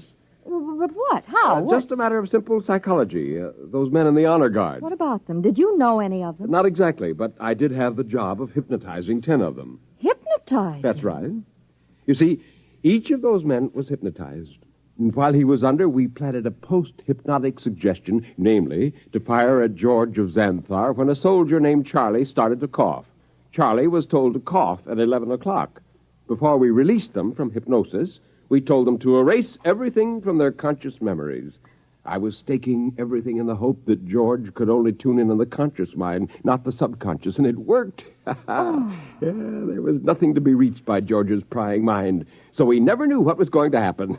At 11 o'clock, the soldier named Charlie coughed. The men raised their guns and fired. And that was the end of George of Xanthar. Now, if you don't mind, I've got some exam papers to mark.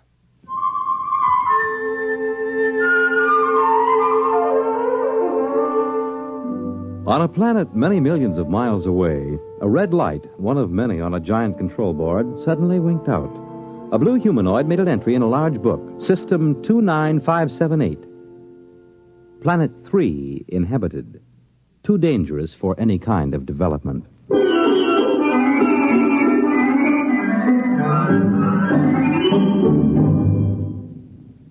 You have just heard X-1, presented by the National Broadcasting Company in cooperation with Galaxy Science Fiction Magazine, which this month features the Alan Cogan story titled In the Cards. It was one thing to safeguard the future, but something else to see someone you love cry in terror 2 years from now. Galaxy Magazine on your newsstand today. Tonight, by transcription, X-1 has brought you The Seventh Order, a story from the pages of Galaxy written by Jerry Soule and adapted for radio by George Lefferts.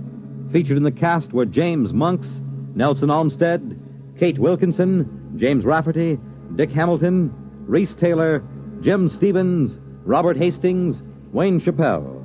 The commentator was W. Chaplin. Your announcer, Fred Collins. X-1 was directed by Daniel Sutter and is an NBC Radio Network production.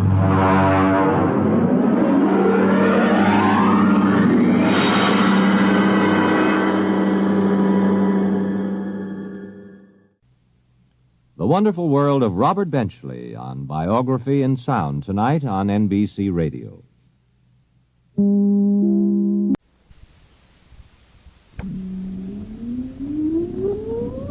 Countdown for blast off. X-5, 4, 3, 2, X-1, fire.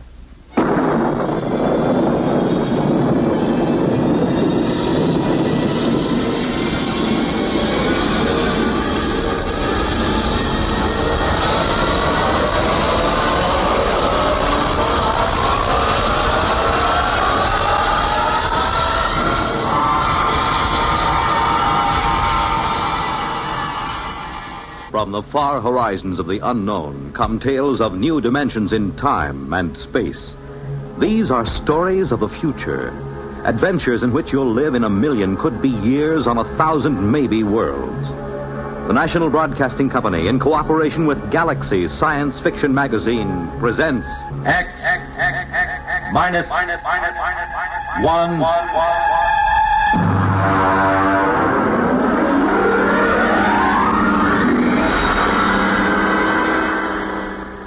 Tonight, gray flannel armor. But first, hear this. Everyone knows about and admires Bob Hope's frequent globe-trotting trips to entertain our servicemen in far-flung corners of the earth. But have you ever wondered what it would be like to actually travel halfway around the world with one of America's greatest comedians, accompanied by an all-star troupe of entertainers? Well, this past Christmas, Bob Hope and Company set out on a 12-day tour of the Far East, entertaining servicemen in Honolulu, Okinawa, Korea, and Japan. And NBC's Monitor went along, with microphones open all the way. This weekend, you'll find yourself a voyager on this exciting trip, along with Bob, Jane Mansfield, Hedda Hopper, and Jerry Colonna, as Monitor broadcasts highlights from Operation Entertainment. And this is only part of the top variety of information and entertainment Monitor brings you all weekend long, beginning Friday night. So start your weekend right with Monitor on Friday night, and stay with Monitor all weekend long for celebrities, music, news, and sports over most of these same NBC radio stations.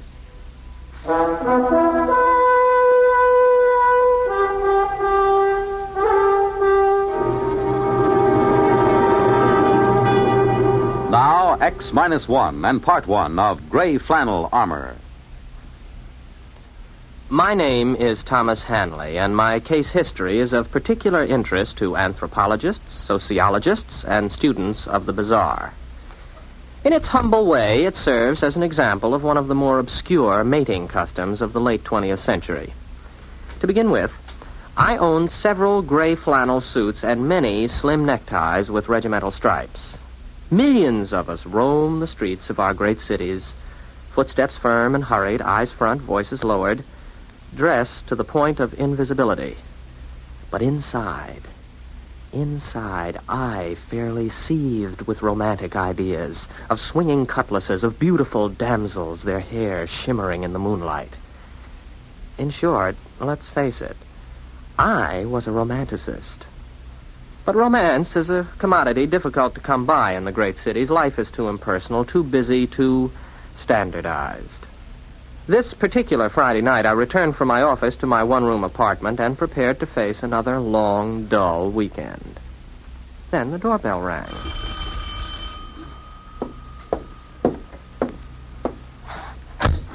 Good evening, Mr. Hanley. If you're collecting for something, come back after payday. My friend, I'm Joe Morris, a representative of the New York Romance Service. Main offices in the Empire State Building and branches in all 5 boroughs, Westchester and New Jersey. You must have the wrong party. Oh, no, Mr. Hanley. We're out to serve lonely people. And that means you. Don't deny it now. Why else would you be sitting home on a Friday night? Well, the fact is... You're lonely. And it's our business and our pleasure to serve you.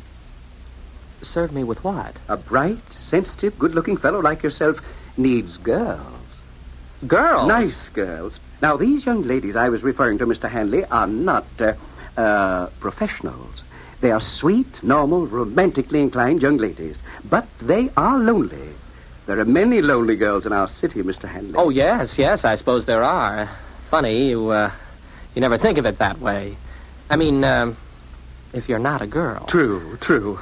Now, the purpose of the New York Romance Service is to bring young people together under suitable circumstances. Oh, I see. A kind of, you'll pardon the expression, a kind of friendship club? I should say not. We at the New York Romance have done what should have been done years ago. We have applied scientific precision and technological know-how to a thorough study of the factors essential to a successful meeting between the sexes. Factors? What factors? The most vital ones, my friend, are spontaneity and a sense of fatedness. Oh, well, spontaneity and fate are contradictory terms. Certainly. Romance, by its very nature, must be composed of contradictory elements. We have graphs to prove it. Are you saying that you sell romance? The very article. The pure and pristine substance itself. Mind you, I didn't say love. I didn't say common animal passion. I said romance. The missing ingredient, Mr. Hanley, in modern society.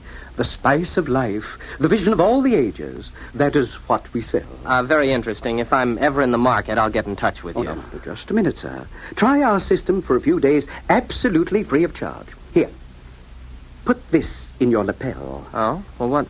Well, what is this thing? It looks like a small transistor radio with a tiny video eye. As it happens, it is a small transistor radio with a tiny video eye. Oh? What does it do? You'll see. Just give it a try. Remember, romances sponsored by our firm are fated, spontaneous, aesthetically satisfying, and morally justifiable. Well, all right, Mr. Morris. I'll accept the free trial offer. Wear this in my lapel, you say? In the lapel. Well, all right. There it is. Happy romance, Mr. Hanley.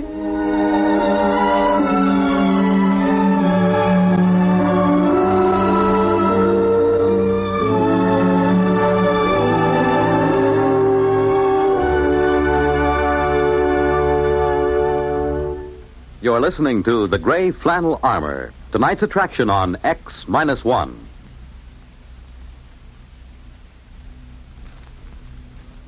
Are you able to brush your own teeth? Not everyone can. Not a man whose arms have been crippled by polio. There are thousands of disabled polio survivors who must depend on someone else to help them perform the simplest, most personal acts. With your help, many polio victims can learn how to be independent. Right now, there are 100,000 survivors of crippling polio who need help. They need your dimes and dollars to pay for expensive care and equipment. Your contributions will provide trained hands to teach a polio survivor how to live with his disability. Thanks to you, a polio-scarred life will once again seem worth living. Remember, your generosity is the one hope of thousands for whom Salk vaccine came too late. Join the 1958 March of Dimes.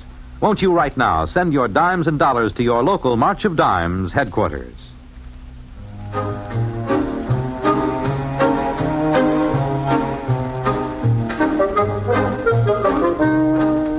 Now X-1 brings you Act 2 of Gray Flannel Armor. After Joe Morris left me, I took off my gray flannel jacket and examined the small device attached to my lapel. It had no knobs or controls. It didn't seem to do anything at all. I shrugged, put my jacket on again, tightened the Windsor knot in my tie, and went for a walk. It was a clear, cool night. Like most nights in my life, it was a perfect time for romance. Around me lay the city, infinite in its possibilities and rich in its promise. but it was devoid of fulfillment. Nothing ever happened. I passed lighted apartment buildings and thought of the women behind the high blank windows, looking down and seeing a lonely walker on the dark streets. Wondering about me, maybe, as I was wondering about them. Nice to be on the roof of a building, to look down on the city. Huh? Who said that? I wonder... Oh, sure. This transistor thing. Hey, what was that you said about a roof? Oh, I guess it isn't two-way. Well, it's not a bad idea, though. Would be kind of pleasant to look down on the city lights. No. Not that one. Well, what's wrong? Oh, sure. Wrong building. You mean this one over here?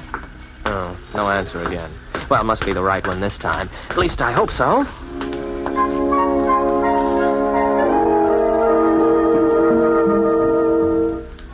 I walked into the lobby, and I remember thinking how you had to hand it to New York romances. They seemed to know what they were doing. I took the self-service elevator to the top floor. From there, I walked up a flight of stairs to the roof. Oh, well, the air smells good up here at least. No, not that side. The west side. Okay. I hope you know what you're doing. I certainly don't. This turns out to be some sort of joke. Oh. Hello. Oh, I'm sorry. I didn't mean to intrude. You're not intruding? Well, I didn't see you at first. There in the shadows. I know. The lights. Mention the lights. Those lights.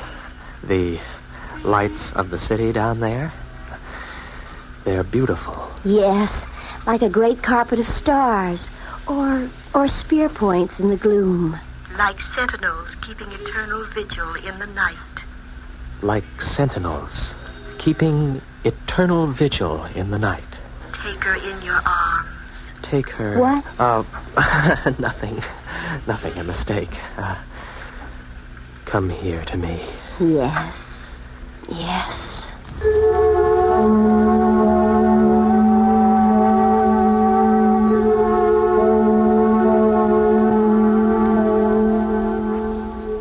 As she was melting in my arms, I caught sight of the small transistor set pinned to her shoulder strap.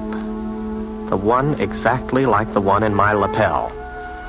You can't help feeling a little odd about a romantic meeting set up and sponsored by transistor radios.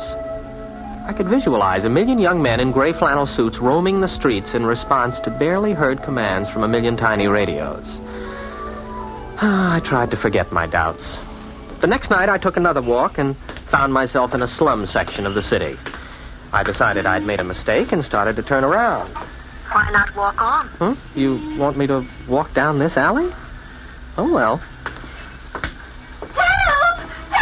Help! Oh, good night. 2 muggers after a girl. I better look for a policeman. Why do that? You can handle them. No, a policeman can do it a lot better. No, you must do it, now. But there's 2 men. They're probably armed. You can do it. Well, here goes. Oh, you don't. Now, wait a minute. Let me go. I'll take you. Let go of her, you nuts. Oh, there. Take that. That. That'll teach you to harm a helpless girl. You saved me. You saved my life. I had to come. I had to come. Yes, I know. Take her in your arms. Yes, I know.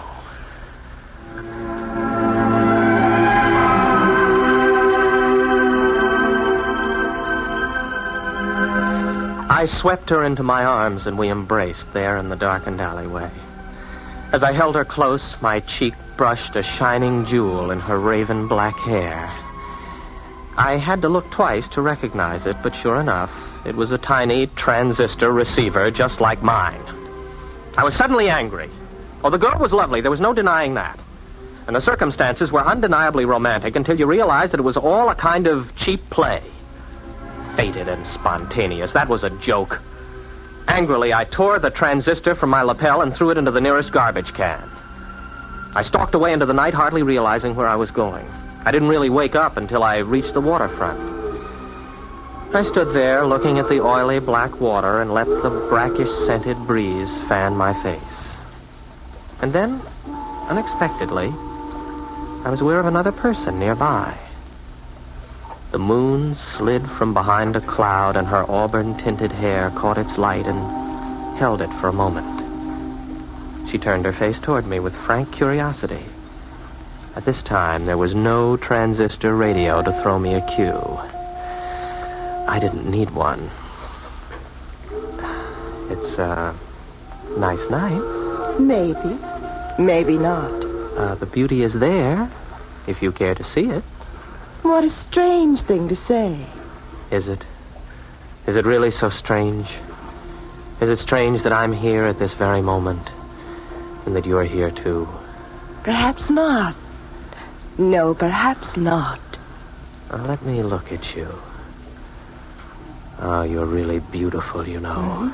Am I? You know you are.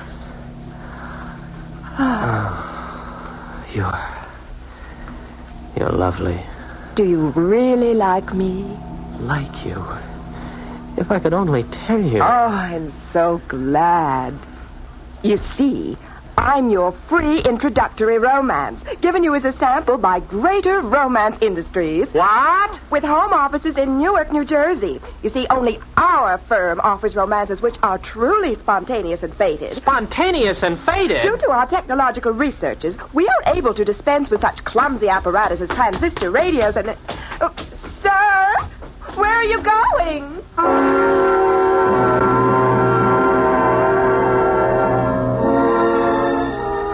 I was sick and disgusted. After that, there were several other attempts to get in touch with me, but I ignored them. I wanted no more to do with the romance game. In a couple of days, I called up a twittering aunt of mine, and she arranged a blind date for me with the daughter of one of her oldest friends. The blind date was a nice, friendly girl with plain, mousy brown hair. We were introduced in my aunt's living room, and we sat out on her sun porch and talked. So you're Tom Hanley. Yeah, I guess I am. Your aunt has told me a lot about you. You work in advertising, don't you? Yes, that's right. Madison Avenue. Oh, I think that's thrilling. Advertising, I mean. It's such an interesting field. Well, we like to think so. Yes, I imagine you do all right. Seems like, it's warmer this evening, doesn't it? Yes, it is. Although I don't mind the cooler weather so much. Lots of people complain about it, but I don't mind. Well, I don't either, I guess. As long as you're dressed for it. Yes, I suppose that's the secret. Oh, I was just thinking, do you like bowling? Oh, I don't know. I've never bowled. Oh. Do you like tennis? I'm crazy about tennis. Well, tennis is all right. Yeah. I guess you could say tennis is fine. I'm crazy about it.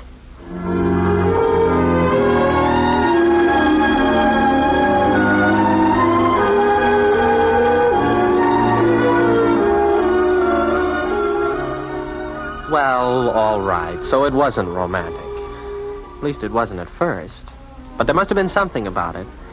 We began to hit it off, and we had more dates, and one thing led to another, and the first thing you know... Darned if we didn't get married. Yes, that's the story of my courtship. Of course, it isn't the whole story. At least, if you're making a case history, you have to know the important things. And to my mind, one of the most important of all happened after we were married. We bought a nice little house out near my aunt's and settled down in it. Then, one Saturday morning, I was out cutting the lawn. Hi there. Huh? Did you say something? I said hi. Don't you remember me? Joe Morris. Oh, sure. New York romances. Well, I'm sorry, Mr. Morris, but you better take me off the list. I'm married now. Certainly. I know all about it. Congratulations. Oh, thanks. I mean, I know all about the way it happened. Introduced by your aunt, talking on the sun porch. Corny, old-fashioned stuff. And now, don't get me wrong. I'm not knocking it. Quite the contrary. Do you know what we down at New York romances call this? No, what? Hanley's Mode. We studied you. A lot of commercial possibilities there. We've got it down on graphs. Effects of embarrassment on the psyche. The role of the aunt in American courtship. The whole works. What are you talking about? New York romances, what else? We've got a new service. It's called the old-fashioned plan. The what? We provide bonded ants for young men to call up. We even have the ant walk into the sun parlor at unexpected intervals with a plate of cookies or something. They say the suspense becomes almost overpowering. Like our motto always said, spontaneity and a sense of fatedness. It never misses, my boy. Never misses.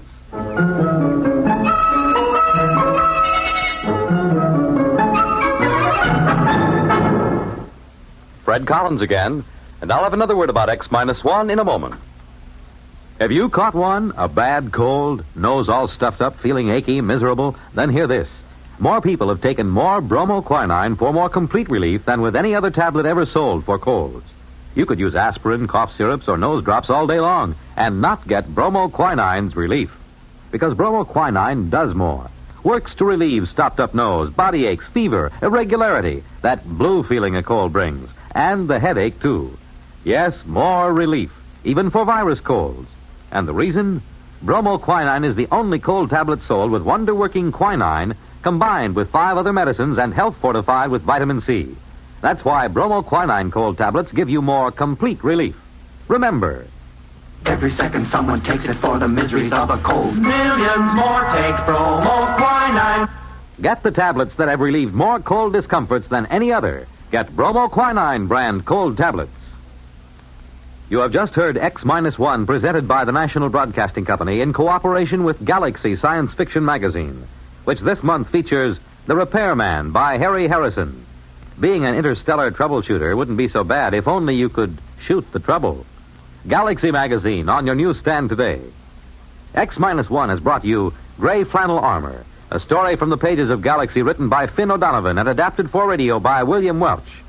Featured in our cast were William Redfield as Thomas Hanley and Guy Repp as Joe Morris. Others in our cast were Abby Lewis, Pat Hosley, Hetty Galen, Freddie Chandler, and Helen Gerald. This is Fred Collins speaking. This broadcast concludes this series of X-1. We sincerely hope you enjoyed it.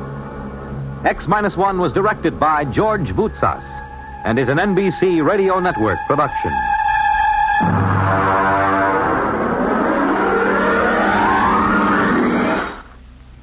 Guest star Don Amici is your host on Nightline, your line to new worlds of entertainment after dark.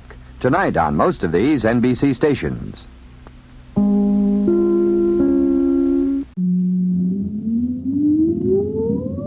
Countdown for blast off. X-5, 4, 3, 2, X-1, fire.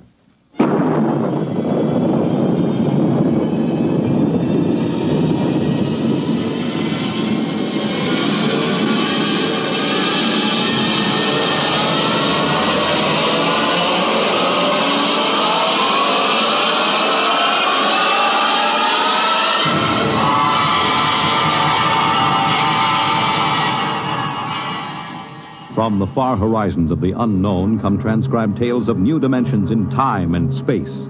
These are stories of the future, adventures in which you'll live in a million could-be years on 1,000 maybe worlds. The National Broadcasting Company, in cooperation with Street and Smith, publishers of astounding science fiction, presents X-1.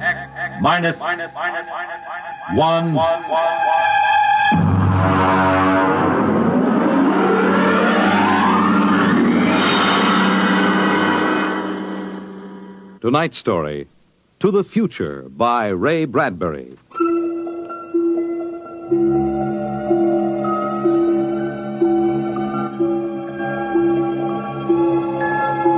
Time is an interesting phenomenon. A ticking clock, the running sands of an hourglass. All these have captured the imagination of men. But time is more. It exists now, and then, and in the future. Suppose we are in the year 1955. Coexistent in time may be worlds we have never seen, the worlds of the past and of the future. The year 1955. It was a spring night in Mexico, fiesta time. The fireworks shot up into the clear, dark sky, and a papier-mâché bull ran about the plaza, chasing boys and laughing men. Mr. and Mrs. William Travis stood on the edge of the yelling crowd, smiling. Bill, what is it? What do they say? They're cheering for the bull. Here he comes. Good, isn't he? Look how they rigged that fire breathing. Oh, Bill, it's wonderful. I've never enjoyed myself so much in my life. It's terrific. They caught the bull. Bravo, Toro! Bill, it will go on, won't it? I mean, our trip. Sue, don't worry. I've got enough traveler's checks for a lifetime. Relax. No, but suppose they find us. Forget it. They haven't a chance. But suppose they do. Suppose they take us back. They'll never find us. Oh, relax. Enjoy yourself. If it only lasts. Come on. Let's get out of the crowd, huh? You need a drink. Let's try something different this time. I want to try every drink there is in the world. Don't worry. There's no rush. We've got plenty of time now. In here. There's a table over there. Come on. Bill. What's the matter? Don't look right away. Huh? Over your left shoulder, right by the end of the bar. That man. What is it? I saw him this morning in the plaza. Take it easy. The town's full of tourists. He was at Juarez and at Tasco.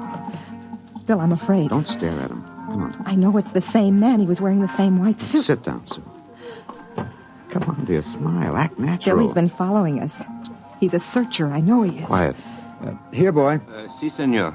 Benedictine and brandy, too. Si, senor. He's been watching us, Bill. Pull yourself together, Susan. They can't take us back. Will you quit worrying? The chances are 1 in 1,000 that they found us. It's probably just a coincidence.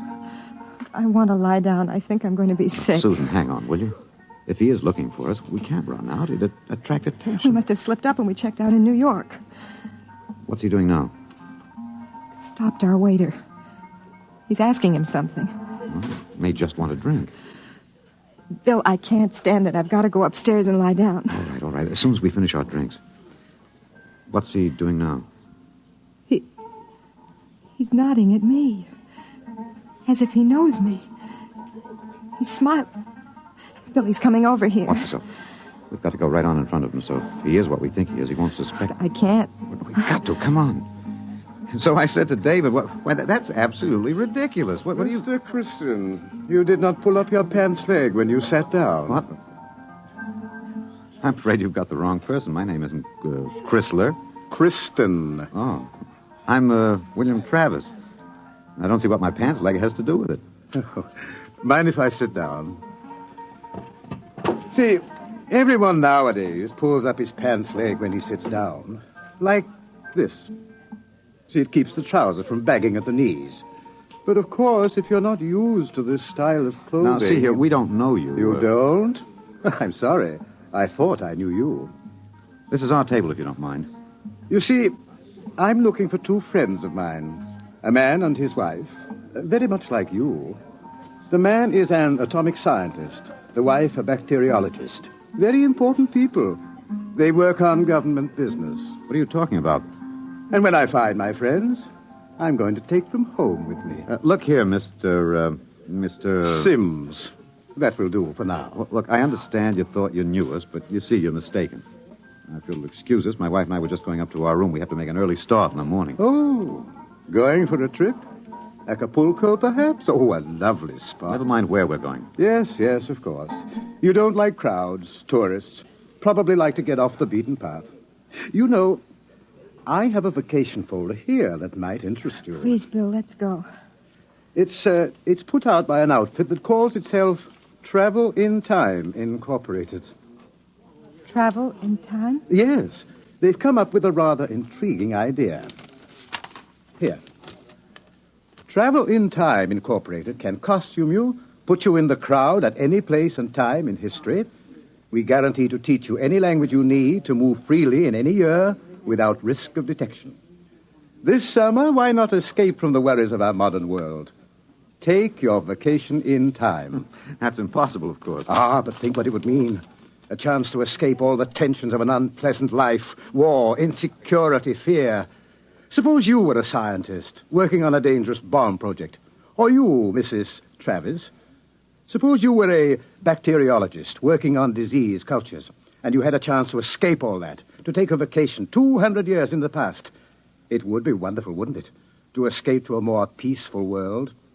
A trip back to 1955? 1955? But you said a vacation in the past. So I did. But you see, 1955 is the past. If you come from the year 2155. 2155? Yes. Terrible times, most unpleasant. A war raging, an atomic, bacteriological war. Terrible times, with none of the little comforts we enjoy today. Like this fine Havana cigar. Well, I want to go upstairs. I want to lie down. If you were living then, think of how wonderful it would be to take a vacation in time. Back to now. Suppose a young couple like yourselves took a trip to 1955 and didn't want to come back. Do you know what would happen? The government sends a searcher back to look for them. This is all fantastic The nonsense. searcher finds them and brings them back. Back to that miserable, insane, stark, pleasureless world of 2155. A pity, isn't it? Look here, Sims. Well, do you think I shall find my two friends, Mr. Travis? Bill, please take me upstairs. I don't feel well. Oh, is the lady feeling a bit ill? How unfortunate. Here are the drinks, senor. Ah. Well, shall we drink a toast? To 2155. To the future.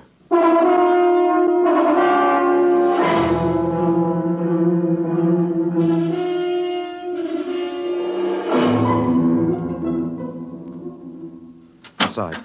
Inside, quick.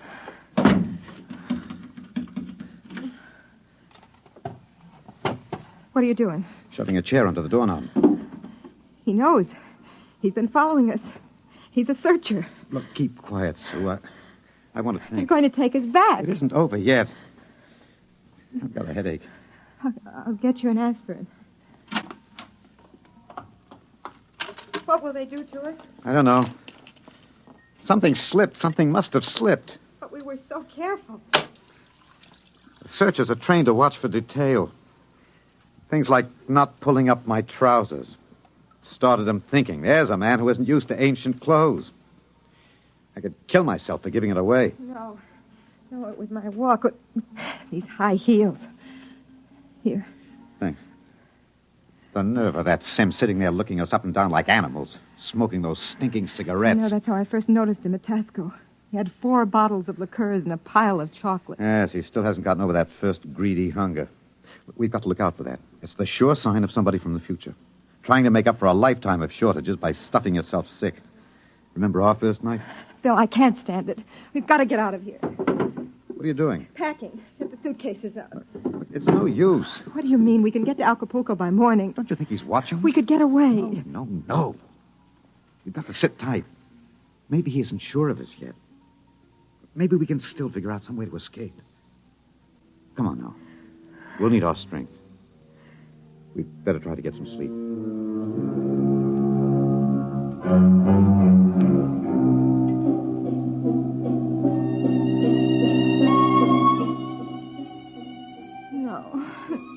No, I won't go back. Security put the bomb is falling and killing. Sue, what's the matter? No, Sue. no. Sue, wake up, Sue. Bill, where are we? It's all right. Calm down, honey. We're still in 1955. It's all right. Oh. You must have had a nightmare. Oh, Bill, it was awful.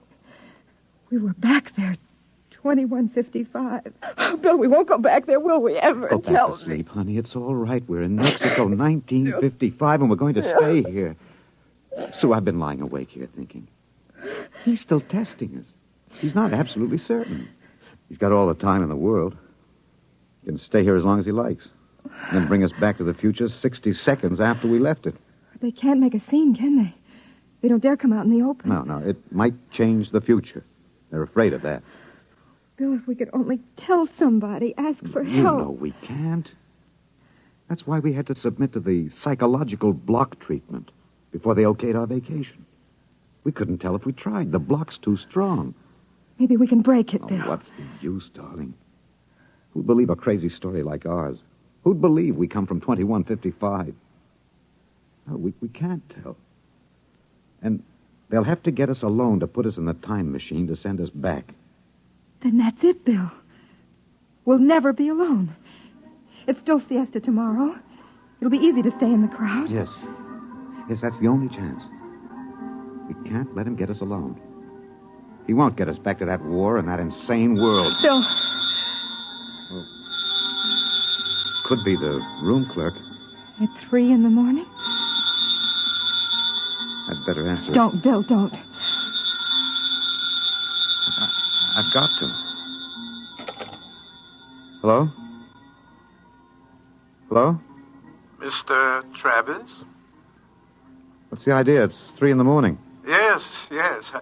I just wanted to remind you, the rabbits may hide in the forest, but a fox can always find them.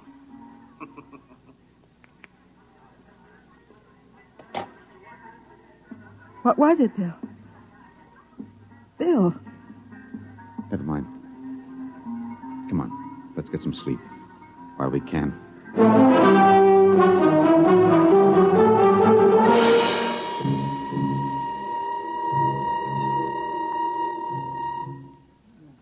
Buenos dias, señor y señora. Good morning, Senor Gomez. I trust you are spending pleasant days in my hotel. Fiesta time is the best. Yes, it's been lovely. Your special table is all ready for breakfast. Hey, where in blazes the hotel? You, Buster, where's the hotel in this godforsaken sinkhole of a one-horse town? All the blighted deserts of the whole stinking country. I had to think about Oh, great excitement. Very great. What is it? They come with 4 trucks and innumerable automobiles. A motion picture company from Hollywood. Oh, what are they doing down here? They make the pictures of our fiesta for the background.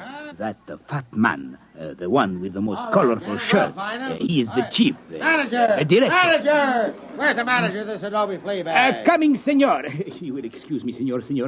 I hope the table is satisfactory. Coming, senor. This is a break, Sue. That movie company will draw crowds, and that helps us. When can we leave, Bill? Oh, not today. He'd be... Okay, kids, end of the line. Ciao. Get it up, Maxwell, and lay off the pepper. I got a note, sir. Bill, there's Sims across the dining room. I can't do anything now, not with these actors coming in.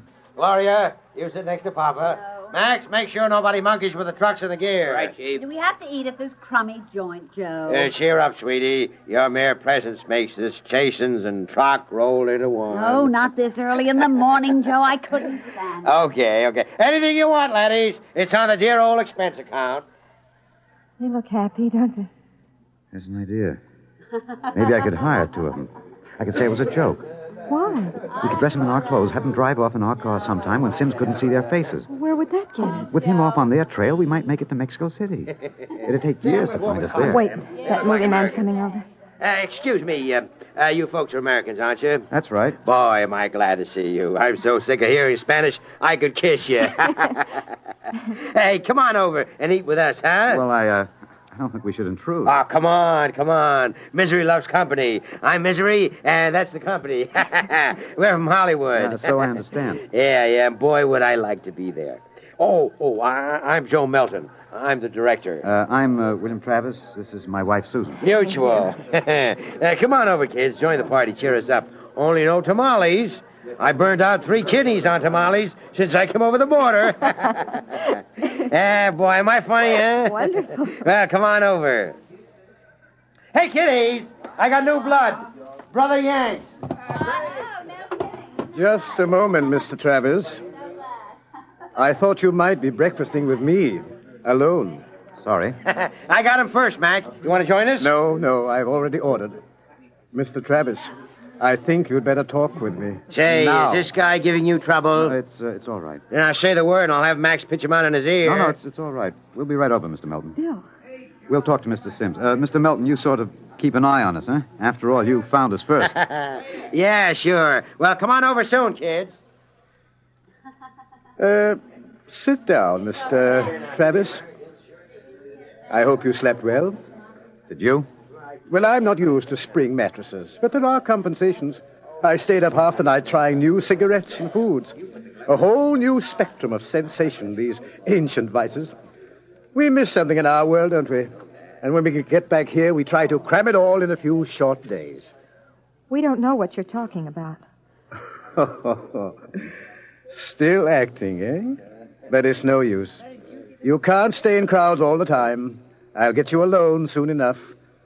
I'm immensely patient. However, let's come to the point. You know we can't let you get away with this escape. Other people in the year 2155 might get the same idea and do the same thing. And we need people. To fight your wars? Bill. It's all right, Susan. We can talk on his terms now. He's got us. We can't escape. Oh, at last. Really, you've been incredibly romantic, running away from your responsibilities. Running away from horror. Oh, nonsense. Only a war. Only? With half the world dead and the other half dying? Yes, but we can't have you escaping here while we drop off a cliff. Dying people love to know that others died with them. Hey, kids, break it up. We're waiting on you. The longer you keep me waiting, the harder it will go on you. What do you mean?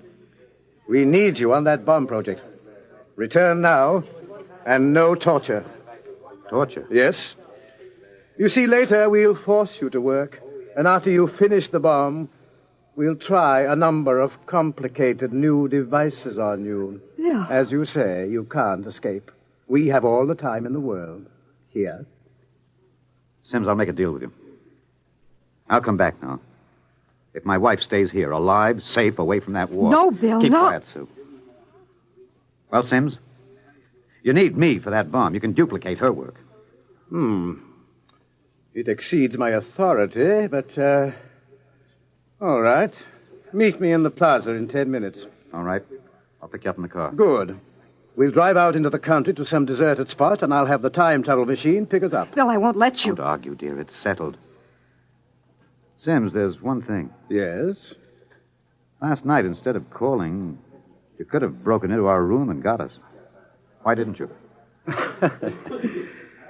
Shall we say that I was enjoying myself? Take this new fine cigar, for example. Wonderful. Wonderful. Do you know that I have 12 boxes up in my room? And liqueurs, creme de menthe, Benedictine, creme de coca, and so many others. And the wine. Oh, I've got the closets full of them. And I shall so hate to leave it all. Well, I'll meet you in the plaza in 10 minutes. Your wife may stay here as long as she wishes. All right, Sims, it's a deal. Don't try anything now, Travis. I know when I'm beat. We just want a few minutes to say goodbye. I shall be seeing you then. Bill, I won't let you do it. I won't let you. Oh, please, I'm going to Susan. tell the truth. I'm going to get help. You can't. The psychological We've got to block try. It's our last chance. Hey, aren't you two going to join us? I Mr. thought... Melton, I've got something to tell you, and you've got to believe me. won't work, I've Sue. got to try. Now, go ahead, kid. Spill it. You've got to understand. You see, we really... Bill. Bill, my head. Huh? I can't think. My head. Say, you need a bromo, honey. Can't work, Sue. The block's too strong. We better get the car. Bill. Bill, please. Someone's crying. Somebody, please. Breakfast, no time for people to cry. Now, what in the world could a good-looking kid like you find to cry about?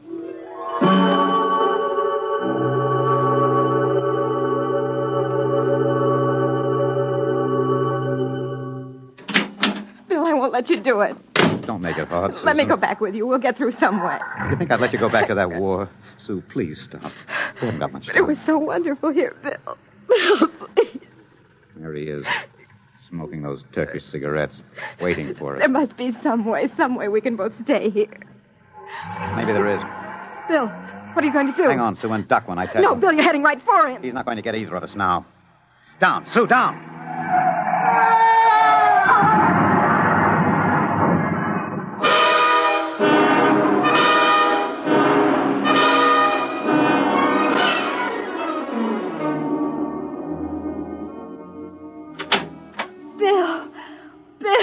Bill. It's all right, darling. It's all right. Oh. It's all over. Darling, this is the mayor. Senora, your husband has been officially cleared in this most unfortunate affair. It is obvious this Senor Sims died of an unavoidable accident. An accident? Oh, yes, of course. Adios, Senor, Senora. Will they want to see you again? No. No, I'm clear. Oh. I lost control of the car. That's the way it stands. Oh, Sue, I hated to kill him. I've never wanted to do anything like that in my life. Where shall we go now? Mexico City? The car's in the repair shop. Won't be ready till 4. And we'll get out. Hey there, Travis. Wait up. Oh, it's that movie man, Bill. He was very good to me when they had you in there. Hey, I heard what happened. They sprung you, huh? Great. Yes, it was an accident. Well, lucky you didn't get hurt yourselves. Everything okay now? Yes, I think so. It's fine. But you both look a little rocky. Say, you want to get your mind off your troubles. We're through for the day. Clouds fouled up our shooting schedule. We're going to put a header on it up at the hotel. Gloria's cracking the ice now. Well, maybe we will join you. But first I've got to check up on the car. Well, don't miss the party, kiddies. See you upstairs. Bill, I don't think... Relax, honey. We've got the break now.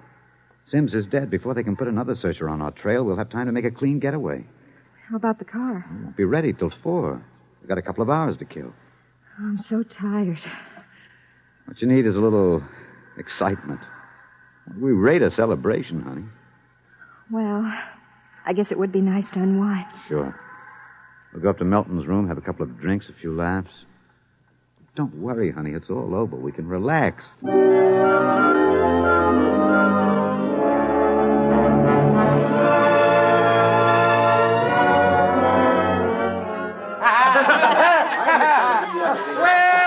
Well, Kitty. Well, we thought we'd join you, Mr. Melton.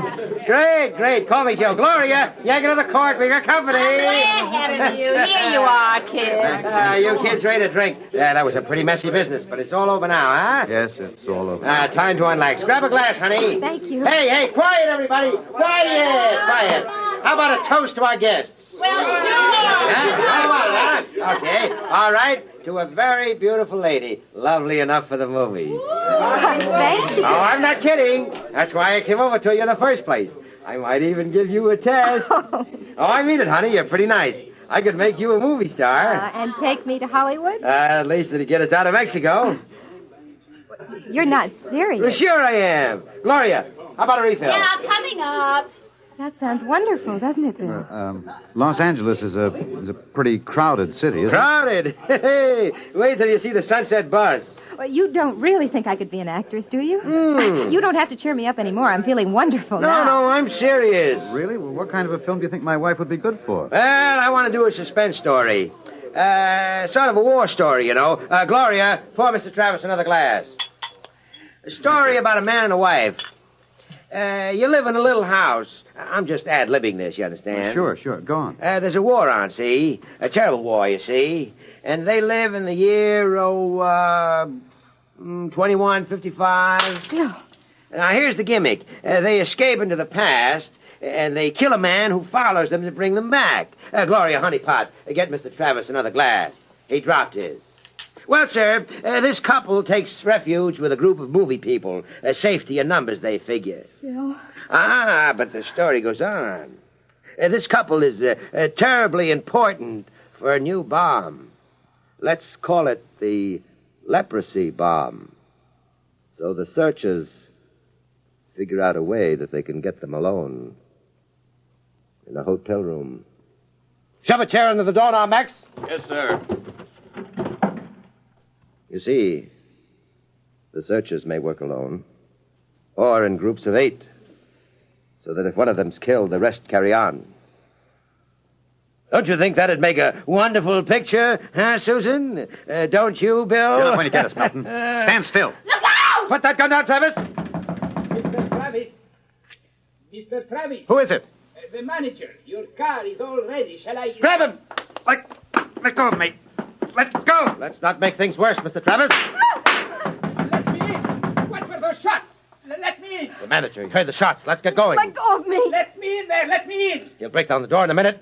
Max, get ready to travel. Get a chair. Take a good look, Mr. Travis. Take a good look at 1955. You won't be seeing it anymore. Bill! Throw the switch! All right. Break it down. Who shot that? Where are they? I was at the door. I heard them inside. They're gone. The windows. No, the iron bars are undisturbed. What happened to them? They just disappeared, all of them. Senor, I think you had better send for the priest and the holy water. Later. They just disappeared. Look in the closet. Bottles. Hundreds of bottles. And boxes of 20 peso pure Havana filled cigars. These crazy Americanos. Why would anyone leave all this behind? Juan, never question providence. Bien. There is enough here to last us both for a month. I think we can look forward to a most happy future.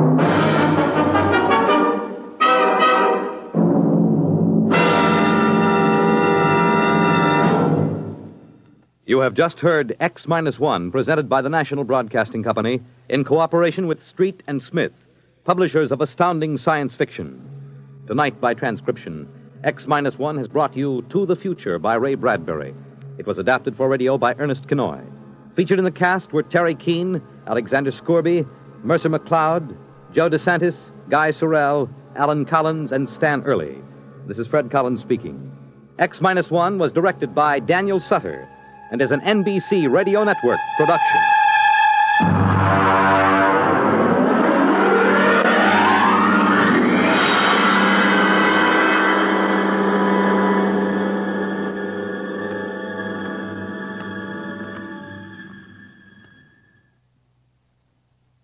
Next week on X-1, Ray Bradbury's story, Marionettes Incorporated.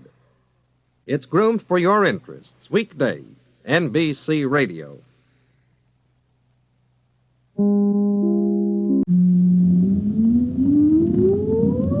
Countdown for blast-off. X-5, 4, 3, 2, X-1, fire.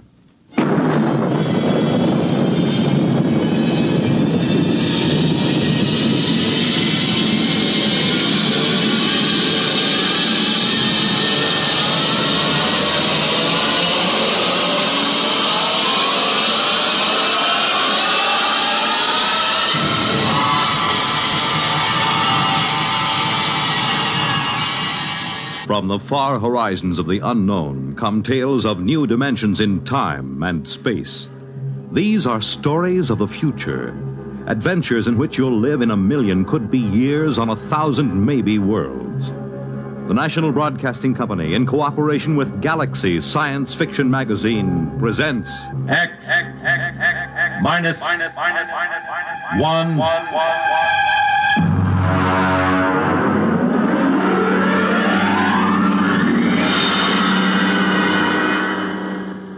Tonight, Protection by Robert Sheckley.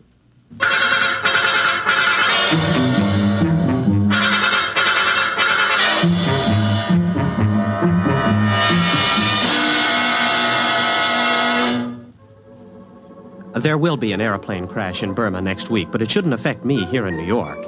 And the Feegs certainly can't harm me, not with all my closet doors closed. No, the big problem is Lesnerizing. I must not Lesnerize, absolutely not. As you can imagine, that hampers me. And to top it all, I think I'm catching a very nasty cold. The whole thing, including the cold, started on the evening of November 7th. I was walking down Broadway on my way to Baker's Cafeteria with Charlie Lester. He's in one of my physics classes, and we were both feeling pretty lightheaded. Boy, I've had tough exams in my day, but that was... You got a cold? No, I haven't got a cold. My eyes just water, my nose runs, and I sneeze because I'm essentially a masochist. Actually, it is psychosomatic. I hate my mother and my father. Of course I've got a cold. What do you think? Well, look, don't give it to me. I've got a heavy date with a Barnard Jr. this weekend. My boy, there is no such thing as a heavy date with a Barnard Jr. Never mind. Just don't blow any germs my way. Well, as a matter of fact, I'll leave you completely. I have to go over to South Hall to pick up some books. So long.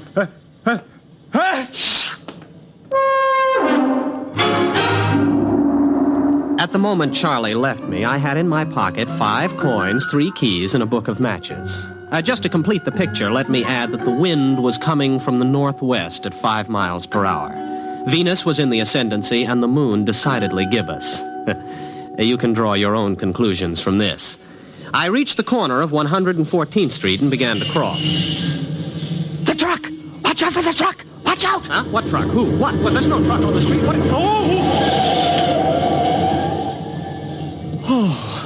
Oh, well, thanks, friend. If you hadn't warned me, I'd... Hey, where are you? Who said that to me? Where are you? Can you still hear me?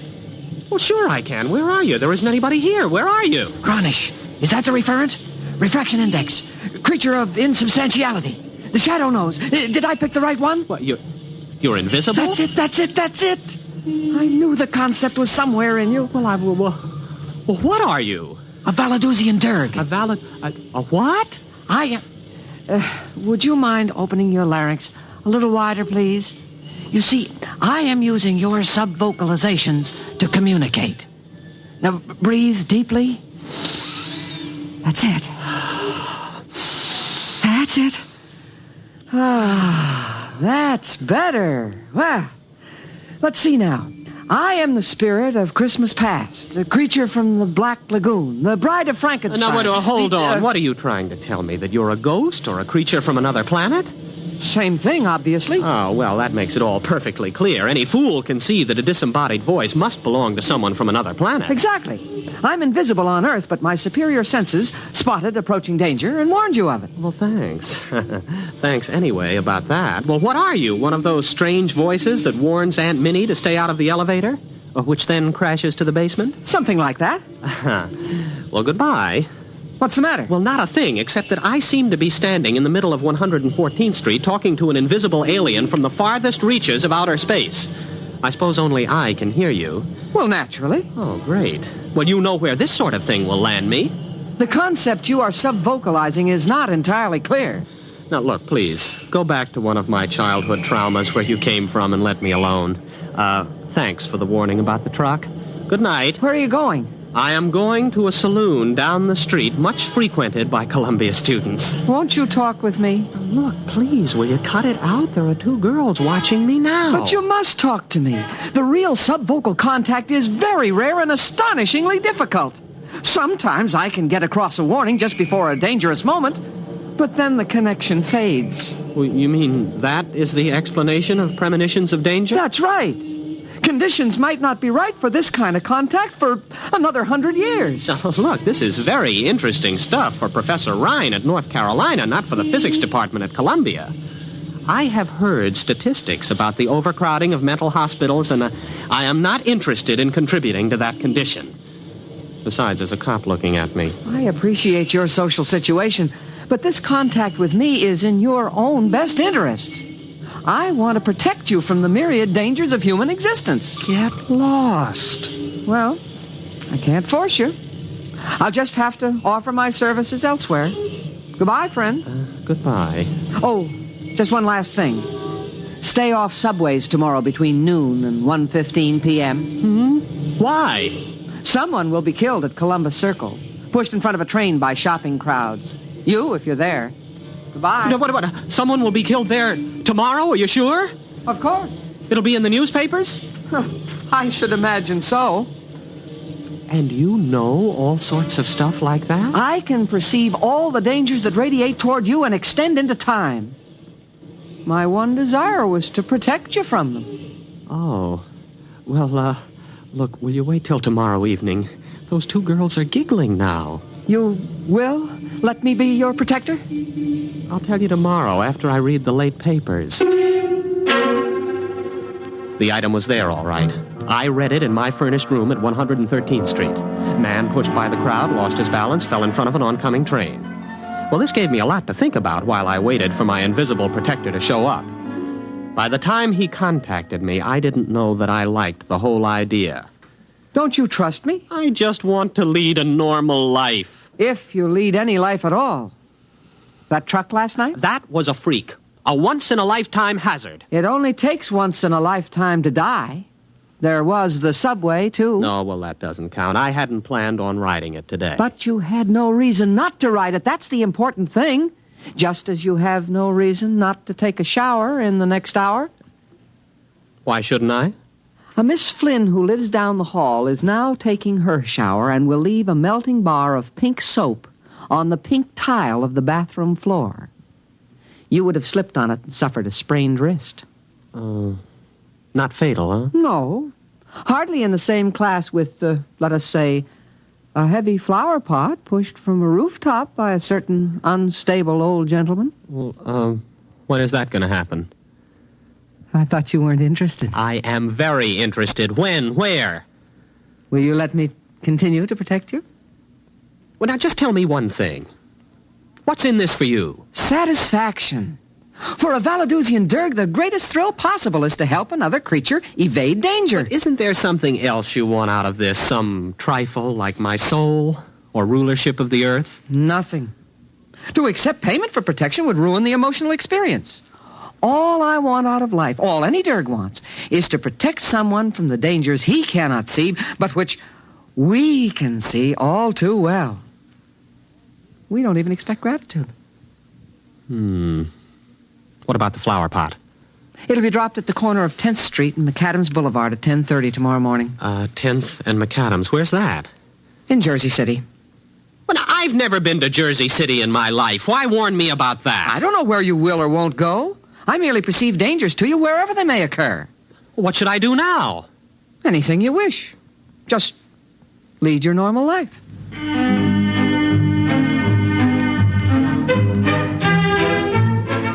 It started out well enough. I attended classes at Columbia, did homework, saw movies, went on dates, played table tennis and chess, all as before. At no time did I let on that I was under the protection of a Valadusian Derg. Even Charlie didn't notice it, though he had a pretty good excuse.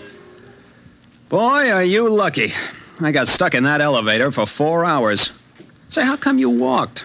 I never saw you volunteer to walk 5 flights before. Oh, well, a little bird told me. Oh, boy, I wish I wish I had a little bird like that. Why don't you do something for that cold? Why should I? What's it ever done for me?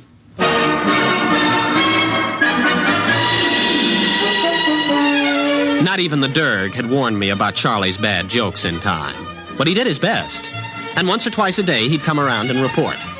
Loose grading on West End Avenue between 66th and 67th Streets. Don't walk on it. Of course, I wouldn't. Once I got used to it, it gave me quite a feeling of security. But the Derg soon became overzealous on my behalf. He began finding more and more dangers. Look out for an overhanging sign on the Hotel Nacional. Where, 48th Street? Mexico City. Don't go to the hockey game tonight. Where? At Toronto. Look out for the Elm Street bus. Philadelphia? Omaha. Don't go surf riding today. What? Surf riding? Where? Papiti. Now, just wait a minute. Do you plan on reporting every potential danger on Earth? Oh, these are only a very few that you may be affected by. In Mexico City, in Papiti? Why not confine yourself to the local picture?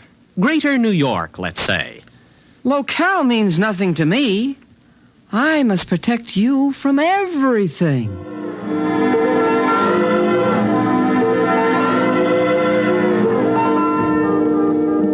Well, it was rather touching in a way, and there was nothing I could do about it. I simply had to discard from his reports the various dangers in places like Hoboken, Thailand, Kansas City, Angkor-Wat, Sarasota, and Paris. I concentrated pretty much on Manhattan. He did save me from a pretty nasty holdup on Cathedral Parkway and a 4-alarm fire. But he kept stepping up the pace. Tainted food in Baker's Cafeteria. Don't eat there tonight. Amsterdam Bus 312 has bad brakes. Don't ride it. Mellon's Tailor Shop has a leaking gas line. Explosion due. Have your clothes dry cleaned elsewhere. Rabid mongrel on prowl between Riverside Drive and Central Park West. Take a taxi. Soon, I was spending most of my time not doing things and avoiding places. Danger seemed to be lurking behind every lamppost waiting for me. I rather suspected the Derg of padding his report. All my reports are perfectly genuine. If you don't believe me, try turning on your lights in the psychology class tomorrow. Why? Defective wiring. Look, I don't doubt your warnings. I just don't think life was this dangerous before you came along. Well, of course it wasn't. Surely you know that if you accept protection, you must accept the drawbacks of protection as well. Drawbacks like what? Protection begets the need of further protection. That is a universal constant. Before you met me, you were like everyone else, and you ran into such risks as the situation offered. But with my coming, your immediate environment has changed, and your position in it has changed, too. Why? Because it has me in it. It is well known that the avoidance of one danger opens the path to others. Are you trying to tell me that my risks have increased because of your help? It was unavoidable. Why, you miserable extraterrestrial con man. Now look. All right. Thanks for everything. I'll see you on Mars or wherever you hang out. You don't want any further protection? You guessed it. Don't slam the door on your way out. But what's wrong? Your risks have increased, but my capacity for detection is more than ample to cope with it. I'm happy to cope with it. So it still represents a net gain in protection for you. Yeah, I know what happens next. My risks just keep on increasing, don't they? Not at all. As far as accidents are concerned, you have reached the quantitative limit. What does that mean? It means that there will be no further increase in the number of accidents you must avoid. Look, if you leave me alone, my original environment will return, won't it? And with it, my original risks? Eventually.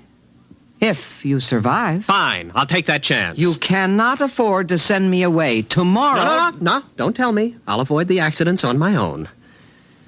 I wasn't thinking of accidents. What then?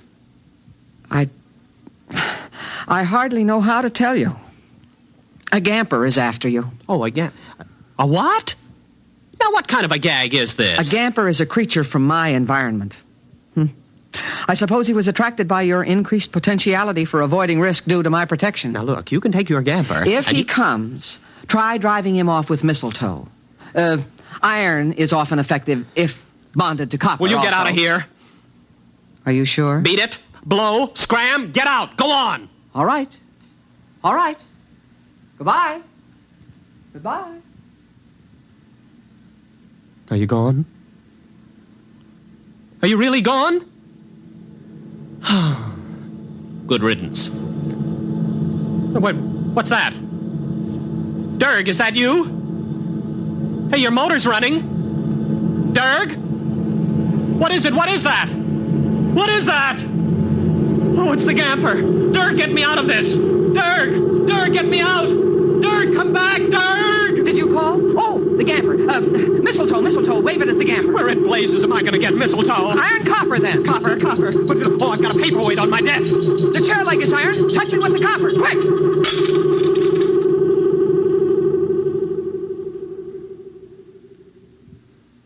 You see? You need my protection. The gamper almost got you. Yes, it sure did. You'll need some things. Wolfbane, amaranth, garlic, graveyard mold. But the gamper is gone. Yes. However, the grailers remain, and you'll need safeguard against the leaps, the figs, and the melgarizer. I'll give you a list.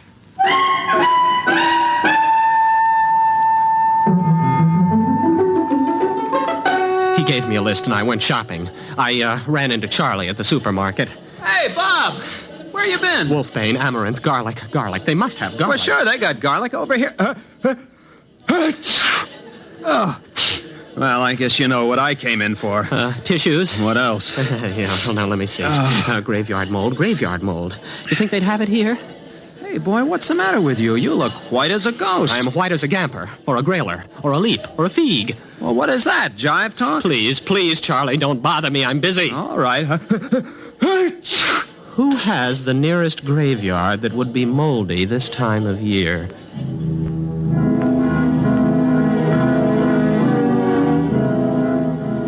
It was a game between these extraterrestrials, and I was in it. Some of them wanted to kill me, some to protect me. None of them cared for me, not even the Dirg. And the situation was all my fault. At the beginning, I had the accumulated wisdom of the human race at my disposal. That tremendous and distinctive hatred of witches and ghosts, the irrational fear of alien life. For my adventure has been played out 1,000 times, and the story is told again and again, how a man dabbles in strange arts and summons up a spirit. By so doing, he attracts attention to himself, the worst thing of all. So I was welded inseparably to the Dirg, and the Dirg to me. Until yesterday, that is. Charlie came to my room to visit. Hey, boy, how you been? I haven't seen you in class for a while. Oh, you mind if I hang up my coat? No, don't. No, don't open the closet door. Well, what's the matter? What's in there? Nothing. Only that's the only way to hold off the thieves, by keeping closet doors closed. The leaps are more menacing, but the eye of a toad seems to stop them. And the Melgarizer is dangerous only in the full of the moon. Only in the... Uh-huh. Well, Bob, it's been grand. Bye.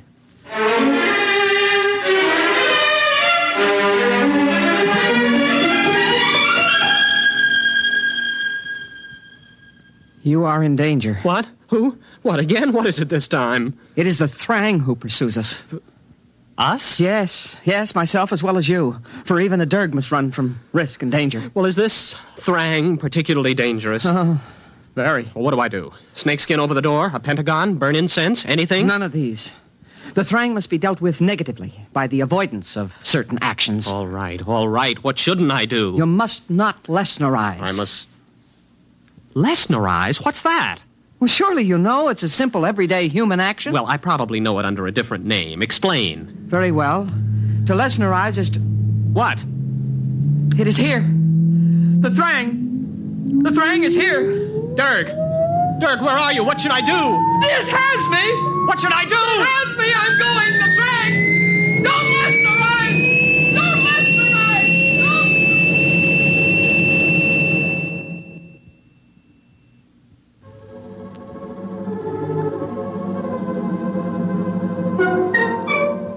So I'm sitting tight now. There'll be an airplane crash in Burma next week, but it shouldn't affect me here in New York. And the Feegs certainly can't harm me. No, not with all my closet doors closed. No, the problem is Lesnerizing. I must not Lesnerize, absolutely not. If I can keep from Lesnerizing, everything will pass and the chase will move elsewhere. It must. All I have to do is wait them out. Trouble is, I don't have any idea what Lesnerizing might be. A common human action, the Derg said. Well, at the moment, I'm avoiding as many actions as possible. I've caught up on some back sleep, and nothing's happened. So that's not Lesnerizing. I went out and bought food, cooked it, and ate it. That wasn't Lesnerizing. I'm telling you the story, and that isn't Lesnerizing. I'll get out of this yet. I will get out of it. I'm going to catch a nap now. I think I've caught Charlie's cold. I think I'm going to have to...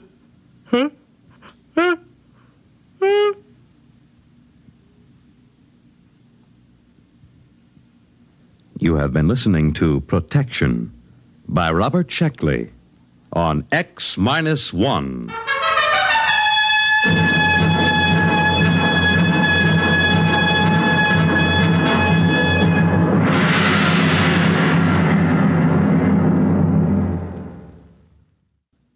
X-1 is presented by the National Broadcasting Company in cooperation with Galaxy Science Fiction Magazine, which this month features Survival Kit by Frederick Pohl. The story of Mooney, a smart but luckless man who had to scrounge while his friend Harse always made out well, just because he owned a survival kit. Galaxy Magazine on your newsstand today. Tonight, X-1 has brought you Protection, a story from the pages of Galaxy, written by Robert Sheckley and adapted for radio by Ernest Kenoy. Featured in our cast were William Redfield as Bob of the Final and Fatal Sneeze, Elliot Reed as his breezy pal Charlie, and William Keane as the foreseeing Derg. Your announcer, Fred Collins.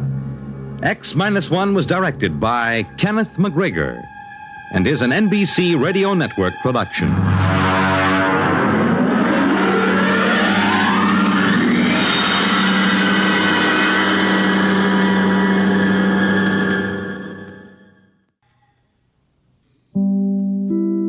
Now stay tuned for X-1 on NBC.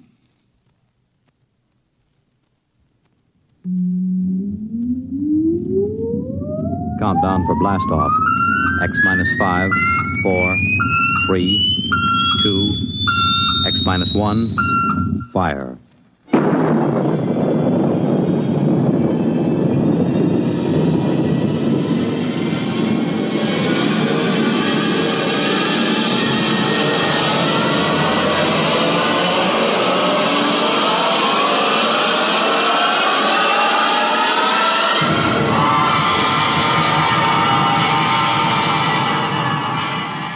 From the far horizons of the unknown come transcribed tales of new dimensions in time and space.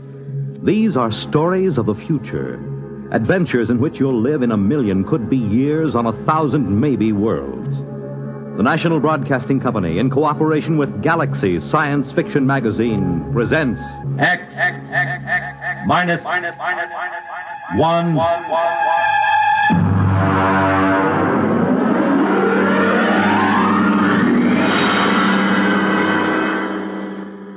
Tonight, Clifford D. Simak's story of the 21st century, How To.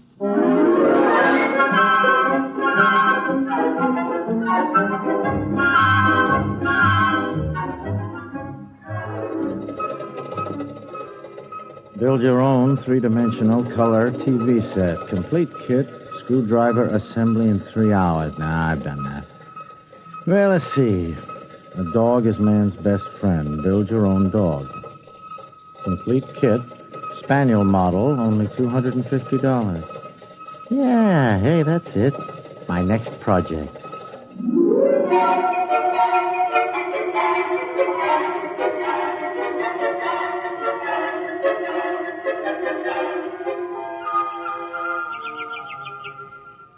Gordon, is that you? Yeah, yeah. Where are you? Out on the terrace. I'm just finishing a landscape. Oh, hi, yeah. Grace, look, did it come? Don't kiss me. You'll get all full of paint. I wasn't going to. Where's the package? Well, they set it against the side of the house. Over there, see? Oh, it came, huh? I want to look at it. I would have put it down in the basement, but I couldn't lift it. Hey, this is pretty heavy for a spaniel. I can't lift this myself. Well, I'll start dinner as soon as I finish this part of the picture. I want to get the grass while the light's right. Yes, all right, so no hurry. I want to examine the kit anyhow. Of course, if you didn't waste our money on things like dog kits, maybe we could afford a robot, and I wouldn't have to cook. Yeah, all right.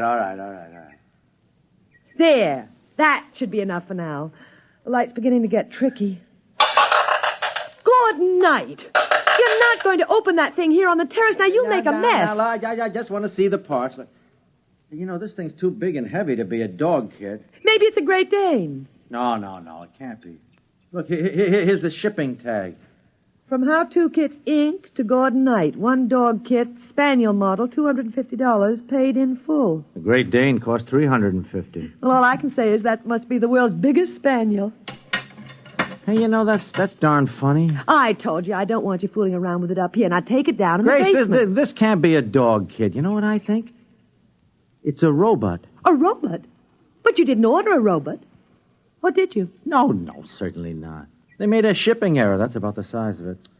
Don't keep it, do you? Well, why not? The tag says paid in full, so they can't say we owe them anything. But it's a robot. They're expensive. Well, I don't see how the company will ever know. When inventory time comes around, they'll be short one robot and long one dog. Of course, I've always wanted to put together a real robot. Lord knows when I'd get another chance. Then it's settled. No, it is not settled either. I'll tell you what, I'll put it together just to see what it's like. But I won't activate it, see? I mean, I'll disassemble it right away and ship it back to the company.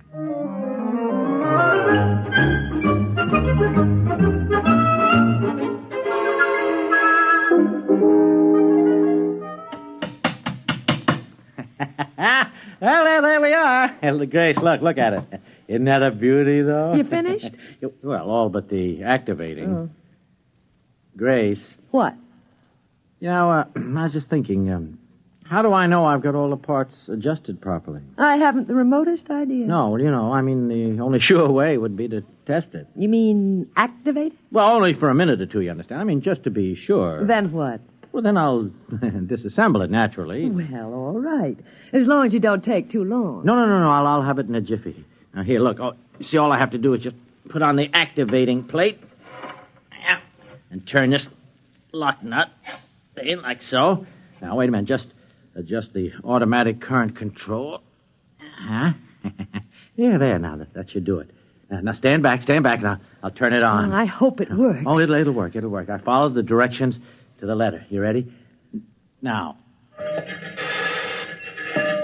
It works! Yeah, I'll have to oil that joint. Wait. Grace, it's moving its head. My name is Albert. I am a robot. What is there to do? Well, It certainly has a nice voice. Now, take it easy, Albert. Just sit down and rest, and we'll have a little talk. There's no need to rest. I was made to work.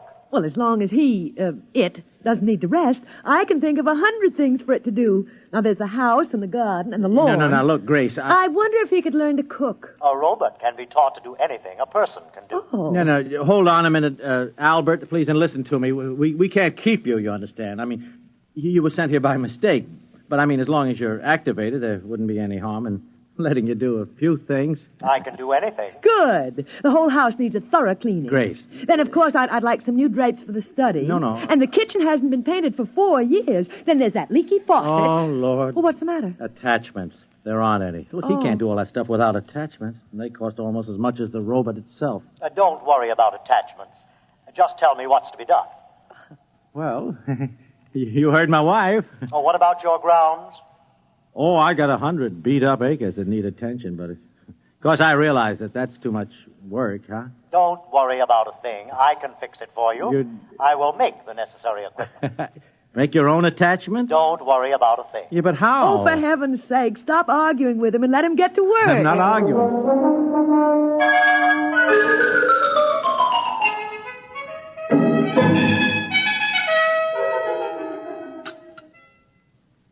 Morning, Gordon. Your coffee's ready. How'd you sleep, dear? Oh, not so good. Kept hearing noises all night. Oh, that was Albert working in the basement. Yeah. Albert? Hey, gosh, that's right. I forgot robots don't sleep. He was working all night.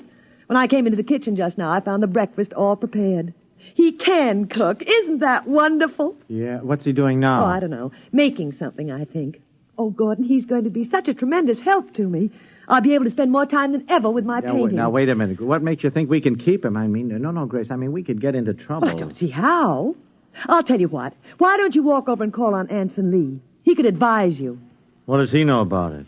He's a lawyer. Well, technically, he's a lawyer. I mean, he never seems to work at it anymore. Well, you have to understand Anson, that's all. Look, I understand him all right. He's a reactionary, a throwback to the 20th century. Spends all his time lying in a hammock, drinking and reading Proust. Well, it's what he enjoys doing. I'll bet that guy never assembled a kit in his life. Can you imagine that? Well, we all have our peculiarities.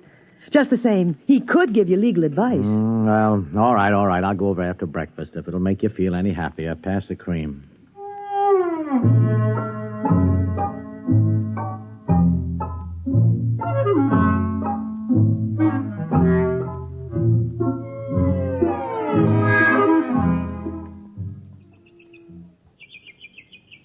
I'll have a drink night. Hard cider. Made it myself. Thought you didn't go in for home projects, Lee. Oh, I don't. Making this cider was the first honest work I've done in years. I don't doubt it. Every time I get a yen to work, I look across at your place and I decide against it. How many rooms have you added to that house since you got it built? 8. Good Lord. Think of that. 8 rooms. No. It's not hard once you get the knack. It's kind of fun. You just buy a how-to kit. Sure, I know. Just follow directions. That's right. Anybody can build a robot on a kitchen table. Well, no thanks. Why do you say that? What? I mean about building a robot. Oh, I don't know. I suppose I expect you to start building one any time now. You've done everything else. What's got into people these days, Knight? They just aren't equipped to enjoy their leisure. That is, most of them aren't. Me? I am. I read, and I lie in a hammock, and now and again I even think. Yeah. Yes, I guess that makes me an eccentric. Here, have another drink. Oh, no, thanks. I'll have to get back to my place.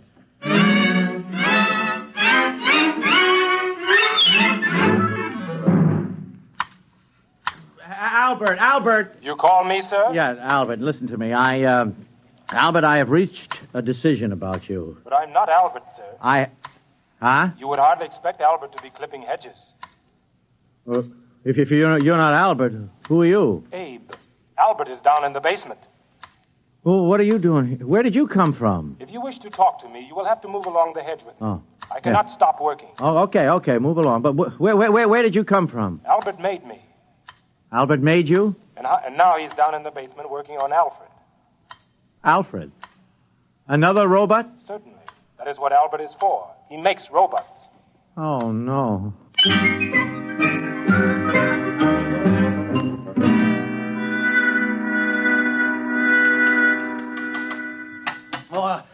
Albert! Oh, there you are. Albert, what's going on here? I'm reproducing. What? I have a built-in mother urge. I don't know why they named me Albert. I should have had a female name.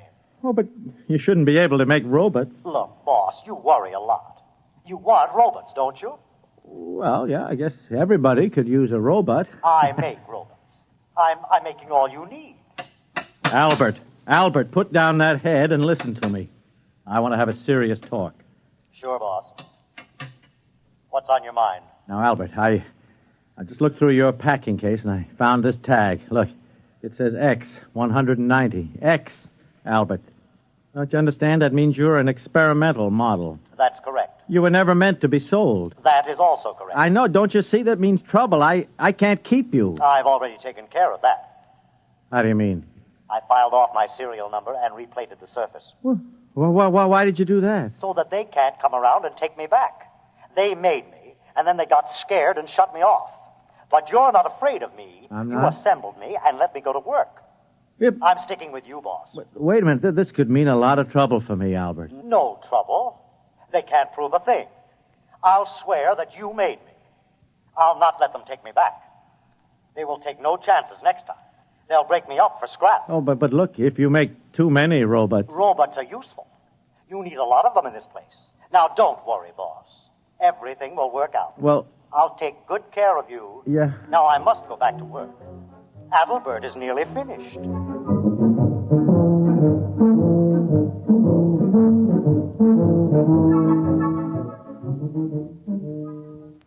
Mr. Knight, I'm from the county tax office. Tax assessor. Oh, I didn't know you fellas came around more than once a year. Ordinarily, we don't. This is a special case. Oh? Made a lot of improvements in the place the past few days. Oh. Landscaping, painting, building. Well... Afraid I'll have to boost your assessment some. I see. Heard about those robots of yours, too. Robots? Personal property, you know. Have to pay a tax on them.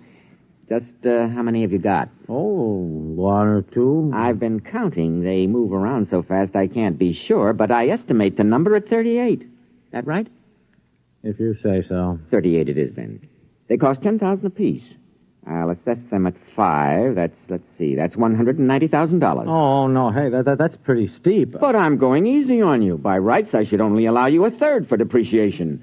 Well, that's it, Mr. Knight. $190,000. Wait. We'll send you the bill with your quarterly statement. But... Good day. Good day.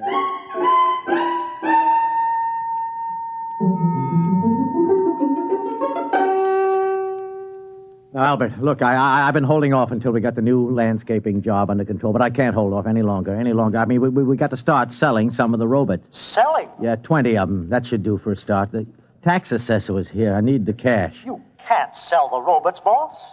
Why can't I? Because they're my family, my boys. Named after me, all of them. Albert, I'm sorry, but that's ridiculous. They're all I've got, boss. You wouldn't sell your own children, would you? Well... All their names start with A, just like mine. Abe, Adelbert, Alfred, Adam, Aaron, Anton, Axel... All right. Don't go through the whole roll call. I mean, the point is I need the money. Don't you worry, boss. I'll fix everything. You have nothing to worry about.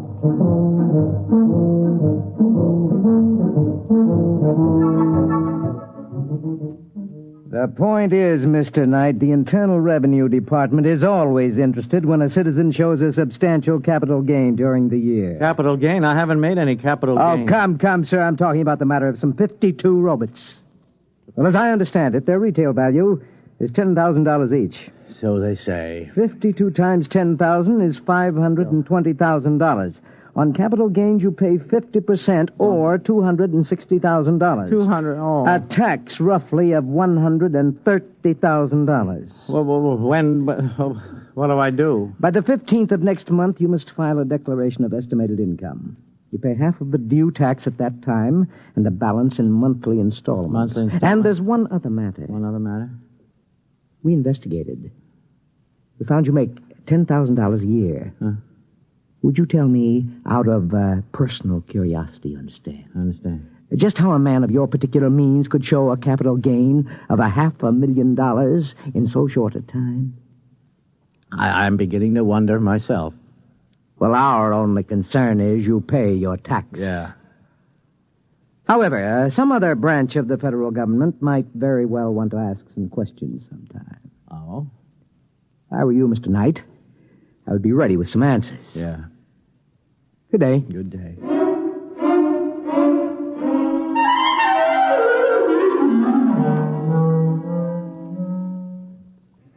Albert, now look, I tell you, this is a crisis. Do you understand it? Like it or not, I have got to sell some of your boys, a whole bunch of them. Boss, I told you not to worry. Not to worry. Listen, I just came from the income tax people. I owe the government a cool $130,000, and those boys don't fool around. I'm desperate. Money is no trouble, boss. Come here. Come where? Over here. Look at this.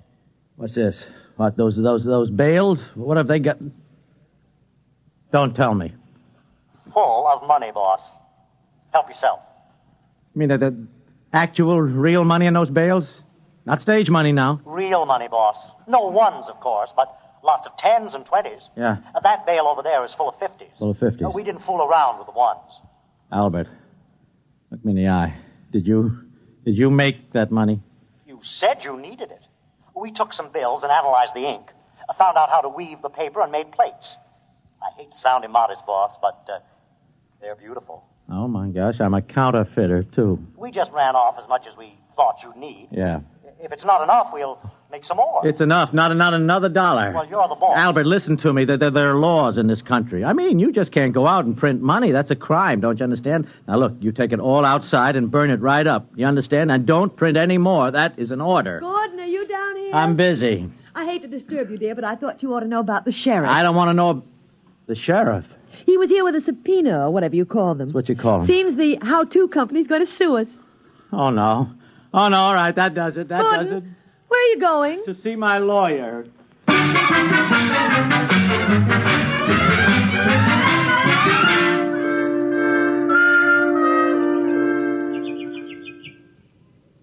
Offhand, old man, I'd say you were in quite a jam. I didn't have to walk all the way over here to find that out. The point is, Lee, what in the name of heaven can I do? Well, first, you'll have to file a declaration of estimated income. Even if I can't pay? Well, especially if you can't pay. Oh. Technically, then, you haven't violated the law, and all they can do is to try to collect what you owe. Yeah. They'll probably slap an attachment on your bank account. What bank account? I'm broke. Oh. Well, then I'd say your major worry is the how-to company suit. Yeah. Now, if I were you, I'd settle it out of court. Out of court? Mm-hmm. They might call off the action if you returned all the robots. Albert says he'll testify that I made him. Well, Albert can't testify. As a robot, he has no standing in court. Mm-hmm. No, you better give them back and get what terms you can. No. I won't do it. Huh? I won't. Don't you see? They don't want Albert back because they can use him. They want to break him up to maintain their robot prices. Don't you see? It might be 1,000 years before his principle is rediscovered, if it ever is. Mm-hmm. Would that be bad? I don't know. Only time will tell that, but, I mean, you could say the same thing about any great invention. Look, no, I will not let them destroy Albert. Yes, I see your point, Knight. And I like it. You like it? Uh-huh. I'll take the case. Now, of course, I ought to warn you, I'm not a very good lawyer. I know. I don't work hard enough at it. But I do have a chance, huh? In all my practice at law, Knight, I never saw a man who had gotten himself as fouled up as this. No. I'd say your chances are nil. Yeah. Boss? It's Albert. Boss, I heard about the suit. Yeah, it's all right, Albert. Mr. Lee here is going to handle our case. We robots want to help. I'm afraid there's not much you can do. Oh, yes, there is. I'm building a lawyer robot. He's building a lawyer robot? With far greater memory capacity than any human. And with brain computers that operate on logic. That's what law is based on, isn't it? Logic. Well, so I've heard. But it won't work, Albert. To practice law, you must be admitted to the bar. To be admitted to the bar, you must have a degree in law and pass an examination. And although there's never been an occasion to establish a precedent, I suspect the applicant must be human. Lee, wait a minute. What about law clerks? I mean, they don't have to be human. Well, I'd say that was completely true. Yeah, then Albert's robots can be clerks. Mm-hmm. Well, could be. See what I mean? Yes. It's never been done, but there's nothing in the law that says it can't be done. Then it's settled. I'll make a dozen to start. Each one will be an expert in one phase of the law. Boss, you're going to have the most powerful battery of legal talent ever assembled under one roof.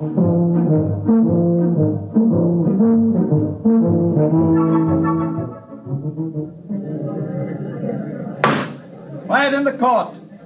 Mr. Lee, what is the meaning of this outrage? What outrage, Your Honor? Those robots sitting at the defense table. These, Your Honor, are my valued assistants. Robots? Yes, Your Honor. Take them away. They have no standing in this court. If Your Honor will excuse me, they need no standing. I am the sole representative of the defendant. My client is a poor man, and he is opposed by the most formidable array of legal talent money can buy. Now, surely the court will not deny him whatever assistance he's been able to muster. This, sir, is highly irregular. If it please Your Honor, I should like to point out that we live in a mechanized age. The court clerk uses a machine to take down the transcript of these very proceedings. To my certain knowledge, no court has ever challenged the presence of such a device as an aid to the furtherance of justice. Now, if Your Honor can point out anything in the law specifically barring these robots from the court... That's ridiculous, sir. Of course there is no such provision. At no time anywhere did anyone dream such a contingency would arise. In that case, sir, I ask the court for a favorable ruling. Mr. Lee, as you point out, there is no precedent for my ruling in any way but in your favor. Therefore, sir, with reluctance, I do so at this time.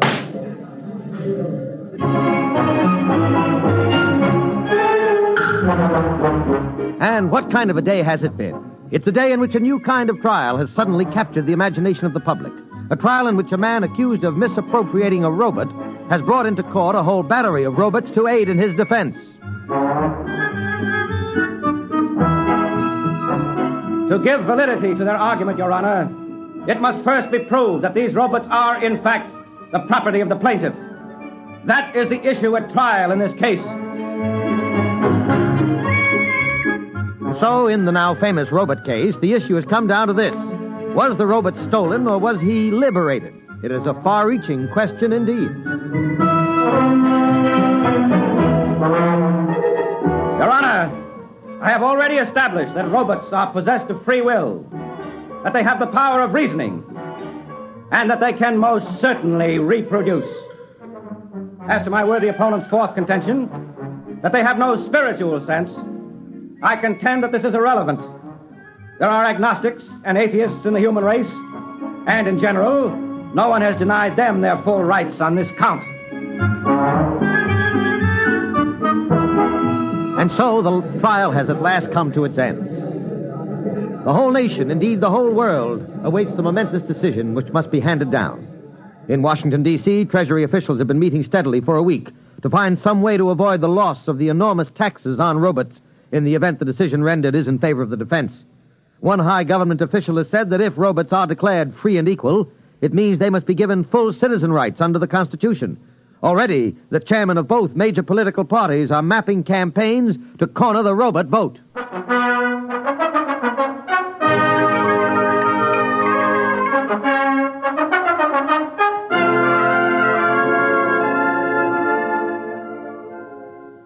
Welcome home, darling. Yeah, thank you. But what's going on here, Grace? I have more trouble getting into my own home than into the Pentagon. Oh, you mean the robots? They've set up a defense perimeter. A defense... Uh-huh. Albert. Hello, boss. Welcome home. Albert, what is the meaning of all the barbed wire and the rocket launchers? Just precautions, boss. We're ready for any situation. Such as? Oh, like a mob deciding to take justice into its own hands, for instance. Or if the decision goes against us? That too, boss. Dear, you two go on and talk. I've really got to get back to my painting. I have a beautiful still life that I simply got to finish. Yeah, finish. Albert, listen. You can't fight the whole world. We won't go back. How Two Kits Incorporated will never lay a hand on me or any of my children. Albert, this is madness, don't you understand? They'd get you with one bomb. And me, too. Better to die fighting, boss, than to live in chains. I don't know. That's our motto. No matter what happens, we're ready for the decision.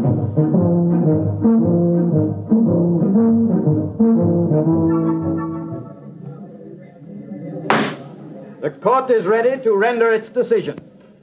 It is the most difficult decision I have ever made. For in following the letter of the law, I fear I may be subverting its spirit. After long days of earnest consideration of both the law and the evidence, as presented in this court, I find for the defendant, Gordon Knight. I cannot rule otherwise. May I add that this ruling, in spite of the fact that I myself made it, outrages my social conscience.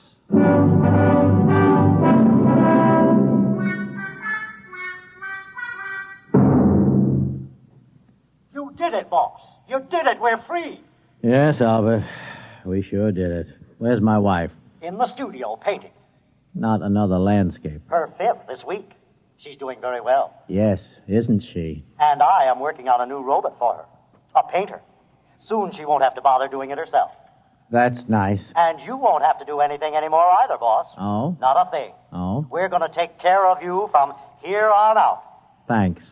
Did I tell you about my new children yet?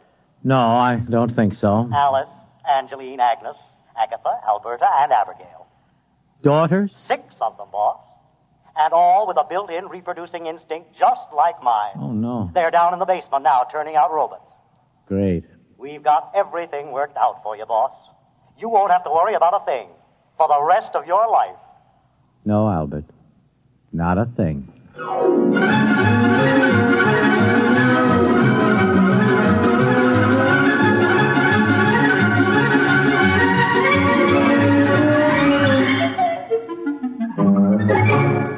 You have just heard X-1, presented by the National Broadcasting Company in cooperation with Galaxy Science Fiction Magazine, which this month features Name Your Symptom by Jim Harmon, a story of a future in which anyone who shunned a cure needed to have his head examined, assuming he still had one left. Galaxy Magazine on your newsstand today. Tonight, by transcription, X-1 has brought you How To, a story from the pages of Galaxy written by Clifford D. Simak and adapted for radio by William Welch. Featured in the cast were Alan Bunce, Ann Seymour, Les Damon, Joseph Bell, James Monks, William Key, Lawson Zerby, Santos Ortega, and Ben Grauer. Your announcer, Fred Collins. X-1 was directed by Daniel Sutter and is an NBC Radio Network production.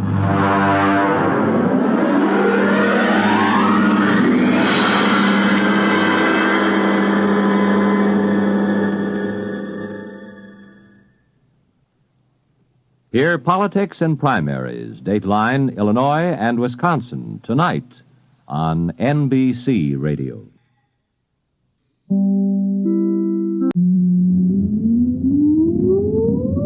Countdown for blast off. X-5, 4, 3, 2, X-1, fire.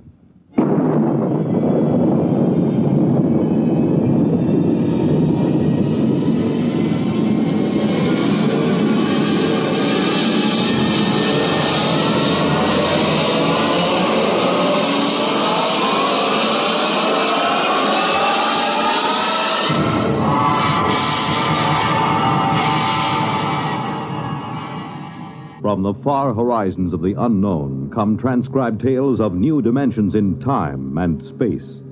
These are stories of the future, adventures in which you'll live in a million, could be years, on 1,000 maybe worlds. The National Broadcasting Company, in cooperation with Galaxy Science Fiction Magazine, presents X-1.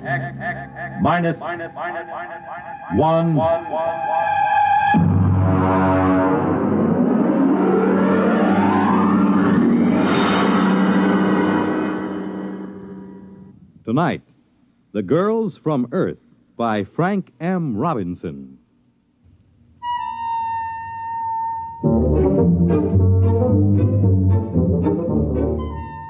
Mike McDonald is the name. Firm of Beagle and McDonald, Interplanetary Promotions, number 1 Park Avenue, New York. Drop in sometime. Brand new offices.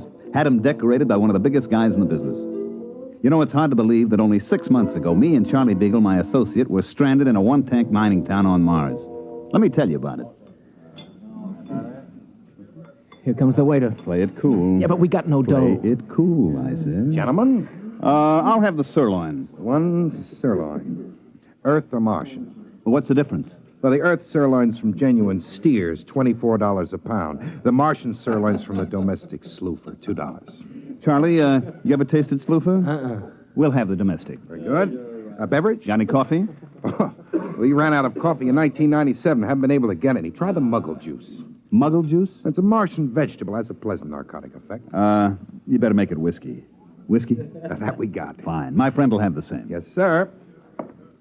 Mike, would you mind telling me how we're going to pay for this sloofer steak? Relax.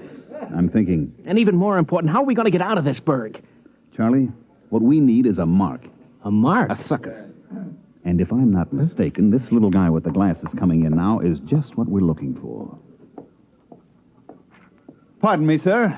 My friend and I are just in from Earth, and we don't know much about the customs here. I wonder if you'd be good enough to let us buy you dinner and tell us something about the town. Why, that's very kind of you. You needn't buy me dinner, though. After all, you're the guests here. Well, that's very nice of you. Do join us. Thank you. My name is Henry Mortensen. I'm geologist for the Interplanetary Mining Company. Mike McDonald and my friend Charlie Beagle. How do you do? Oh, pleasure. You say you're just in from Earth? Yes, that's right. Charlie and I are interested in uranium. Just sort of snooping around to see if there's a decent investment up here. Oh, I see. You'll forgive me. It's not much of a town, really. No, I don't suppose it is. After all, you take 20,000 men and plunk them down in the desert like this, and you can't expect much. 20,000 men. No tomatoes? Sir? Tomatoes. Girls. Girls. Oh, I'd almost forgotten what the word meant.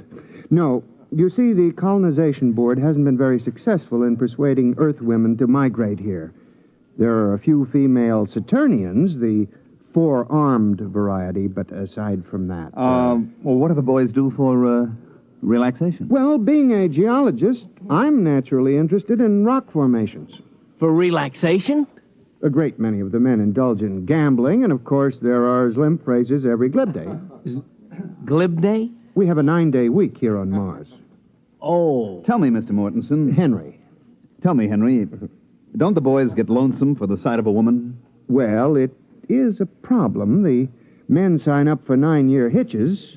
Most of them have forgotten what a woman looks like. Mm-hmm. Do most of these men plan to stay here? I suppose if they had families, they might. The pay is good, and I suspect most of them had their reasons for leaving Earth. I see. Well, how about yourself? Suppose you found the right woman, which in this case would be just about any woman. Oh, I'm very particular. Oh, I mean any woman who met your rigid specifications. Would you stay? You mean get married? Yeah, that's the bit. Well, Well, of course, it's out of the question. No woman has ever showed the slightest interest in me. Well, suppose one agreed to marry you in advance, and she met all your specifications. Well, I've always wanted a family. Yes, I suppose I'd marry. That's very admirable. Very, very admirable. Here's the waiter with our dinner. Sloofer steak, gentlemen. Good luck with it. Henry picked up the tab, and we got a rough idea how much cash these guys on Mars pack around with them. Enough to choke a galactic telescope is about all. We thanked the little guy and sat around until he left. Then I went to work. Okay, what do we do now? Charlie, we get to work. What work? Oh, card game, maybe? Listen, these guys been playing cards for 15 years now. We wouldn't have a prayer. I got an idea. So give. You still got that Earth magazine, the one with the Hollywood starlet on the cover? Yeah, in my suitcase. Good, I want it. What for? To make our poster advertisement. That's what's for. Poster? Look, Charlie, just picture this. A big poster with that starlet on it, twice as big as life. And underneath, this slogan, I'm coming from Earth to you. Huh? Then down in the corner, just this little notice. Applications will be accepted at Beagle and McDonald Agency. Oh, it's great. But what is it? What is it? Just the most colossal promotion scheme ever devised by man, that's all. But what are you promoting? The easiest thing in the world to promote. And the hardest. Marriage. Marriage? Look at it this way, Charlie boy. Here on Mars, we have 20,000 strong Earthmen with but a single thought. Dames. Exactly. And on Earth, we have 20 million single dames with but a thought. Husbands. So? Oh, how you going to do it? All right, now we get this poster made. We put it up. We take applications. $100 a head plus the cost of transportation. We get the $100. Then we leave. But first we deliver the girl. Oh, it's a natural. A natural. Charlie, it's colossal. What's 20,000 times 100? $2 million. Wow, that's our profit. Wait a minute. What? How are we going to line up 20,000 girls and convince them to come up to this desert? I'm working on that. Come on, we got to find a printer to make our poster. What do we use for dough? You huck your watch. Come on, let's go.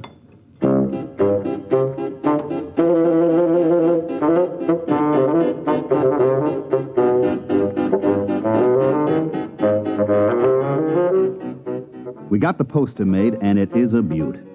The artist threw in some extra fullness in the lips and stuck a glass of champagne in one hand. The next step was to rent a little field tent right outside the mining camp. We stuck the poster in front of it and waited for the guys to get through work.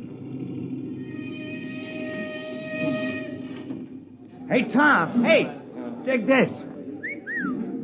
What do you say we sign up? What for? Well, whatever they're selling inside. Oh, I don't know. Well, come on. What have we got to lose? You gentlemen interested in matrimony? Marriage? That's what we're selling, boys. To her? Or anybody your heart desires. Just step inside, fill out the specification chart, pay your fee, and we deliver. On the level? On the level. Well, what do you say, Tom? It's worth a gamble. Right this way, gentlemen. Mr. Beagle will take care of you. No sooner said than done, gentlemen. Step right this way and live.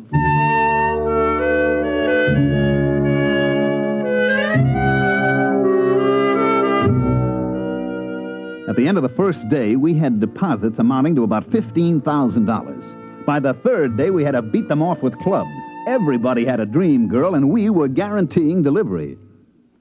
40,000, 50,000, 60,000 bucks. Oh, Mike, what do you say we skip out on the first space freight? What are you, nuts? There's another million coming here, and my name isn't Mike McDonald. Oh, yeah, incidentally. Yeah. Have you figured out a way to deliver on this swindle? Naturally. You have? Of course. Oh. We just go down to Earth and put up a different poster. Guaranteed husbands. Every one of them an Adonis. What happens when they arrive? We get lynched? Look, while these ladies are en route to Mars, you and me are en route to Earth. Get it? Check.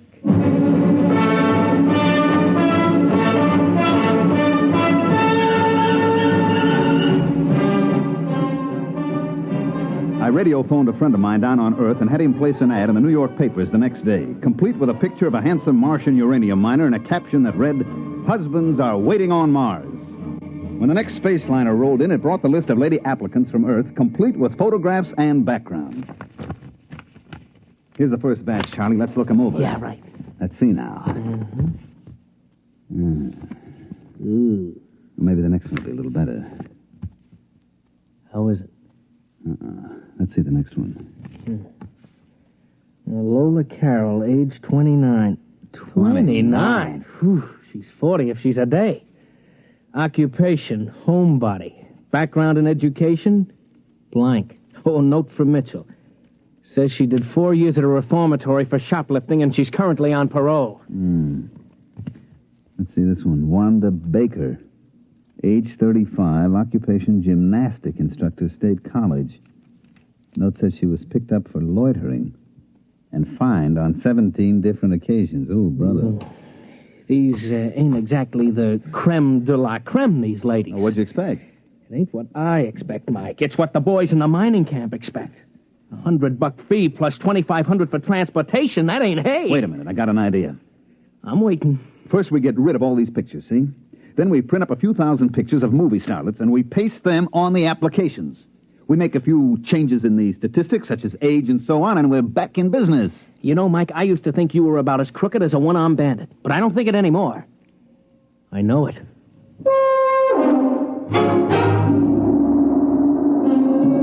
So we spent the next few nights pasting up pictures and changing age 38 to age 28 and so on. It was easy. Then we called in the applicants from the mining camp and gave each one the dope sheet on his prospective bride. Hey, Bill. Hey, look at mine. Lola Carroll, age 29. Boy. Mine's named Wanda Baker. She's 25. Well, you dig this picture? She's almost... What's wrong? Mine looks exactly like yours. What? Let me see. Take a look at those two pictures. You're right. Wait a minute. Hey, Mr. Mortensen. Yes? Take a look at this. Both alike. Most peculiar. Particularly peculiar since, well, mine looks like yours, too.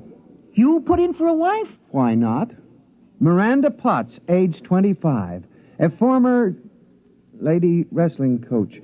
But the pictures puzzle me. I think maybe these guys are trying to pull a fast one. You may be right at that. Come, gentlemen, let's pay a visit to our benefactors, Mr. McDonald and Mr. Beagle. At the precise moment that Henry Mortensen and his two aggressive companions decided to drop in on myself and Charlie Beagle, we were in the process of tying our money into small bundles and placing it in suitcases. which also contained our clothes and tickets for the next rocket to Earth. It was very embarrassing. Oh, yes, gentlemen? We would like a word with you, Mr. McDonald. Well, Mr. Beagle and I are a little busy. I'm afraid it'll have to wait. Oh, what seems to be the problem? Just the three of us have the picture of the same girl clipped to our applications. Really? Well, let's have a look. Right here. Well, what do you know? Charlie, take a look. Huh? You imbecile, you didn't check for duplicates. Well, now I think maybe I have an explanation, boys. Go on. None of you has been on Earth for some years now, is that right? That's true. Well, you know how styles take hold on Earth. One year every woman's curly and blonde. Next year it's straight and brunette. Well, the same thing has happened with cosmetics, makeup, and so on. Now, gentlemen, when I was on Earth last month, every woman in New York was trying to look like a certain movie actress. It got so men couldn't tell their own wives apart. That isn't very convincing, Mr. McDonald. Look, boys, obviously there was some mix-up at the Earth Agency. They got the wrong pictures pasted up or something, but I'm sure it'll all straighten itself out. Now, if you don't mind, Mr. Beagle and I have to finish packing. We mind. You do? You do? Uh-huh. Tom, you take that money in those suitcases and lock them up over the company office. Now, boys, just a minute. That's stealing, boys. It's considered dishonest. We ain't stealing. We're just keeping the stuff in escrow, you might say. Till when? Till the rocket ships get here with the girls. If these dames are as gorgeous as you tell us they are, you'll get every penny of your dough. Suppose they ain't quite gorgeous. And you and your friend here are going to suddenly find yourselves unable to carry on as living humans. You fetch my meaning? I fetch.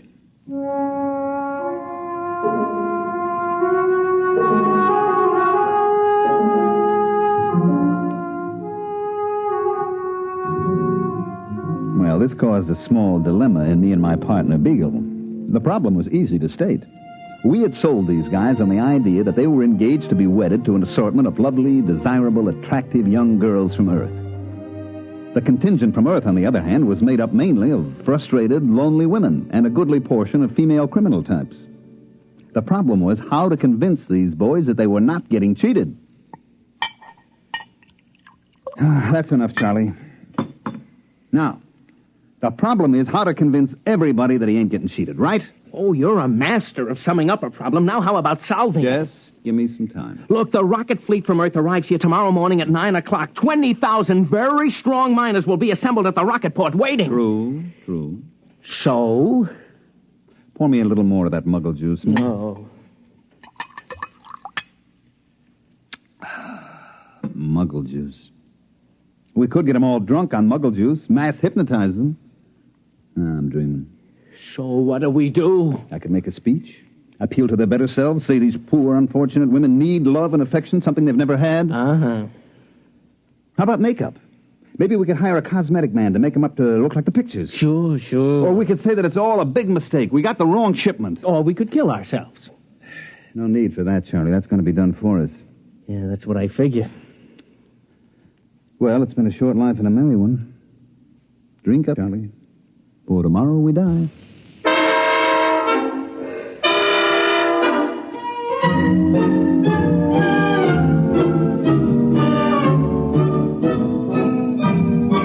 The next morning, the miners came in from all parts of the desert to assemble at the spaceport. It was quite a sight. They'd all shaved and spruced up for the occasion, and some of them looked downright handsome. And every one of them had a package wrapped with a ribbon for his prospective bride. Tom! Hey, Tom, over here!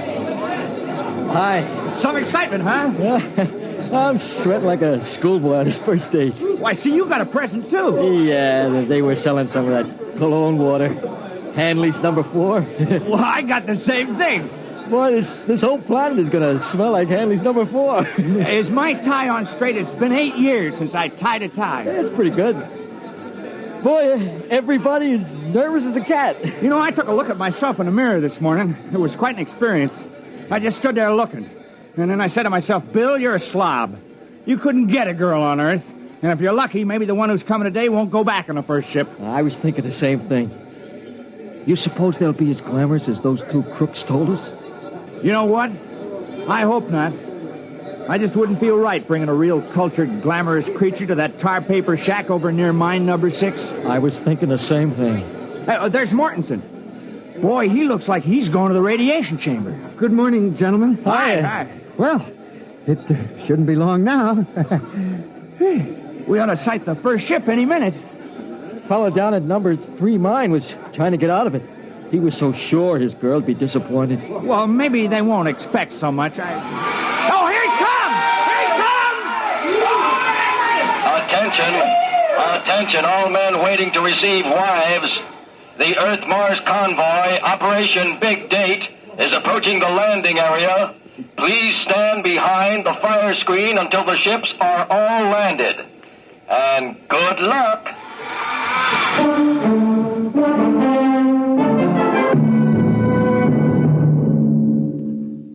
During all this, Charlie Beagle and I were more or less under guard back at our office. I say more or less because there were 6 miners with loaded guns sitting practically on top of us. In the distance, we could hear the rockets come blasting in for a landing. And then everything got very quiet. And we knew the girls were coming off the ships. What do you suppose is happening?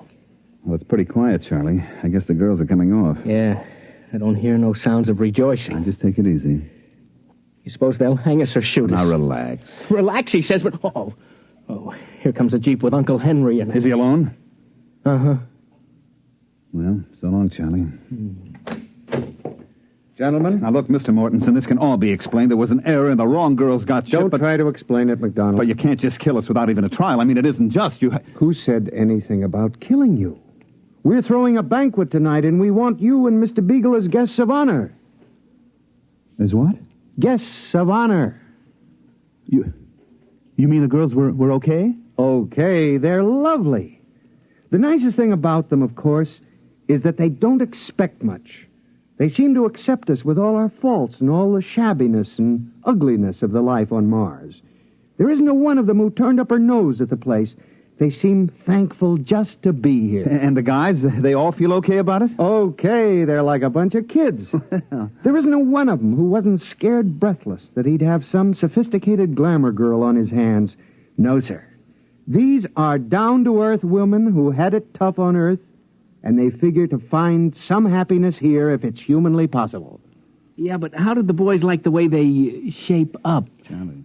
I mean, there might be some that seemed a little older than the applications. You know how clerical errors can be made. Well, gentlemen, when you've been living on Mars for 15 years without having seen even a single Earth woman, you kind of lose the standards that Hollywood sets for us. As far as I and the other men are concerned, they're gorgeous.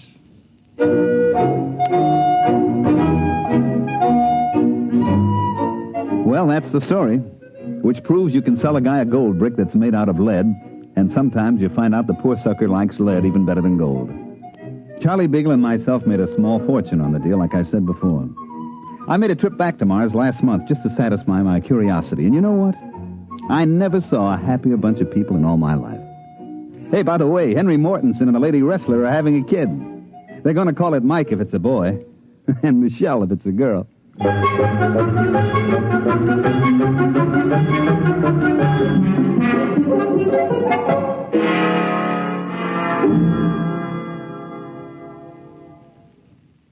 You have just heard X-1, presented by the National Broadcasting Company in cooperation with Galaxy Science Fiction Magazine, which this month features The Ignoble Savages by Evelyn E. Smith, the story of the Snadra, which had but one choice in its fight to afford to live below ground, to pretend that theirs was an above-board society.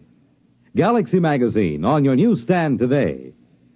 Tonight, X-1 has brought you The Girls from Earth, a story from the pages of Galaxy written by Frank M. Robinson and adapted for radio by George Lefferts. Featured in the cast were Mandel Kramer as Mike, Bob Hastings as Charlie, John Gibson as Henry, Jim Stevens as Tom, Dick Hamilton as Bill, and Phil Sterling as the waiter. This is Fred Collins. X-1 was directed by Daniel Sutter and is an NBC Radio Network production.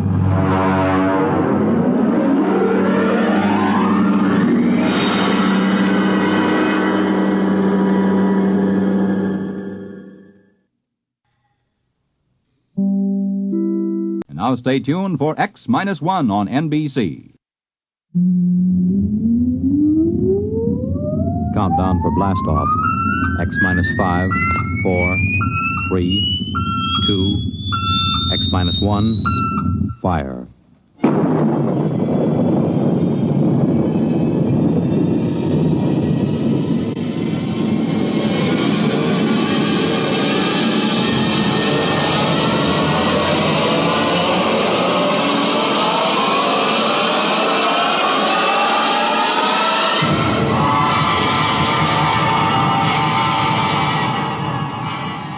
From the far horizons of the unknown come transcribed tales of new dimensions in time and space. These are stories of the future, adventures in which you'll live in 1,000,000 could-be years on 1,000 maybe worlds. The National Broadcasting Company, in cooperation with Galaxy Science Fiction Magazine, presents X minus 1.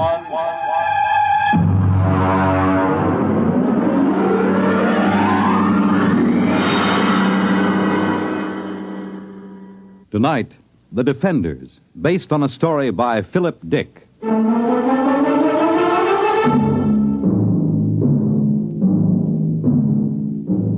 now we bring you a special film of the destruction of San Francisco by radioactive pellets, released this week by robots of the Asian Confederation. This bombing was televised by robot cameramen of the Western Confederation as it took place. What you are about to see is a rebroadcast.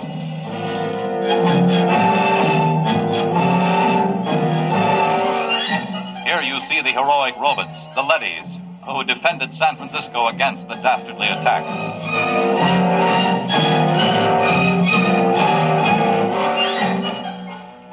Of course, since all human life has been under the surface of Earth for 16 years, there was no actual loss of life in the sense we know it. Still, the vicious destruction of Western leadys by this sneak attack by Asian robots. The surface war. The surface war, that's all we hear. It's all everybody works for. 90 cents out of every dollar goes for the surface war.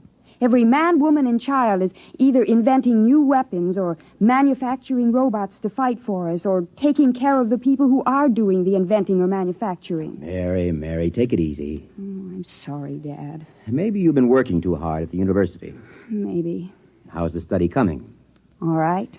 Colonel Moss was asking about it only today over at Supreme Headquarters. I'm still working. Mary, you haven't mentioned the enemy much. Oh, what's there to say? Well, is he as hateful as ever? He hasn't been feeling well. Pity. I hope he doesn't die. After all, he's the only living captive member of the Asian Confederation. How old is he, by the way? 34. Oh, you're joking, of course. No.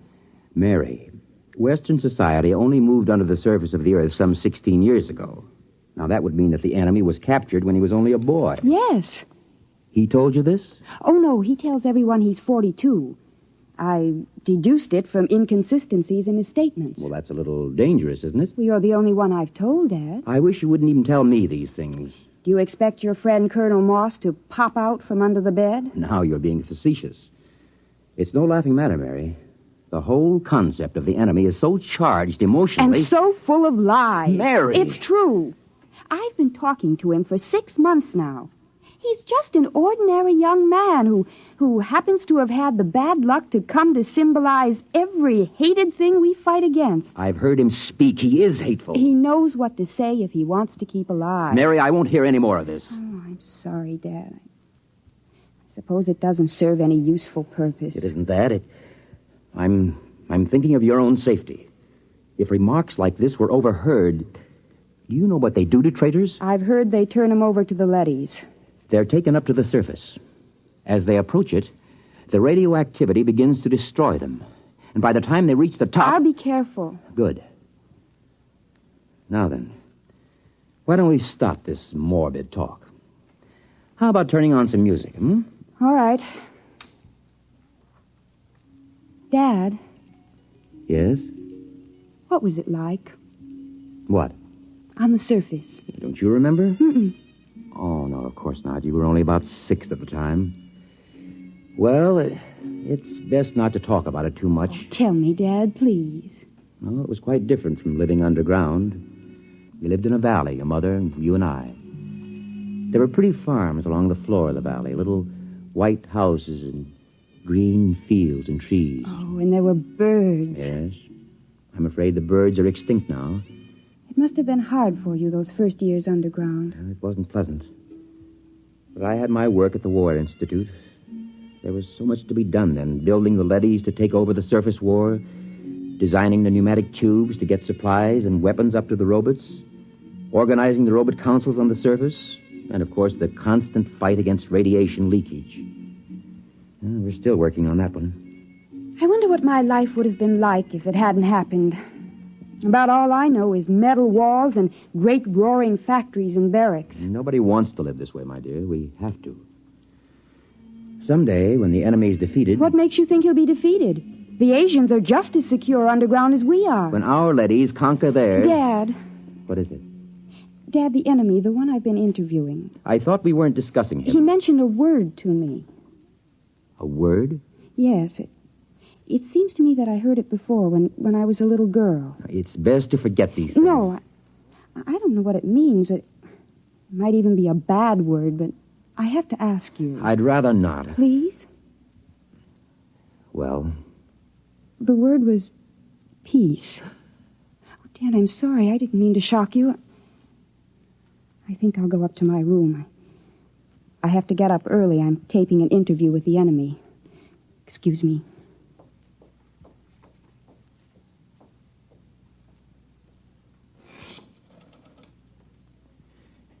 Get me the Director of Internal Security. Yes? Moss, this is Donald Taylor. Yes, Donald. It's about my daughter. Mary? Yes. She's been working with the enemy, as you know, compiling a new study. Yes? I'm afraid from some of the things he's told her that he may not be completely sane. Oh? I thought perhaps you might, supervise their relationship a little more. After all, she's been spending almost 6 months in his company, several hours a day. I see what you mean. Now, I don't mean to suggest that anything has happened already. Her attitude's... Don't concern yourself about it. Everything will be handled discreetly.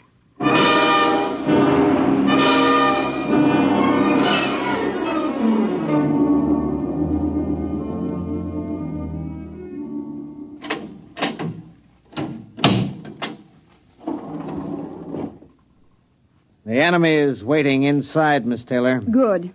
Is the recording and filming equipment ready to go? All checked and ready. You've checked the restraint suit on the prisoner? Yes, miss. You may leave us alone. Just buzz when you want me, Miss Taylor. I will. Thank you, guard. Hello, hateful one. Hello, beloved. How are you? Feeling no pain? I thought about you last night. I talked to Father. Be careful. Oh, it's all right. Oh, this can't go on, Mary. Sooner or later, someone will suspect. I don't care. I love you. Mary. Well, you'd better get something on tape. If anyone comes in. All right. Tape number 425X. Subject, recorded interview with captive ZN2, former soldier of the Asian Confederation and enemy of the Western Confederation. I'm Joseph Kali, serial number ZN2, former soldier of the Asian Confederation. What were you taught to believe concerning the people of the Western Confederation? I hate them with all my heart. They are inhuman and to be destroyed. What is your objective? It is the objective of my people to enslave all members of the Western Confederation and to utilize them for the benefit of the masters of the Asian Confederation. Did you ever witness any murder of members of the Western Confederation? I was a pilot in a group which dropped radioactive dust on women and children who were preparing to be evacuated underground. I myself killed some 15,000. We will discontinue the interview to check the quality of the recordings. And to kiss the lips of the captive from the Asian Confederation. Oh, Joseph, I can't tell you how it pains me to hear you mouthing this stuff. It keeps me alive. If there were only some way to escape, some place to go. The surface is the only place to go. And the radioactivity kills you in 40 minutes with the thickest lead suit. Sometimes I think even 40 minutes of freedom would be worth it. 40 minutes of pain? If that's the price, then For myself, I wouldn't care. But for you, Mary. If there were a way to reach the surface... There is. Colonel Moss. This has been, I must say, a most interesting interview to hear. You heard it. From the beginning. We had the room wired this morning. Then you know. Yes. What's going to happen to us? To you, nothing. Because of my friendship for your father and your own youth. We will simply require that you remain silent about anything that has happened. And Joseph? The enemy will be handed over to a D-class leady at the mouth of the tube and taken to the surface. We will perform the entire operation with a ceremony and a public announcement. He'll die. Precisely. No. Please. Now you'd better go. Your father is waiting outside. Joseph. Mary, do as he says. Joseph, I love you. Take her out. Please let me say goodbye to him. Remove her. Joseph, please. Please let me stay, please.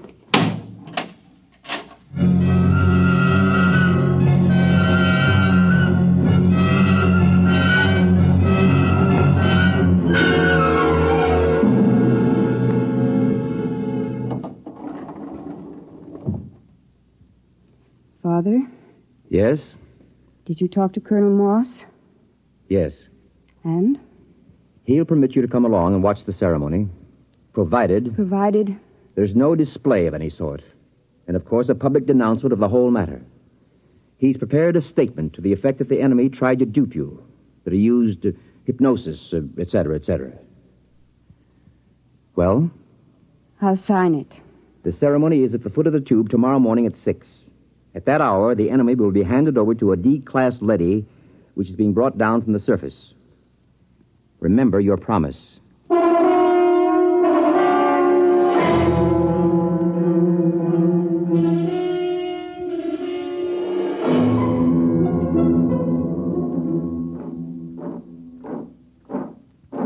Detail! Halt! The prisoner is ready to be turned over, sir. Is the robot here? The robot is arriving now.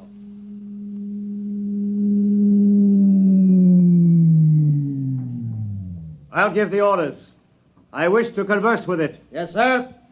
The robot has landed at the foot of the tube, sir. Switch on the intercom.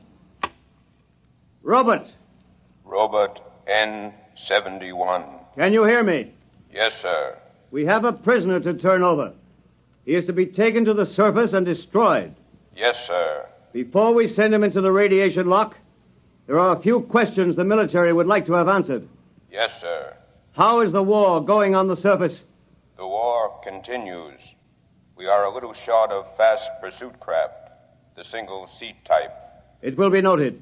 Our missiles pounded the Euro munitions plant of the Asian robot team last night, with good results. Excellent. Are you ready to receive the prisoner? I am ready. I must warn all observers to remain behind the lead wall when the radiation lock opens. A few seconds' exposure to a hot leady is enough to cause serious damage.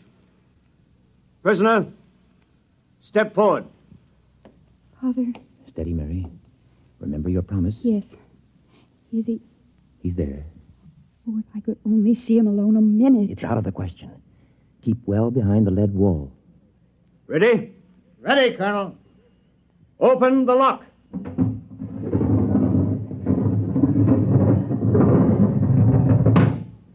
Step into the lock, prisoner.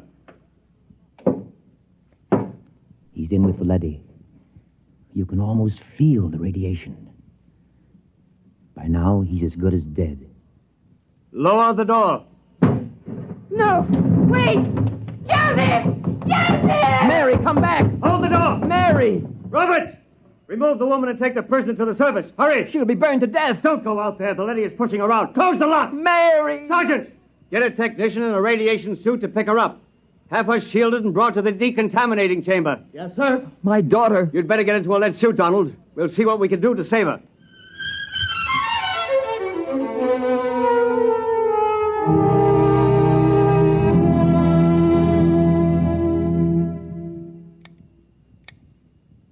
How is she? Bad? I don't understand it. What's wrong? She's cold. Not a trace of radiation. You mean the leady wasn't radioactive? It's impossible. Those robots are exposed to enough radiation in an hour to kill a regiment. Well, could the counter be defective? I've checked it. No, it must be some freak. Somehow she avoided exposure to the rays. Well, you're a very lucky man, Professor. Can I see her? Yes. Go in. Thank you.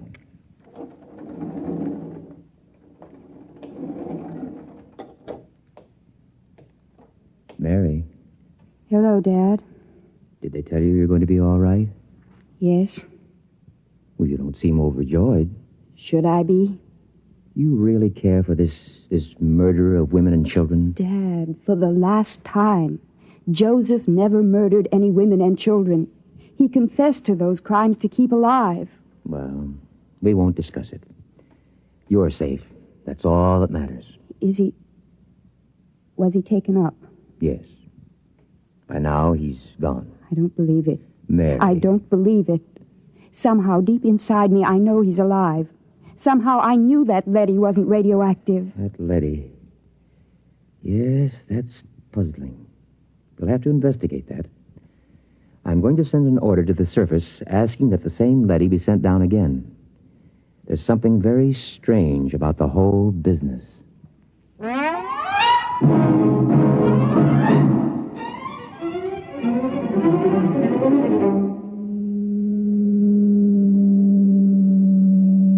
The tube is arriving with the leady as you requested, Professor. Good. I'm going in to examine it. Isn't that dangerous, even with the suit on, sir? It won't take me long. Very well. He's reached bottom. Open the lock. Father. Hold it. Mary, what are you doing here in a radiation suit? This is the same leady, isn't it? Yes. I was just going in to examine it. I want to go with you. Why? This is the leady that took Joseph up. I want to speak to it and find out. Now, Mary, why torture yourself? It's more torture this way. I have to know. If he's alive or dead, I have to know. He's dead. The leady will know. Please, Father, please. Very well. Close your helmet. Open the lock, guard.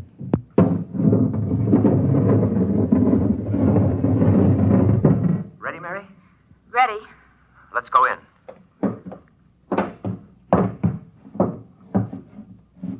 You're Robert N71? I am. The same who escorted the prisoner to the surface this morning? Yes. Is he... He is dead. The radiation killed him before he reached the surface. Oh, no. Steady, Mary. Robert? Sir? You accompanied him to the surface? Yes. You've been exposed? I've fought in 3 battles.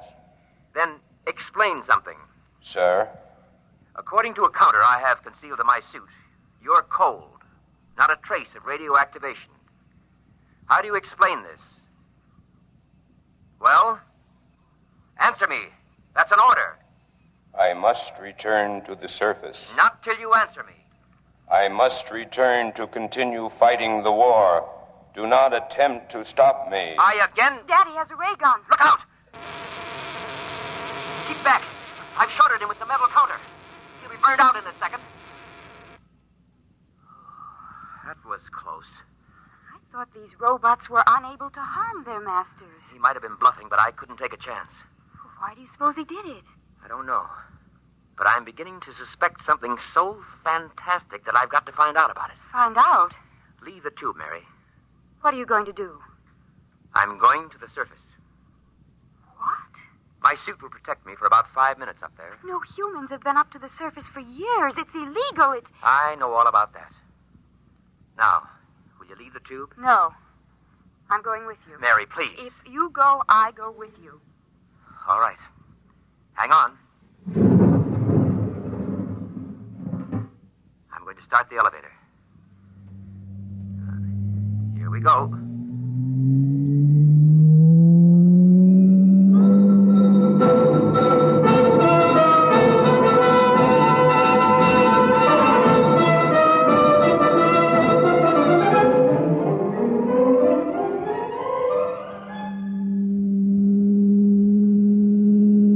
Almost there. I'm almost afraid to look, Father. All that ruin. The car's stopping. Silence is frightening. Father, what was that? It sounds like a rooster. That That's impossible. There's no living thing on Earth. Open the car door. Father! Mary, do you see what I see? Trees, forests, a windmill, and farmhouses. Look, we must be dreaming.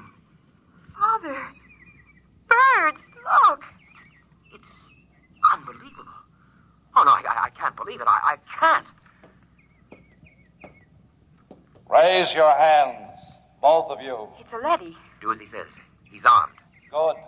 I am Alpha 5, chairman of the Surface Council. What's this all about? Where's the war? The ruins? What's happened here?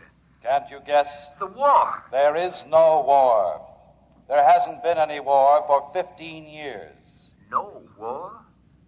But the guns, the munitions, We've been destroying them as fast as you sent them to the surface. And the Asians. Their robots have been destroying their arms also. Why? How did this happen? What about those films of the destruction of San Francisco? What about those televised reports, the bombings, the slaughter? Models. Models?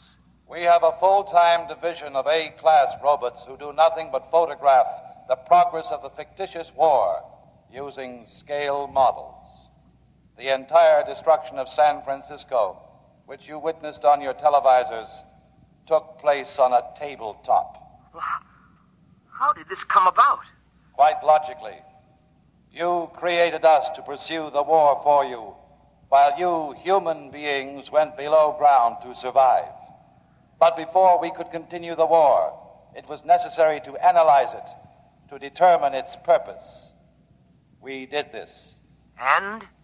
We found it had no purpose. War, to the logical mind, is absurd, but it fulfills a need in human terms. The need to direct your hatred of yourselves away from you and onto others. Eventually, man will grow up enough so that he can face his own dislike of himself with humility. The time has almost come, as a matter of fact. Until it does come, we decided to preserve the illusion of war. Meanwhile, we rebuilt the cities, replanted the farms, and kept everything in readiness. We are the caretakers. And what will happen to my daughter and myself? You will remain on the surface with the others. Others? There is a small group of members of the Asian Confederation which came to the surface only a few months ago. They are farming a valley not far from here. By the way, you may remove your radiation suits. There is no radiation. You said the others. Does that mean that the prisoner, the one who... He is alive and well. Father, he's alive. Where is he? In a farmhouse not far from here. He has rejoined some of his people. Would you take me to him? Can I see him? Of course, if you will just follow me. Wait. There's another car rising in the tube. Stand aside.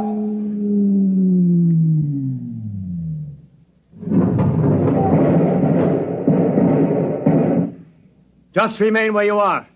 Sergeant, take this leady into custody. Yes, sir. Well, Professor, this is quite a sight.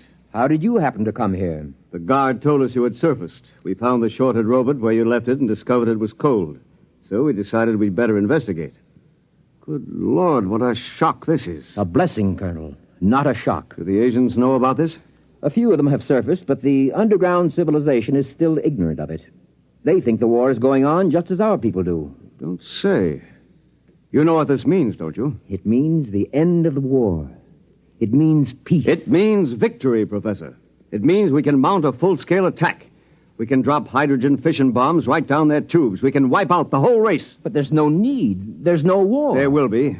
I'm returning underground to report this to Supreme Headquarters. You'll have to accompany me for security purposes. You cannot do that, Colonel. Since when does a robot give orders to a human? We were constructed to protect you. In this case, we will protect you from yourselves. Stand aside. We're going to the tube. I will be happy to stand aside, but you will not be able to descend. No? Well, we'll just see. Look out! Father, what is it? What happened? Look. Good Lord. They've destroyed the tube. We're sealed off. Exactly. We have always had heat bombs in readiness for just such an emergency. Lead and rock are fused for a depth of some 10 miles. It will be years before your people can reconstruct the tube. I don't believe it. It makes no difference to us whether you believe it or not. Men, destroy this robot. There are many more. Destroy him.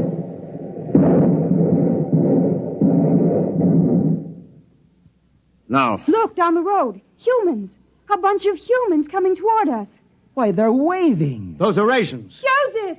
Joseph! Father Joseph's with them. Ready arms, men.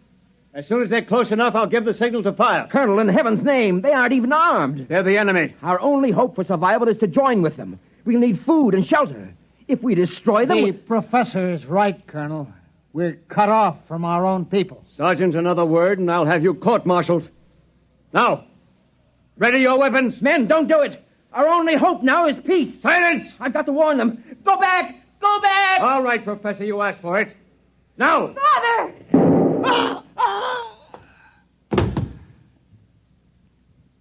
Father, is he... Colonel Moss is dead. Thank you, Sergeant. You've saved not only my life, but many others. I couldn't see any other way, Professor. We gotta live, too. Father, Yes, Mary? does this mean that we can have peace? If we want it, Mary. If we really want it, we can have it.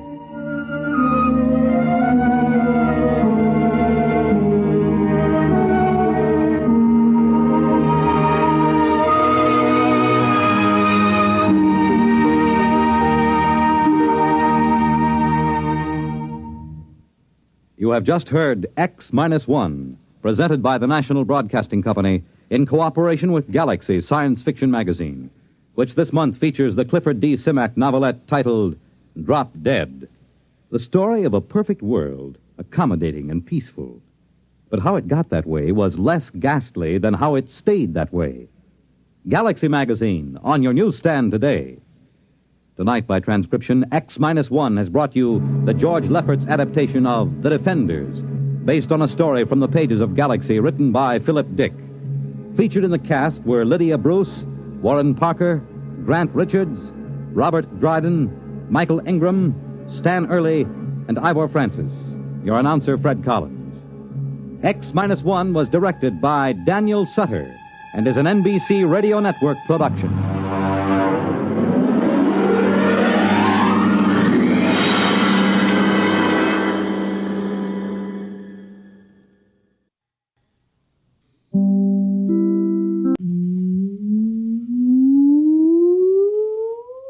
Countdown for blastoff. X -5, -4, -3, -2, X -1. Fire.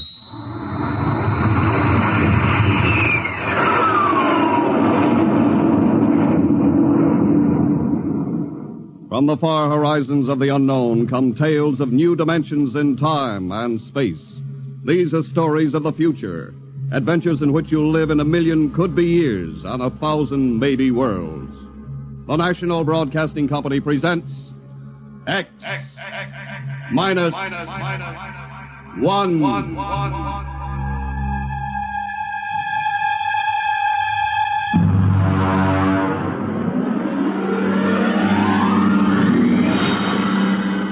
Tonight's story, No Contact.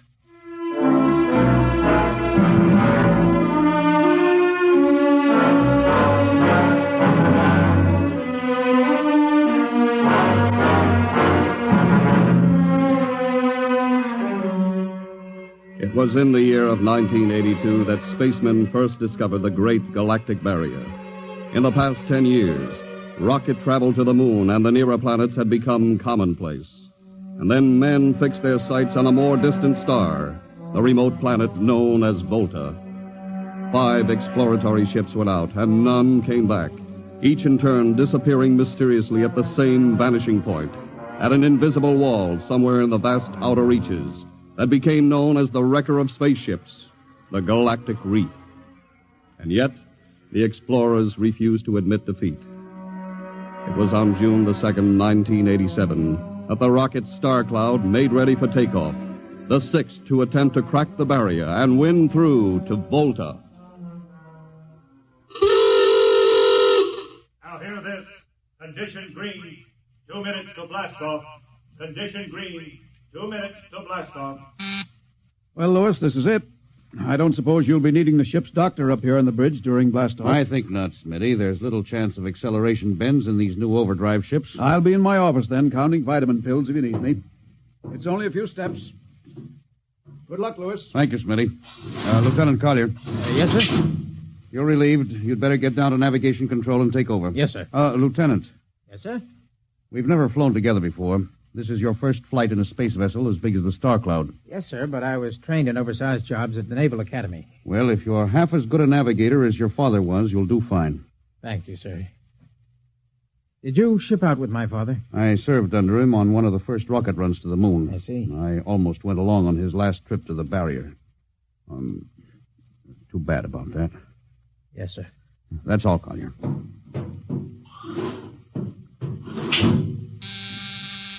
Lieutenant Paulson. Get me the ground control tower on the field. I want to talk to Colonel Harrison. Yes, sir. Go ahead, sir. I patched in the bridge speaker. Colonel Harrison? Yes, Captain? We're standing by for takeoff in 30 seconds. Good. The field's cleared of all personnel. We'll try to reestablish radio contact immediately after takeoff. In any event, there'll be a 24-hour ground monitor. Fine. Good luck. Hope you make it. Thank you. Bridge to navigation control. Nav control, Collier. Ready, Lieutenant? We're ready, Captain. The course is in the integrator for takeoff at 1200 hours. All right. Stand by for blastoff. Bridge to engine room. Fire up your rocket chambers. Take off at exactly 1200 hours. I'll read you off. 20 seconds. 19. 18. 17. 16. Hold it. Revoke all orders. Who turned in that alarm? Paulson, sir. We've uncovered a stowaway. Stowaway? Where? Hiding in sickbay. Dr. Smithson found him. Have him brought up to the bridge. Engine room, kill your rockets and stand by. Thorson, this is Colonel Harrison in ground control. What's holding you up? Trouble. What's the matter with you? What's the matter with you? There's a stowaway aboard. Stowaway? Yes, I thought your men were supposed to police this base. What's the matter with you? Captain, take it easy. You know what this delay can do to us, don't you? 1 minute later takeoff can throw us 1,000,000 miles off course. We'll have to reintegrate the whole works. Well, look, how long do you think it'll take Don't bother for me for a while. I'm busy. Stupid idiot. Captain Paulson? Yes, come in, Smitty. Here's your stowaway. I'll court-martial the... Oh, Charlie. Can you use a good radio man, Skipper? Well, I see you two have met. Met. Skipper and me made 50 trips to the moon together. Didn't we, Skipper? Charlie, if you wanted to come along, why didn't you volunteer? I did, Skipper. They turned me down. Oh, what's wrong with you? Acceleration bends. They said my arteries wouldn't stand another trip. Oh, I'm sorry to hear that. But they're wrong, Skipper. I got one more good trip in me.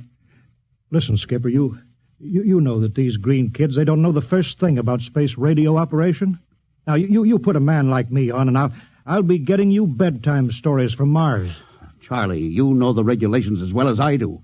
I can't take you much as I'd like to. Colonel Harrison will murder me for this. Well, I'm sorry, Charlie. I'll have you put aground.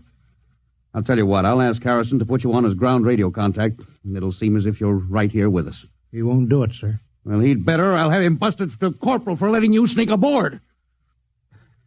Look, Charlie, you better be off. Paulson. Yes, sir. I'm sending this man aground. Give him time to clear the launching platform. Yes, sir. So long, Charlie. I'm sorry. Good luck, Skipper. I thought you were going to have him drawn and quartered. If it had been anyone else, I would have, Smitty. But Charlie, well, he's kind of special. He's been with me since my first command when we began the regular run to the moon. And if he wanted to come along this time, well, it's only through loyalty to me. You know, Lewis, I didn't realize it before, but you're almost human. Captain Dawson, nav control, Collier. Oh, yes, Lieutenant. How badly are we fouled up? Can you recalculate the course, or shall I cancel the takeoff? I've already plotted a new course on the integrator, sir. If we take off in exactly 30 seconds, we'll need to correct for only a 1-degree deflection. I can do that before we breach the stratosphere. That's quick work. Are you sure? Yes, sir. Positive, sir. All right, Collier. I'm putting it in your hands. We'll blast off on your signal. Bridge to engine room. Prepare to blast off on navigator's signal.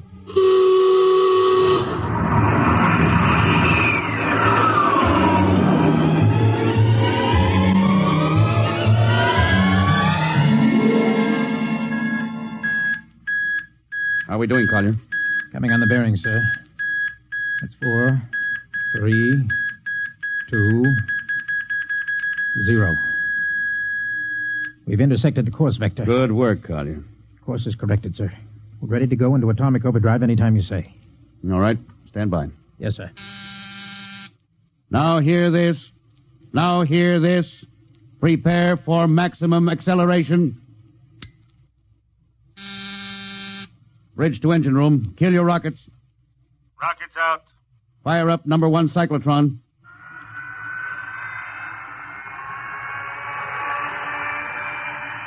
Number 1 ready. Fire up number 2.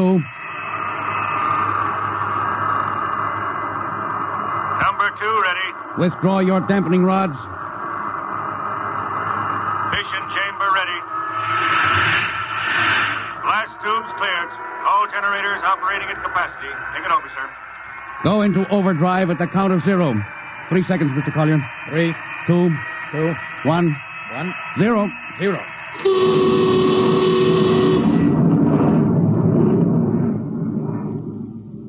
How are we doing, Collier? On course, sir. She's running hot and true. My compliments, Lieutenant. This job would have done your father credit, and he was the best navigation officer I ever saw. Oh, thank you, sir. Start your gyros. Put her on robot control. All right, the bridge is yours, Mr. Collier. If you need me, I'll be in Dr. Smithson's office. Yes, sir.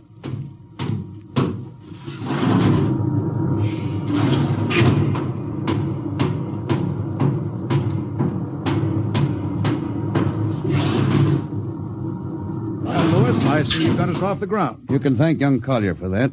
Chip off the old block. You knew his father? As a matter of fact, I knew him very well. First-rate spaceman. Oh, is he the one who... Yes. He was lost in the galactic barrier on the second ship we sent out to Volta.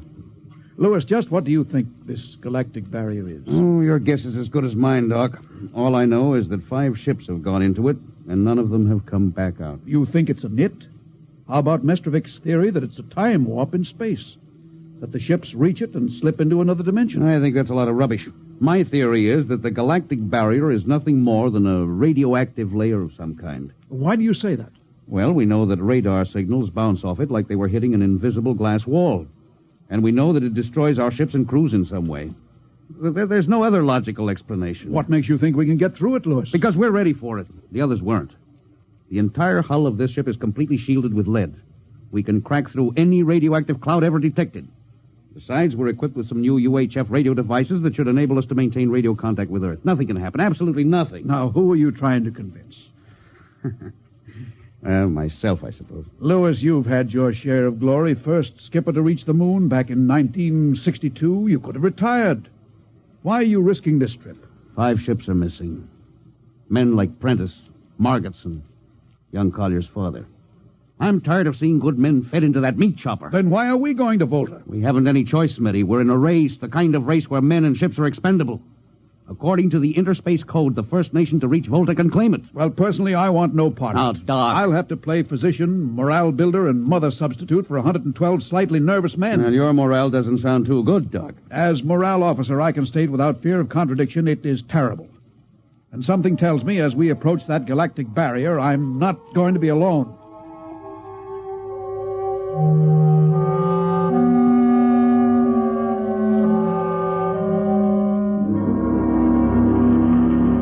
Hello, Earth. Hello, Earth. Captain Thorson of the Star Cloud calling Earth. Hello, Star Cloud. Hi, Captain. Charlie. Well, I see they haven't court-martialed you yet. No, sir, thanks to you. Well, it's good to hear you. You can read us the funny papers on Sunday morning. Right. How's our signal? Strong. Clear as a bell. Now, here's our log report for Colonel Harrison. You ready? Shoot. June 2nd, 1987. 4 weeks out from Earth. Running true. No radiation. Operation normal. Still making our approach to the galactic barrier. That's all, Charlie. See you later. Good luck, Captain. I sure wish I was with you.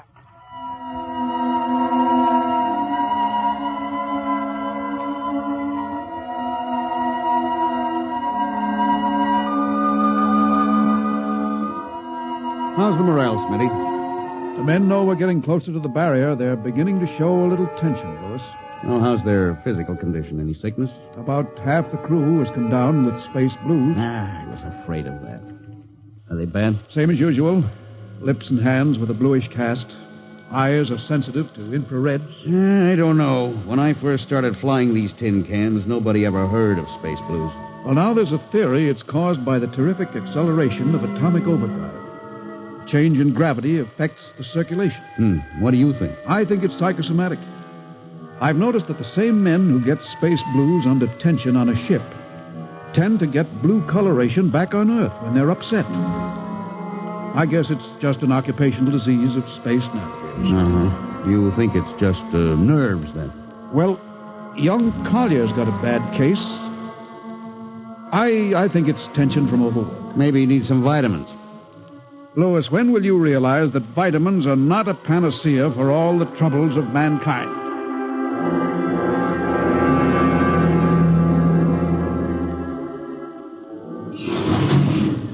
Sir,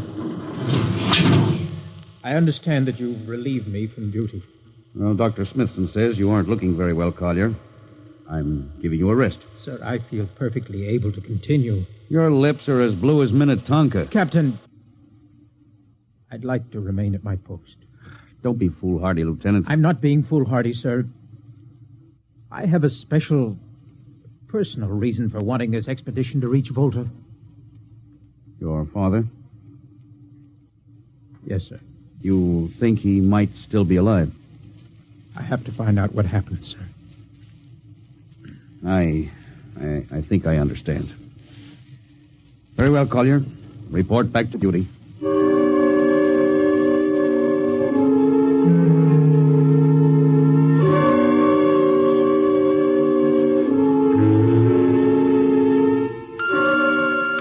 What's the reading, Paulson? We're getting a +5 radar bounce now. Coming off the barrier almost as fast as we sent it out. What's the interval? 2 seconds. Shortening steadily. At this rate, we'll hit the wall in the next few minutes. All right. Alert the crew. Sound general quarters. Now, hear this. Condition red. We are now approaching the galactic barrier. All hands to stations. All radiation detectors to be fully manned. Full security will prevail until further notice. That is all. Paulson. Yes, sir? The radar bounce is up to +6. We'd better try to make final contact with Earth. Is Sparks still trying to raise the base? Yes, sir, but he's not having much luck. Oh? Seems to be some interference. That's the radio room now. Yes? You got him? Well, cut in on the bridge speaker. Captain will take it from here. Hello? Star Cloud to Earth. Can you hear me, Earth? Hello, Skipper. I can barely read you. You're getting heavy static from sunspots. That's not sunspots, Charlie. We're right on top of the galactic barrier. Getting a +7 radar bounce. Expect to hit the barrier almost any second now. Good luck, Skipper. If we crack the barrier and come through still in one piece, I'll try to get back to you on the high-frequency band. Got you, Skipper. Don't worry. I'll be waiting. So long, Charlie. So long, Star Cloud. Must be getting awfully close now, Captain. Echo's bouncing back so fast it's almost beating the signal. Well, when they go inside, hold on to your hat. That's when we run into the wall. Any second. Hold on. Oh, here goes nothing. Here it comes.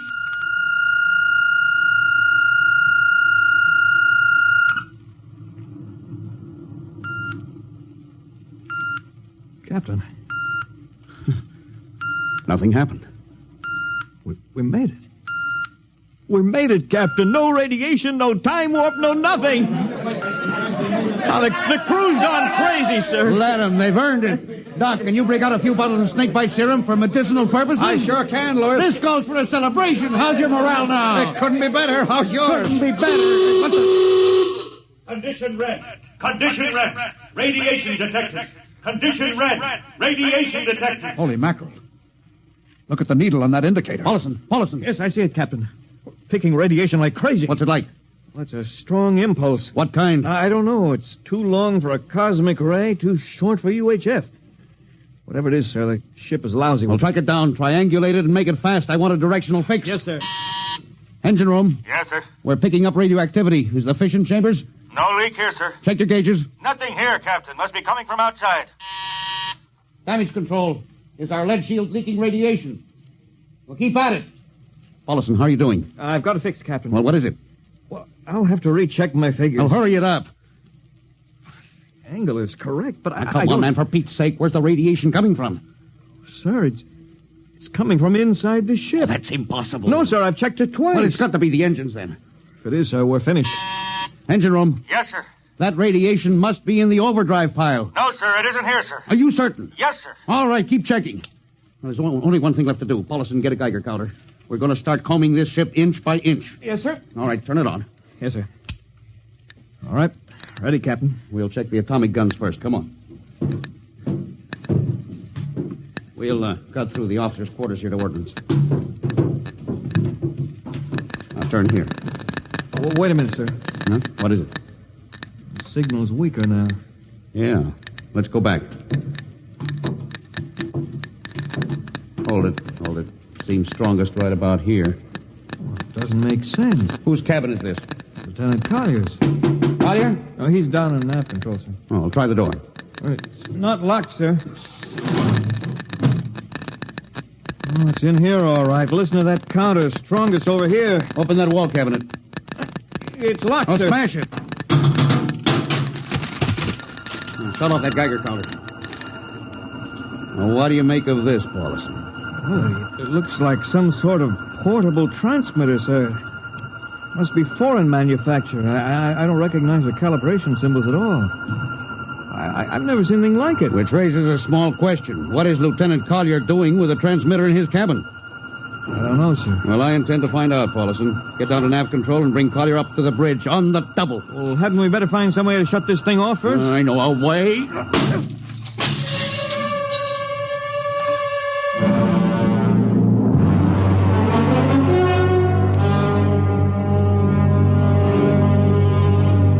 Lieutenant Collier, I'm going to ask a few simple questions, and I want a few simple answers. Yes, sir. What were you doing with the transmitter in your cabin? Transmitter, Captain? Oh, you know nothing about it? Oh, no, sir, I don't. Do you recognize these calibration symbols? No, sir. Can you think of how it might have been placed in your cabin without your knowing it? No, sir, unless someone came in while I was on duty. Would that have been possible? I suppose so, if someone had a key. I found your cabin door unlocked. Well, I meant a key to the wall cabinet. I didn't say the wall cabinet. Well, You what, Lieutenant? How could you have known it was in the wall cabinet? Well, I just assumed, sir. Lieutenant Collier, I find it hard to believe you would lie. Having known and respected your father, having observed the way you handle your job. However, I intend to get to the root of this thing.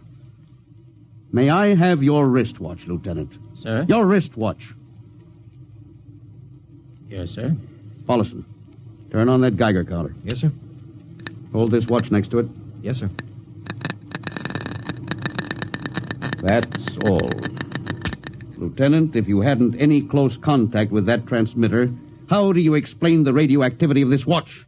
Well, I don't, sir. I think you'd better. To whom were you sending those signals?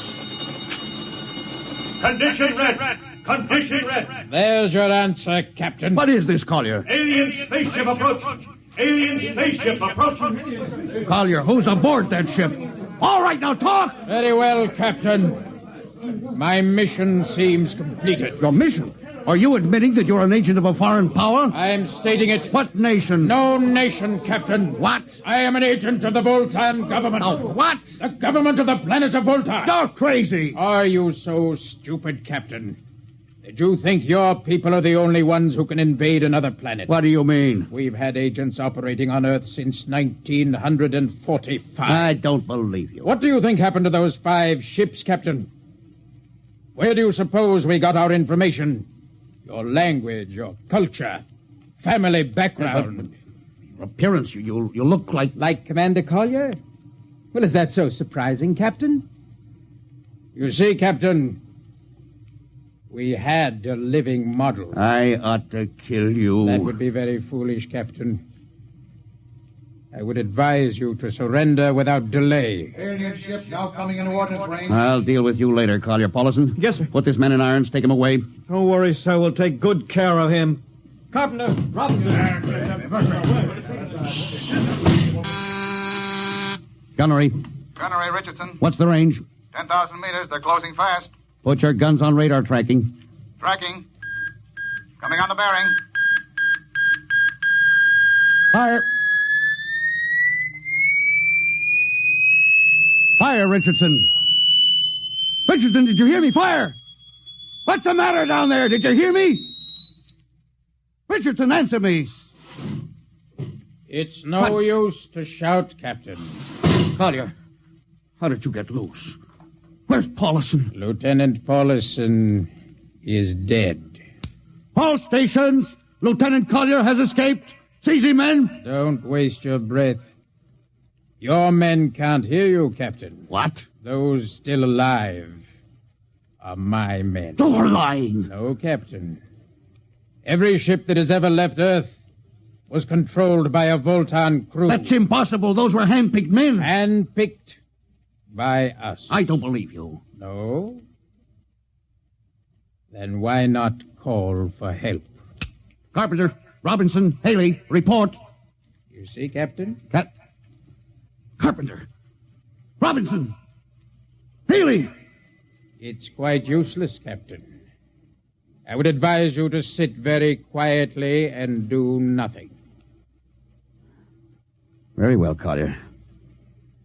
You've beaten us. What now?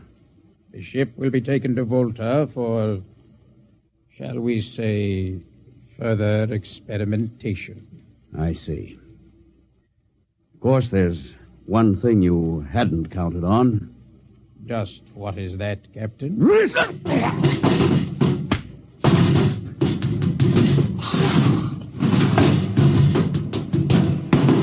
Carpenter! Are you in there, Lieutenant Carpenter? They can't all be dead. There must be one alive. Smitty, Dr. Smithson! Smitty, what have they done to him?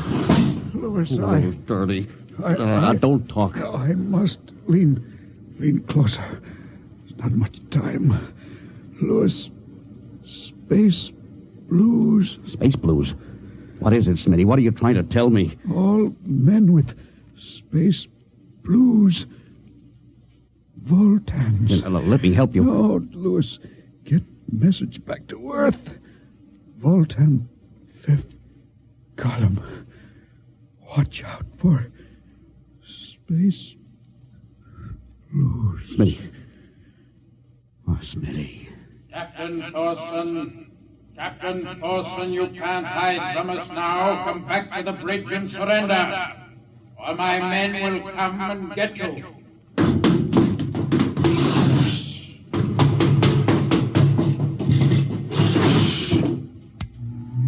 Hello.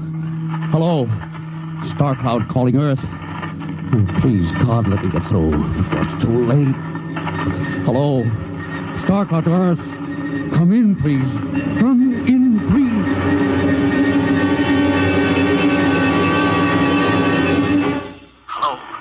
Hello. Star Cloud to Earth. Captain Thorson calling. Charlie, come in, please, hurry. Hello. Oh, hello. Can you hear me, Charlie? Skipper, is that you? Are you getting my signal? It's coming in a little louder now, Skip. Keep sending. God, now look, Charlie, listen to me. Not much time.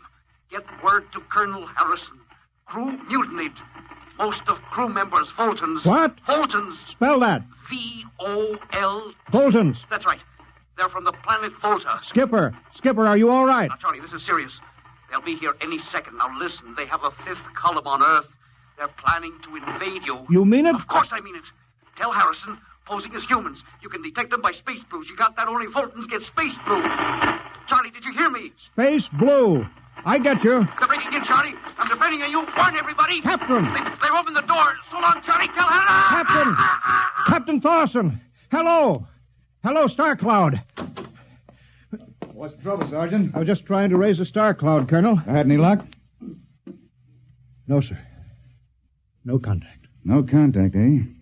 No, sir. Nearly an hour since they hit the galactic barrier. I don't understand why they haven't tried to get a message back. No, sir. Neither do I. Oh, all right. I'll take over for a while. Yes, you do that, sir. It's all yours. Right. Oh, and Charlie, you better go out and get yourself some coffee. You look a little blue around the gills.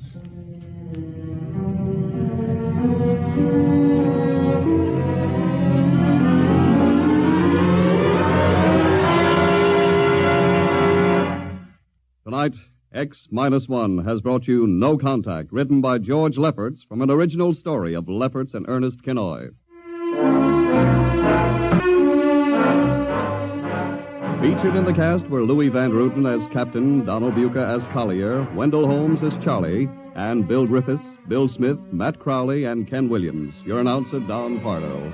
X-1 was directed by Fred Way and is a transcribed NBC Radio Network production. And now, next week. When you want to take over a world, you naturally look for its weak point, some way to catch its people off guard. We live in a world where everybody loves a parade, a world of press agents and publicity stunts.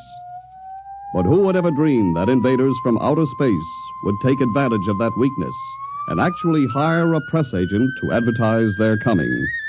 Who would believe it was anything but just another publicity gag? At least, not until the terrible moment when it was already too late. The moment of X-1.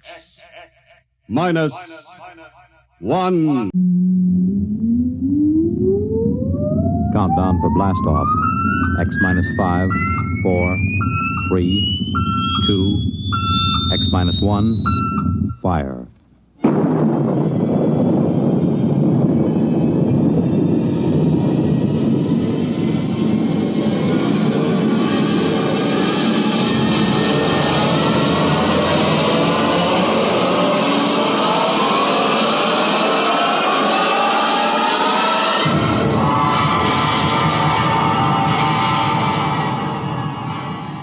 From the far horizons of the unknown come transcribed tales of new dimensions in time and space.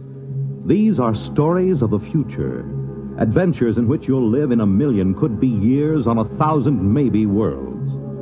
The National Broadcasting Company, in cooperation with Galaxy Science Fiction Magazine, presents X-1.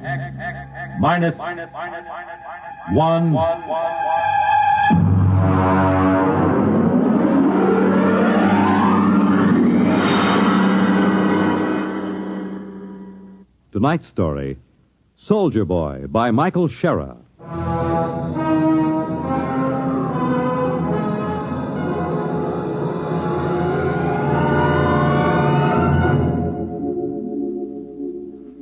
There is a Scandinavian legend.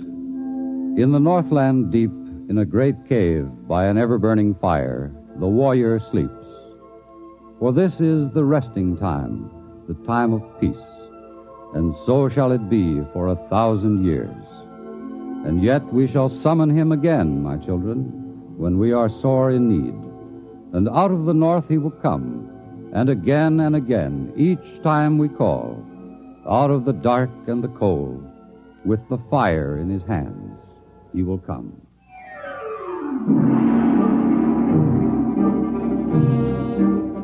I was off duty when the call came to report.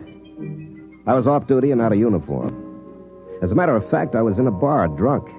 Bossio had just spilled a beer over me. I cussed him out, and when I looked up, there was a shore patrol standing over me. Captain Dillon?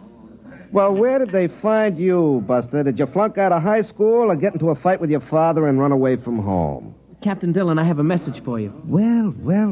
Look, Bossio, this is humanity's finest. He has joined the service to protect home and hearth against the savage aliens. Touching, Dillon, touching. Are you Lieutenant Bossio? I have a message for you, too. Have a drink, kid. No, thank you, sir. Well, listen to that, sir, Bossio. This kid has got morale. It's a fact, Dillon. He's crawling with it. Sure, I haven't heard morale like that since the Second Martian Revolt in 23. Boy, don't you know that the armed service is a scrap heap? Do not use the best iron to make nails or the best men to make soldiers. Old Chinese proverb. I didn't raise my boy to be a soldier. Ancient folk song. Please, Captain, Lieutenant, I'm just doing what they told me to. I'm supposed to tell you to report to division headquarters. Uh-huh. And they told you to try every bar on the strip and you'd be sure to run into us, huh? Yes, sir. Those were Colonel Swift's orders. A good commander.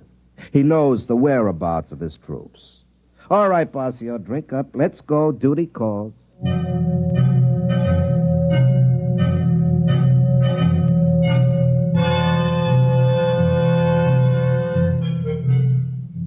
The garrison town was wide open. The street was lined with saloons, gambling houses, and whatever. They cleaned up this sort of thing on Earth and every colony in the solar system and beyond, but they let them stay near the Army bases, mostly because they knew there'd been 500 years of peace, and the men that sifted down into the Army were not quite the best adjusted of human beings. The drinkers, the gamblers, the men who were destructive in 100 different quietly degrading ways wore the uniform of the Defense Command. The uniform that was usually creased and just a little dirty. I know because I'm a veteran of 20 years of it. Not a veteran of any wars nor any fighting except in some saloon on payday, but a survivor of garrison life, of chasing smugglers and rarely catching them. The colonel was fat and sweaty, and as a gesture to military discipline, he chased a frowsy blonde out of the office before he spoke to us. Sit down, Dillon. Have you ever heard of Lupus 5? No. It's out on the rim on a 360 vertical sector. They were wiped out a year ago. Disease? Aliens. A mail ship found it.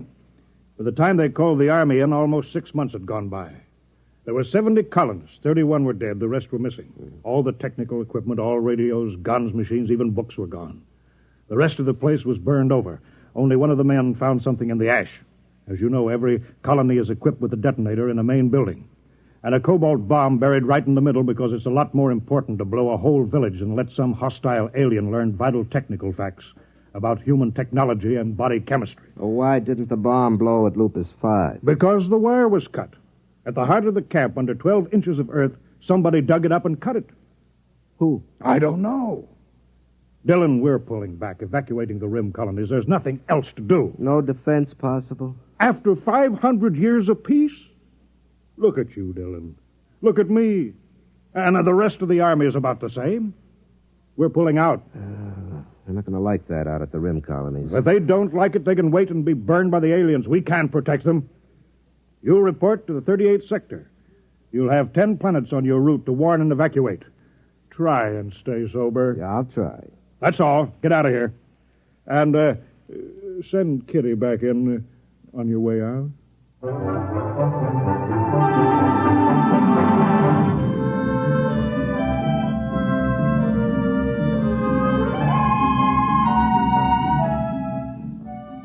We cleaned up 3 planets, delivered the dispatches from headquarters, and tried to find out if they had anything worth drinking in the colonies. Usually they didn't. And we were stuck with something at Basio made out of high-thrust fuel with a little lemon juice and oil of wintergreen for flavoring. We headed out for number 4.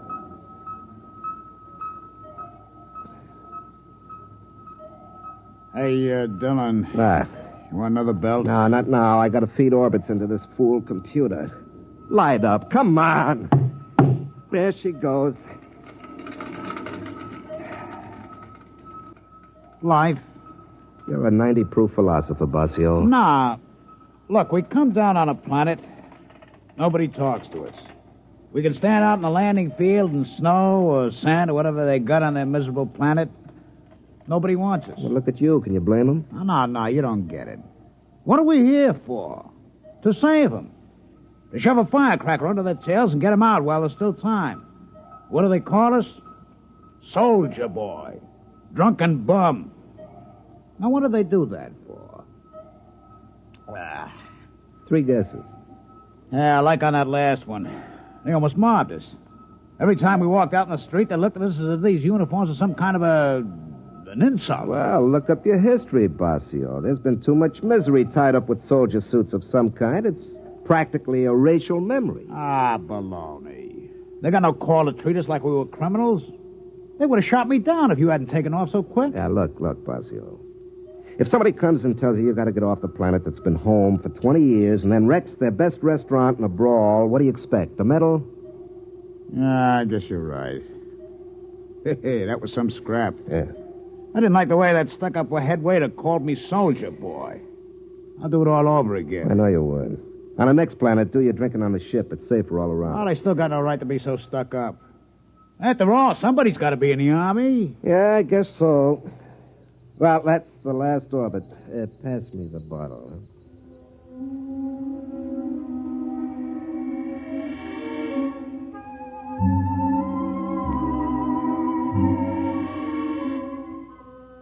The 4th planet was Norge 1, a big green world about 20% cooler than Earth temperate. They'd heard about the evacuation, and when we sent the scout down on the landing field, there was a crowd gathered. When I opened the hatch, I could smell a wet, heavy breeze that meant snow. It was below freezing, and Army-issue cold weather gear wasn't worth much. I waited out at the edge of the field for 15 minutes, waiting for somebody to take notice of a ship of the United Earth Defense Command. I just stood there in the cold wind with a pint to keep me warm. Finally, somebody came out to talk to me. What do you want? I'm Captain Dillon. I have a message from Fleet Headquarters. You in charge here? Nobody's in charge here. If you want a spokesman, I guess I'll do. What is it? Well, I got a dispatch for you from headquarters. I'll look at it later. Is it always this cold? This time of year. Freeze a brass monkey. Drink? No, thank you. Mind if I do? No, you have to. I don't suppose you got any decent liquor on this planet. No, we don't have any. Yeah, I forgot. All right, let's get going. We haven't got much time.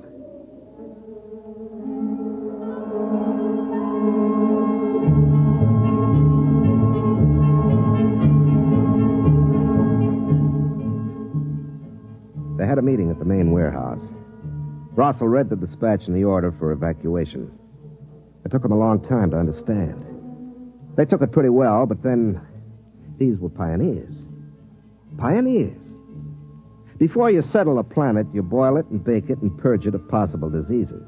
Then you step down gingerly and inflate your plastic houses which harden and then become warm and impregnable. You send your machines out to plant and harvest and set up automatic factories to transmute dirt into coffee, and without having lifted a finger, you've braved the wilderness, hewed a home out of living rock, and you're a pioneer. Of course, they were angry, and as usual, they'd take it out on me. Now, look here, soldier.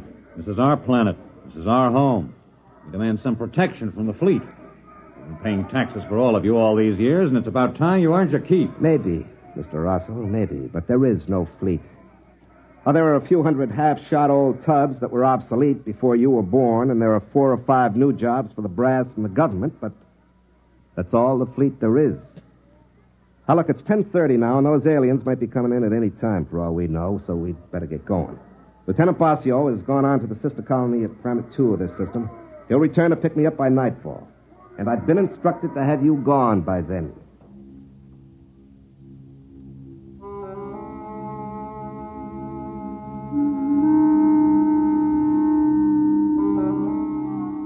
I wanted to remind them that nobody wanted the Army, that the fleet had grown smaller and smaller, but there wasn't any point to it now. I realized long ago that they were right in a way. I was a big, fat anachronism, a fossil, a hangover from the Dark Ages. Only, unfortunately, we'd run right into a new Dark Ages that came from somewhere out in the stars and picked off colonies and burned them to a cinder. Well, when they finally left the meeting, I went out to check the bomb. The detonator was in the radio shack. It was a long metal bar with a lock on it. I followed the conduit down the wall till it entered the ground. Then I started to chop at the frozen earth to follow the wire.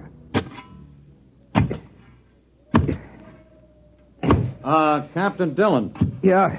How many people can your ship take? Well, she sleeps 2, won't take off with more than 10. Why? We're overloaded. There are 60 of us, and our ship won't take over 40. We came out in groups, so we never thought... You sure? She's only a little ship. She's all we could afford. Well, it looks as if somebody's going to find out firsthand what those aliens look like.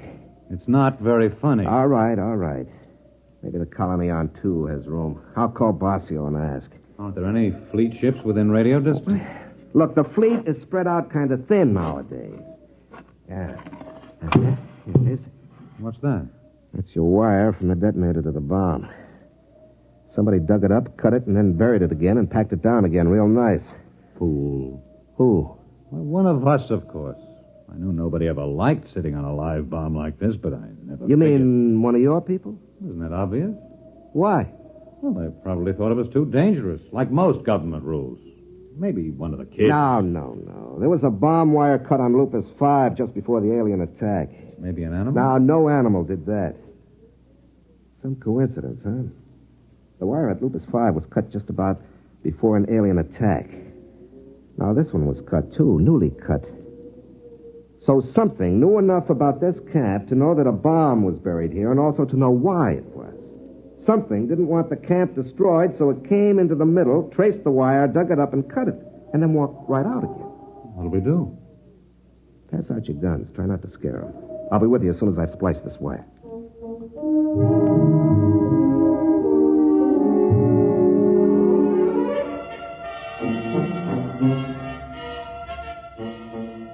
I spliced the wire, went back into the radio shack, and pulled out my pistol. I checked it and primed it and tried to remember the last time I'd fired it. The snow began falling near noon. By 1 o'clock, the visibility was down to 0.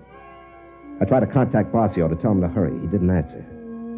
I figured he was probably drunk or sleeping it off. I suppose I should have been out organizing some kind of defense, inspiring everybody with grim, lantern-jawed courage. But as a matter of fact, my jaw is somewhat slack, and I'm not strong on courage. So I took a belt from the bottle and considered things. The tension was beginning to get me. After 20 years of hanging around and playing like the town drunk, a man can't be expected to rush out and plug the breach just like that. You have to work up to these things gradually. I suppose there was something to me originally, but I lost it. I lost it in 20 years of idiotic garrison spit and polish in saloons and the icy looks and choice words that civilians save for peacetime soldiers. I had half the bottle killed when Rossel came back to see me. Captain, I just can't make any sense of this. Who cut that wire? Well, as far as I can figure, an alien cut it. No, there haven't been any aliens or any peculiar animals near this camp. We've got planet-wide radar, and there have been no unidentified ships since the first landing a year ago. One of us must have done it. It's the only possible explanation. You mean a traitor? Or a dupe. Maybe the aliens can exert some kind of telepathic control. I can't see it. If they're able to control one, why not all and save half the bother? Now, look, is there any animal that ever comes near here that's as large as a dog? Well, there's a vigil. It's like a monkey with 4 legs. We shoot them now and then when they get into the crops.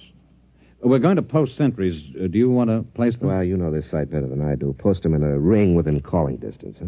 Dylan, what are they like, the aliens? Do you know? No, I don't think anybody does. We don't know what they look like, or what they think like, or where they come from. Do you think they've landed yet? Don't know. With this snow coming down, they could be out there in the woods right now, and we'd never know.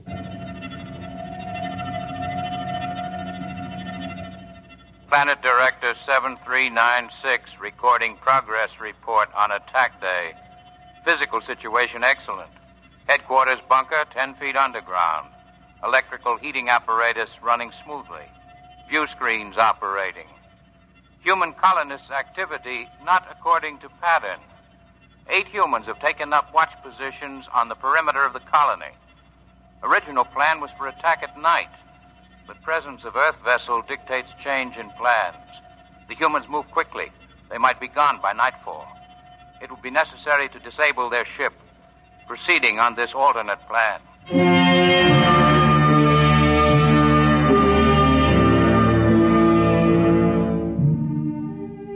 At noon, Rossel reported that Planet 2 didn't answer his call. Bossio might be drunk, but the colony on 2 wouldn't be. If there was no answer, it was because they were dead. The people were quiet and frightened. Some of the women were beginning to cry. They brought me coffee now. It had begun to dawn on the women that they might be leaving without their husbands or sons. They had their ships stripped down and they were loading. The ones that were going stood outside and stripped off their clothes. Cold weather gear of 40 people weighed enough to get a few more on board. In the end, the ship took 46 people. When they were all loaded and they cleared the landing field and the hatches closed. You could hear the generators surge for a lift. But then there was a sharp burning smell and she never got off the ground. Dylan? Over here under the tree. What happened? The lining's burned out. She's being repaired. How long will it take to fix? 4 or 5 hours. Oh, it'll be dark by then. It seems like they want to wait till the dark. Probably aren't many of them. Might mean that, or maybe they see better at night, or maybe they move slow. You got any idea how they got to the ship? No. You know, I've been in the Army 20 years. This is the first time I was ever in a fight. I never shot at anybody. I always figured I'd be afraid. But there doesn't seem to be any sense in being afraid. There's nothing to do but wait until night comes.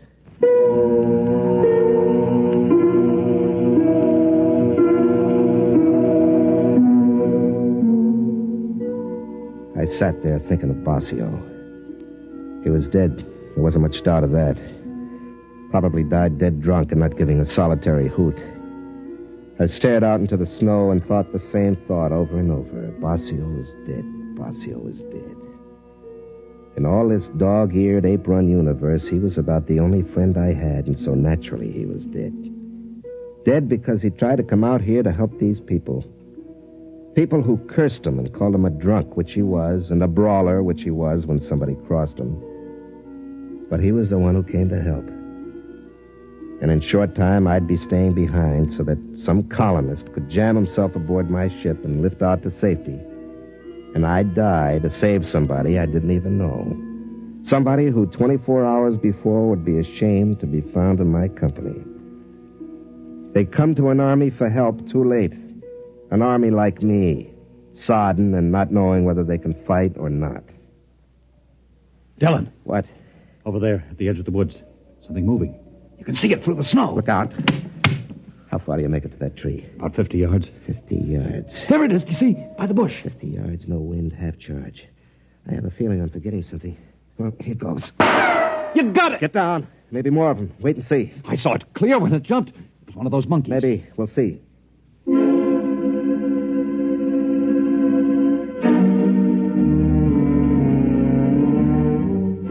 I waited 10 minutes and then I ran over. Whatever it was gone, almost all of it. My bolt had taken a paw and taken it clean off. I picked it up, but there was no blood. The skin was real and furry, all right, but the bone was steel and the muscles were springs. It wasn't any four-legged monkey. It was a robot.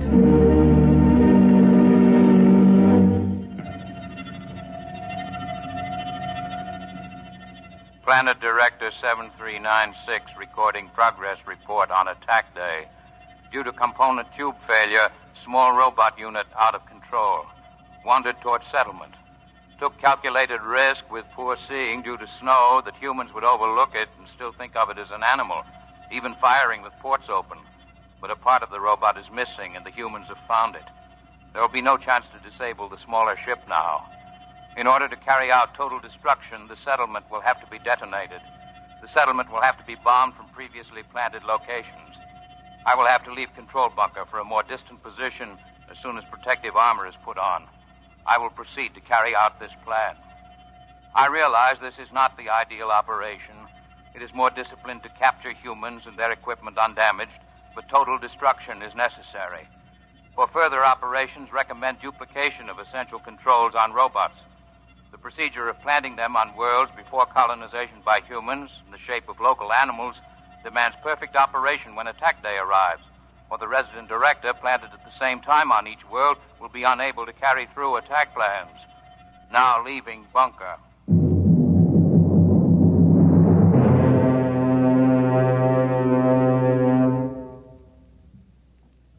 That's how they got the ship, all right.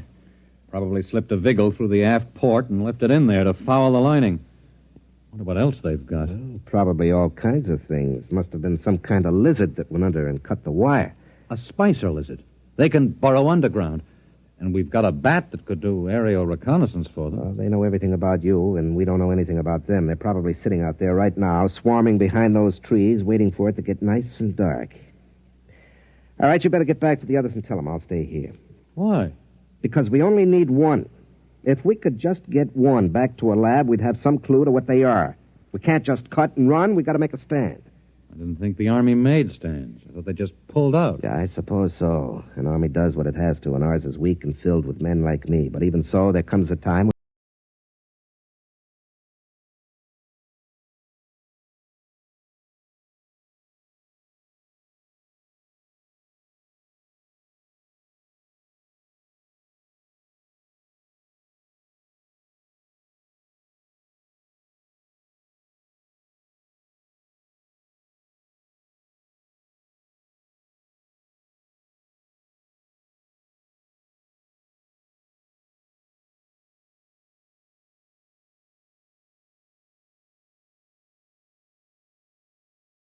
Plain old luck. I didn't know where they were or how many there were or what kind, so I needed luck. I started to inch forward in the snow. There was nothing but quiet and the trees. I got past the first trunk. My elbow hit a rock and it hurt. My feet were cold. And then I heard a noise. The thing was moving down the left side of a gorge up ahead. I got up on my knees, I blew on my fingers, and threw the charge level on my pistol over to full. It was a great black lump on a platform. The platform had legs and was plodding up a path that came right past me. It hadn't seen me yet, but it would. There were 5 of those little monkeys skipping on before it, acting as eyes. Then one of them spotted me and started running. My first shot took the monkey in the head, and then I aimed for the lump on the platform.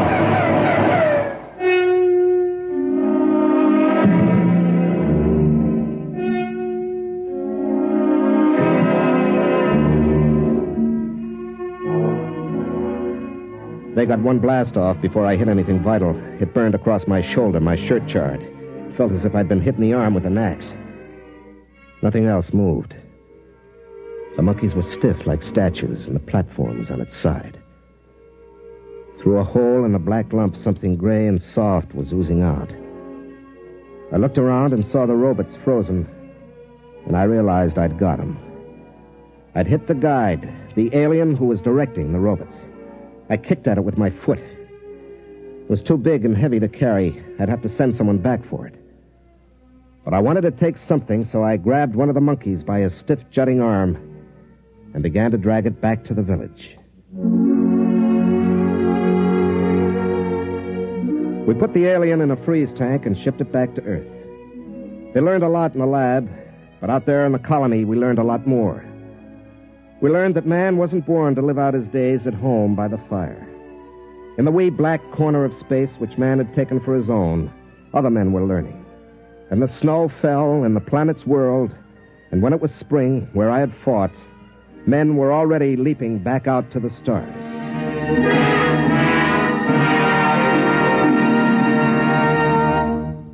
You have just heard X-1, presented by the National Broadcasting Company in cooperation with Galaxy Science Fiction Magazine, which this month features The Native Problem by Robert Sheckley, in which a misfit discovers that there is not plenty of room in space for his kind, that in fact there is less room in space for him than anywhere else.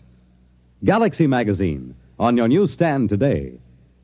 Tonight, by transcription, X-1 has brought you Soldier Boy, a story from the pages of Galaxy written by Michael Shera and adapted for radio by Ernest Kenoy. Featured in the cast were Larry Haynes as Dillon, Ralph Bell as Bossio, Alan Hewitt as Russell, Bob Hastings as the shore patrolman, Wendell Holmes as the colonel, and Kermit Murdoch as the alien. Your narrator was Floyd Mack. This is Fred Collins speaking. X-1 was directed by Daniel Sutter and is an NBC Radio Network production.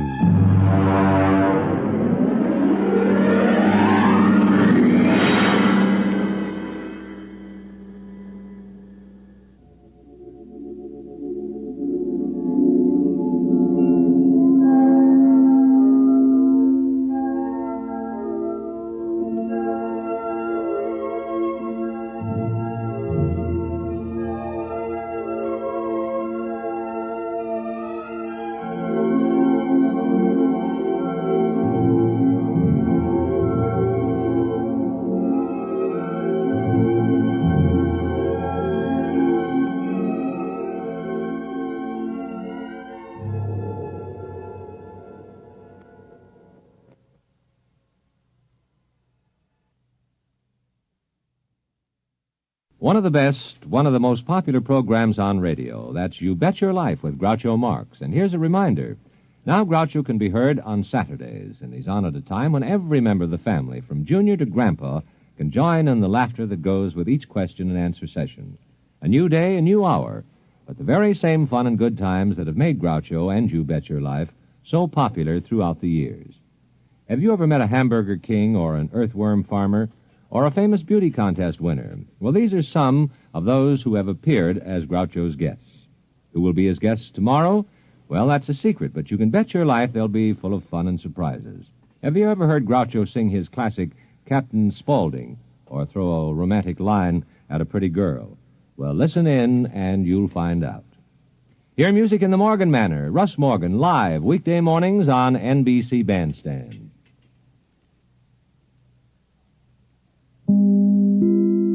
In just a moment, X-1. But first, a quiz program does not always improve your IQ.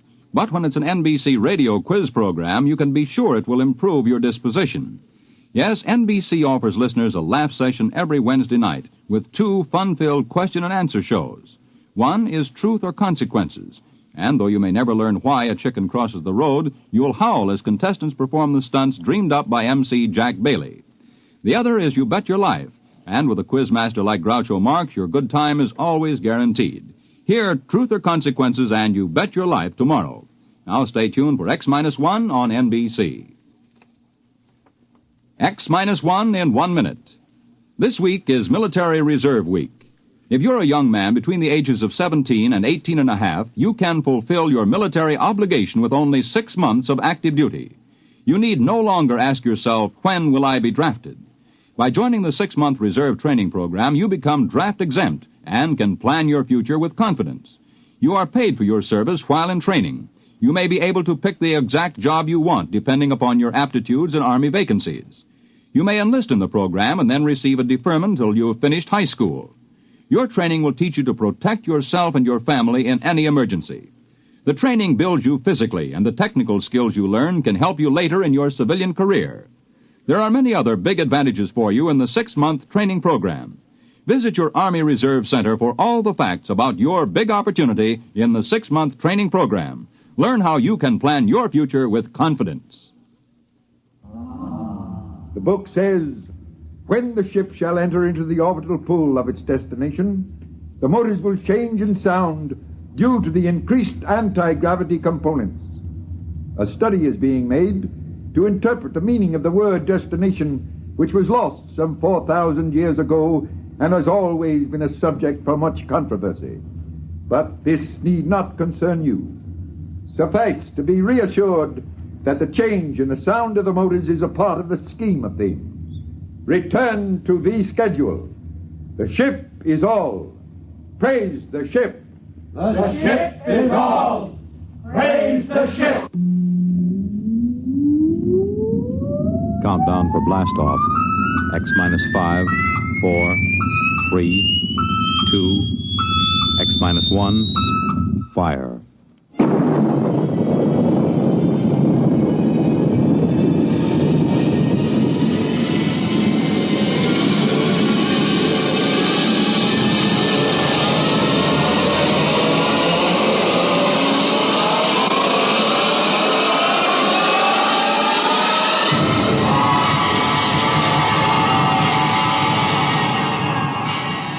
From the far horizons of the unknown come transcribed tales of new dimensions in time and space.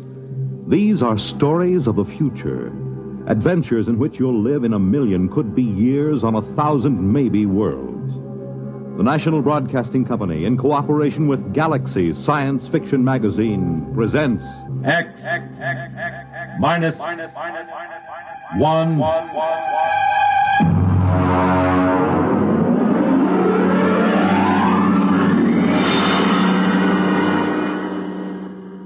Tonight, The Sense of Wonder by Milton Lesser.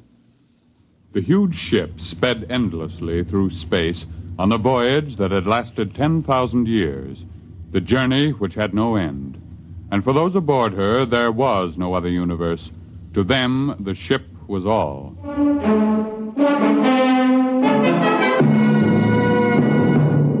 The ship is all. Rykud read the slogan embossed in raised letters of steel outside the door to the priest's compartment. The ship is all. His eyes wandered to the face of the young man standing next to him, his superior, Kreifer. The face had the empty, unquestioning expression that was typical of the people of the ship. Are you ready, Kreifer? I am. Enter. Come in. Well? I am Kreifer. Superior class, 3rd level, compartment Y51. Welcome. This is my attendant, Rykud. Be welcome. Praise the ship. Praise the ship. What is your mission? My superior's schedule shows that today he is 25 units of age. He is ordered to appear before the priest of the 3rd level to be given a woman. You have the schedule with you? Here. Good. You have your certificate of health and fertility? Show him the certificate, Rykud. Don't just stand there dreaming. Oh, yes. Here. Good. Return to your compartment. I will have the matron bring you a woman from the 4th level. Praise the ship. Praise the ship.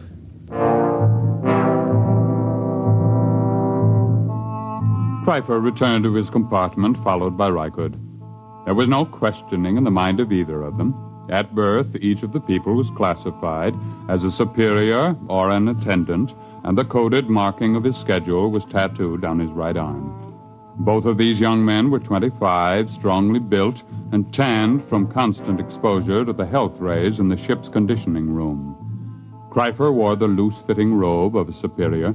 Rykud wore the tight trousers and shirt of an attendant. They entered the comfortably furnished compartment. Kryfer. Yes? What do you suppose she'll be like? What difference does it make? Don't you even wonder about it? I wonder about nothing. The ship is all. Praise the ship. Well, naturally, but still... We've been together as superior and attendant ever since the nursery. As an attendant, your entire purpose in life is to keep me alive and productive, to perpetuate the people. I would hate to have to part with you now. To part with me? Not of my own choosing, of course, but sometimes I detect what appears to be a strain of unorthodox thinking. Really? I was not aware of it. I am not entirely aware of it myself. Not enough for me to report you. However, I must warn you that if it should increase, I will have to send you for therapy. Well, I assure you there'll be no need for that.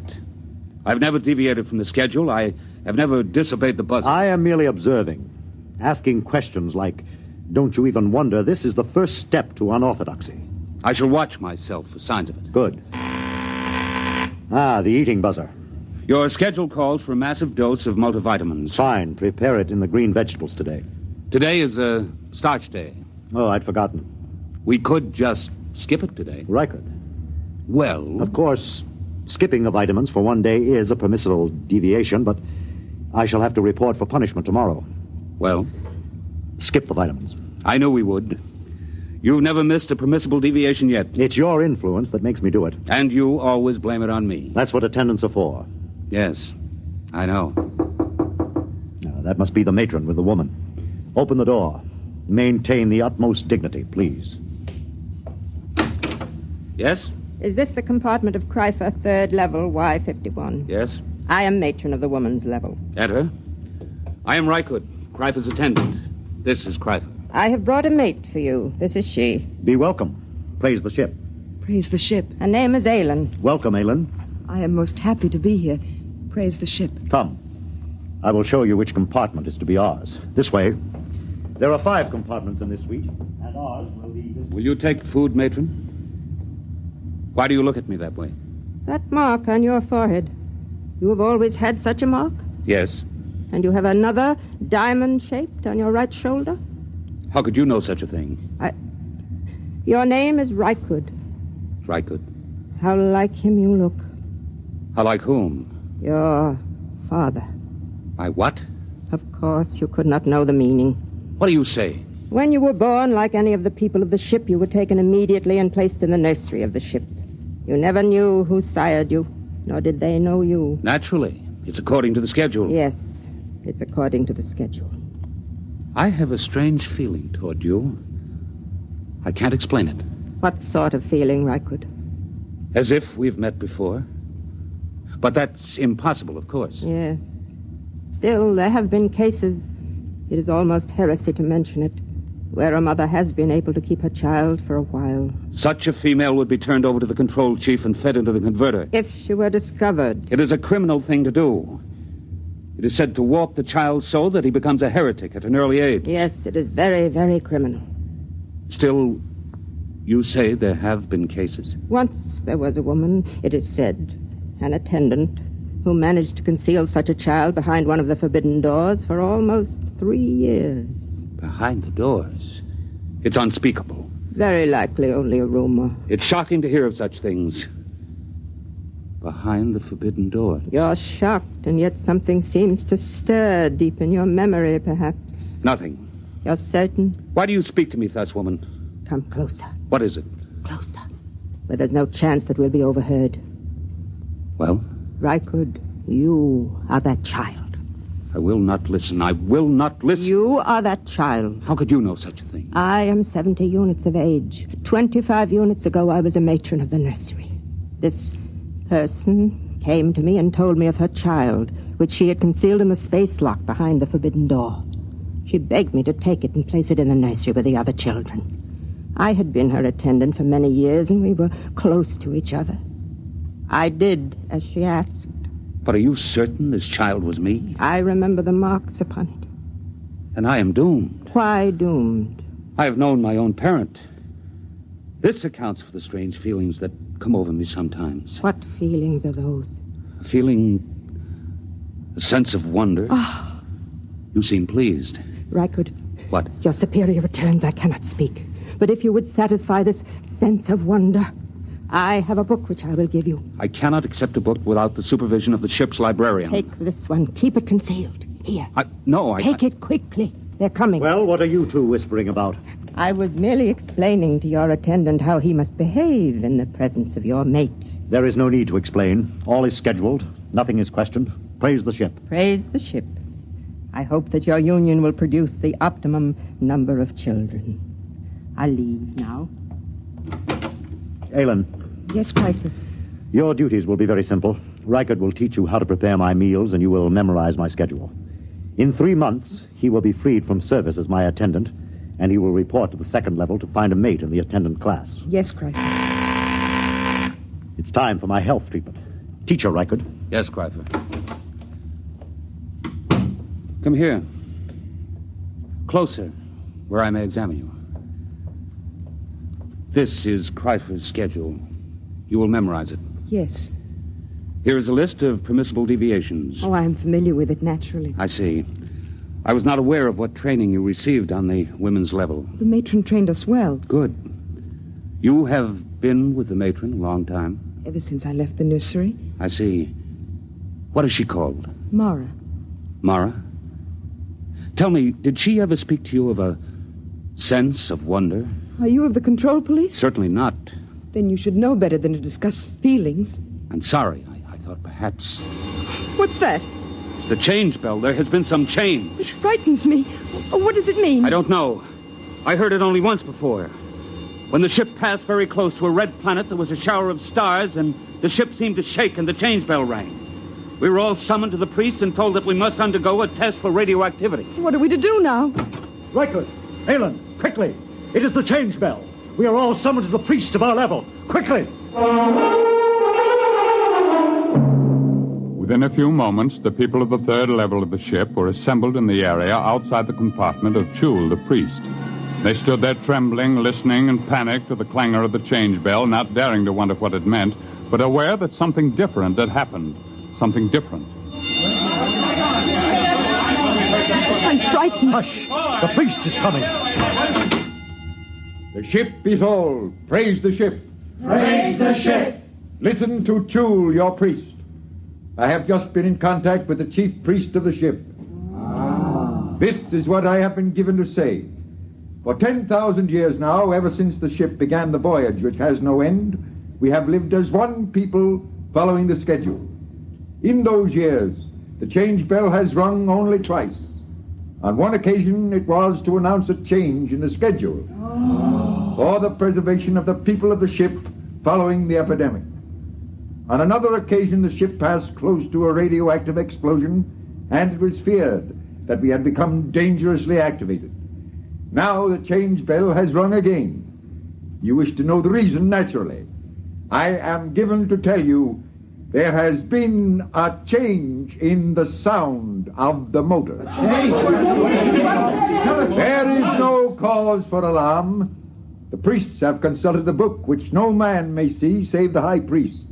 And we have learned that there is in the book a provision for a change in the sound of the motors.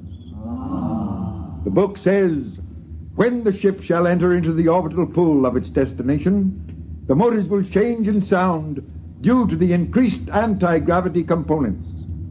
A study is being made to interpret the meaning of the word destination, which was lost some 4,000 years ago and has always been a subject for much controversy.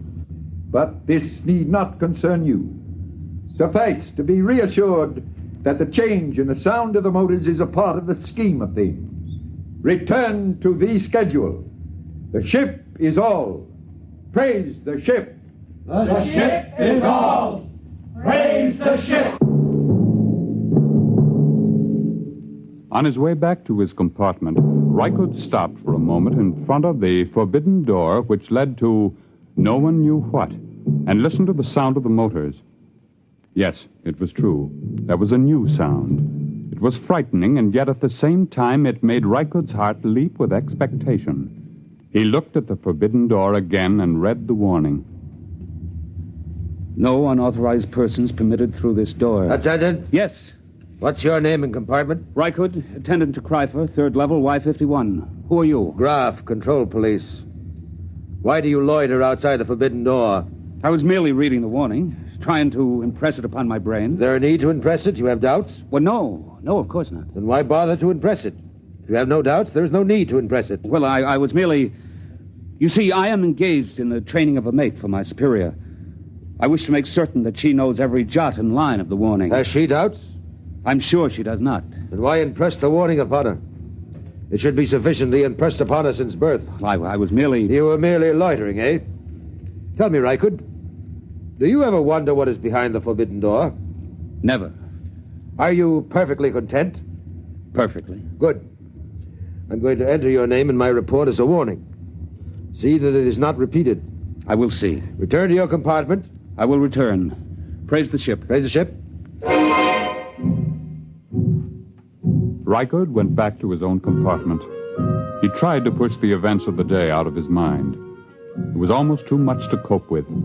First, the mate for Kreifer, then the news of his birth, now the change in the sound of the motors, and the book.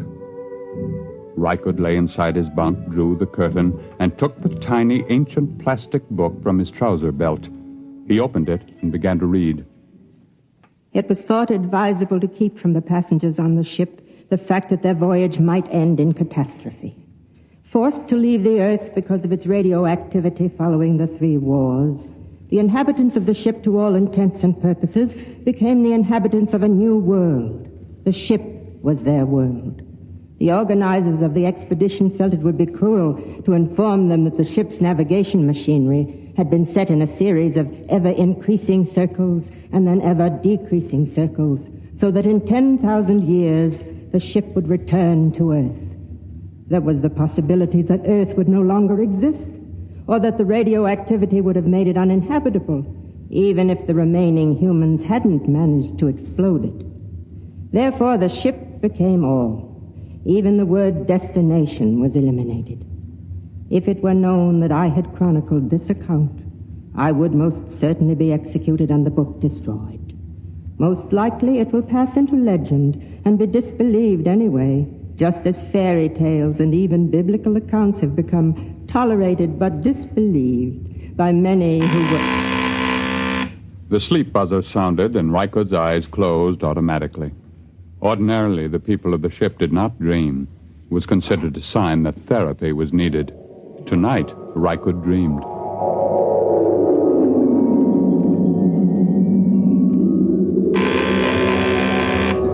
Rise. Dress. Eat. Raise the ship. Rise. Eat. Dress. The ship is all. Rykud. No. Rykud. What? Shh. What is it? You've been dreaming. I heard you and came in to see what was troubling you. Where's Kreifer? He sleeps like the dead. I was dreaming. Ellen, look at me and tell me the truth. Do you ever dream? Do you? Yes. I knew it. I could tell it by looking at your eyes. But you mustn't tell anyone. I won't. You were very close to the matron, were you not? Yes. Did she ever read to you? Read? Did she ever read from this? Where did you get that? She gave it to me. Then you must be one of the trusted ones. Who are the trusted ones? Some of us, the women who were with the matron since we were very small. We've been trusted by her to hear the reading of this book. I see. But if anyone found out... I know. Rykud? Yes? I feel very strange. I, too. What is it? I don't know. Sometimes, after the matron had read to us from the book, I would have this feeling, strange and frightened. And she would comfort us. Comfort? What does that mean? She would put her arms around us. And did that comfort you? Yes. How terribly strange. Rykud? Yes? Comfort me. Put your arms around me. Helen. Please, will you? Yes. Yes, yes.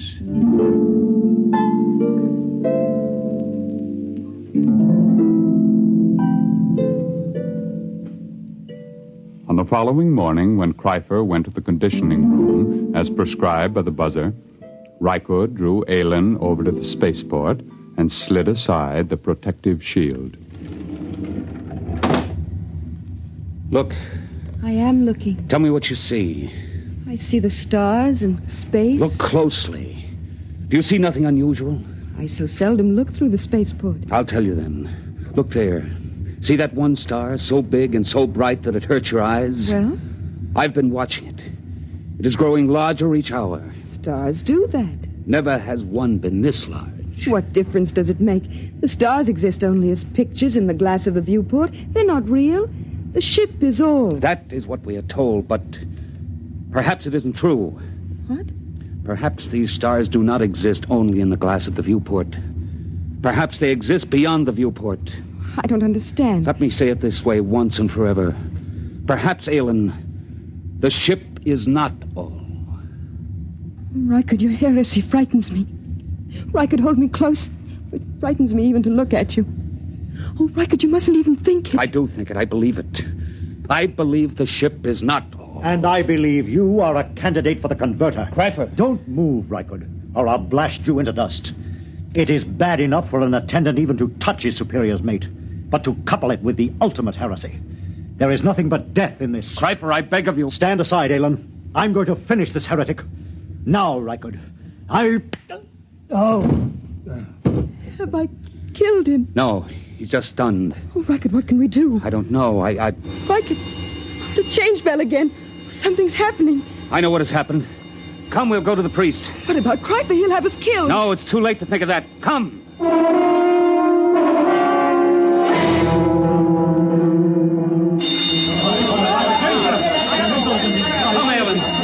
To me, the priest is entering. Silence! Once again, the change bell has sounded. There has been another change. Doubtless you all felt the shock and the vibration a moment ago. I am informed that the motors have stopped. Silence! However, once again, there is no need for any panic or alarm. We will continue to live our lives just as before. The only thing that has changed is that the motors have stopped and that the view in the viewports has changed. Behold. The view in the viewports has been changed from the stars to a garden. That is all there is to it. The book makes mention of the fact that the view in the viewports is changeable. Go back to your compartments and resume the schedule. The buzzer will be your guide as always. The ship is all. The ship is all. Wait! No, I have something to say. Listen, this is what I have to say. The ship is no longer all. Seize him! Keep back! I have my superior's ray gun. I will destroy any who move to seize me. Listen to what I have to say. The view in the viewports is not just a garden. It is the destination. It is the earth. Don't you understand me? We have arrived. We have reached the destination. The journey is over.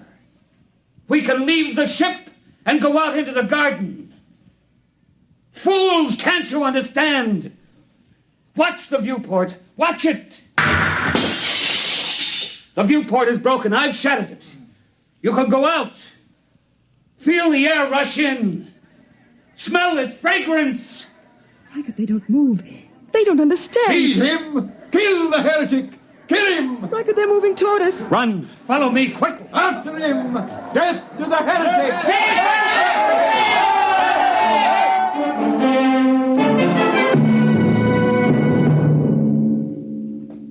Reichert and Aylin ran down the long steel corridor with the crowd on their heels. After a few moments, they came to the forbidden door of the control room. Aylin, quick, in here. Reichert, it's forbidden. I'll have to blast the lock. Quickly, now come. Now, help me close the door. Now the bar. We're safe in here for a while. Not even the priest can make them come in here after us. It'll take them time to figure out what to do. Reichert, look. Look at the machinery. It's frightening. We're in the control room. It tells about it in the book. You see this big machine here? There was a drawing in the book. This is the machine that controls the buzzer. Just a simple machine like that? Yes, a simple machine. Stand back. What are you going to do? I'm going to smash it.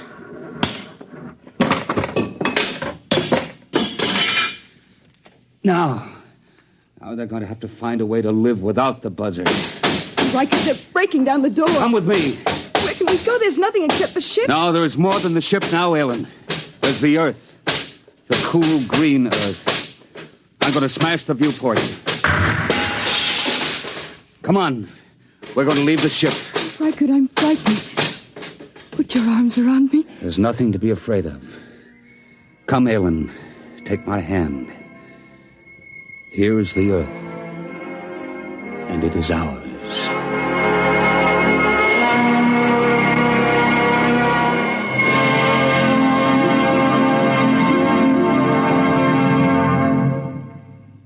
You have just heard X-1, presented by the National Broadcasting Company in cooperation with Galaxy Science Fiction Magazine, which this month features a story by F.L. Wallace titled Mesereau Loves Company.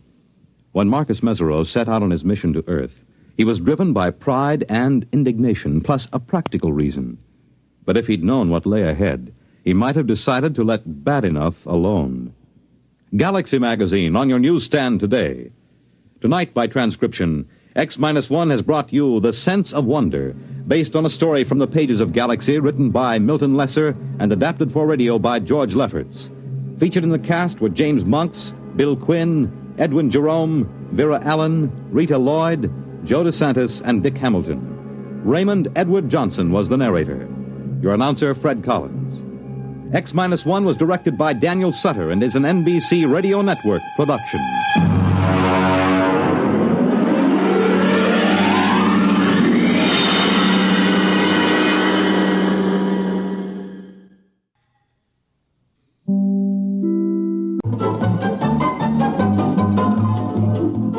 This is Nightline, your tie line to the world, and this is Walter O'Keefe.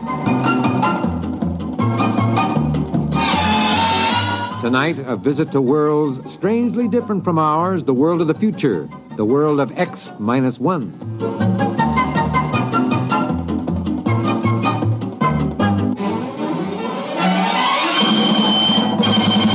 Now, here is the future, X-1.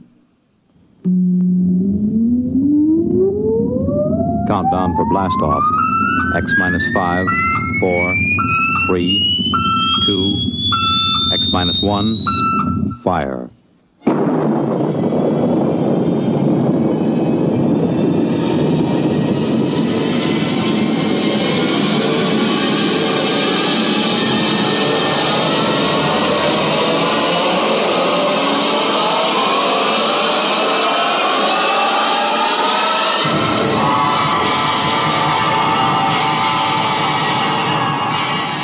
From the far horizons of the unknown come tales of new dimensions in time and space. These are stories of the future, adventures in which you'll live in a million, could be years, on 1,000 maybe worlds. The National Broadcasting Company, in cooperation with Galaxy Science Fiction Magazine, presents X-1.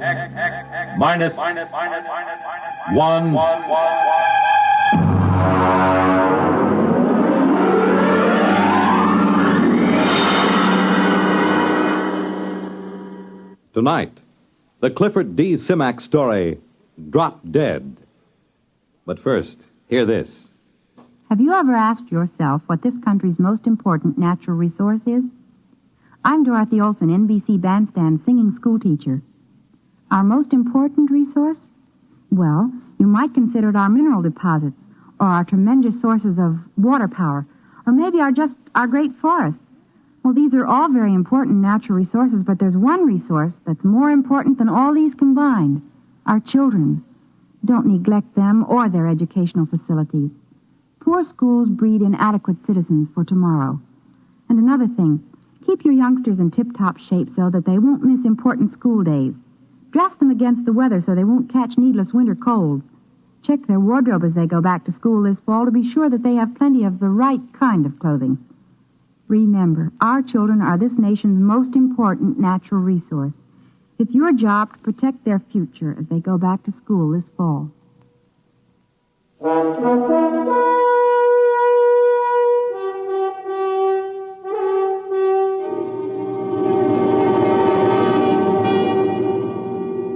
Now, X-1, and the story of an unbelievable planet.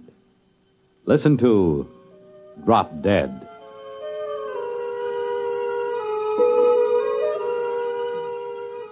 Exactly 1 hour and 20 minutes after we sent the survey ship out on its tail, the critters showed up. Ordinarily, when you make a landing on an unknown planet, it takes at least a week for any life to come creeping out of hiding and sneak a look. But there they were, the critters. They were almost cow-sized, but not as graceful as a cow. Their bodies were put together as if every blessed one of them had run full tilt into a wall. Their hides were splashed with large squares of pastel colors, the kind of color one never finds on any self-respecting animal. Violet, pink, orange, chartreuse. The overall effect was in a checkerboard, made by an old lady who did crazy quilts. Max Weber, our biologist, stood at the tail fin with me and stared. Look at that on their heads. Those antlers. Those are not antlers, my friend. Well, I was afraid to say it. It looks like vegetation. As if they were trying to hide behind a skimpy thicket. And what bothers me is the fruit and vegetables. That is, fruit and vegetables growing on their heads. Hey, watch it. One of them's broken away from the herd and coming over this way. Step back. Give me a clear shot in case it charges. Look, here it comes. What? How do you like that? It just dropped. Ed, that animal just walked up to us and dropped dead.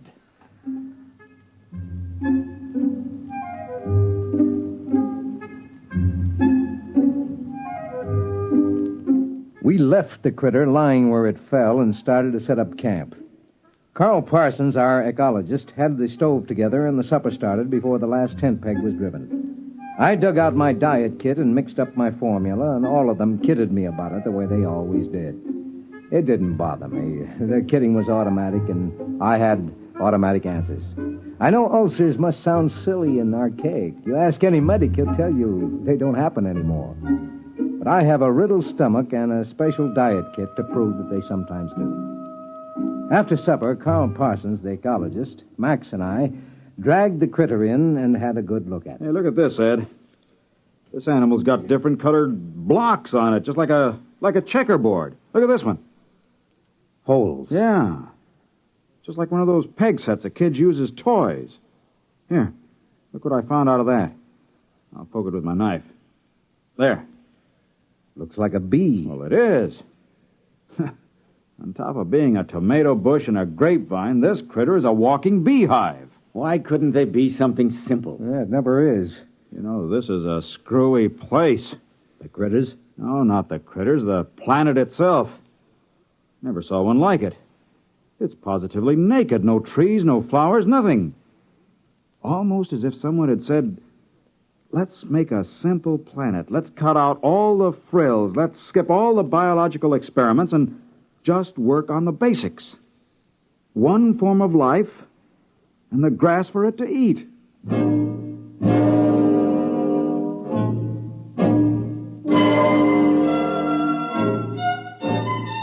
We unshipped the experimental animals, the rats, the zartils from Centauri, and the pumpkins from Polaris. The pumpkins made an unholy racket because pumpkins are always hungry. You just can't give them enough to eat. You turn them loose and they eat themselves to death. We got them all unshipped and set up under a shed in rows when Max walked up to me thoughtfully, chewing on a toothpick the way he always did. Ed, There's something wrong. Yeah, what do you mean? There are no insects here. I wandered around, laid down in a dozen different places. It stands to reason a man should find some insects if he looked all morning. It is natural. What about the bees? What bees? Well, the ones that were in the critter. Didn't you see any? No, I didn't get close to any critter herds. Birds? Not a one. Oh, I was wrong about the flowers. The grass is tiny flowers. For the bees to work on. Very neat, isn't it? I'm not so sure.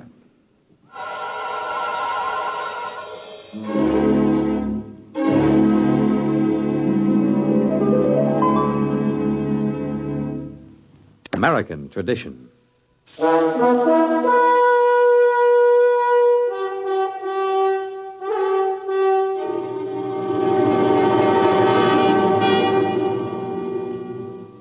Now back to X-1 and the Clifford Simak story, Drop Dead.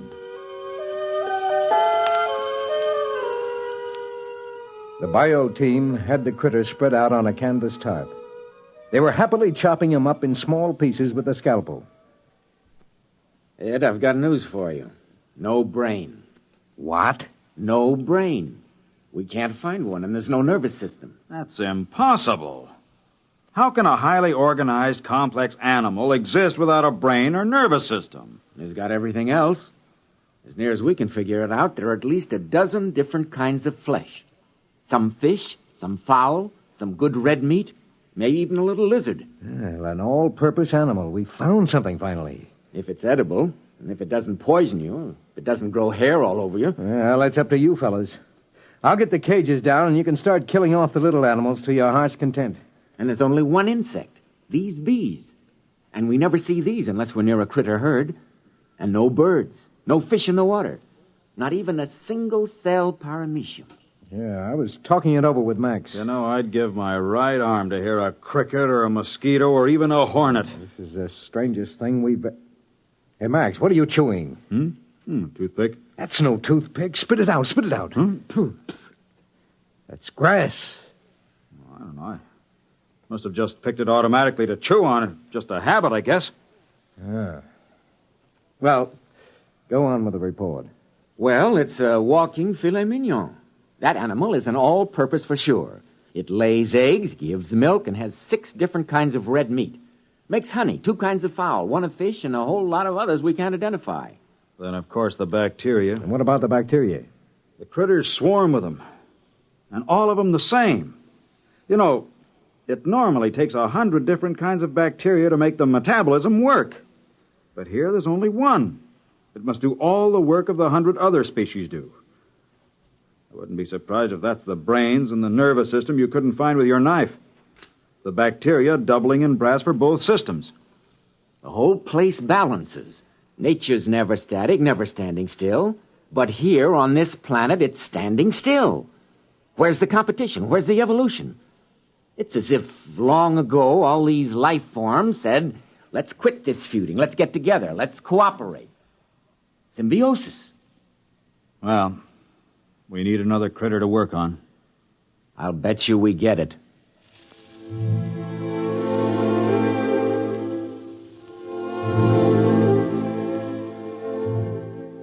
Luckily, Max didn't take Carl's bet. Right after breakfast, the critter came in and died with a savoir-faire that was positively marvelous. We unloaded all our supplies and got ready for a long stay. We were feeding all the experimental animals on a critter now. The carnivorous ones ate the critter meat, and the vegetarians chomped on critter fruit and critter vegetables. They all grew sleek and sassy.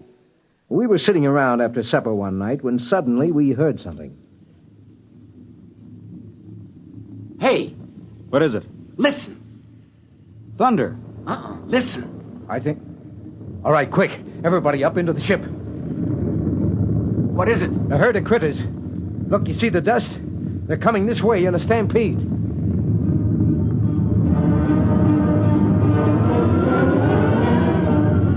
We swarmed up the ladder and tumbled into the port. Below us, the stampeded critters went grinding through camp. There seemed to be millions of them. They came pouring past for almost an hour.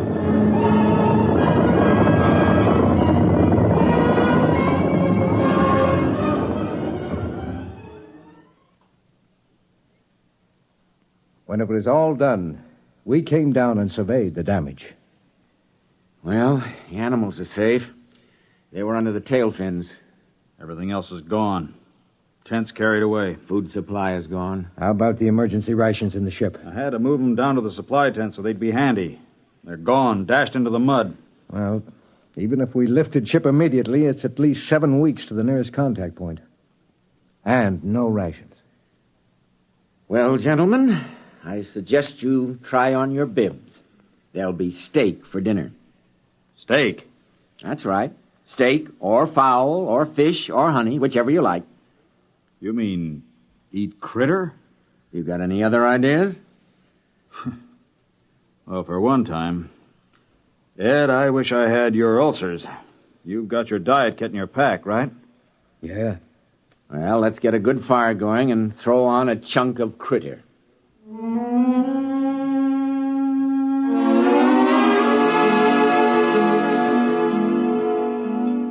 The crew ate about a critter a day. They didn't seem to mind. Just at breakfast time, one would walk in and keel over. The crew ate like there was no tomorrow. I waited for them to break out in a rash or start turning green with purple spots or grow scales or something. But nothing happened. They felt better than they ever had. But then one morning, Max Weber turned up sick. Well, gentlemen, I've just taken a sample of my own blood. How do you feel? Lousy. I'm loaded with bacteria, critter bacteria. I've checked some of the others. They've got a lower count than I have. Well, that figures. You got a head start. No. The rest of them have just been eating critter for a week. Hey, remember the day you ran out of toothpicks and took to chewing on a grass stem? Yeah. Well, we can't stop eating critter. It's all the food we have. Well, we might stop eating critter now. And there's my diet kit. We might make it home. Your diet kit wouldn't last us 3 days. I took a blood sample on the test animals. They've got a bacteria count almost as high as mine.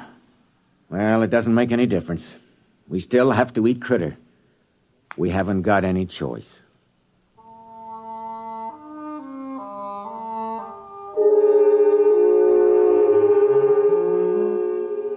That night, Weber disappeared. We hunted him for 3 days. He couldn't have gone very far, but we didn't find him. We did find one queer thing, though. Hey, over here! Down in the gully! What is it? That white fungus, kind of a ball. It wasn't here last week.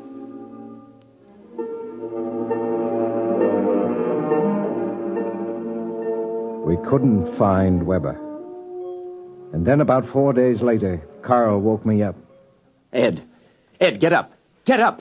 What's the matter? The animals, the test animals. They're encysting. They're turning into cocoons or chrysalis or something. What? All of the test animals, the guinea pigs, the dogs, they're turning into white fungus balls. Carl, the ball we found out in the field. Weber. Max Weber. It's got to be.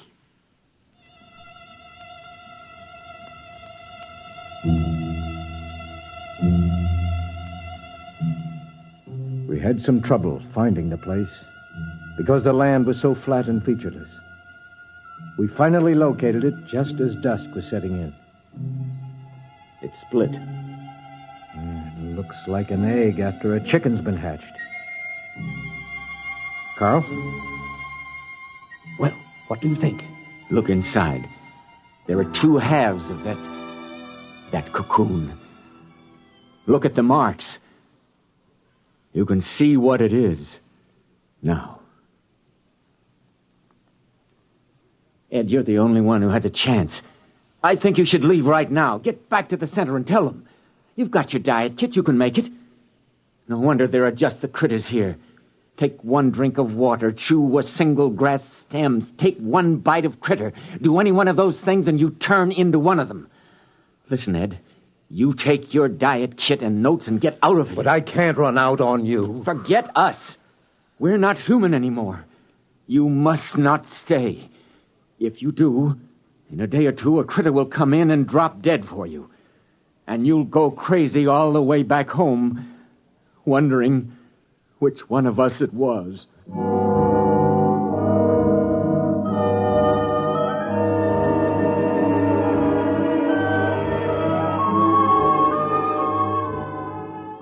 I walked slowly over to the ship, and I stood at the foot of the ladder, holding the notes and the diet kit against my chest.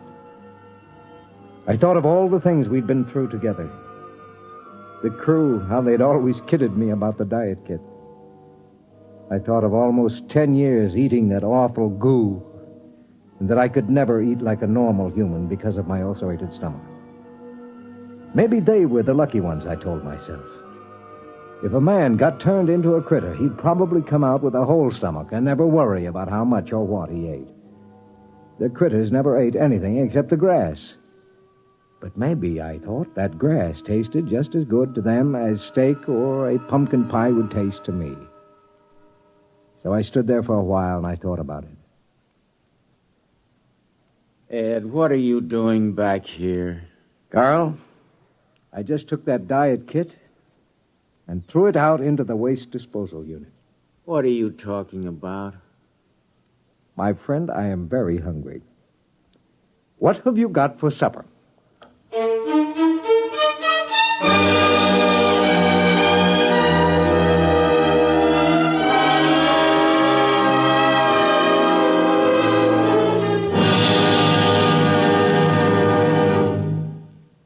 Fred Collins speaking. And I'll have another word for you about X-1 in a moment. Hi, this is Walter O'Keefe. You know, they say there's nothing new under the sun, and maybe that's true. But there is something new under the moon, and that's Nightline. In Nightline, we think we found the way to use the intimacy as well as the lightning-fast maneuverability of radio in an hour-and-a-half package of high-voltage, different entertainment. We found the way to make the airwaves your magic carpet to wherever big things are happening. Anywhere in the country, for that matter, anywhere in the world. Now, let's say that your favorite comedian is performing at a Las Vegas nightclub. He's packing them in, and you've really got to have connections to get a table. Well, Nightline is that connection, and your radio is your ringside table. More things than you'd believe are happening in the so-called still of the night, and Nightline is your line to exciting entertainment after dark. My feeling is Nightline marks a new era in nighttime entertainment. Tune us in every Tuesday, Wednesday, and Thursday, and you'll hear what I mean. You have just heard X-1, presented by the National Broadcasting Company in cooperation with Galaxy Science Fiction Magazine, which this month features Double Indemnity by Robert Sheckley. To commit the perfect crime, all Barthold needed was centuries in which to plan it and execute it, and an insurance policy with double indemnity. Galaxy Magazine on your newsstand today. Tonight, X-1 has brought you Drop Dead, a story written by Clifford D. Simak and adapted for radio by Ernest Kenoy. Featured in our cast were Lawson Zerbe as Ed, Ralph Camargo as Max Weber, and Joseph Bell as Carl Parsons. Your announcer, Fred Collins.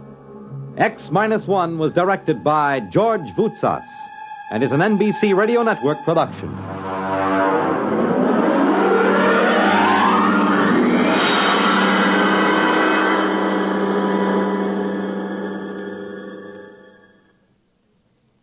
You'll be on the right line to exciting entertainment when you hear Nightline tonight over most of these NBC stations.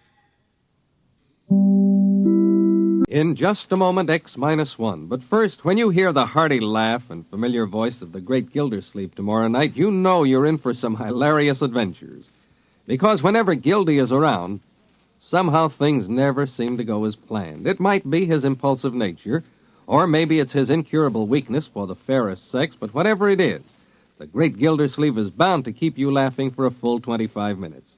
Tune in tomorrow night and meet Judge Hooker, Nephew Leroy, Housekeeper Bertie, and all the rest of the friendly people from Summerfield as they join the great Gildersleeve. Now stay tuned for X-1 on NBC. Countdown for blast-off. X-5, 4, 3, 2, X-1, fire.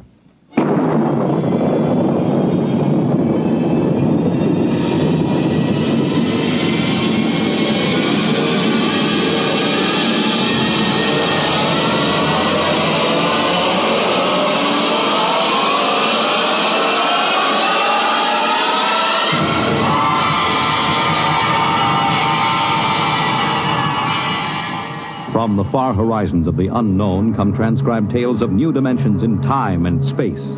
These are stories of the future, adventures in which you'll live in 1,000,000 could-be years on 1,000 maybe worlds. The National Broadcasting Company, in cooperation with Street and Smith, publishers of astounding science fiction, presents X minus 1.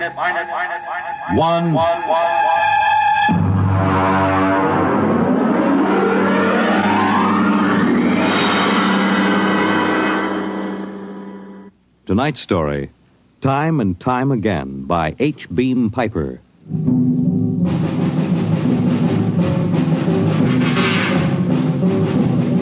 It happened during a routine skirmish in the Great War. Patrols advanced from the defense perimeter under jet cover and preceded by napalm throwers. The enemy defended in depth and mopped up with guided 98s fired from 40 miles to the rear. The blast area was 10 miles in circumference, and the medics didn't find much to pick up over 500 yards in. Come on. All right, now back it in here. Look out, it's lousy with mud.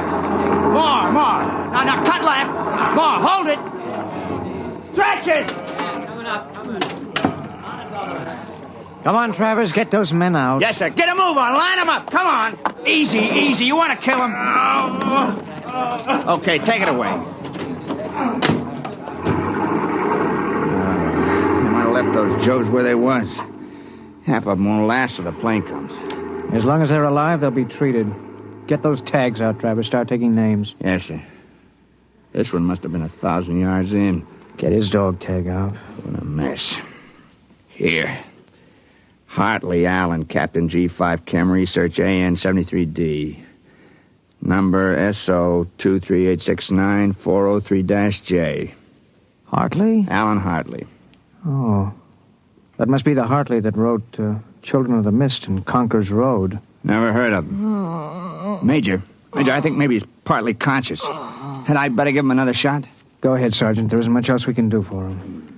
It's a rotten shame. Yeah, ain't it always? Okay, Captain, let me have that arm.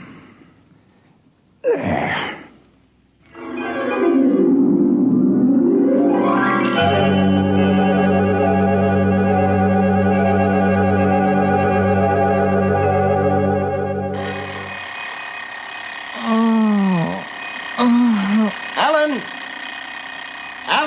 Oh, God. Down. Get up, Alan. Can't stay in bed all day. I remember that. Clear as if it were real. Up and at him. Hit the deck. Remarkably vivid. It's strange. Alan, are you all right? I'm all right. What's wrong with my voice?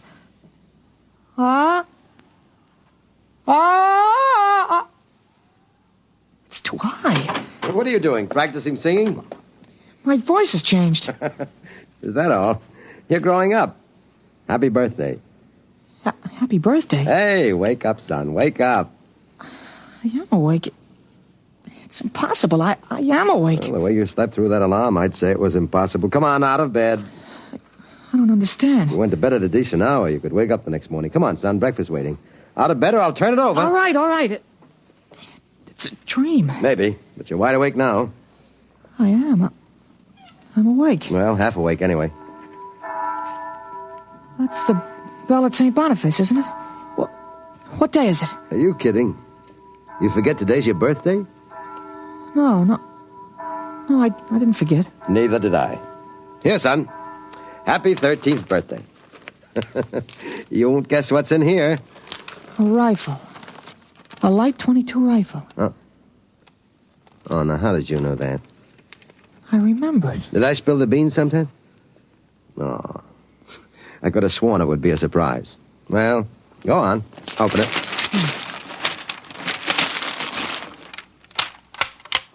You like it?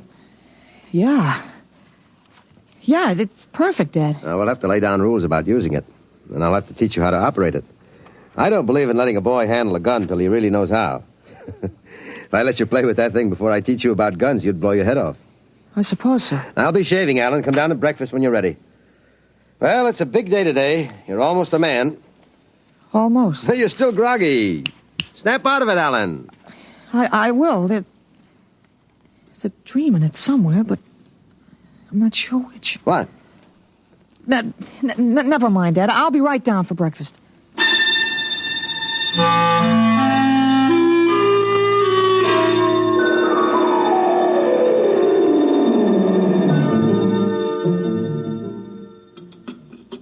What you going to do today, son? I want to do some reading this morning, I guess. That's always a good thing to do. After breakfast, suppose you take a walk down to the station and get me a Times. Didn't it come? What, the Times? Well, they don't deliver. Be a good idea, though. Maybe I'll talk to Sam Ashburn about it. Here's a $50, Alan. Get anything you want for yourself out of the change. Thanks, Dad. Finish your milk before you go. Sure, Dad. Thanks for the money. You're big enough to handle it now. Hurry back. I'd like to finish the crossword puzzle before lunch.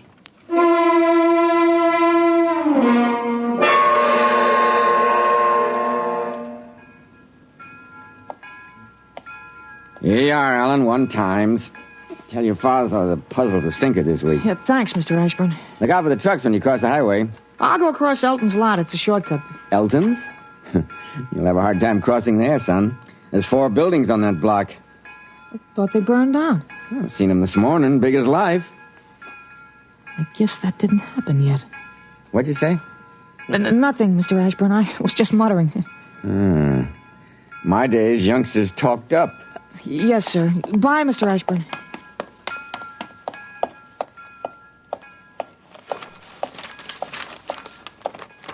Monday, August 6th, 1945. Okinawa 1. Bombing Japan. Hey, Alan. Alan, wait up. Hey, Larry Morton. Hi, Larry. Hi, Al. You going to Sunday school? No, I have some things I want to do at home. Oh, get him. Fancy pants talk. Things I want to do at home. Oh, go chase yourself around the block. Go jump in a garbage can. Go take a flying jet to the moon. Hey, that's a new one. Flying jet to the moon. You thought up a new one, Al. Yeah. I wish I could stay home from Sunday school when I wanted to. How about us going swimming at the canoe club after? Oh, I wish I could. I gotta stay home. We're expecting company. A couple of aunts of mine. Dad wants me to stay home when they come. Aunts are a pain. Nothing I can do. You see the football movie at the Grand? Boy, what a team. Notre Dame. I thought you'd like Cornell. Cornell? They couldn't beat Vassar. Well, you're gonna go to Cornell, aren't you? Me, Cornell? Fat chance. I'll bet you do. I wouldn't take your money. Well, I know you wouldn't, but you'll go to Cornell, all right. Cornell. Far above Cayuga's waters, there's an awful smell. Just the same, you'll go to Cornell. Larry, I gotta go. Well, so long, Al. I'll see you. So long, Larry. See you.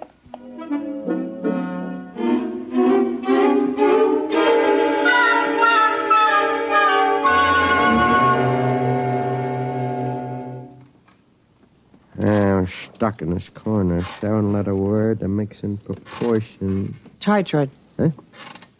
Titrate? T-I? It fits. Now, how did you know that, Alan? That?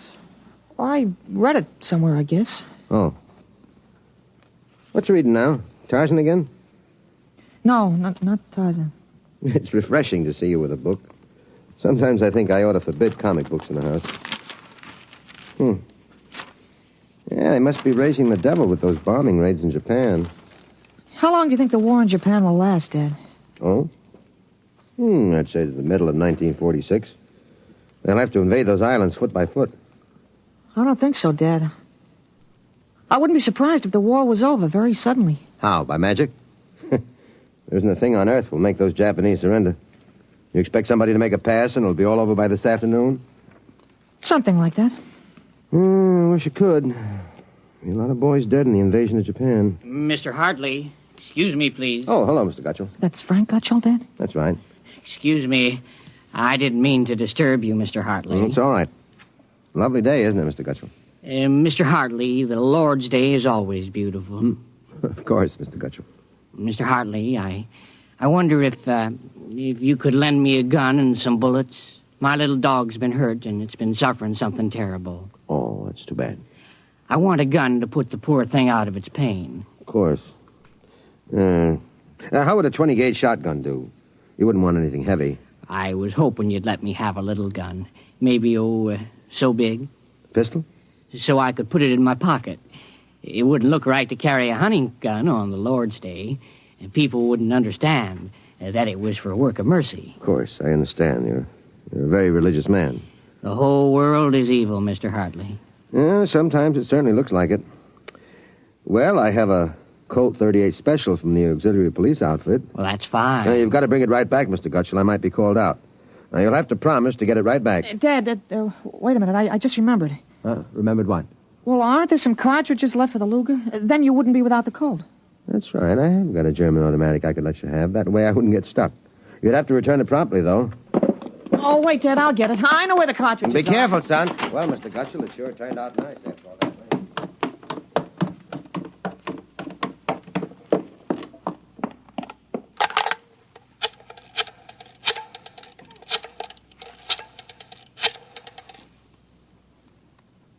Hello, police headquarters. This is Blake Hartley. Frank Gutschel, who lives on Campbell Street, has just borrowed a gun from me, ostensibly to shoot a dog. What? No, he has no dog. He intends shooting his wife. Now, listen, he'll walk home. If you hurry, you can get a man there on time. What? No, but I wish you'd get my pistol back to me. It's from the First World War. All right, then you'll take care of it. Goodbye.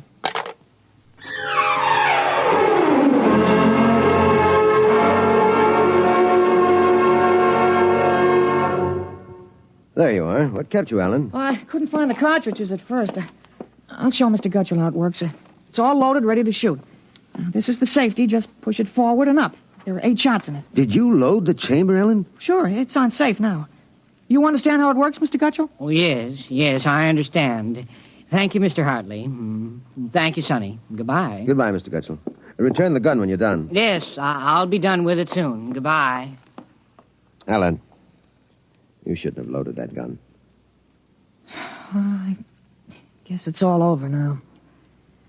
I had to keep you from fooling with it. I didn't want you to see I took out the firing pin. You what? Gutschel didn't want that gun to shoot a dog. He's a fanatic. He sees visions, hears voices. The voices probably put him up to this. Well, I'll submit that any man who holds intimate conversations with disembodied spirits isn't to be trusted with a gun. What are you talking about? While I was at it, I called the police upstairs. I put a handkerchief over my mouth and told them I was you. You? Well, why did you have to do that? I couldn't have told them this is little Alan Hartley, 13 years old. And suppose he really wants to shoot a dog. What kind of a mess will I be in then? No mess. If I'm wrong, which I'm not, I'll take the rap for it. Dumb kid trick, you know. But if I'm right, you'll have to front for me. They give me a lot of cheap boy hero publicity, which I don't want. This is crazy, Alan. This is absolutely crazy. Maybe. We'll have the complete returns in 20 minutes.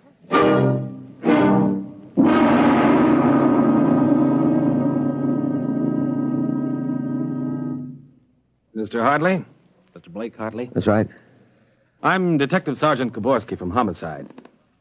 Here's your Luger. Thank you.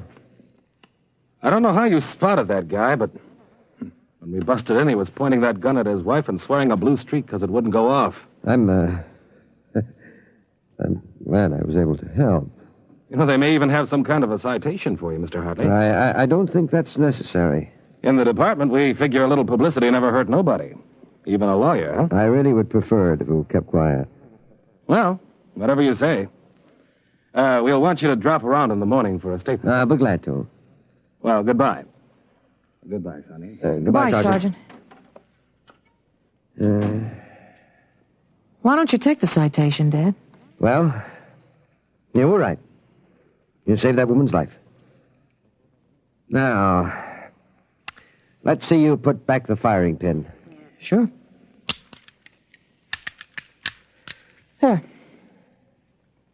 All right, Alan. Suppose we have a little talk. But I explained everything. You did not. Yesterday, you wouldn't even have known how to take this pistol apart. Today, you've been using language and expressing ideas that are outside of everything you've ever known before. Now, I want to know... I hope you're not toying with the medieval notion of obsession. What? Well, you say I'm changed. When did you first notice this? Well, last night, you were still my little boy. This morning, I don't know. You've been strange all day. There's been something... Alan, what's happened to you? I wish I could be sure myself, Dad. You see, when I woke this morning, I hadn't the least recollection of anything I'd done yesterday, August 4th, 1945. Oh, but that's serious. You don't know how serious. My last memory was lying on a stretcher, injured by a bomb explosion. I was 43 years old, and the year was 1975. 1975? Well, that's right. You'll be 43 in 1975, but a bomb? Yes, during the siege of Buffalo in the Third World War. I was a captain in G5, Scientific Warfare, General Staff. Buffalo? You mean Buffalo, New York? There'd been a transpolar invasion of Canada. I was sent to the front to check on service failures of a new lubricating oil. A week after I got there, Ottawa fell and the retreat started. We made a stand at Buffalo, and that was where I got it. I remember being picked up and getting a narcotic injection. The next thing I knew, I was in bed upstairs, and it was 1945 again. And I was back in my own 13-year-old body. Oh, Alan, you just had a nightmare to end all nightmares, that's all. I thought it might be that at first, but I rejected it. It won't fit the facts. But it's ridiculous, all this Battle of Buffalo stuff. You picked up something listening to the radio. All the commentators have been going on about another war after this one. You've just got an undigested hunk of H.V. Callan born in your subconscious, that's all. But that isn't everything. I remember 4 years of high school, 4 years at Cornell, 7 years as a reporter on the Philadelphia Record, 3 novels, Children of the Mist, Rose of Death, Conqueror's Road. You think a 13-year-old can dream up all that stuff? But it's the only possible explanation. Maybe, but I can speak 5 languages today that I couldn't yesterday. French, German, Chinese, Russian, and a little Spanish. Although I've got a Mexican accent you could cut with a knife. But how did it happen? Alan, I can't believe it. All I know is here I am. I've been reading up on time theories. Nobody seems to know much about them. Evidently, time exists parallel as another dimension, and I got kicked backwards along it. But how? Oh, it may have been the radiations from the bomb or the narcotic injection, or both together. But the fact remains I'm here with full knowledge of my future identity. This is quite a shock, Ellen. But you do believe me, don't you? Yes, I suppose I must. You seem so strange, as if you weren't my son. I'm your son, all right. Same body as yesterday. I've just had an educational shortcut. Wait a minute. If you can remember the next 30 years, suppose you tell me when the war is going to end. This one against the Japs, I mean. Oh, sure. Well, the Japanese surrender will be announced at exactly 7:01 p.m. on August 14th. That's a week from Tuesday. Week from Tuesday? You better make sure we have plenty of grub in the house by then. Everything will be closed up tight till Thursday morning, even the restaurants. I remember we had nothing to eat in the house but some scraps. A week from Tuesday. And that's pretty sudden, isn't it? Not after today. What do you mean? What happened today? Oh, plenty. Well, what time is it, Dad? That's 11:16. Is your watch right? Well, to the seconds, why? Well, it'll come at exactly 11:17:40. What'll come? The radio announcement. What are you getting at? Something important on the radio? Well, we'll see. Well, don't bother, Dad. It won't work. I remember we had a tube burned out. There is something wrong. When is this announcement of yours? Now I remember it. I memorized it in journalism school in 1954. What time is it? 11:18 o'clock. We're breaking into the program now. President Truman has just announced that an atomic bomb has been dropped on the Japanese industrial city of Hiroshima. The bomb was dropped 16 hours ago, and the announcement was delayed to ascertain the results of the explosion. A man named John Howard Peterson read that announcement from the Washington newsroom with NBC. I don't believe it. No? Well, listen. That's the Berg Platt factory whistle. And the bells of St. Boniface. Now, next, the whistle at the volunteer firehouse. Then it's true. It's true. Sure. Then Larry Morton came by on his bicycle. Hey, Al. Al, you hear? You hear about the bomb? An atomic bomb. Yeah, we heard. Boy, atomic bomb. Oh, boy. I gotta go find my poppies on the golf course. Bye, Al. Bye, Mr. Hartley. You knew. You knew about it. The next bomb hits Nagasaki. I thought that stuff about atomic energy was so much fantasy. Was that the kind of bomb that got you? Oh, that was a firecracker to the one that got me. It was a guided 98. Exploded 10 miles away. And that's going to happen in 30 years? I remember it. How about... Well, how about me? Oh, wait. Never mind. I don't think I'd better know when I'm going to die. I couldn't tell you anyway. I had a letter from you just before I left for the front. You were 78 then, and you were still hunting and fishing and flying your own plane. But another war, and fought on American soil. Oh, Ellen, I wish this hadn't happened to you. It happened. I remember it. But if I can help it, I'm not going to get killed in any battle of Buffalo. But if you remember it, if time exists as a parallel dimension, then every tick we're getting closer to that Third World War. Dad, you know what I remembered when Gutschall came to borrow that gun? No, I suppose that you suspected him and warned me. No, that wasn't it. The first time when I was really 13, I wasn't home. I'd been swimming at the canoe club with Larry Morton.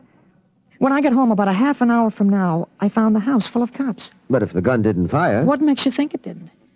Gutschall talked the .38 out of you. He went home, shot his wife 4 times in the body, once behind the ear, and used the 6th shot to blow his own brains out. That's what you remember? Yes. The cops traced the gun. They took a very poor view of your lending it to him. You never got it back. But here it is. Oh, not the way I remember it. But I didn't want you in trouble, so I warned you. Dad, I found out the future can be changed. One man can't change the whole future. I stopped a murder and a suicide. I know, but... With 30 years to work, I can stop a world war. I'll have the means, too. The means? Unlimited wealth and influence. I've got a good memory, Dad. I wrote a list out this afternoon.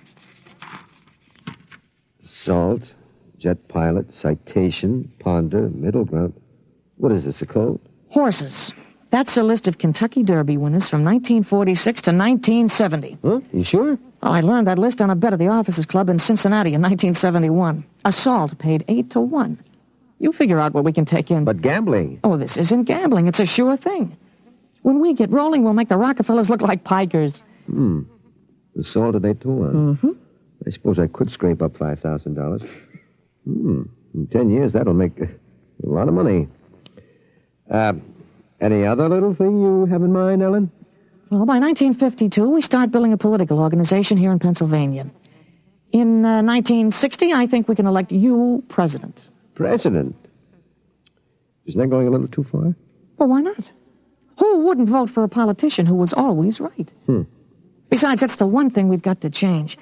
In 1960, we had a man in the White House who was good to his wife and sang a nice tenor, and that's about all. He fouled up so completely, we ended up at war. I think President Hartley might be a little more trusted to take a strong line. But I don't know anything about international decisions. I do. I know all the wrong ones. If we can stop one murder, we can stop a war. It's worth a try, isn't it? I guess so. How do I start? Well, as I remember, just after the bomb announcement, you got a phone call from the City Fusion Party about the next election. Well, there's a lot of talk about a reform ticket. Well, that call is going to be important, Dad. It's the turning point. Now you've got to know. There it is. Well, what do I do? Well, answer it. Go ahead. But... Don't worry. I'll tell you what to do. Go ahead. Hello? Yes, this is Blake Hartley. Judge Cribbins. Yes. Just a moment. Alan, he's asking me to run. Oh, my head. Alan. Oh. Alan, what's the matter? Oh. Alan. He passed out. Alan, what do I do now? Alan, listen to me. Alan. Alan, what's the matter?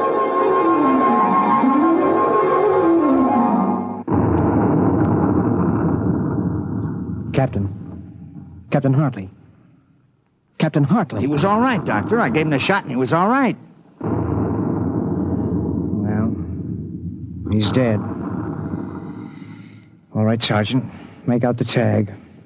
Hartley Allen. Captain. Dead April 8th, 1975.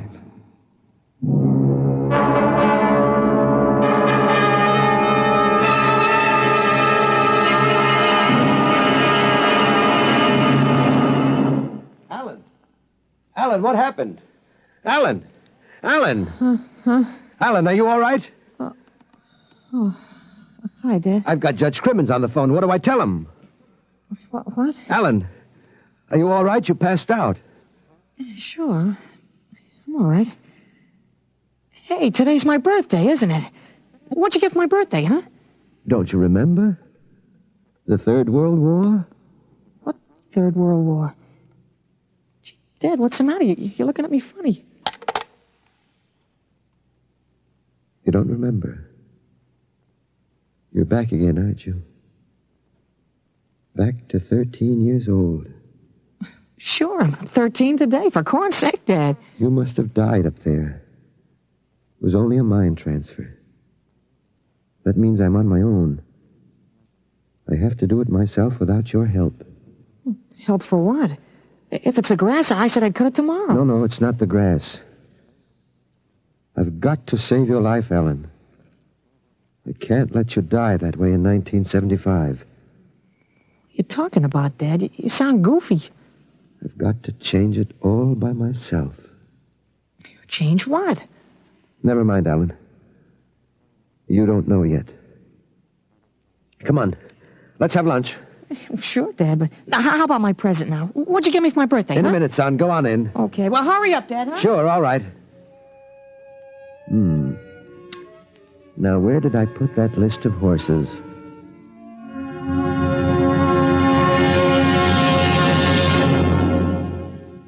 You have just heard X-1, presented by the National Broadcasting Company in cooperation with Street and Smith, publishers of astounding science fiction. Tonight, by transcription, X-1 has brought you Time and Time Again, written by H. Beam Piper and adapted for radio by Ernest Kenoy. Featured in the cast were Jack Grimes, Peter Fernandez, Joe DeSantis, Joseph Bell, Clark Gordon, Herm Dinkin, Dick Hamilton, and James Dukas. Your announcer, Fred Collins. X-1 was directed by Daniel Sutter and is an NBC Radio Network production.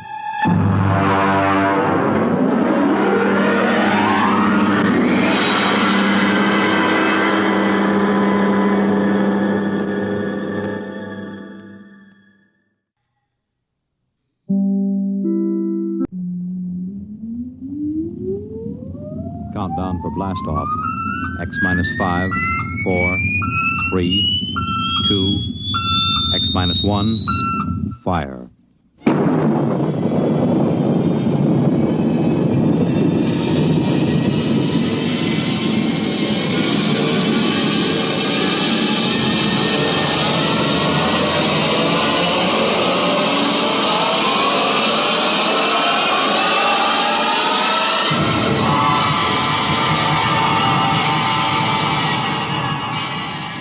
From the far horizons of the unknown come transcribed tales of new dimensions in time and space.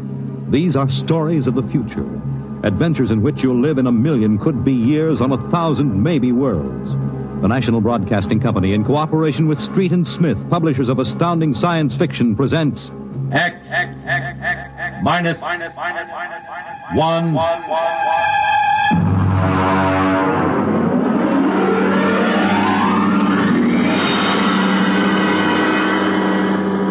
Tonight's story, Cold Equations. There is no margin of safety along the rim of a frontier.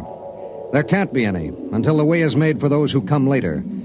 Until then, the penalty for mistakes is a grim one. The laws of physical nature operate with irrevocable certainty, with no room for mercy, kindness, or sentimentality. In space, life becomes a cold equation, and the equal sign is often followed by death. I know. I'm the pilot of an EDS.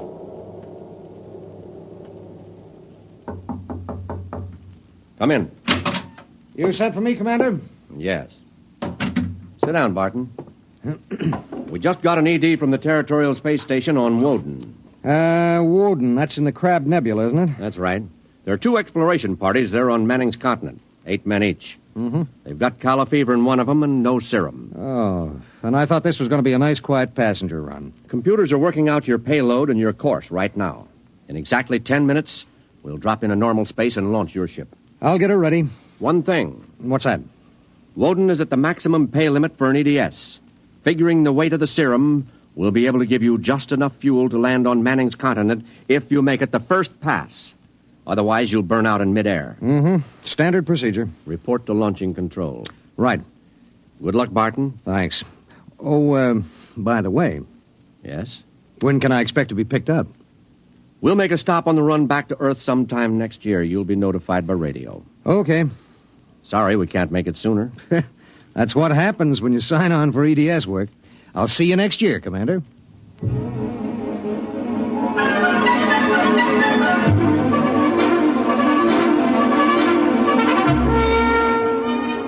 Down in the belly of the Stardust, the crew was working like beavers to get the EDS, the emergency dispatch ship, ready. Mechanics and technicians were swarming all over the place. Girls in inspectors' uniforms were checking the gauges in the supply cabinet. 9 minutes later, the exact course was in the computer. The serum was stowed in my supply cabinet closet, and little EDS 4G3 was ready to be born into space. Martin? Yes, sir. 30 seconds to blast off. All set? All set. I'm turning you over to traffic. Ready. Traffic control. Come in, EDS 4G3. Ready.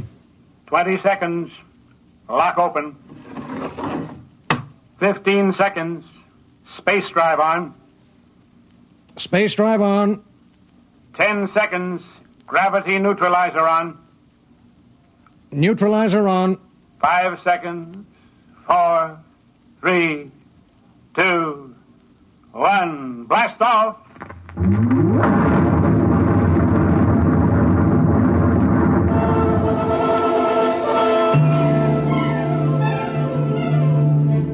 I don't remember how long it was afterwards that I first noticed something wrong. Maybe an hour, maybe 2.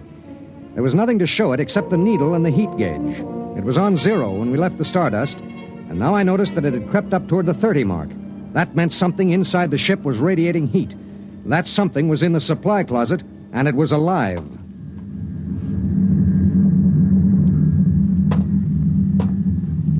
All right, come out. Whoever or whatever you are, if you don't come out in 5 seconds, I'm going to blast you. 1, 2. Well, I'll be... Hello. I'm Marilyn Lee Cross. What are you doing in there? I'm a stowaway. Oh, my... What's the matter? Do I have to pay a fine or something? What are you doing here? I wanted to see my husband. Who's your husband? He's with the government survey crew on Woden. I haven't seen him since he left Earth 4 years ago. Okay. But what made you hide in my EDS? I have a job waiting for me on Mimir, but I heard you were going to Woden and there was plenty of room, so I hid. Oh, I knew I'd be breaking some kind of rule, but what's one little rule?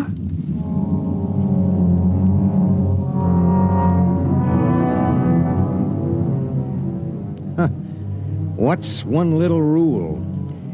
H amount of fuel will power an EDS with a mass of M safely to its destination. H amount of fuel will not power an EDS with a mass of M plus X safely to its destination.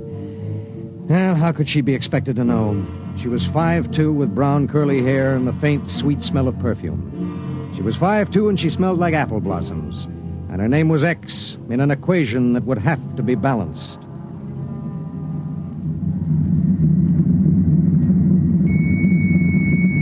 Stardust. Come in, EDS. Come in. This is Barton, emergency dispatch pilot 4G3. Go ahead. Give me Commander Delhart. What's the message, EDS? I have to consult Commander Delhart. The commander is busy. Listen, you squirt. Give me Commander Delhart. 1 moment, 4G3. Commander Delhart, emergency message from EGS 4G3. This is Delhart. What is it? At 0800 hours, I discovered a stowaway aboard my ship. A stowaway? Yes, sir. Well, have you notified ship's records? Not yet, sir. You know the regulations as well as I do. Of course I know the regulations. That's why I'm calling. Martin, what's going on? Sir, this is a girl. A young woman. Oh. She wanted to see her husband on Woden. She didn't know what she was doing. I see. I wondered, sir, maybe the cruiser could change course or something? I'm afraid not. We're hundreds of light years apart now. We have a limited fuel supply ourselves, with 900 passengers. Is there any chance? No. Okay, Skipper. Better get the information to ship's records. Okay. Barton. Skipper? I'm sorry. Yeah, sure.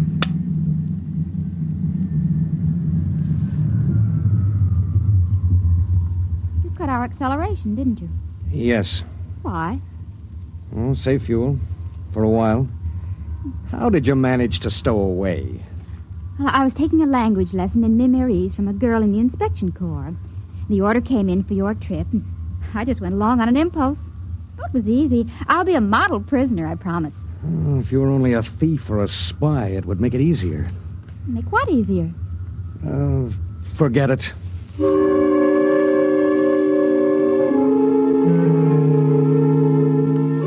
Why couldn't she have been somebody with some ulterior motive, a fugitive, hoping to lose himself in a raw new world, a crackpot with a mission? Why did she have to be a woman? A beautiful, kind, trusting woman?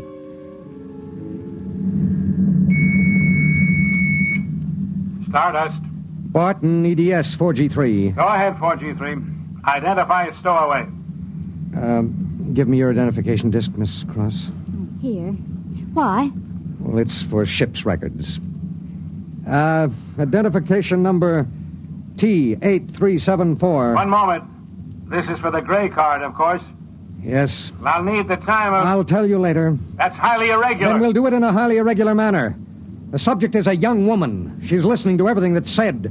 Are you capable of understanding that? Oh. Go ahead, 4G3. Number T8374-Y54. Name, Marilyn Lee Cross. Female, married. Born July 7th, 2160. Good Lord, you're only a child. Height, 5 feet 2 inches. Weight, 110. Hair, brown. Eyes, blue. Complexion, light. Blood type, O. Original destination, Port City, Mimir. Listen, I'll call you back later. Look, miss. Marilyn. Look, Marilyn. I guess you don't know what you got yourself into here. Well, it's like this. This ship is carrying Calla fever serum to the survey group on Woden. Yes. Their supply was wrecked in a tornado. The fever is always fatal unless the serum is given in the first 48 hours. Now, these little ships have exactly enough fuel to reach their destination.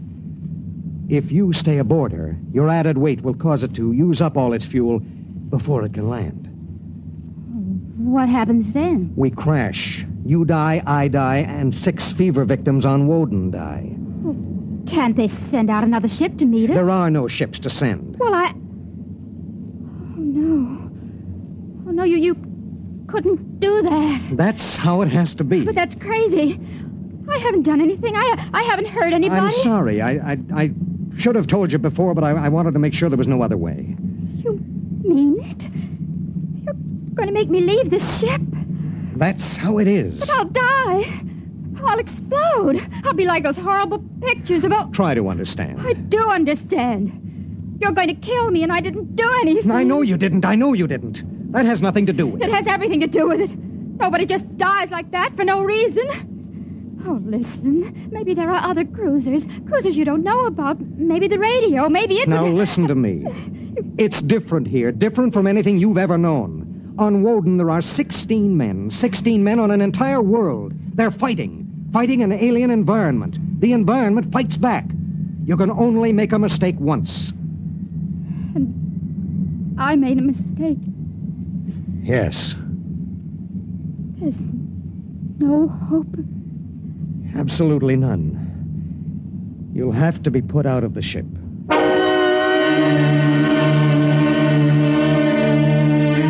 It was better so.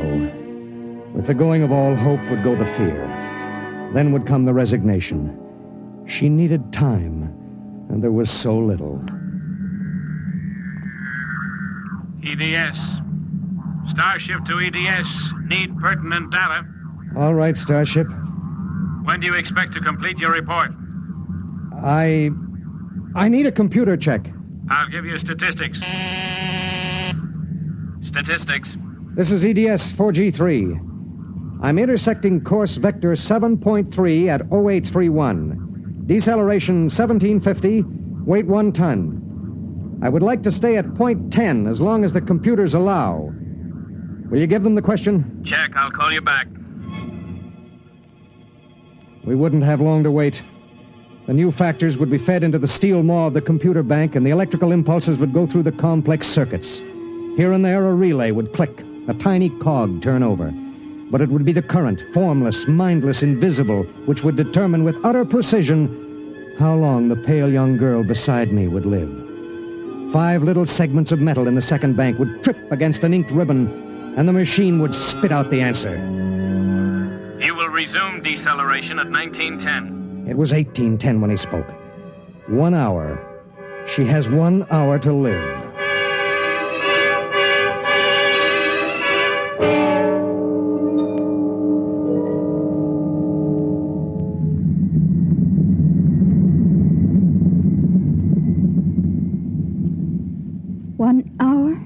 That's it. All I did was hide in a closet. And now you tell me I have to die. I don't believe it. You might as well get used to it. If this happened back on Earth, 1,000 ships would fill the sky. The whole world would know about it. They'd do everything to save me. This isn't Earth. It was such a big dream. Jerry and I separated almost 5 years ago. We were too young. And I was going to see him to try to make everything all right again. Are you married? I was. Oh? She ran off with some guy in the weather service. Do you still think about it? I don't let myself. Where is she? Back on Earth. Look, if you don't mind, I'd just as soon talk about something else. Okay. What do you do when you've got an hour to live? What do you talk about? What's Jerry like? Jerry? Oh, he's a funny guy. When he found out, I mean about the other fella, he didn't get mad. He cried. That was all he felt, sadness. So you walked all over him? Well, I thought I wanted him to get mad at me, to be jealous. And now? I've been thinking about him for 5 years. So when I heard this ship was bound for Woden and I knew Jerry was there, I stowed away. I didn't know about the fuel. I didn't know this would happen to me. She had violated a man-made law that said keep out. The penalty was not of man's making or desire. It was not a penalty men could revoke. H amount of fuel will power an EDS with a mass of M's safely to its destination. The time was 1830. 40 minutes. It was beginning to get me. A space frontier is a rough place, and I'd seen 100 men die since I left Earth. But this was different. I watched her as she wrote a message to her folks. I watched her as she fought her way through the black horror of fear toward the calm gray of acceptance. And then there it was on the view screen. The planet Woden. A red ball enshrouded in the blue haze of its atmosphere, swimming in space against the background of star-sprinkled blackness. The chronometer on the instrument panel said 1845.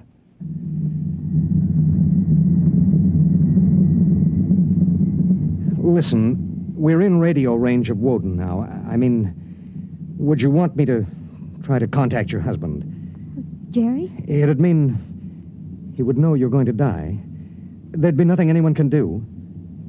Yes. I would like to talk to him. Do you think we can? Well, the planet is turning. If his group is on the side facing us, we might be able to reach him. Oh, try. All right. Hello. Hello, Woden. EDS to Government Survey Group. Can you hear me? Come in, Woden. They may not be monitoring. Hello? Hello? Hello. Identify yourself, please. This is Government Survey Group 1 on Planet Woden. This is John Barton, EDS pilot. Do you have the serum? Yes. How bad is it? 1 man died last night. 6 have the fever. How long will it take to... I start deceleration at 1910 hours. I should be able to land at 1930. Thank God. Look, do you have a Gerald Cross in charge of the group? Commander Cross? Yes, we do. Could I speak to him? He isn't here. He's out with the survey team. Well, when do you expect him? Can't say. How do you read me? How much time do we have left for communication? Less than 15 minutes. All right. If Commander Cross comes back before we lose radio contact, will you have him buzz me? It's important. Okay, EDS. I'll keep the set open. Check.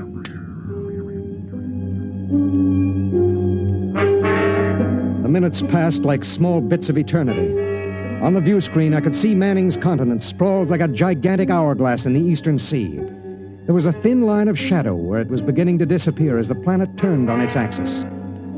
I looked at the pale woman next to me, and I thought of another woman long ago who'd sat next to me and cried because I wouldn't try to understand. What had she written in those letters back home? What would they think of the faceless, unknown pilot who'd sent her to her death? What would I think of myself alone nights, reliving this voyage?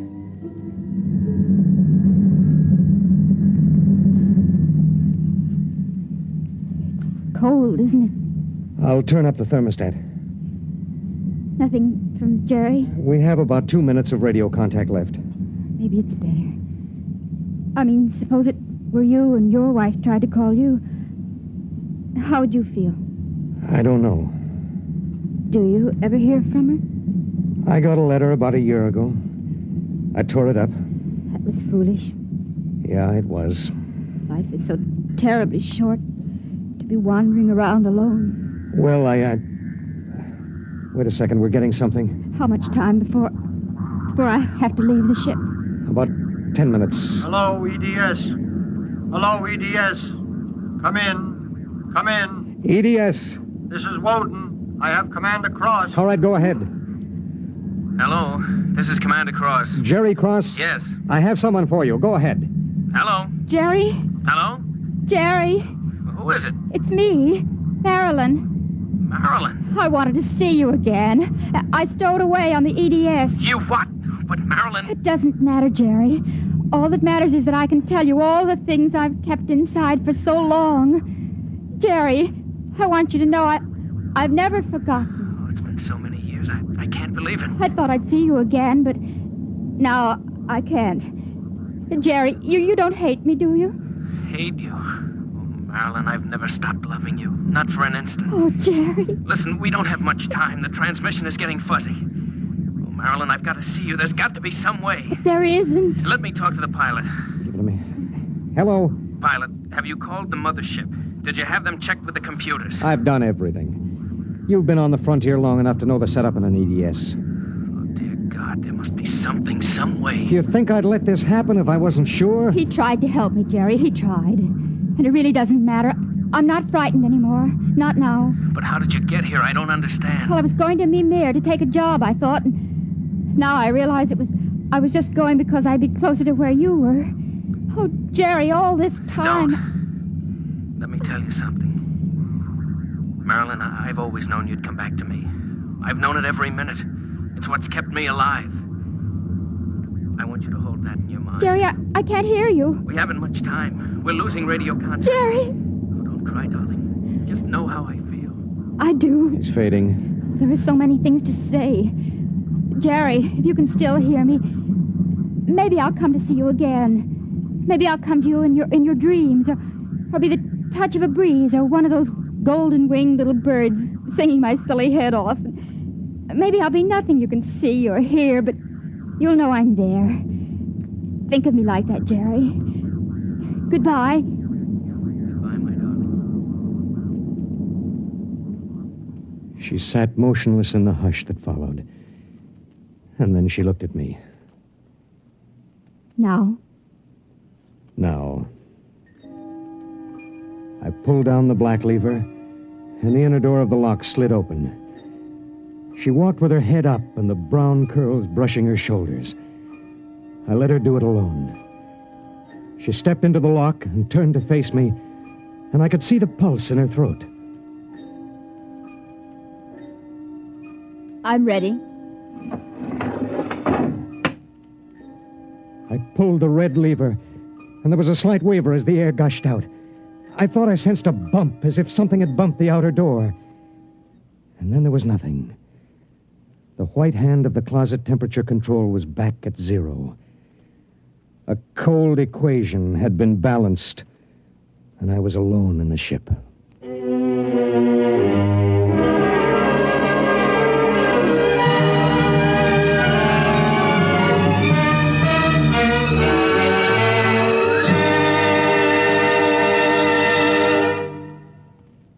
You have just heard X-1, presented by the National Broadcasting Company in cooperation with Street and Smith, publishers of astounding science fiction.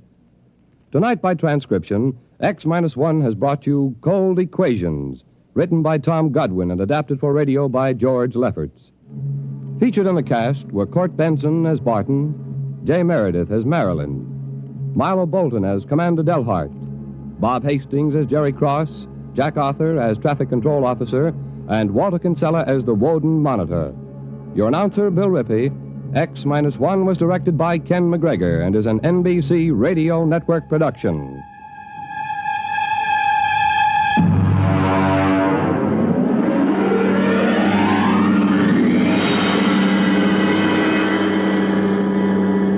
And now, next week. In the days of the Windjammers, whalers sometimes went on cruises that lasted as long as 2 years, and so sometimes they had to resort to rough methods to gather a crew. But what of the future when a cruise to a distant star may last for 15 years or more? We hear of such a voyage next week on X-1.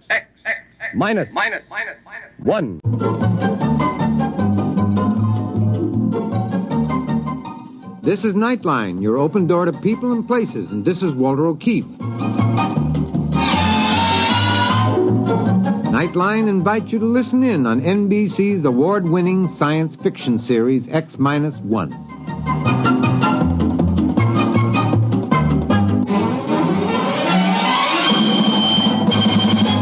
Now escape to a world of the future.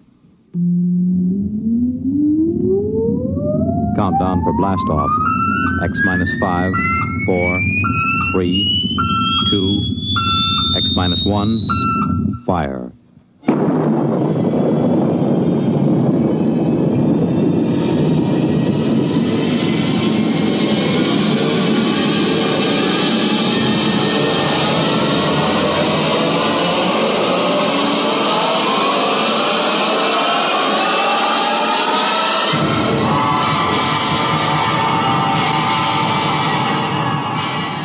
From the far horizons of the unknown come tales of new dimensions in time and space.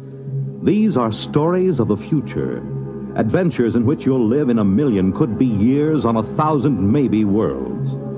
The National Broadcasting Company, in cooperation with Galaxy Science Fiction Magazine, presents X-1.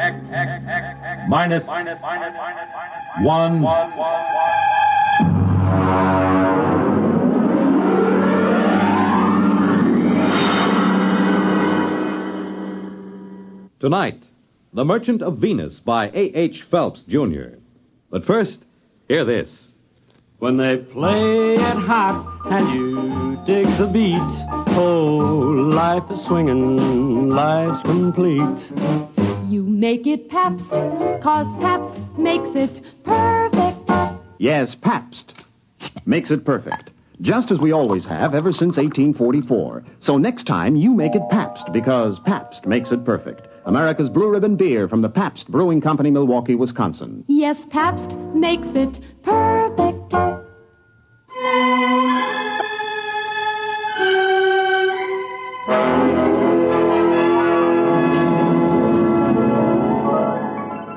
Now on X-1, The Merchant of Venus.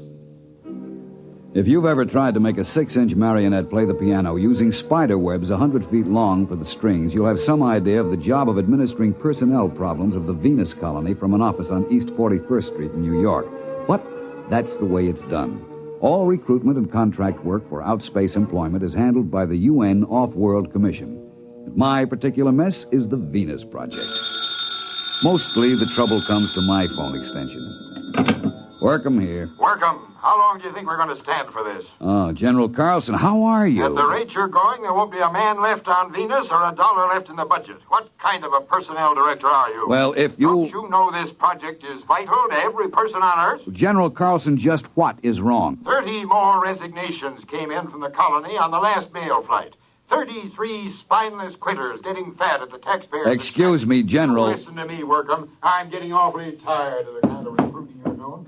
Miss Kane, get me Dave Newson on the other line. No, don't cut the general off. He's enjoying himself. He won't miss me. It's this egghead inefficiency that's at the bottom of the whole thing. Well, I'm not too sure about that, General. Believe me, with one platoon of Rangers, I could get a colony in a stay up. Hello, Rod. Dave, General Carlson's on the other phone yelling at my desk blotter. He says 30 more resignations came in. That right? Actually, 23, 7 for sick leave. What's the breakdown? Mostly farmers or technicians? Well, there were only 9 technicians left. This batch cleans them out. The rest are farmers. What's left? A couple of farmers, trappers, and the scientists. They seem to stick it out all right. Different contracts. They only have a 2-year hitch and then come back to Earth if they want to.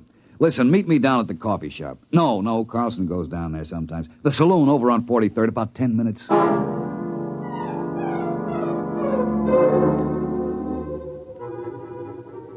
The saloon was decorated in old-fashioned foam and plastic furniture. It looked straight out of the antebellum 1950s. I found Dave waiting for me in a booth, and we got right down to it. Well, listen, why don't we leave this last bunch of quitters right where they are? Refuse to bring them home. Then they'd have to make a go of the colony to save their scrawny necks. Oh, I'd like to, but even General Carlson wouldn't dare. We'd never get another colonist off Earth. And our main job is to relieve population crowding on Earth. If we get tough with the colony, a man would be a fool to go. And every one of these quitters talks like he was just sprung from Devil's Island. This isn't getting us anywhere. I want you to shoot me up the files on this last batch of quitters. Maybe we'd better have a staff meeting on it. Get the psychology section, the preliminary interviewers who passed these men, and I'll have Jameson, too. What do you want a historian for? Maybe he can find us something interesting in the project record. He's used to deducing the philosophical and religious behavior of the ancient Hittites from a loose translation of a cuneiform laundry bill. Shall I get them all down here? No, we'd better make it formal. Book a conference room. When you get Jameson into a saloon, he spends all his time thinking up guessing games to avoid paying for his drinks. No, make sure about General Carlson. I'll tell his secretary. No, make sure he doesn't hear about it. I don't have anything against General Carlson personally. It's just that there's always been a fight over Venus Project. The military versus the rest of us soft, decadent civilians. Carlson felt the right way to settle any virgin territory was to set up a military outpost on the ground that soldiers had always been the best operators under similar circumstances. I had lunch with Dave before the conference. You want to call the Greasy Spoon and order? What's on the menu? Well, Protoss burger, sliced barbecued yeast, or seaweed borscht with boiled algae balls. Just coffee. Black coffee. Well, they don't have coffee. What do you think this is, the Chambord? You can have Neo-Caf or Syntho tea.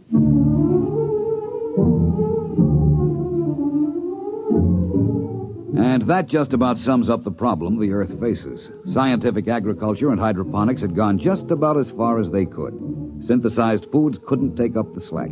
If the people of Earth kept on emulating the extinct rabbits, as they showed every intention of doing, we had about 30 years before we'd all be standing on each other's shoulders, chewing our fingernails for nourishment. Or rigid birth control would go into effect, with the whole attendant problem of racial tension, nationalistic wars, and bootleg conceptions. The group gathered in the conference room looked sour enough to have been dining on seaweed borscht for a week. All right. I suppose I sum up what we all know already. It'll give us time to stall before we face problems to which we have no answers. That's a cheerful beginning. All right. Now, for 6 years, we've been trying to establish a self-sustaining colony on Venus. Why? Take the monorail out to Bucks County or up to Vermont at rush hour. There just isn't any more room on Earth. They've just opened the Dome Colony in Antarctica, and the housing areas in the Amazon Valley, and they're already piled up with a 10-year waiting list. All right, we send out colonists. What happens? They quit. Thank you, Mr. Jameson. The resignations come in. By terms of the contract, we have to transport them back to Earth inside of a month of resignation. There'll be nothing left on Venus but a few small clearings in the jungle and a few empty beer cans. Now, I'm not accusing anyone here of making mistakes, but I think we have to seriously consider whether we're spending money for nothing. Rod, you said the problem was insoluble. We know what we need up there. It's just that we're still making some mistake in selection, in psychological screening. That's all. You're not going to quit, are you, Rod? Well, we're not. We'll get these studies out and check again. Venus Project is too important to fail, right? Yeah, right.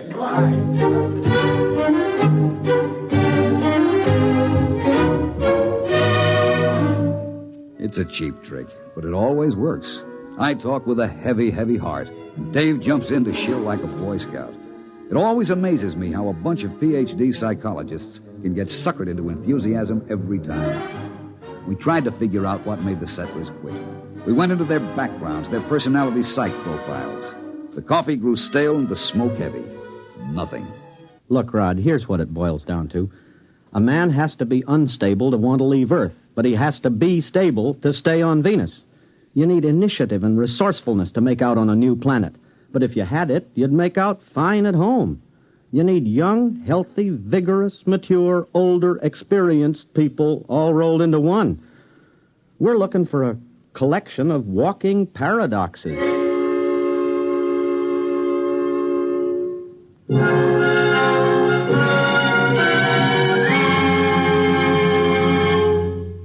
You're listening to The Merchant of Venus, tonight's attraction on X-1. For the big things in your life, be ready with United States savings bonds. That's the new savings bond with the higher interest rate. The improved Series E savings bonds that now mature faster to pay you back extra dollars faster. Yes, when you think of saving, think of savings bonds. They offer you the safe, easy way to save regularly. Safe because each bond is backed by the United States government itself. And it's easy because you can buy bonds either where you bank or through the payroll savings plan where you work. And remember, you get back $4 at maturity for every $3 invested. So you earn extra dollars. But the big news is that the maturity period is shortened to only 8 years and 11 months. So join the bond wagon. Start a family savings program. Invest in improved Series E bonds first thing tomorrow. And hold the bonds you already own.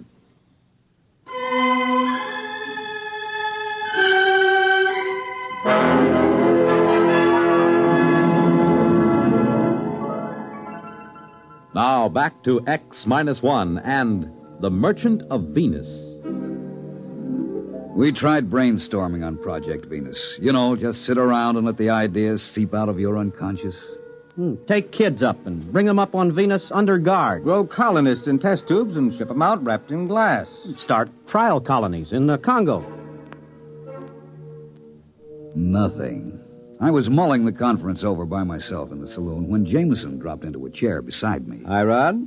Oh, hello. Hey, I got a new game. I take 3 matches in my right hand and Don't you guess... bother. I'll pay for the drinks. Rod, you're taking the sport out of sponging. I see nothing amusing in being a petty con man. How about that snow job you work on the psych team every couple of weeks? You could get rich selling bogus mining stock to investigators for the SEC. There is a difference between legitimate personnel psychology. Sure. How about when you threatened to quit? Well, I'm not sure I was kidding. What would happen if you quit? Carlson would probably send a military outpost up there. Make a clearing, build a fort, maybe a town, and then he'd try to get people to come and live in it. It won't work, though. They'll want to know why the planet had to be colonized that way. Why wouldn't the civilian colonists stay? Rod, this may surprise you, but I agree with you. But not because of your fancy psych profiles and emotional mathematics. A free people will not willingly move into a military township. Rod, you a gambling man? I told you, I'll pay for the drinks. No. I mean, would you take a 50-50 chance if the colony had a chance of working out? I guess so. It's better odds than I'd give at the moment. All right. You're on. Now, wait a minute. What are you talking about? Never mind. Here, look. I take 3 matches in my right hand...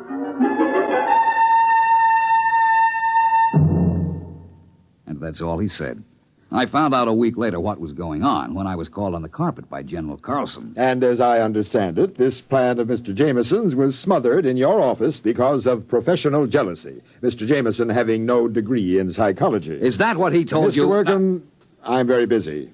I have a conference with Mr. Jameson in exactly 7 minutes.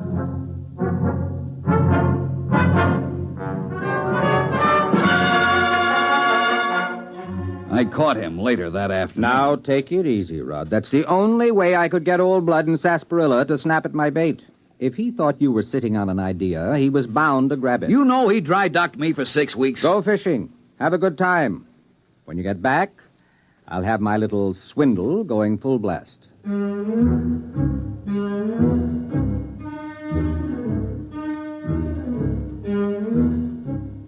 That is exactly what I did. I went fishing. When I came back to work, I had to fight to get into the building. Hey, who you pushing? I work in here. Yeah, line fucker. What do you mean? You can wait your turn like the rest of us. What's going on in there? What, are you kidding? This is the volunteer office. Where have you been? Volunteer for what? The Venus colony. Oh, no. That's a little office around on 43rd Street. Wake up, Bud. They moved out of that office last week. You mean all these men are volunteering? Sure. Hey, you got a bottle on you? Bottle? Anything. A little California seaweed juice, maybe. I ain't fussy. Are you a trained farmer? Do I look like a hayseed? Technician? Mechanic? Listen, Buster. That's for Marks, Rubes, Hicks. I know how to take care of myself. Let the suckers push tractors around. You sure you ain't got a shot? No. Man, I can hardly wait till I get there. The nearest saloon? Venus, man, Venus. What are you going to do when you get there? I'm gonna snake me a little climb. Then let the creds roll in. Gonna get me a year's supply of the best pre-war scotch, and I'm gonna use it up in a week. They don't pay that kind of wages at the colony. Wages? That's for square johns. I'm going out for the hot stuff. You know what I mean? Radioactives? Well, the government assays don't show enough to make it worth shipping. That's what they want you to believe. I heard they got loads of big U's so rich, you gotta wear a lead union suit to get near them. Don't you realize there's nothing but jungle up there? And insects and spores and fungus? All right. I know the story. That's to keep out suckers. Take it from me, bud. Just look around. The smart money knows the truth. I'm getting in on the ground floor.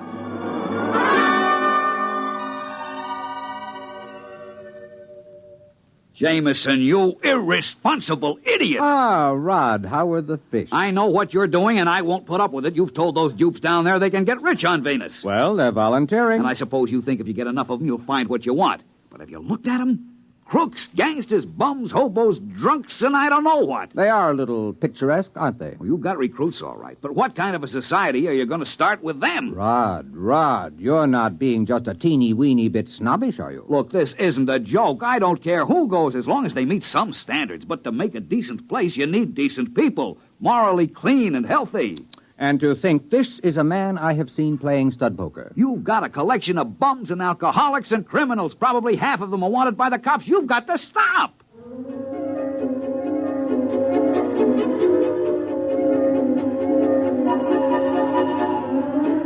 There wasn't a thing I could do. I issued a statement to the press, and I got editorials attacking me for trying to keep the riches of Venus from the common man. Days passed, weeks. The training and screening compounds were jammed, and the transports lifted from Cocoa Base on a tight schedule, 100 men to a ship, not counting crew.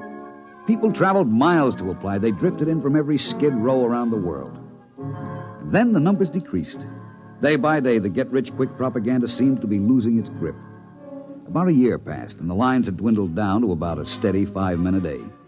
I went through my routines in a kind of daze, horrified at the tale history would write about the society that was recruited through my office. Then one day I met a man in a lunchroom. He asked me the way to the recruiting office. We got to talking. That afternoon, I found Jameson in the saloon and cornered him. Look, I take 4 lumps of sugar in my left hand, and you try to guess which one... Never mind. It's just a little sporting proposition. I've had enough sporting propositions out of you. Jamie, I just talked to a recruit. How democratic of you. I'm not kidding. He was an engineer who tossed up a good job to go out to the colony. How nice. I did a little more checking. They've changed. There are farmers with their families, school teachers, lawyers, doctors, and then 2 ex-colonists applied yesterday to go back. Guess which hand holds Listen, there is on the bar a pre-war bottle of scotch at $25 an ounce. I will buy you the whole bottle for an explanation. Oh, well, wait till I put the sugar back in the bowl. Jamie, how did you do it? Were we so far wrong with our charts and psychomath? Actually, you told me how to do it. Remember you said if there was a recently pioneered society around for you to test, you could set up your standards? Well, all you needed to do was duplicate the kind of person who settled America, or Australia, or California. As an historian, I knew what they were like, and I knew what brought them. So I put out the same bait. In a pig's eye, you did. How about freedom of religion, freedom from oppression? That had something to do with settling America, didn't it? Isn't that what brought people to this country? I saw that cesspool full of tramps you started with. If there was a Tom Paine or a Ben Franklin among them, I'll eat a whole Rorschach series one ink blot at a time. Rod, you are no historian. Franklin was born here. Paine didn't come over in the first wave. Pioneers are not necessarily young, healthy, or moral. America wasn't founded only by pilgrims. They were actually a minority. We were settled by promoters, bonded servants, British convicts, pickpockets, thieves, French and Spanish pirates. They came here for gold or to beat a hangman's rope. That's the kind of person who settles a new land. Misfits, drunkards, fugitives from justice. Too sick in mind or body to make a go of it where they are. But what kind of society will they make out of it? What kind did the sweepings of Newgate make out of America? After a while, they stop shooting each other down in the streets, and civilization catches up with them. For one thing, they get married. And it's amazing what a civilizing influence a wife is. Won't they be a little sore? After all, you just worked the greatest hoax since... Since the immigrants came to America because they heard the streets were paved with gold. Well, I'll be going along myself soon. You? Yep. Now that they've got a colony going up there, they'll be making history. And besides, I understand there's a wide-open gambling saloon at New Abilene on the Neo-Texas Peninsula. I'm anxious to try my luck on the wheel. I wonder if that pre-war bottle of scotch will stand the acceleration.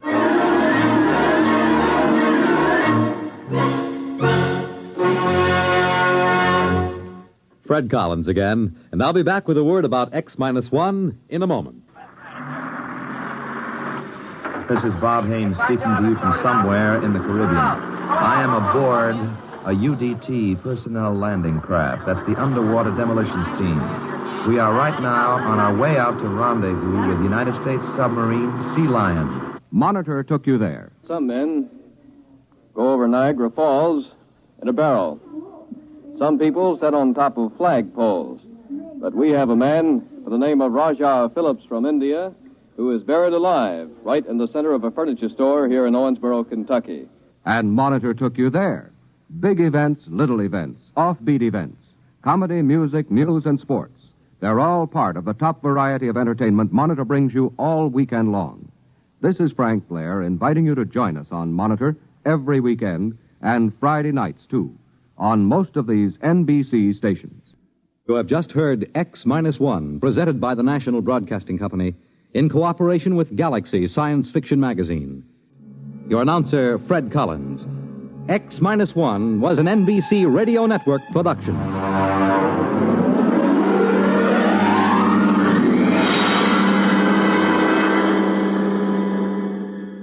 There's excitement in the air at night, and Nightline brings it to you. Hear Nightline with Walter O'Keefe, next on most of these NBC stations.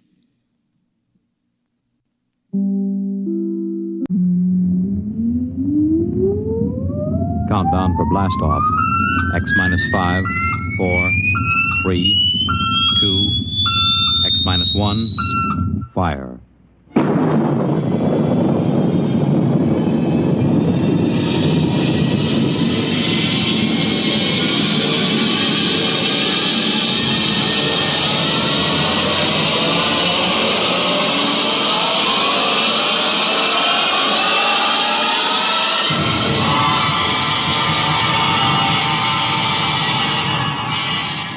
From the far horizons of the unknown come transcribed tales of new dimensions in time and space. These are stories of the future, adventures in which you'll live in 1,000,000 could-be years on 1,000 maybe worlds.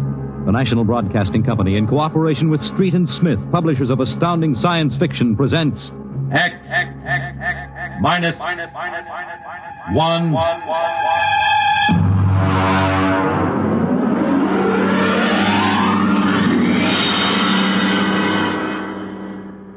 Tonight's story, Child's Play by William Tenn.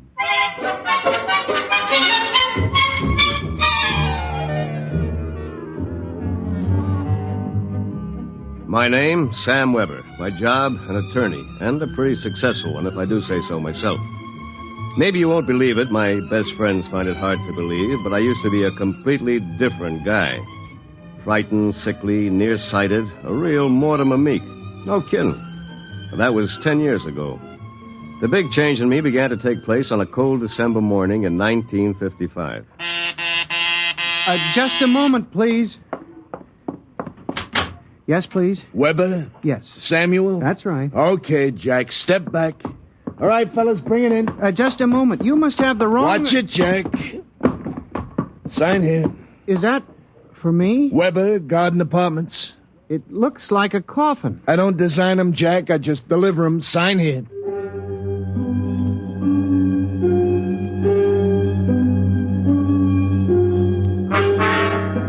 After much straining, I wasn't in very good physical shape those days. I managed to push the box under my single light bulb. There was a card in a small envelope. Let's see. To Sam from your classmates at the Interdimensional and Cosmic Institute. Merry Christmas. 2155. Holy jumping catfish. Hey, mister! Hey, mister! There must be some mistake. Hey! Holy jumping catfish. They were gone. And I didn't even know which delivery company it was. I sat down to think, and it was just beginning to seep into my sleepy brain that maybe this was one of Lou White's practical jokes when I noticed there was something funny about that box. For one thing, it was dated 2155, 200 years from now. And for another thing, it was solid gold. Pop had been in the jewelry business long enough for me to verify that. At that point, I decided to open it up and see what was in it. After about a half hour of fumbling, I gave up. All right. If you won't open, you won't open.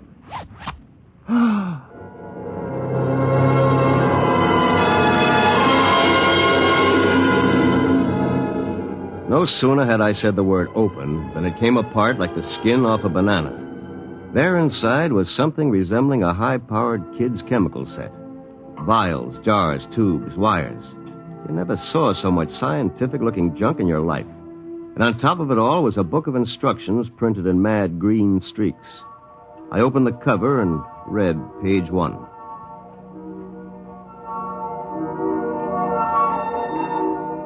Build-A-Man set number 3. This set is intended solely for the use of children between the ages of 11 and 13. The equipment will enable the child to build and assemble complete adult humans in perfect working order. A disassemblator is provided so the set may be used again and again with profit. Refills and additional parts may be acquired from the Build-A-Man Company, 928, Diagonal Level, Blunt City, Ohio. Remember, only with Build-A-Man can you build a man.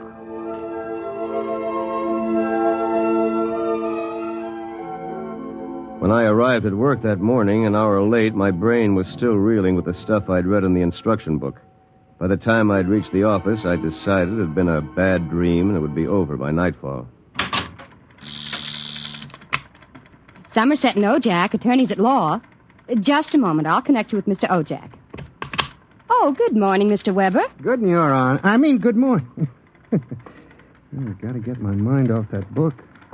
Only with Build-A-Man can you build a man. It must have been a dream. Probably go home tonight and find the place empty. Well, if it isn't a poor man's Clarence Darrow. Hiya, Sam! Sam? Oh, hello, Lou. I come as bearer of sad tidings. You don't look very sad. Boss wants to see you, laughing boy. What about? Well, how should I know? Oh, and by the way, Sam, you'll be happy to know that I've just been promoted. I'm handling all the criminal stuff from now on. Congratulations. Of course, you know what this means for Tina and me, don't you, Sammy? Ah, cheer up, son. Tina's not for you anyway. Some got it, some don't. Me, I'm loaded. You? Ha! Nothing. So long, laughing boy.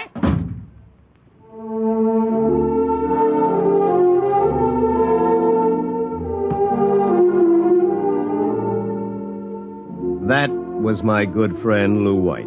Lou was one of those guys who always lands with his feet firmly planted in the back of somebody else's neck.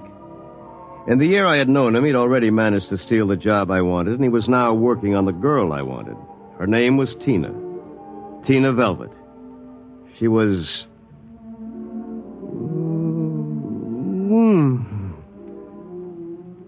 Good morning, Sam. Oh, good morning, Tina. My, you look Yes? good enough to take to lunch. Oh, I'm sorry, Sam, but I promised Lou. Sure. I hope you're not too disappointed. Me? Oh, no. Some got it, some don't. I don't. Theoretically, Tina was employed by Somerset and Ojak as combination secretary and switchboard operator for Lou and me. I guess she wasn't what you'd call really smart, but she always managed to look like a pin-up girl caught with her clothes on, if you know what I mean. Well, that was Tina. I tried to steady my blood pressure as I walked into the boss's office. You sent for me, Mr. Ojak? Oh, yes. Sit down, Weber. Sit down. Thank you, Mr. Ojak. My boy, in this business, you've got to be aggressive. You've got to go out and create new clients. I don't mean ambulance chasing or anything like that, but you've got to show some zip. Yes, sir. Well, get in there and punch, Weber. I want to see a change in you in the next few months. As a matter of fact, you'd better. I went back to my office, resolved to show some zip. I bit savagely into a copy of Hackleworth's On Torts. Then I called Tina for a memo. But by the time she came in, my mind was wandering again. Rosenthal versus Rosenthal. On August 4th, the party, the first part. What comes next? Sam? What comes next? Oh, listen, forget the memo for a while. I want you to take a letter. All right, Sam. Today's date, usual heading. To the Chamber of Commerce, Glunt City, Ohio. Gentlemen, would you inform me if you have registered a street or avenue known as Diagonal Level or Avenue? I write on behalf of a new client of mine. Oh, Sam, he was a new client. I wondered about it, but he looked so strange and sinister. What did he look like? Well, he was a terribly tall old man in a black overcoat. He asked if you were in, and then he tried to get your home address. But he looked and acted so strange I didn't give it to him. He went away positively furious. That's great. Did he leave his name? Well, that's the funny part of it. He just said he was the censor or the census taker or something from the 24th Oblong.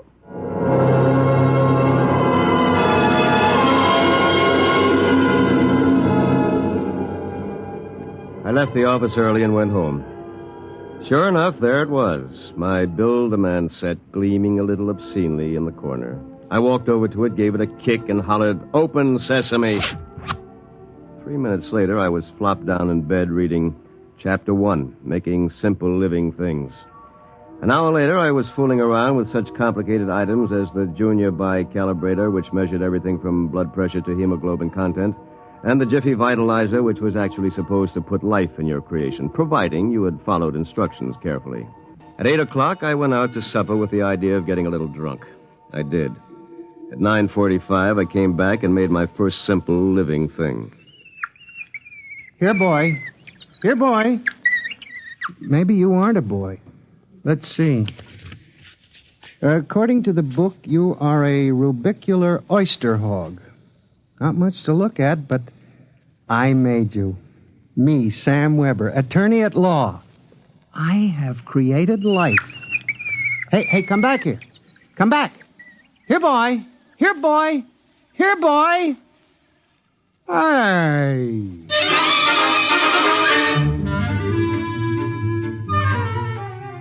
It was no use. My rubicular oyster hog, which was a cross between a field mouse and an oyster, had run out under the door and into the world. Next morning in the office, I turned to Chapter 2, Duplicating Babies and Small Humans. Assemble your mannequin, setting all molds to the indicated calibrations. To disassemble a model, use the disassemblator provided with the set. If you cannot destroy your creation, the law requires you to call the census keeper for your oblong. Good morning, Sam. Here's that memo on Rosenthal versus Rosenthal. Also a letter for you. Shall I read it? Please. Dear Mr. Weber, there is no firm at Glunt City bearing the name of Build-A-Man, nor do we have any thoroughfare called Diagonal. Sincerely yours, Thomas Plantagenet, Mayor. Well, that's that. Oh, by the way, your client was here again this morning, the ghoulish one. What'd you tell him? I said you'd be in later. Thanks. Will that be all, Sam? Yes. No.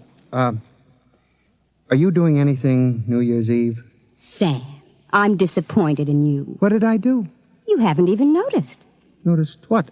The ring, silly. Third finger, left hand. What? Lou gave it to me. Well, Lou has plenty of zip.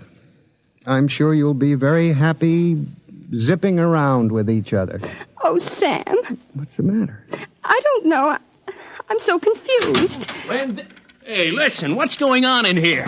Tina just told me the good news about your engagement. She's crying with happiness. Is that right, honey? Well, no hard feelings, Sam. It's just that the best man got the girl. You understand how it is. Oh, by the way, we're having a little celebration at Sigali's tonight. Drop around and we'll live it up a little, huh?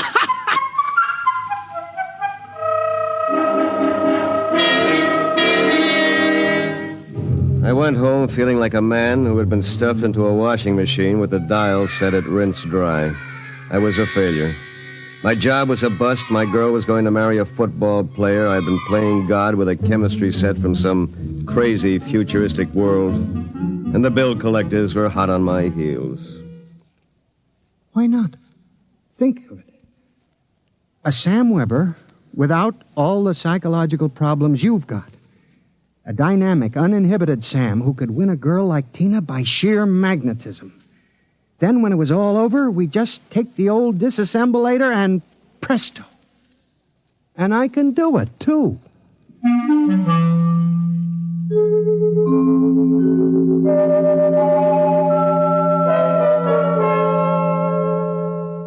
Chromosome content check. Well, here goes. It's moving.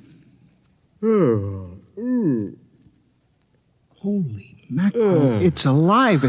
It's sitting up. Whoa! Hey, I feel great. Take it easy. Do you know who you are? Don't give me that take it easy routine. Of course I know who I am. I have all the thoughts you ever had up until the point I was vitalized. My brain is an exact duplicate of yours, except that I'm not all blocked up psychologically. Oh, by the way, since we both have the same name, it'll simplify things if I call you Weber. I'll be Sam. Look here, I'll make the decisions. How would you like a good punch in the nose? Is that any way to talk to your own parent? I did create you, you know. And don't think I don't appreciate it, Weber, old man, but let's get one thing straight. I live my life and you live yours. Got that? Who pays the rent? You do. For a while, anyway. I haven't decided whether or not I want to stay in the law business. The law business? It'd be a shame to waste all that good training, though. We went to Harvard, didn't we? On the other hand, I want to spread out a little. Tina's the kind of girl to whom money is very important. Tina? What'd you expect? We're not quite the same, you and I.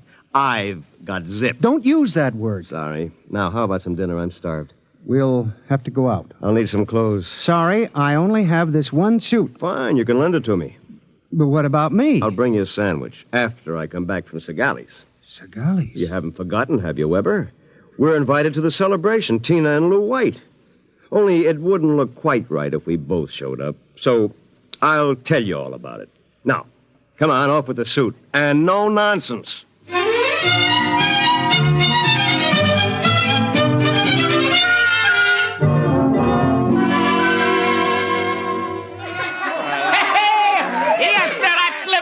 Folks. Yahoo! Hey, have another drink, Mr. Ojak. Come on. Thank you, Lou. Is everybody happy? Oh, Tina, honey, you having yourself a little old time? Well. The happy couple. Sam. Good evening, cats. Everybody's lit up like a Christmas tree, huh? Well, I'll be... Sam, are you in the bag? Never touch the stuff, Lou, my boy. Never touch it. Hey, what's gotten into you, Weber? You seem different somehow. Well, I'll tell you. Ever since I had that talk with Mr. Ojak about myself... Oh, you remember, don't you, Mr. Ojak? Why, yes. You made me realize, Mr. Ojak, that I had a whole reservoir of untapped zip. And that's all it took, just like that. I'm a changed man. I don't believe it. It's an act. Why, you're nothing but a cream puff, and you always will be. Mr. Ojak... I think he owes me an apology for that. I should think so. All right, all-American boy. Make with the apologies. Apologize? Why, for 2 cents, I belch you. Folks, would you excuse Mr. White and myself for a few minutes? Coming, Mr. White. I'll be right back, honey.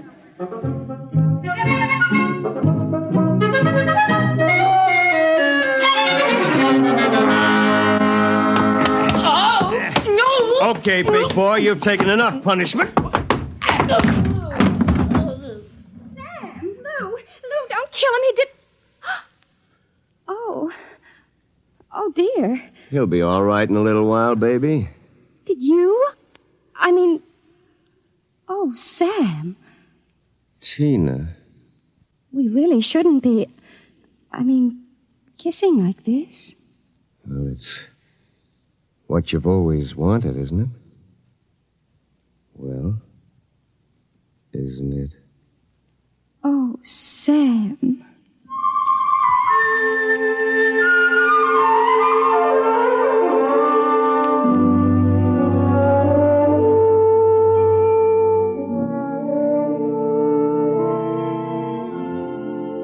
By this time, he's probably kissing her. And there's nothing you can do about it, Weber, old man. Nothing. Hey, wait a minute. Where's that book of instructions? To disassemble a Build-A-Man model, merely focus the ray of the disassemblator device and press lever X. Tina, my Tina, da-da-da-dee. So you're finally home. I'm starved. My boy, you are looking at a man who in one fell swoop has got himself a raise, a promotion, and a wife. At least she'll be my wife tomorrow. Who? Tina, of course. Who have we wanted so desperately all these years? I don't believe it. It's true. I had to put on quite a show, but all around it was a real success. Mr. Ojak was so impressed, he called me aside and said he was going to give me a crack at some criminal cases, and if I made the grade, who knows, I may even accept a partnership. And what happens to me? I suppose I sit in this room with no clothes for the rest of my life. Oh, you'll be well taken care of, Weber. You've got it all figured out, haven't you? That's about it. Only you neglected to consider one thing. Oh, what's that? This. Oh, come on, put that down. I'm going to melt you down like a Welsh rabbit. Weber, you can't do that. It's murder. It's like killing your own son. Take off my suit, you phony. You won't be needing it again. You're going through with it, huh? I am. All right. And here's your jacket. Oh, my arm. Ah, now, you give me that thing. Give it to me. Oh. That's better. Now we'll fix this little item so it can't do any damage. You see, Weber, you don't have the guts to stand up against the man you might have been. What's that sound? Somebody's coming up the stairs. Listen. Take a peek through the keyhole, Weber. Holy jumping. It's him. Whom? He's burning it. He's burning a hole right through the door. Good evening, gentlemen. Who are you? I'm the census keeper for the 24th Oblong. You see, your Build-A-Man set was intended for one of the Weber children who's on a field trip in this Oblong 200 years from now. Because of an unfortunate time warp, the set was delivered here accidentally. You mean this set came here from 200 years from now? Precisely. Time, as with all things, is relative. We shall have to recover the set, of course, and adjust any discrepancies it has caused. Meanwhile, the problem is, which of you gentlemen is the original Sam Weber? I am. Listen. Liar. Difficulties. Why can't I ever have a simple case like the doublet conduplication? Now look here, Mr. Census Keeper. The duplicate will obviously be less stable and more emotionally unbalanced. Certainly a man of your qualifications can decide which of us is the more valid member of society, which of us will conform more readily to the standards. Naturally. I observe that one of you is naked. That, of course... Wait a minute. And you seem to be trembling, whereas this gentleman seems quite calm. Hold it. You're making a mistake. I hardly think so. Stay away from me. Do not struggle. Help, please, you're... Mr. Weber. Yes? It would be better if you didn't watch. Of course. You understand, it's not the gift of the Build-A-Man set we're afraid of letting you have. It's the principle involved. You people just aren't ready to play God. You understand, of course? Perfectly.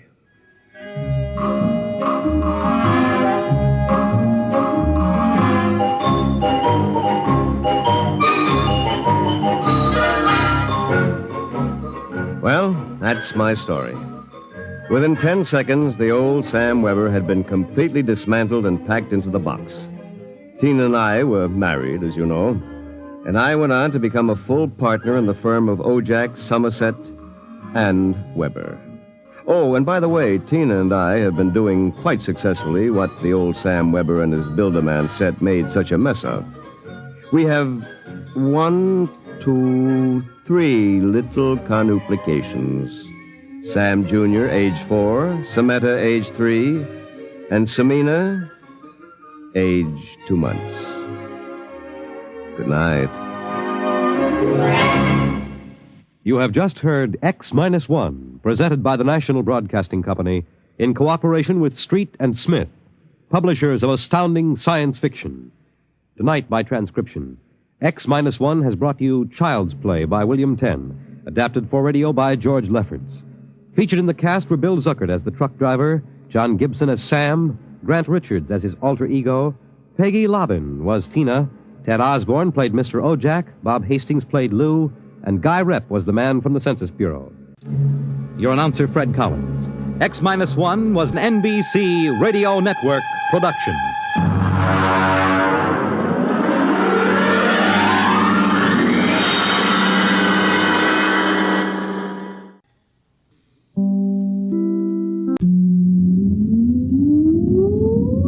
Countdown for blast off. X-5, 4, 3, 2, X-1, fire.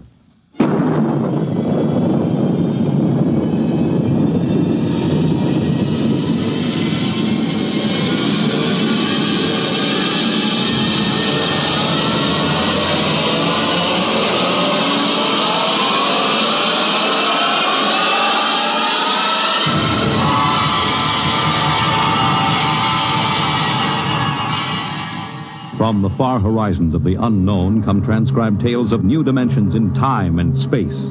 These are stories of the future, adventures in which you'll live in 1,000,000 could-be years on 1,000 maybe worlds. The National Broadcasting Company, in cooperation with Street and Smith, publishers of astounding science fiction, presents X-1.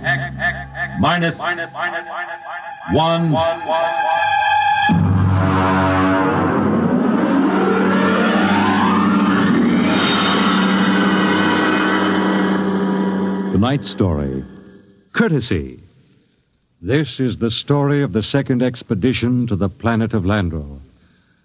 I'm recording it for any future expeditions which might land on this God-forsaken sphere, in the hope that they may learn from our tragic example. As I write, there are 2 of us left. 2 out of an original complement of 180 men. One of us, myself, will be dead in less than 23 minutes. As for the other, heaven have mercy on him, I do not know.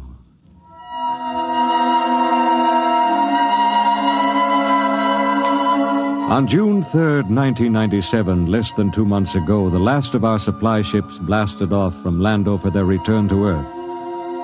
After it had gone, I remember looking out across the plain at the dead city, one of thousands that dotted this planet.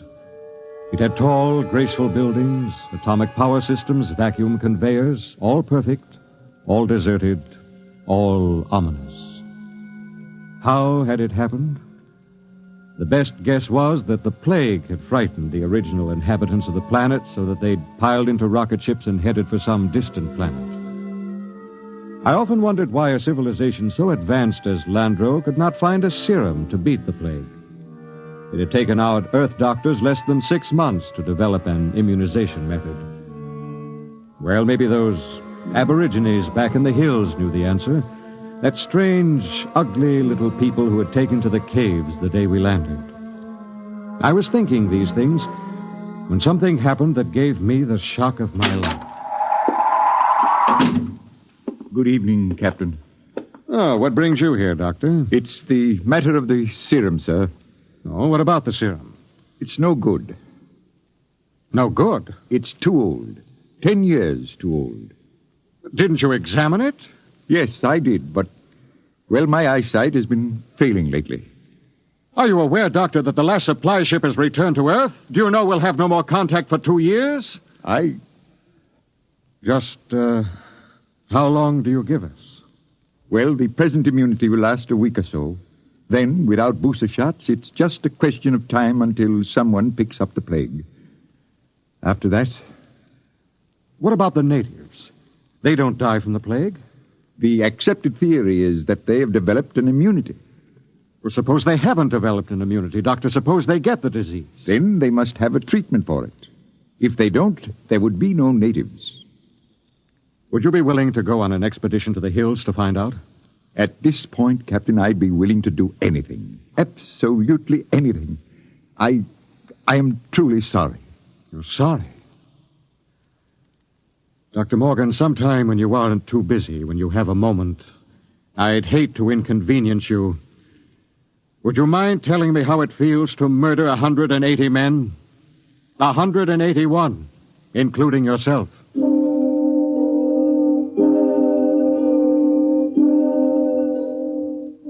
I did a lot of thinking after Dr. Morgan left my hut. It was still unreal for me. After all, the planning of an expedition was no simple thing. You put into it the result of years of training and experience, years of study at the academy, years of learning how to handle men and natives. Every man on my crew was hand-picked for his skill. And yet, a simple thing like a myopic surgeon misreading a label could blast the whole thing. Yes, it was a shame. And I did the only thing I could think of. I yelled for Bat Ears Brady. Brady! Get your carcass in here. Take the lead out. Okay. Well, what's up? Sit down, Bat Ears. You got trouble, Kev? We got trouble. What? The serum's no good. What? Morgan forgot to check it.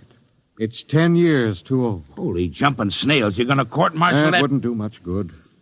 We'll all be dead pretty soon unless somebody figures something out. Well, what are you going to do, Kev? Well, there's only one chance. One chance in 10 million. What? The natives. Them cave rats. What good can they do us? Well, they don't get the plague, so maybe they know a cure. Okay. Let's get a few of them and beat it out of them. That's why you're here. Shoot. How'd you like to come along on a little expedition up to the cave country? You, me, the doctor, and Faulkner. Faulkner? Now, listen, Cap, he's worse than the doctor. Yes, but he knows more about the native culture than anybody here. He's the only one who's completely familiar with the records of the first expedition. Okay, so it's me, you, the doc, and Faulkner. When do we start? Tonight, in half an hour. We should reach the cave country by tomorrow. With luck, we'll be able to find natives before night.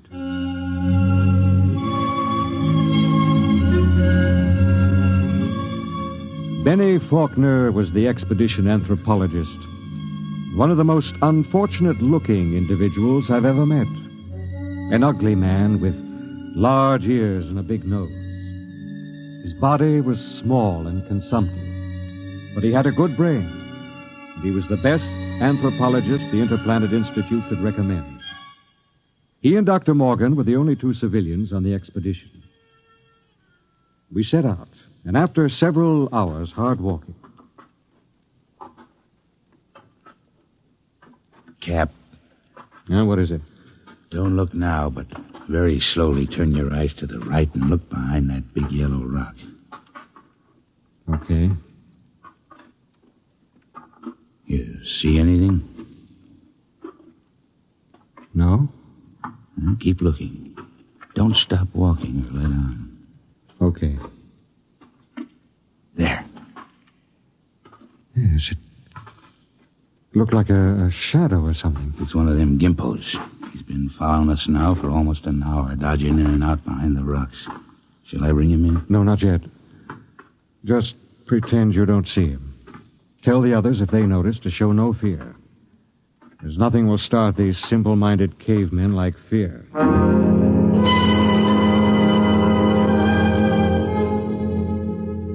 The manual said, "Under no circumstances shall a member of the patrol display fear before a native.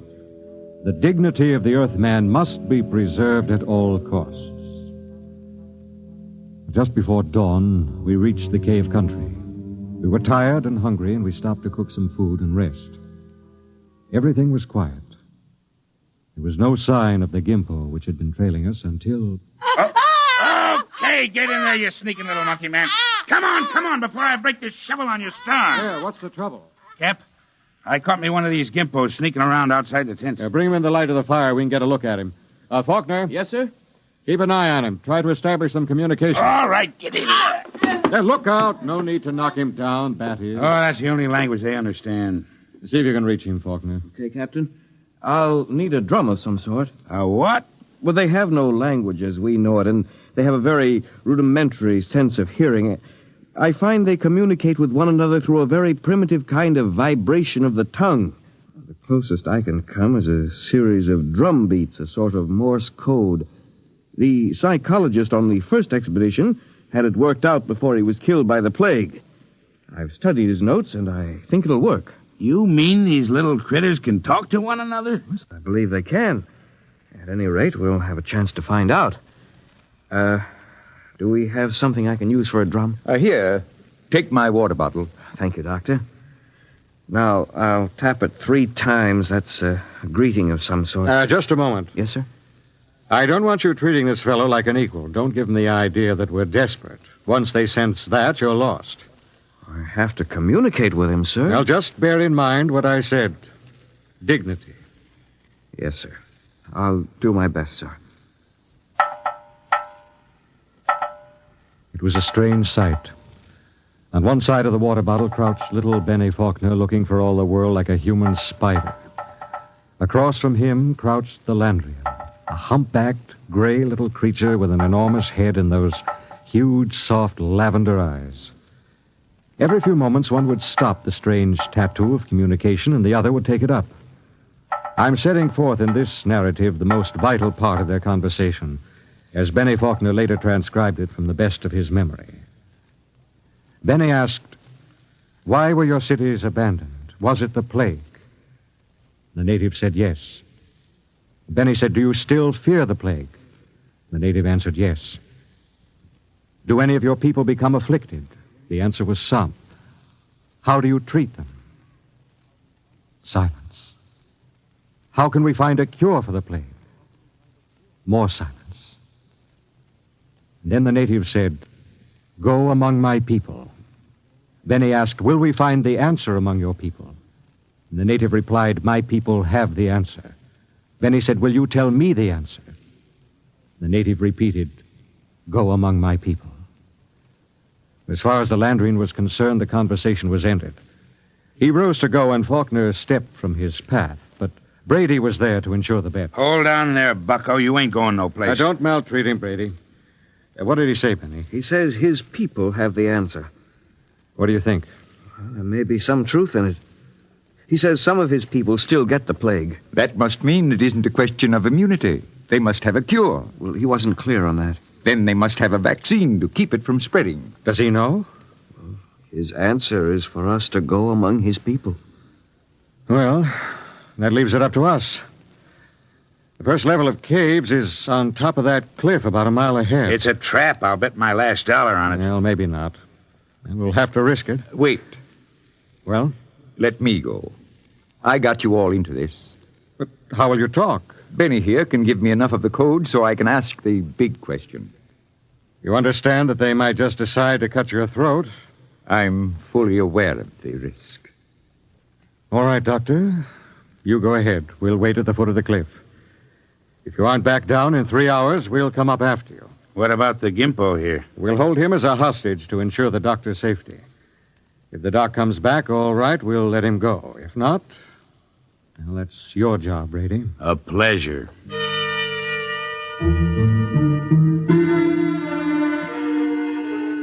It took Dr. Morgan about an hour to pick his way up the side of the cliff to the first of the openings where the Landrians lived.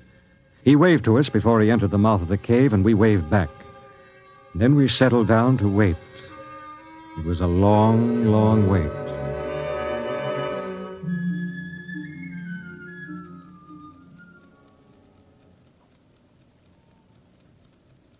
8 o'clock. He's been up there more than 3 hours, Cap. We'll give him a little more time. It's getting colder. Yes, keep that fire going. How much longer are you going to wait, Cap? Oh, we've got lots of time. You'd think we'd have heard of something by now if they was going to knock him off, I mean. No, not necessarily. Wait. Look, up on the cliff. That's him, all right. Hey, what's he running for? Oh, no, he looks scared. That crazy fool, if he don't look out... Doctor! Dr. Morgan, look out! Look out!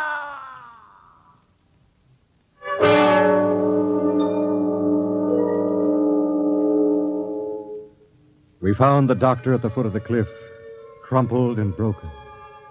There were no marks on his body, nothing except a twisted, mocking grin on his face. Oh, yes, and one other thing. Scrawled across the pad he had taken with him on which to make notes concerning the answer was a single word. The word was courtesy. We threw the paper away. The expedition was a failure, though Bat Ears claimed he'd get it out of the Gimpo if I'd let him. I nodded in agreement. Bat Ears took the little native off behind an outcropping of rock. He was back in 15 minutes, dripping with sweat. Well? Let's go, Cap. Nothing, huh? But nothing. Is he, They ain't made very good, these little gray people. They come apart too easy, so... Let's go, huh, Cap? All right. Benny... Benny, what is it? I feel kind of sick. All of a sudden, in the back of my head, a dull kind of pain. Let me see your tongue. Come on, give him a hand, Bat Ears. We've got to get him back to camp. What is it? I'm not sure, but that blackness on the tongue and the headache, it could be the plague.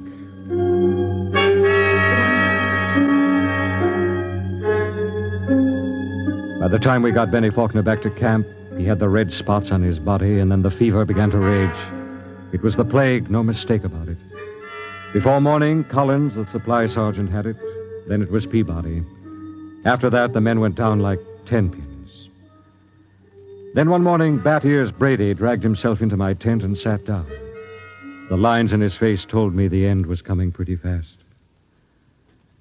Sit down, Brady. Well, what's the count? 6 left. We buried the chaplain today. Got anything to drink? Sorry, I'm all out. How about a cigarette, then? You got a cigarette? Yeah, sure. Here. How's Faulkner? I don't get it. He's still alive. Still alive? Yep. In fact, he's getting better. He's sitting up. Holy mackerel. Oh, this is a good cigarette. It's like any other. No. This one's different, Cap. This is my last. What do you mean, Brady? Take a look at my tongue. See? Little black spots.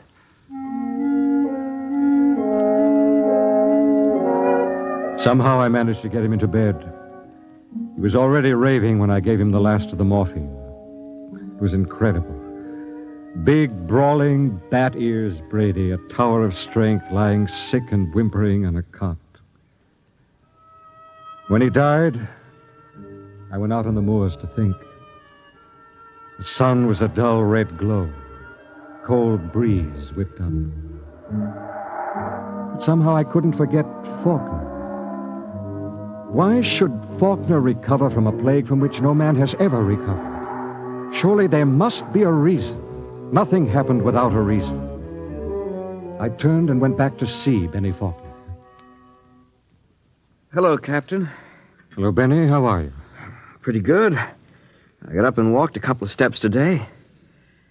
How goes it? Brady's gone. Oh. I just buried him. Listen, Benny, there must be some reason why... Well, there's nothing strange about me, nothing different from any other man. There must be. You survived the virus. Oh. Benny, I want you to tell me everything you know about yourself, everything you can remember. Because somewhere in your makeup is some little thing that makes the difference.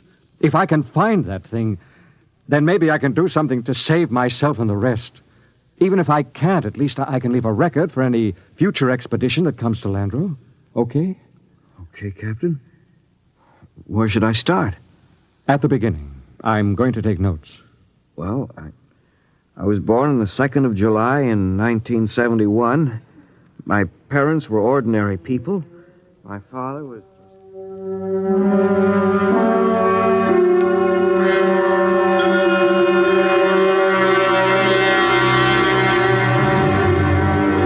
Look, Captain, I've told you everything I can remember. 3 days now you've gone over me, pawed me, questioned me. What else can I tell you? Benny, let's go over that last part once again. Where should I start? Take it from where the native started to walk away. You stepped out of his path, and Brady grabbed him. Okay, so I stepped out of his path. Why? What do you mean, why? Why did you step out of his path? Why not? Courtesy, I guess. What's the matter? Courtesy. That's the word that Dr. Morgan had scrawled in his notebook. Well, I don't see that... I don't either. Tell me, Benny, why should you want to be courteous to a native? Why not? What about maintaining your own dignity? Are you talking about dignity or arrogance? I don't know. Benny, listen, maybe we were all wet in our deductions. Maybe these cities here on Landro weren't deserted centuries ago. Maybe these little people up in the caves are the same people who used to live in those big cities. Why would they leave? Maybe they found out the big cities weren't the answer. Maybe they found out that civilization doesn't necessarily bring happiness. So they just packed up and left, returned to the simple life. No, it doesn't make sense. You're forgetting the plague. What is the plague, Benny? Well, I don't know. Is it a virus? I don't think they ever found out. You know what I think?